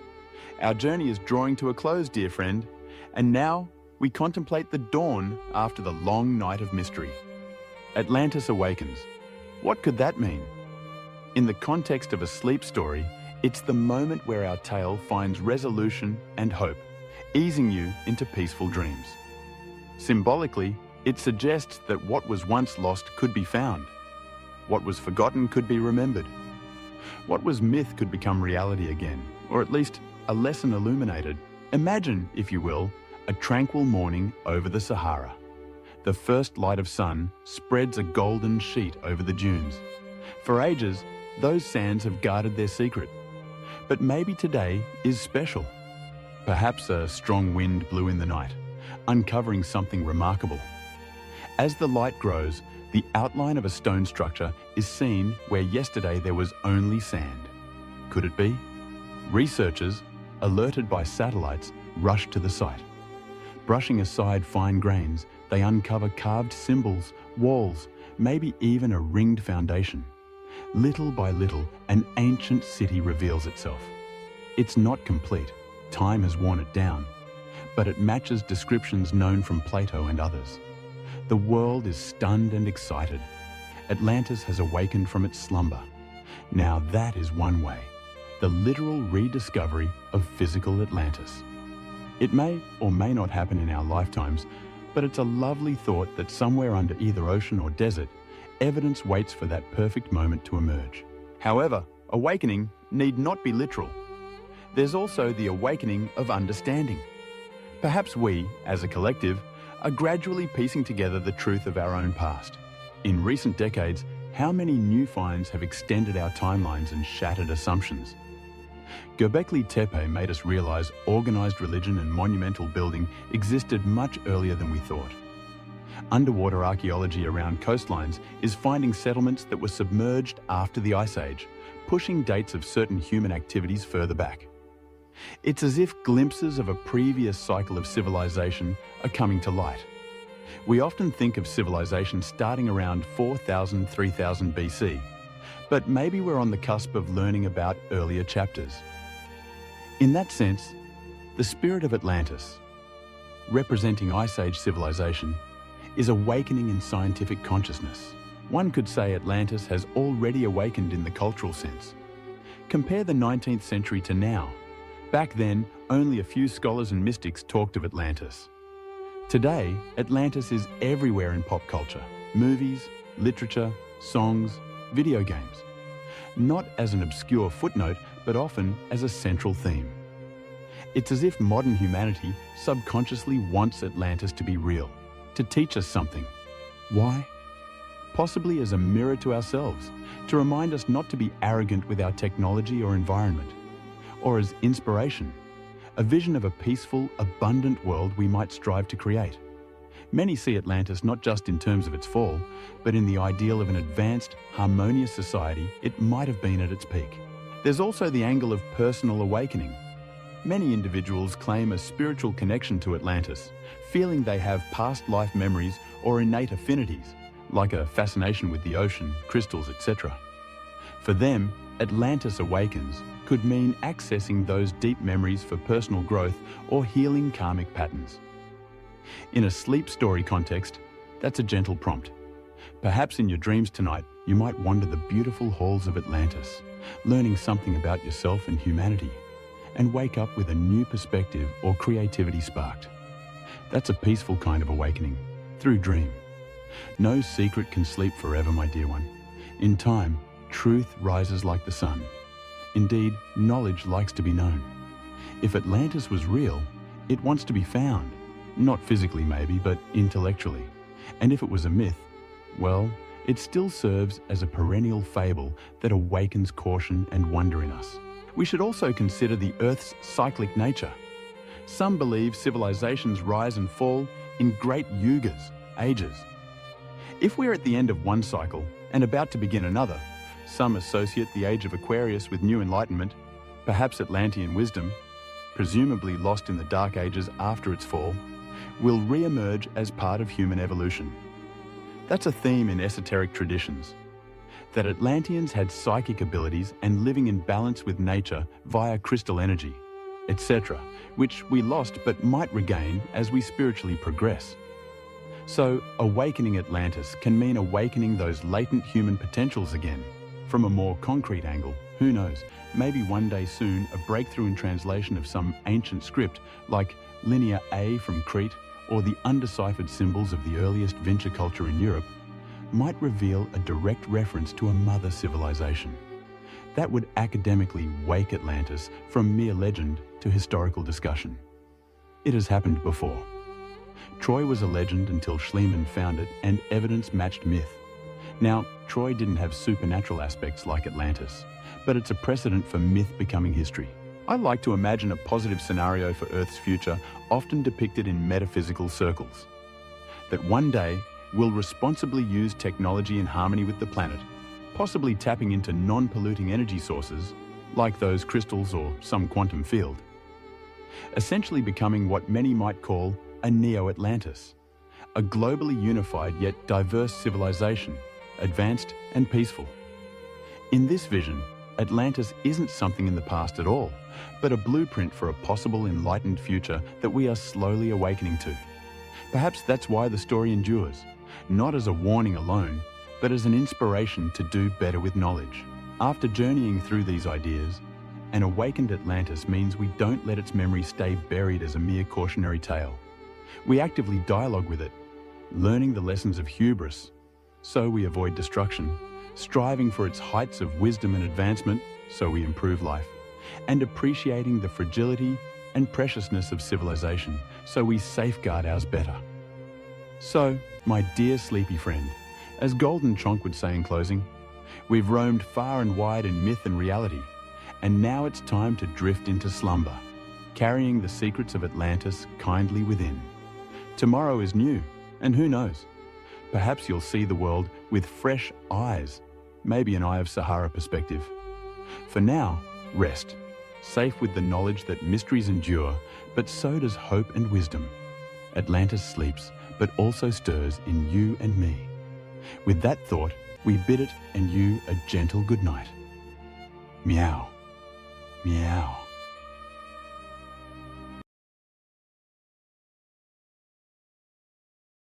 Meow. Meow. Hello, my dear sleepy friends. It's me, Golden Chonk, your perfect guide to the most mysterious corners of our world. Tonight, we journey to a place so remote, so untouched, it almost feels like a dream. A land whispered about in ancient maps, yet hidden for centuries beneath a shroud of white. Tonight, we explore the forbidden continent, Antarctica. Imagine, if you will, a land twice the size of Australia, larger than all of Europe, holding 90% of the world's ice. For so long, it was just a blank space, a frozen enigma at the edge of civilization. But as humans dared to venture closer, strange whispers began to echo across the ice and through the halls of history. Structures too symmetrical to be natural, maps showing a continent without ice, and mysteries buried deep beneath the endless white. What if Antarctica is more than just snow and silence? What if it holds clues that could rewrite our understanding of Earth's ancient past? Close your eyes, settle into your coziest spot, and let my purrs guide you into the heart of this frozen wonderland. We'll examine the myths, the discoveries, and what truly makes Antarctica Earth's most mysterious continent. You'll hear the legends, see the evidence, and decide for yourself what Antarctica is truly hiding. Our first stop on this frosty adventure takes us to the Ellsworth Mountains in 2016. Satellite images revealed a peak that seemed to defy nature. Imagine a mountain with 4 sharp faces and a pointed top, looking strikingly like the pyramids of Giza. This pyramid-shaped formation, standing around 4,150 feet tall, is clearly visible from above, a stark and intriguing anomaly against the vast, desolate white landscape. Now, most geologists will tell you that this is likely a nunatak, a peak carved by millions of years of wind, ice, and freeze-thaw weathering. Similar shapes exist in places like the Swiss Alps, like the famous Matterhorn, which also boasts a striking pyramidal form due to glacial erosion. But here's where the mystery deepens, my friends. Most natural peaks with triangular sides have only one or two flat faces. This one appears to have four, giving it a near-perfect geometric form, almost as if it were designed. Could it be more than just a mountain? Could it be a silent testament to something long forgotten? Some researchers and theorists believe it could be a human-made structure, a pyramid now hidden beneath layers of ice. Think of the pyramids in Egypt, Mexico, and Peru. They share similar designs, wide bases, sloping sides, and a strong alignment with cardinal directions. These ancient wonders stand as enduring symbols of sophisticated engineering and astronomical knowledge. Could this Antarctic peak be a sign of a shared ancient architectural understanding, a global network of builders, or even a single older source of knowledge that predates known civilizations? Or perhaps, like the debated Bosnian pyramids, these are large hills concealing the remains of prehistoric structures, reshaped by nature over millennia, yet still bearing the subtle marks of ancient hands. The continent's massive ice sheet, over a mile thick in some areas, makes large-scale exploration nearly impossible, shrouding any potential truth in an impenetrable veil of white. The full story behind these formations remains hidden, waiting for a time when the ice might yield its secrets. As technology has advanced, allowing us to peer deeper into Antarctica's icy embrace, even stranger features have emerged. Features that seem to challenge our understanding of natural geological processes. Imagine seeing large, dark shapes resembling doorways carved into mountain slopes, or even patterns that look distinctly like man-made stairs leading into the heart of the frozen peaks. One of the most talked about formations appears near a remote area of East Antarctica. A large rectangular opening, unusually clean and geometric, with sharp, almost unnaturally straight lines that make it stand out dramatically from the rugged, natural landscape. Some even estimate it to be several meters tall and wide, large enough for a full-sized aircraft to enter, or for ancient giants to pass through. The perfect angles and smooth edges are unlike anything typically formed by ice or rock. Glaciologists, ever the pragmatists, suggest these openings could be formed by complex interactions of ice movement, katabatic winds, and extreme temperature changes, where melting and refreezing cycles create gaps that, purely by chance, take on geometric appearances.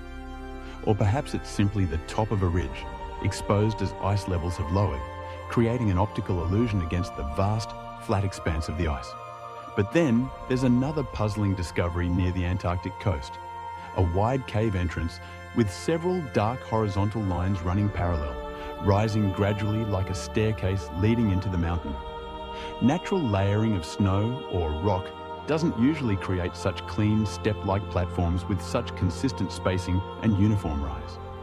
While some speculate about ancient collapses or uneven melting patterns, their even spacing and straight design hint at a more complex, perhaps even artificial origin. What adds to the mystery is how these features seem to change over time, appearing clearly in some satellite images one year, only to vanish beneath new layers of snow in others, only to reappear with different shapes or details after strong winds or seasonal shifts. It's as if the continent itself is breathing, revealing and concealing its secrets at will. But let's drift back in time, my dear listeners, to a vastly different Antarctica, a land that would be almost unrecognizable to us today. Long before it was a land of endless ice, this continent may have been a place of forests, rivers, and vibrant life, teeming with a diversity of flora and fauna that seems utterly fantastical given its current state. For over a century, geologists and paleobotanists have uncovered fossilized remains of ancient forests buried deep beneath the ice, silent witnesses to a forgotten past. In the Beardmore Glacier region, only 500 kilometers from the South Pole, leaves resembling beech trees were discovered by Robert Falcon Scott's ill-fated expedition in 1912, a poignant reminder of a warmer age.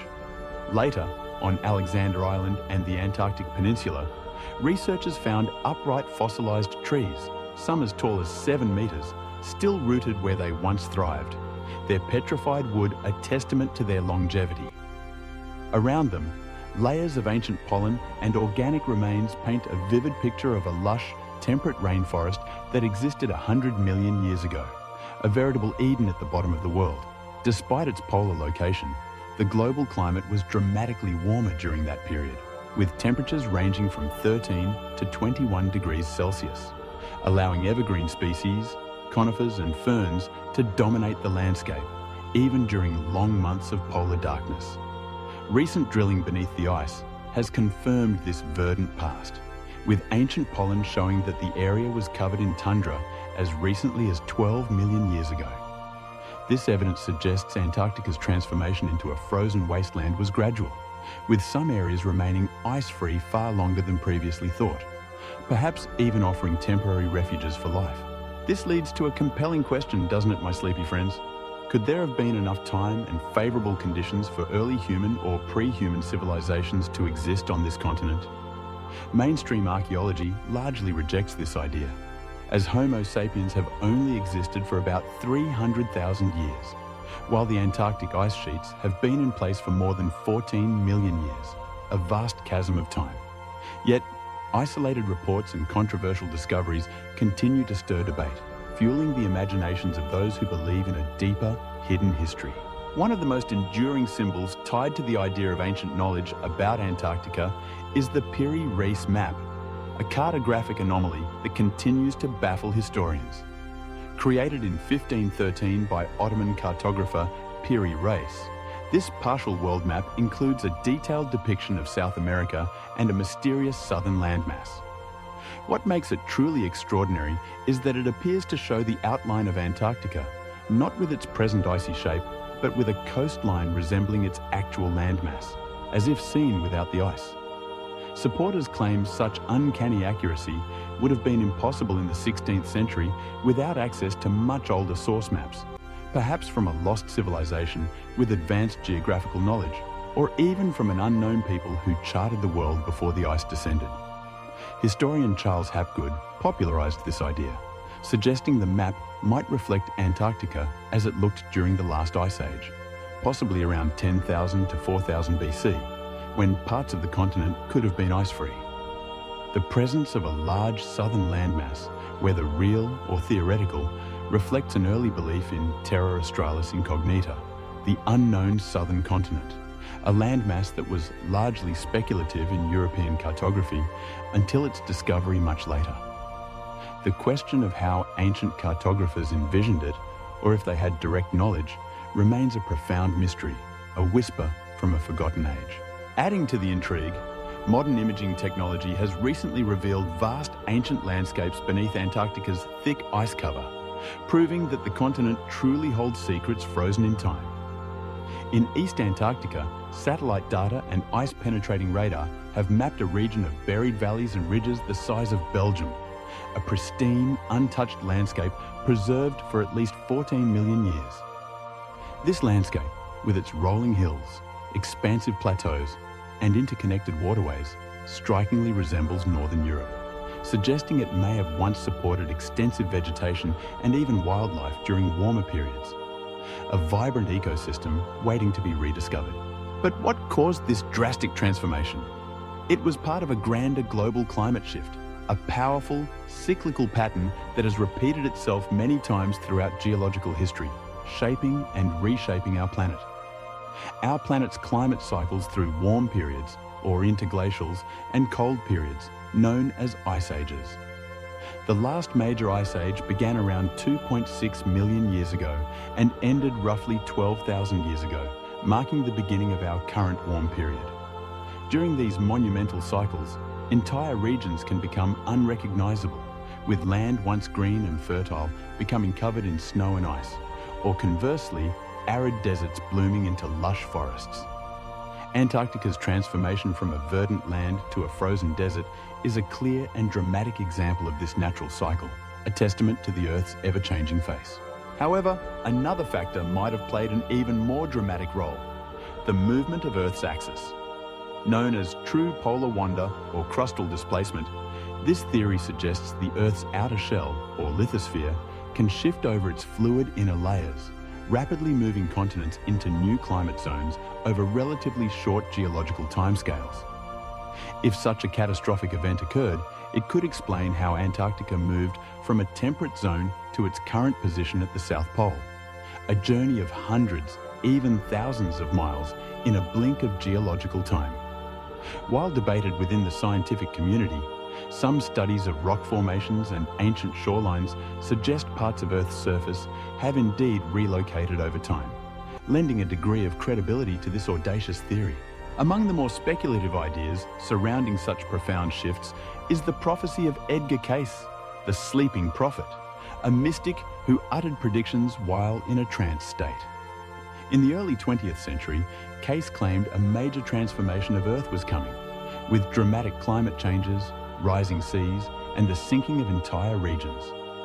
One of his most striking predictions was that Antarctica, long thought lifeless, would become fertile and inhabited again.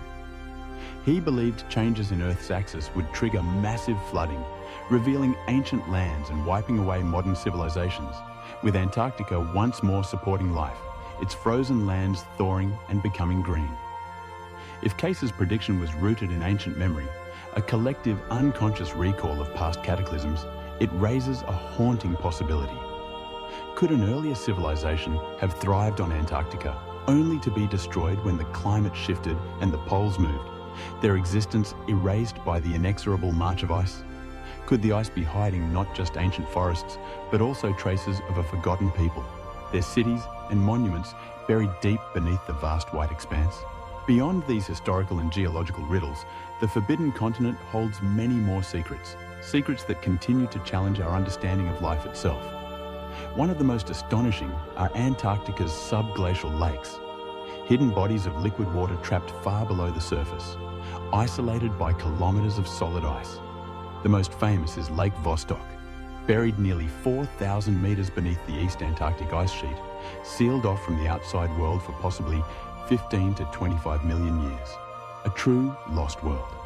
Scientists believe life may still exist in this extreme lightless world, an ecosystem powered by chemosynthesis rather than photosynthesis. When Russian scientists finally reached its surface in 2012, they broke through to a world untouched by air or light for millions of years, a pristine biome waiting to be explored. Lake Vostok is not alone. More than 400 subglacial lakes have been identified across the continent, some as large as cities, veritable inland seas beneath the ice. These lakes are kept liquid by heat from Earth's interior and the insulating pressure of the immense ice above, connected by an underground network of subglacial rivers, forming what some call a frozen wetland, a hidden hydrological system of immense scale. Recent expeditions to lakes like Mercer have revealed extraordinary bacterial life thriving in complete darkness, without sunlight, oxygen, or surface nutrients, suggesting alternative pathways for life to flourish.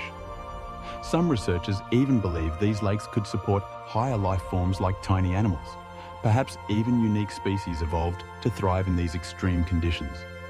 Even more astonishing was the discovery of Lake Enigma, with strange structures and rich microbial mats that look like carpets and tree-like formations on the lakebed, including bacteria never seen before in such environments.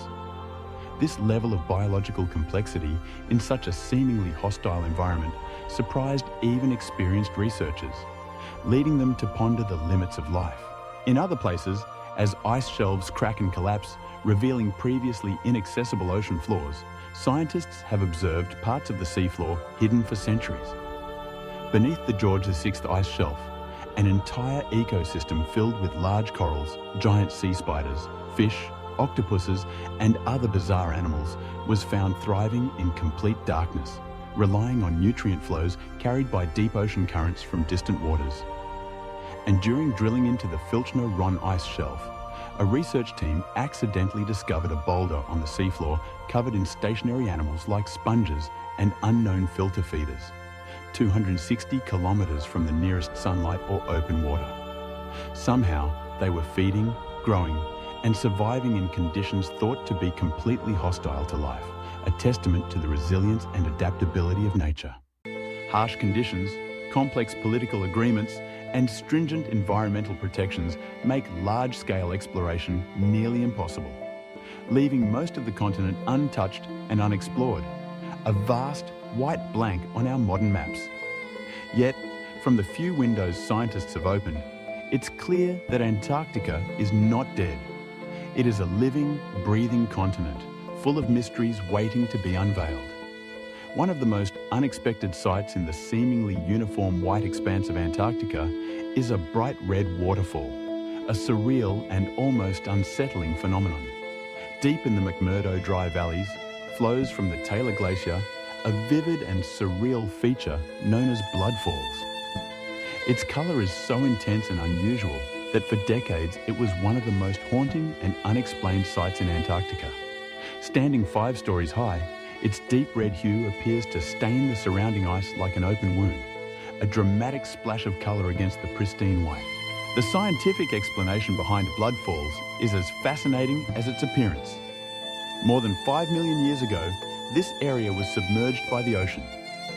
When the sea retreated, pockets of ancient salty water were left behind and eventually sealed under layers of ice, trapped beneath 400 metres of glacier, cut off from the atmosphere, light and oxygen, an isolated aquatic pocket. Over time, the water grew saltier and more concentrated with iron and other minerals, transforming into a hypersaline brine. Today, pressure beneath the glacier pushes this iron-rich, highly saline water through a fissure in the ice, forcing it to the surface. When exposed to oxygen, the dissolved iron oxidizes, similar to rusting, and turns a deep red, creating the striking and eerie appearance of what looks like blood flowing from within the glacier. But the story doesn't end with chemistry. Hidden within its iron-rich waters is an isolated ecosystem of microscopic life, a unique community of extremophiles. Scientists have discovered microorganisms that survive in complete darkness and without oxygen, feeding on iron and sulfur compounds, a form of chemosynthesis that defies our typical understanding of life. These microbes have evolved in extreme isolation, offering rare insight into how life can exist in the harshest environments on Earth, and possibly on icy worlds like Europa or Enceladus, where similar conditions might exist. Yet, despite the scientific understanding, blood falls has remained a magnet for alternative theories. Some suggest it may be a natural vent connected to a hidden underground structure, perhaps a long-forgotten base buried deep beneath the ice, with the red water being a byproduct of something deeper, artificial in nature. Others claim the water is leaking from a biological experiment, an ancient or modern lab hidden under the glacier, using iron and microbial life for unknown purposes, perhaps even bioengineering. While scientists work tirelessly to explain these mysteries, some stories defy logic and challenge what we know, lingering in the realm of speculation and wonder. Beyond the glaciers and lakes, beyond the fossils and ancient landscapes, lie stories that suggest this frozen land may still hold secrets far stranger than science has yet acknowledged. Secrets that whisper of the truly unknown. Among the most persistent legends is that of the Ningen, a creature reportedly appearing in the icy waters around Antarctica. Described as a massive pale white being with a humanoid shape, the Ningen is said to be up to 30 meters long, almost the length of a blue whale. Witnesses from Japanese research vessels claim to have seen this strange figure rise silently from the water before disappearing again, its pale form blending almost perfectly with the icebergs. Its face is often described as eerily human, with 2 small eyes and a wide, expressionless mouth, a blank canvas of a face. Some versions depict it with arms and hands, like a giant albino ape, while others describe it as a smooth, finned sea creature, barely distinguishable from the shifting ice flows. The legend first appeared in Japanese online forums in the early 2000s and quickly took hold, spreading through viral posts and cryptid forums. Some believe it's an unknown form of marine life, a relic from a warmer Antarctica, a deep sea creature rarely seen by humans. Others go further, suggesting it may be intelligent or even capable of walking on land.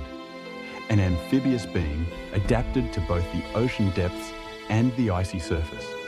There are even those who speculate that governments know more about the Ningen than they admit, keeping its existence secret due to its potential scientific or strategic significance. Perhaps even a new species that could alter our understanding of evolution. Another creature of legend, far older, is the Kraken, the mythical sea monster of Norse folklore. Though commonly associated with the waters of Scandinavia, the Southern Ocean has its own versions of immense, elusive cephalopods. In 2016, satellite imagery near Deception Island showed a long, dark shadow in the water that many believed resembled the legendary beast, its massive form stretching across the digital image.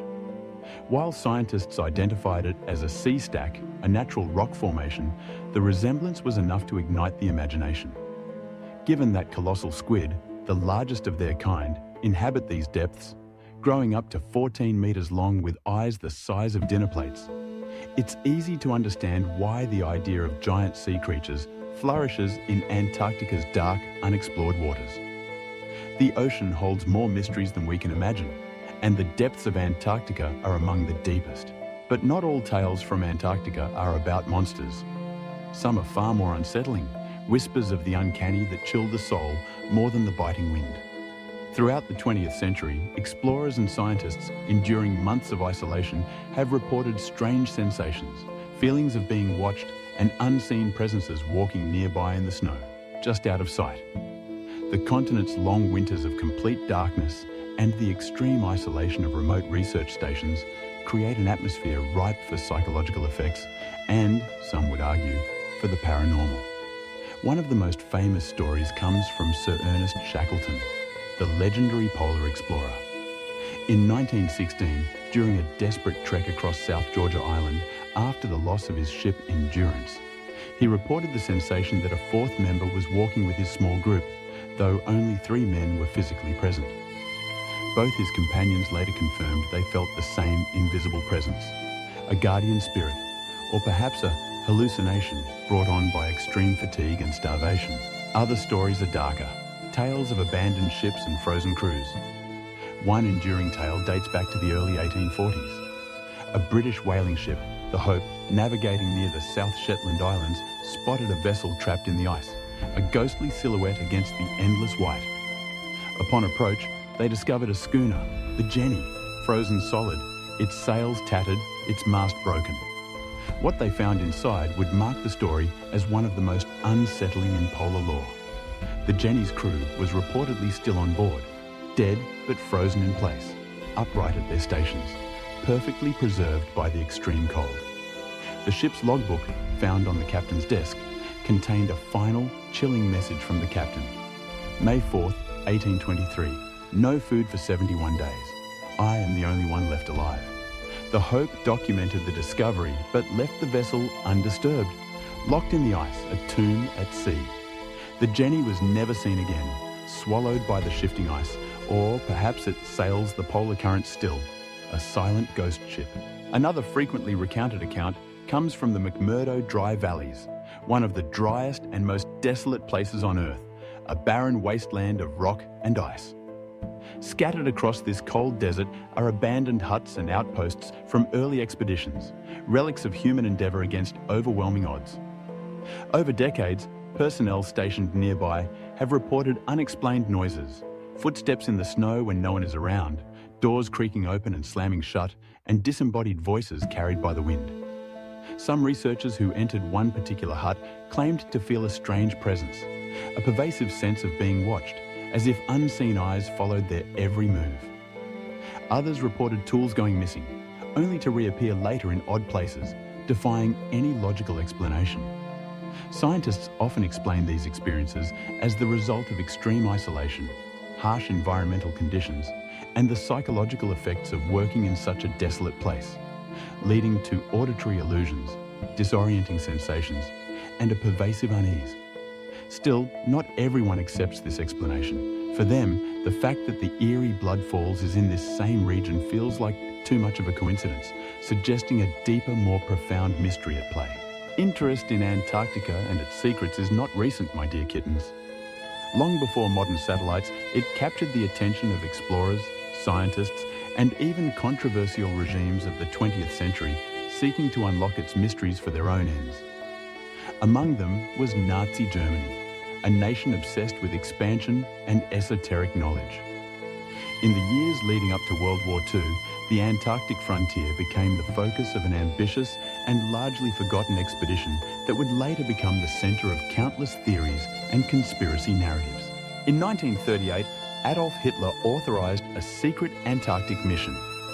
Officially, it was resource-based. Germany, preparing for war, sought to reduce its dependence on foreign imports of whale oil, a crucial resource for fats and lubricants. The expedition was organized quickly and shrouded in secrecy. On December 17th and 38, the vessel MS Schwabenland, a converted seaplane tender, left Hamburg with 82 men. Scientists, naval officers, technicians, and a Nazi party representative to ensure ideological compliance. Their destination was an unclaimed territory in Queen Maud Land, between British and Norwegian sectors, a vast, unexplored region of the continent. Over the following weeks, the ship reached Antarctica's icy coastline and launched its 2 Dornier whale seaplanes, surveying enormous stretches of land and dropping aluminum darts marked with swastikas to assert territorial claim. The Germans called this new territory Neuschwabenland, or New Swabia, a name that would echo through history. In total, the expedition mapped over 600,000 square kilometers, significantly expanding the known geography of the continent. Some photographs were even taken in color, a rarity at the time, offering a vivid glimpse of the pristine landscape. Officially, the mission ended in February 1939, just months before the outbreak of the war. The Schwabenland returned to Hamburg with thousands of aerial photographs and geological observations. However, much of the collected data was either lost in the chaos of war or remained unpublished for decades, with some surfacing only in the late 1950s. The rest, some researchers believe, may have been deliberately hidden, concealed from public view for reasons unknown. It is here that the mystery begins, weaving a tapestry of fact and speculation. For years, the 1938-39 expedition was remembered as a short scientific mission, a footnote in the history of Antarctic exploration. But after the war, whispers began to grow, gaining momentum with each passing decade. Questions were raised about what the Nazis truly hoped to find or build in Antarctica. A new narrative emerged. Some believed Germany's interest went beyond whale oil and maps. According to post-war rumors, the real purpose was to establish a permanent foothold on the continent, a hidden base far from enemy reach, a sanctuary in the event of global conflict. This alleged installation, buried deep beneath the ice, would serve as a safe haven, a clandestine research facility, or even a last redoubt for the Nazi elite in the event of defeat, a secret bastion from which they could one day rise again. The idea of secret Nazi bases beneath Antarctica may sound improbable, yet a few events fueled these suspicions and gave them a veneer of credibility. In July 1945, just 2 months after Germany's surrender, the German submarine U-530 appeared unexpectedly at the Argentine naval base of Mar del Plata, its crew offering little explanation for their prolonged voyage. The next month, another submarine, U-977, arrived under similar mysterious circumstances, having allegedly spent months submerged to avoid detection. Their commanders gave no satisfactory explanation for their long journeys or what they had been doing in the South Atlantic, sparking intense speculation. Some believed they had delivered high-ranking Nazis or valuable cargo to a hidden outpost before surrendering, or perhaps even dropped off advanced technology. To this day, no physical evidence of a Nazi base in Antarctica has ever been found, despite numerous expeditions and satellite surveys. However, parts of Neuschwabenland, especially the Schirmacher Oasis, first spotted by the Germans, remain active scientific zones, hosting international research stations, a quiet legacy of a controversial past. The story deepened with Operation High Jump, a mission that ignited imaginations and fueled countless conspiracy theories. In 1946 and 1947, the United States launched the largest Antarctic military expedition in history. Led by Admiral Richard E. Byrd, a celebrated polar explorer, it involved an immense force. Over 4,700 men, 13 ships, including an aircraft carrier and several destroyers, and dozens of aircraft. Officially, it was a scientific mission for training and mapping, an exercise in cold weather warfare and geographical survey. But the sheer scale and urgency of the operation, launched so soon after the war, sparked intense speculation that the US Navy was responding to more than just geography. Some theorists suggest Byrd's fleet was sent to investigate, or even eliminate, a Nazi presence still active on the continent, a lingering threat from a defeated enemy. Operation High Jump was unlike any Antarctic expedition before it. Organised just months after World War II, it was ambitious, unprecedented, and shrouded in a certain degree of secrecy. The force was divided into 3 naval groups, each with aircraft and icebreaker support, aiming to map as much of the continent as possible using extensive aerial photography and test military equipment under extreme polar conditions. Rear Admiral Richard H. Cruzen commanded the task force, but Byrd became the public face of America's bold presence in Antarctica. The operation established a base known as Little America 4 and conducted extensive aerial surveys, photographing over 1.5 million square miles of previously uncharted territory. However, it wasn't the photography that drew global attention, but what happened behind the scenes, and what Byrd may have encountered, or so the legends claim. According to official records, Operation High Jump lasted from December 1946 to March 1947. But the mission was cut short, ending weeks earlier than scheduled, its swift conclusion prompting a flurry of questions. Reports of damaged aircraft, unexplained losses, and unusual encounters fueled rumours that something had gone wrong, or perhaps something extraordinary had been found. Among the more persistent theories is that the mission had a hidden agenda: to locate a rumoured underground Nazi base near the Queen Maud Land region, the same territory explored by the German New Swabia expedition. Proponents point to the high number of military personnel and advanced technology involved, including long-range reconnaissance aircraft designed for deep penetration. They also reference unexplained air crashes, like the fatal loss of the Martin PBM-5 flying boat George I, which claimed 3 crewmen under mysterious circumstances.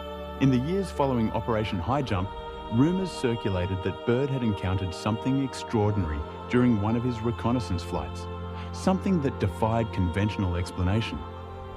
According to certain accounts, his aircraft entered an area that should not have existed, a temperate zone amid the perpetual ice, a landscape of green valleys and warm air, a true oasis in the frozen desert. Some sources claim he saw not just a change in climate, but in reality itself. Unknown flying objects in the sky, silent and swift, and even direct contact with beings from an advanced subterranean civilization, beings who revealed profound truths. These accounts were not part of any official report, nor were they publicly acknowledged by the US government. But in the 1960s, a document began to circulate, allegedly a secret diary kept by Admiral Byrd during the expedition. In it, Byrd describes an astonishing encounter with an aircraft unlike any he had seen before, a sleek, disc-shaped craft. His instruments fail, his radio is taken over, and he is guided to a landing strip in a hidden valley.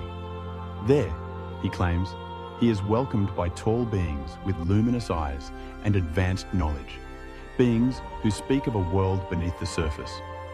They take him to a city beneath the Earth's surface, a place they call Agartha. Agartha is a mythical kingdom said to exist within the Earth itself, a concept tied closely to the Hollow Earth theory. According to these beliefs, our planet is not a solid sphere, but a layered shell containing vast inner spaces, hidden cities, and even oceans. Agartha, the largest of these subterranean realms, is described as a civilization more ancient and advanced than our own, a utopian society that has transcended the conflicts of the surface world.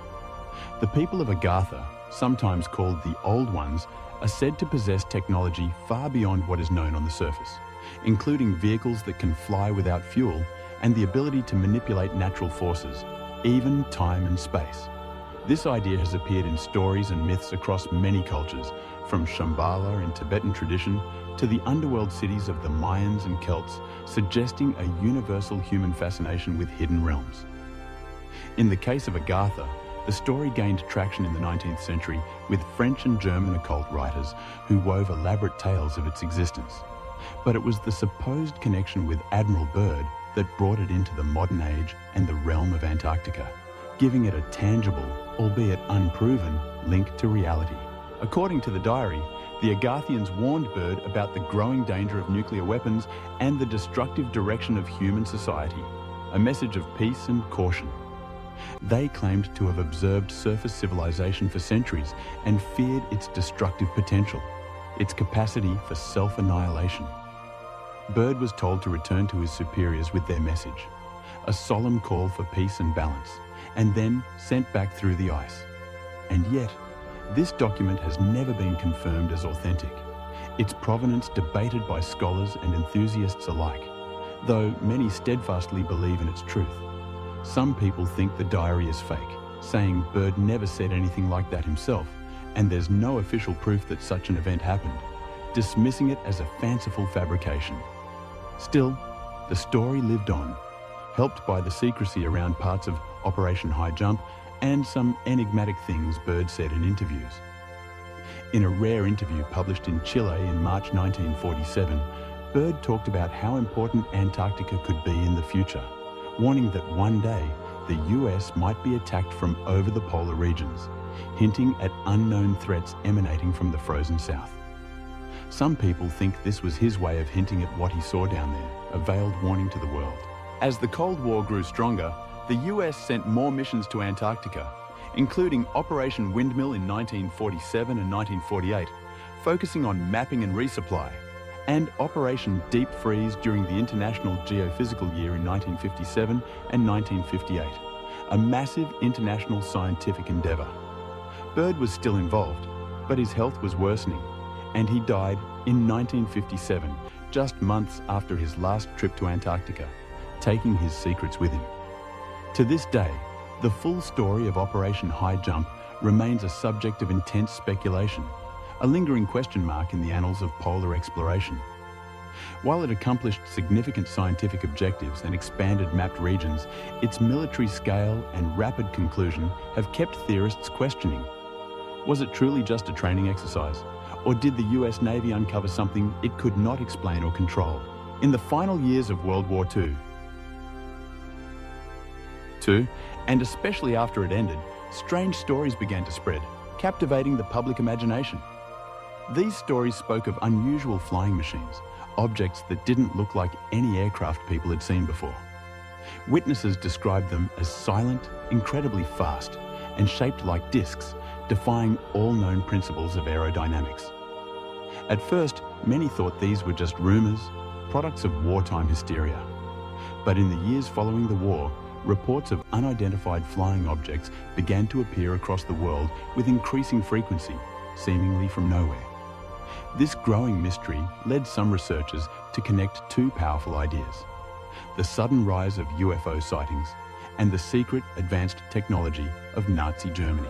During the war, German scientists were working on highly advanced weapons, including early jet aircraft, long-range rockets like the V-2, and experimental propulsion systems that were far ahead of their time. At the same time, parts of the Nazi leadership were deeply interested in the occult, ancient myths, and hidden powers, believing they could harness esoteric forces for military advantage. Within that world of secrecy, certain underground groups are often mentioned. One of the most famous is the Thule Society, which focused on Aryan mythology and the idea of a hidden inner earth, seeking to unlock ancient secrets. Alongside it, another group began to appear in these stories, the Vril Society. This group was said to believe in a mysterious force called Vril, an energy source that could power machines and enhance the mind, a vital cosmic energy. According to these stories, members of the Vril Society practiced meditation and rituals to contact non-human intelligences, possibly beings from other planets or even from within the Earth itself, seeking forbidden knowledge. Some theories suggest these ideas were not only spiritual, but also applied to real technology, influencing the design of advanced weaponry. Certain Nazi scientists are said to have tried turning these mystical beliefs into working machines, leading to the development of revolutionary aircraft. 3 names appear frequently in these stories: Haunebu, Vril, and Die Glock, meaning the bell. These were supposedly experimental aircraft, disc-shaped, silent, and powered by unknown forms of energy, possibly even anti-gravity, allowing for impossible maneuvers. Of all these, Die Glocke is the most well-known, described as a bell-shaped machine that gave off a strange, almost ethereal glow and made eerie noises when in operation. Some claimed it could fly without wings, defying gravity, while others believed it had the power to manipulate time or space. A true time machine. Much of this comes from later writers and researchers, and there is little physical evidence to support these claims. Most documents describing these supposed technologies are missing, unverified, or never existed, adding to their elusive nature. But the idea remains one of the most famous and persistent parts of the Nazi UFO theory. After the war, these stories only grew stronger, fueled by the vacuum of information and the general sense of global unease. In 1947, just 2 years after Germany's defeat, the world saw the first major wave of UFO sightings, beginning with Kenneth Arnold's famous flying saucers over Mount Rainier. Some researchers began to wonder if these objects were from space or advanced machines secretly developed by German scientists. That same year, the United States launched Operation Paperclip, a secret program that brought hundreds of German scientists to America, many of whom had worked on Nazi weapons programs. These scientists went on to help develop US rocket systems and advanced aircraft, revolutionizing American technology. Some believe they also brought hidden knowledge about flying disc technology, carefully integrated into existing projects. A few even think that some of the early UFO sightings were test flights of secret machines built from Nazi designs, or perhaps even captured alien technology. The Soviet Union also captured scientists, documents, and equipment as spoils of war. Both superpowers were racing to master any technology that could give them an edge during the burgeoning Cold War. But one part of the theory goes even deeper, my sleepy friends. Some believe that the Nazis didn't build these machines alone, that they had help, an unseen hand guiding their technological pursuits.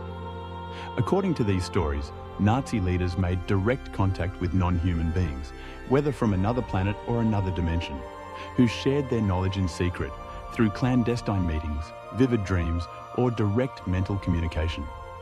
These beings, it is said, provided the blueprints for the advanced flying discs and other miraculous technologies. According to some, after the war, top Nazi scientists and leaders, along with their supposed alien allies, escaped to their hidden bases in Antarctica, continuing their work in secret, far from the prying eyes of the victorious Allies. In the decades that followed, books, magazines, and television shows helped spread these ideas, weaving them into the fabric of popular culture. Theories linking Nazi science, UFOs, and aliens grew more detailed and dramatic, culminating in elaborate narratives of underground civilizations and cosmic pacts. Some claim the Nazis worked directly with extraterrestrials. Others say they discovered lost technology from ancient civilizations, remnants of a forgotten world that existed long before recorded history. Historians agree that Nazi Germany was far ahead of its time in many areas of weapons development, with jet fighters, advanced rockets, and unusual aircraft being very real. But when it comes to flying discs, anti-gravity machines, or alien contact, there is no solid evidence.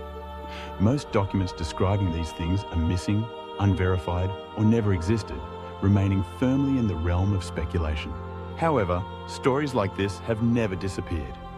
If anything, the age of satellites and high-resolution imaging has brought even more attention to the mysterious corners of Antarctica, allowing armchair explorers to scan the icy expanse from their homes. Today, sightings of strange objects, unusual formations, and unexplained shapes on the icy continent are more frequent than ever, fueled by public curiosity and readily available satellite data. With platforms like Google Earth, everyday users can now scan the frozen wilderness from their screens, often discovering anomalies that spark widespread debate. In recent years, one particular image from the southern Atlantic sector of Antarctica drew international attention. It appeared to show a long, straight trail marked in the ice, ending in a massive dark object resting at an angle, half buried in the snow. The image quickly spread online, with many calling it the crash site of a large, unidentified flying object, perhaps a secret military craft or something not of this world. The visible trail suggested movement across the ice, a dramatic skid mark on the pristine surface, and the shape of the object, partially buried, half exposed, was enough to ignite a wave of theories and passionate discussions. Some believed it was a secret aircraft, a cutting-edge prototype gone awry, while others suggested something not of this world, an extraterrestrial visitor. Another satellite photo showed a strange oval structure half covered in snow, standing out conspicuously against the smooth white surface. Its rounded shape and symmetrical design made it seem strikingly artificial, unlike any natural formation. Some online sleuths claimed it looked like a large disc, possibly even a buried craft, slowly being uncovered by melting ice, hinting at its true nature. Others noted its smooth, curved edges and proposed that it might not be a machine at all, but part of a larger, hidden structure, suggesting it could be an entrance to an underground facility, a secret base hidden in plain sight. But not all sightings appeared technological in nature. One of the most widely discussed satellite discoveries resembled a massive face staring up from the snow. Deep in the southeastern region of Antarctica, people spotted what looked like the frozen features of a large head, with eyes, a nose and a mouth, all carved into the white surface, perfectly rendered by shadows and ice. The image was quickly labelled an alien face, a relic of an ancient civilization, while others compared it to mythical beings or colossal ancient statues akin to the Sphinx of Giza. The idea that something or someone had left their indelible mark in the ice began circulating rapidly, suggesting an intentional carving. For some, it was another sign that Antarctica held the remnants of a lost past, a forgotten civilization leaving its signature. For others, it was a modern sign of watchers still present beneath the ice, observing humanity from their hidden strongholds. Elsewhere on the continent, a satellite view of a lonely iceberg caught attention when it appeared to resemble a large ship, tilted and half submerged in the sea ice. From a certain angle, it looked eerily like a cruise liner made of ice, complete with what looked like windows, a deck, and even funnels, as if a ghostly ship were trapped in time. While no one claimed it was an actual vessel, the sharp geometric lines of the formation led to suggestions that it had been shaped or perhaps constructed by intelligent design, defying natural processes.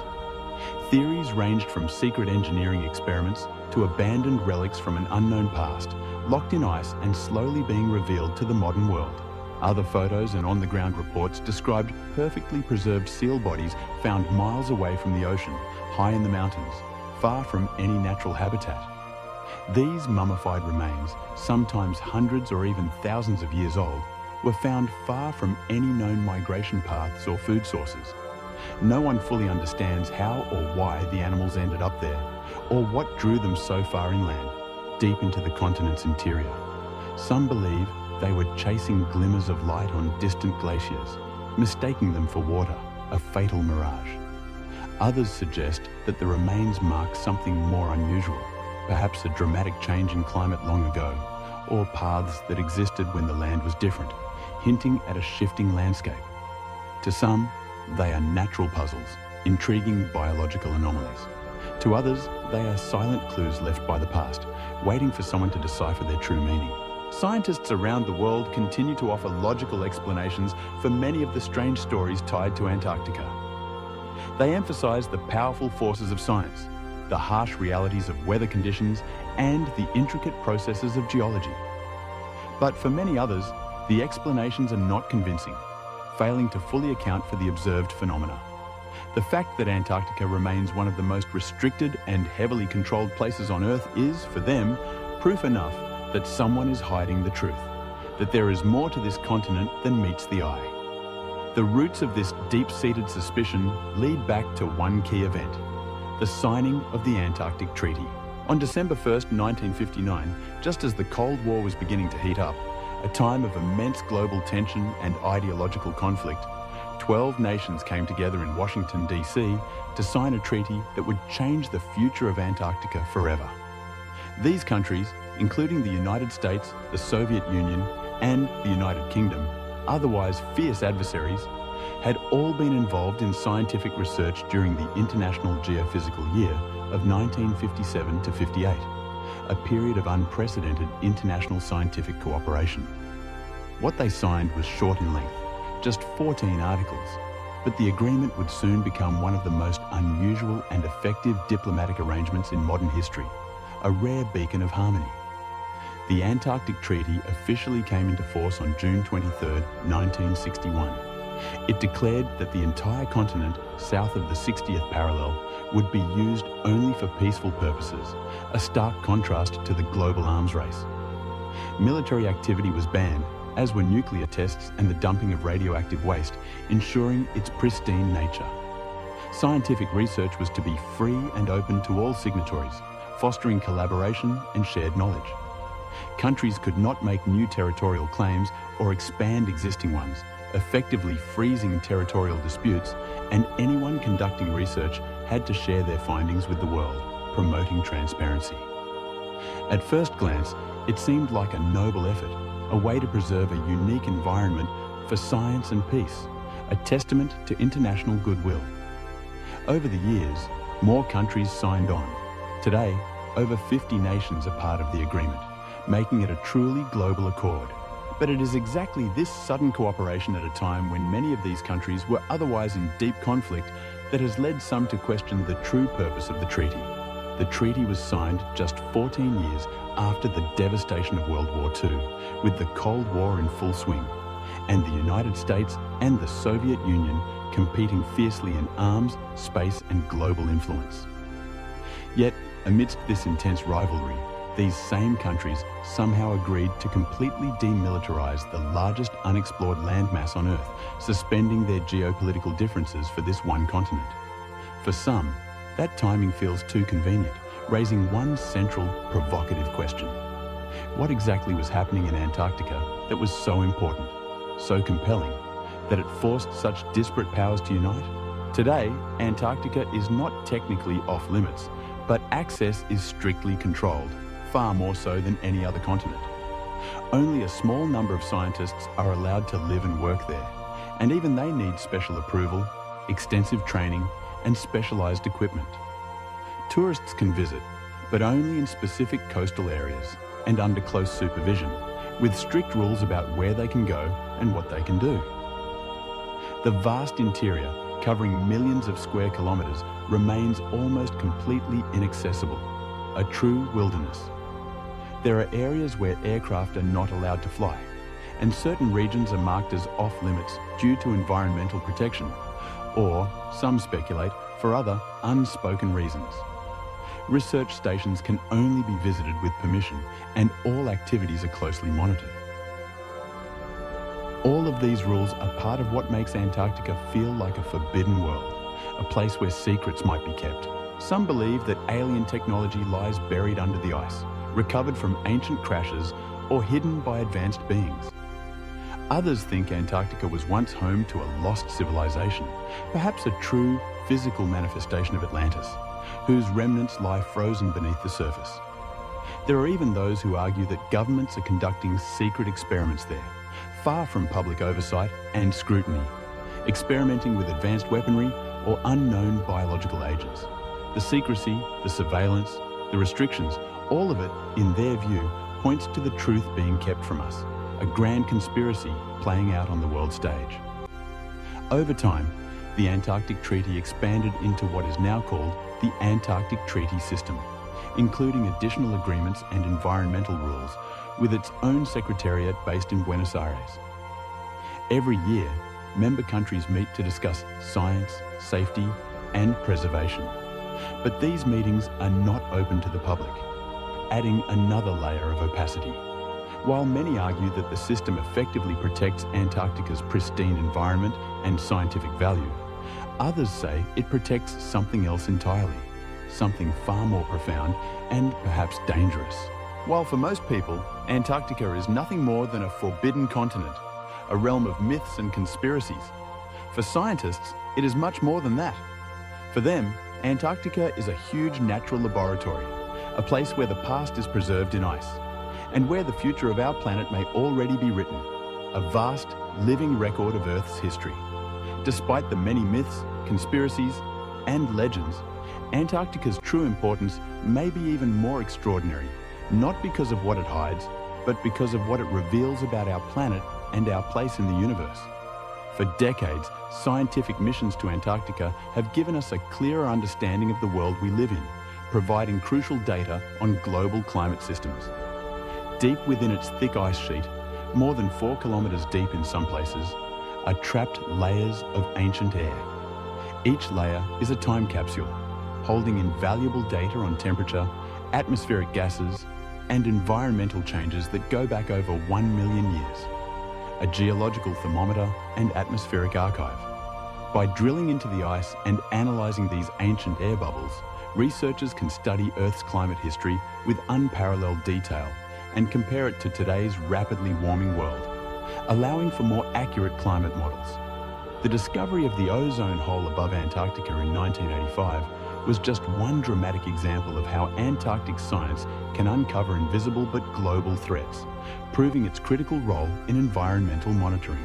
And while the ice offers a profound window into the past, Antarctica's future may be shaped by something far less expected: invaders. These invaders are real, and they are alive, often tiny, but with potentially catastrophic consequences. Scientists now warn of an increasing number of non-native species reaching Antarctica, carried inadvertently by ships, aircraft, food supplies, and even people's shoes, hitchhiking their way to the pristine continent. A single housefly sneaking aboard a research vessel or a seed stuck to a jacket can become a serious biosecurity threat, capable of disrupting delicate ecosystems. In 2014, a hydroponic facility at Australia's Davis Station, designed to grow fresh vegetables in the harsh environment, was overrun by a tiny alien species, a springtail, never before seen in that part of the continent. They multiplied quickly in the warm, moist environment and were discovered floating across the water surface, a biological invasion in miniature. Scientists responded immediately. The entire facility was shut down, sterilized, and eventually removed from the site, treated like a viral outbreak, highlighting the extreme measures taken to protect the continent. In this fragile ecosystem, even the smallest intruder can cause unpredictable and irreversible damage. Other invasions have been harder to detect, insidious and slow-moving. A mushroom fly found in the sewage system of a research station refused to disappear for over 20 years, a persistent alien presence. Marine species, such as mussels from distant parts of the world, have also been found along the Antarctic Peninsula, likely transported by the hulls of tourist ships or research vessels, clinging to the submerged surfaces. Though small, these creatures can change entire ecosystems if allowed to spread, outcompeting native species and altering food webs. With warmer temperatures melting the outer edges of Antarctica, many areas once protected by impenetrable ice may soon become accessible to humans and to pests, creating new pathways for invasion.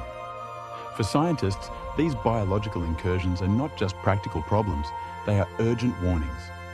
The balance of life in Antarctica is delicate, evolved over millions of years in isolation, a unique evolutionary laboratory. And now, that isolation is breaking down.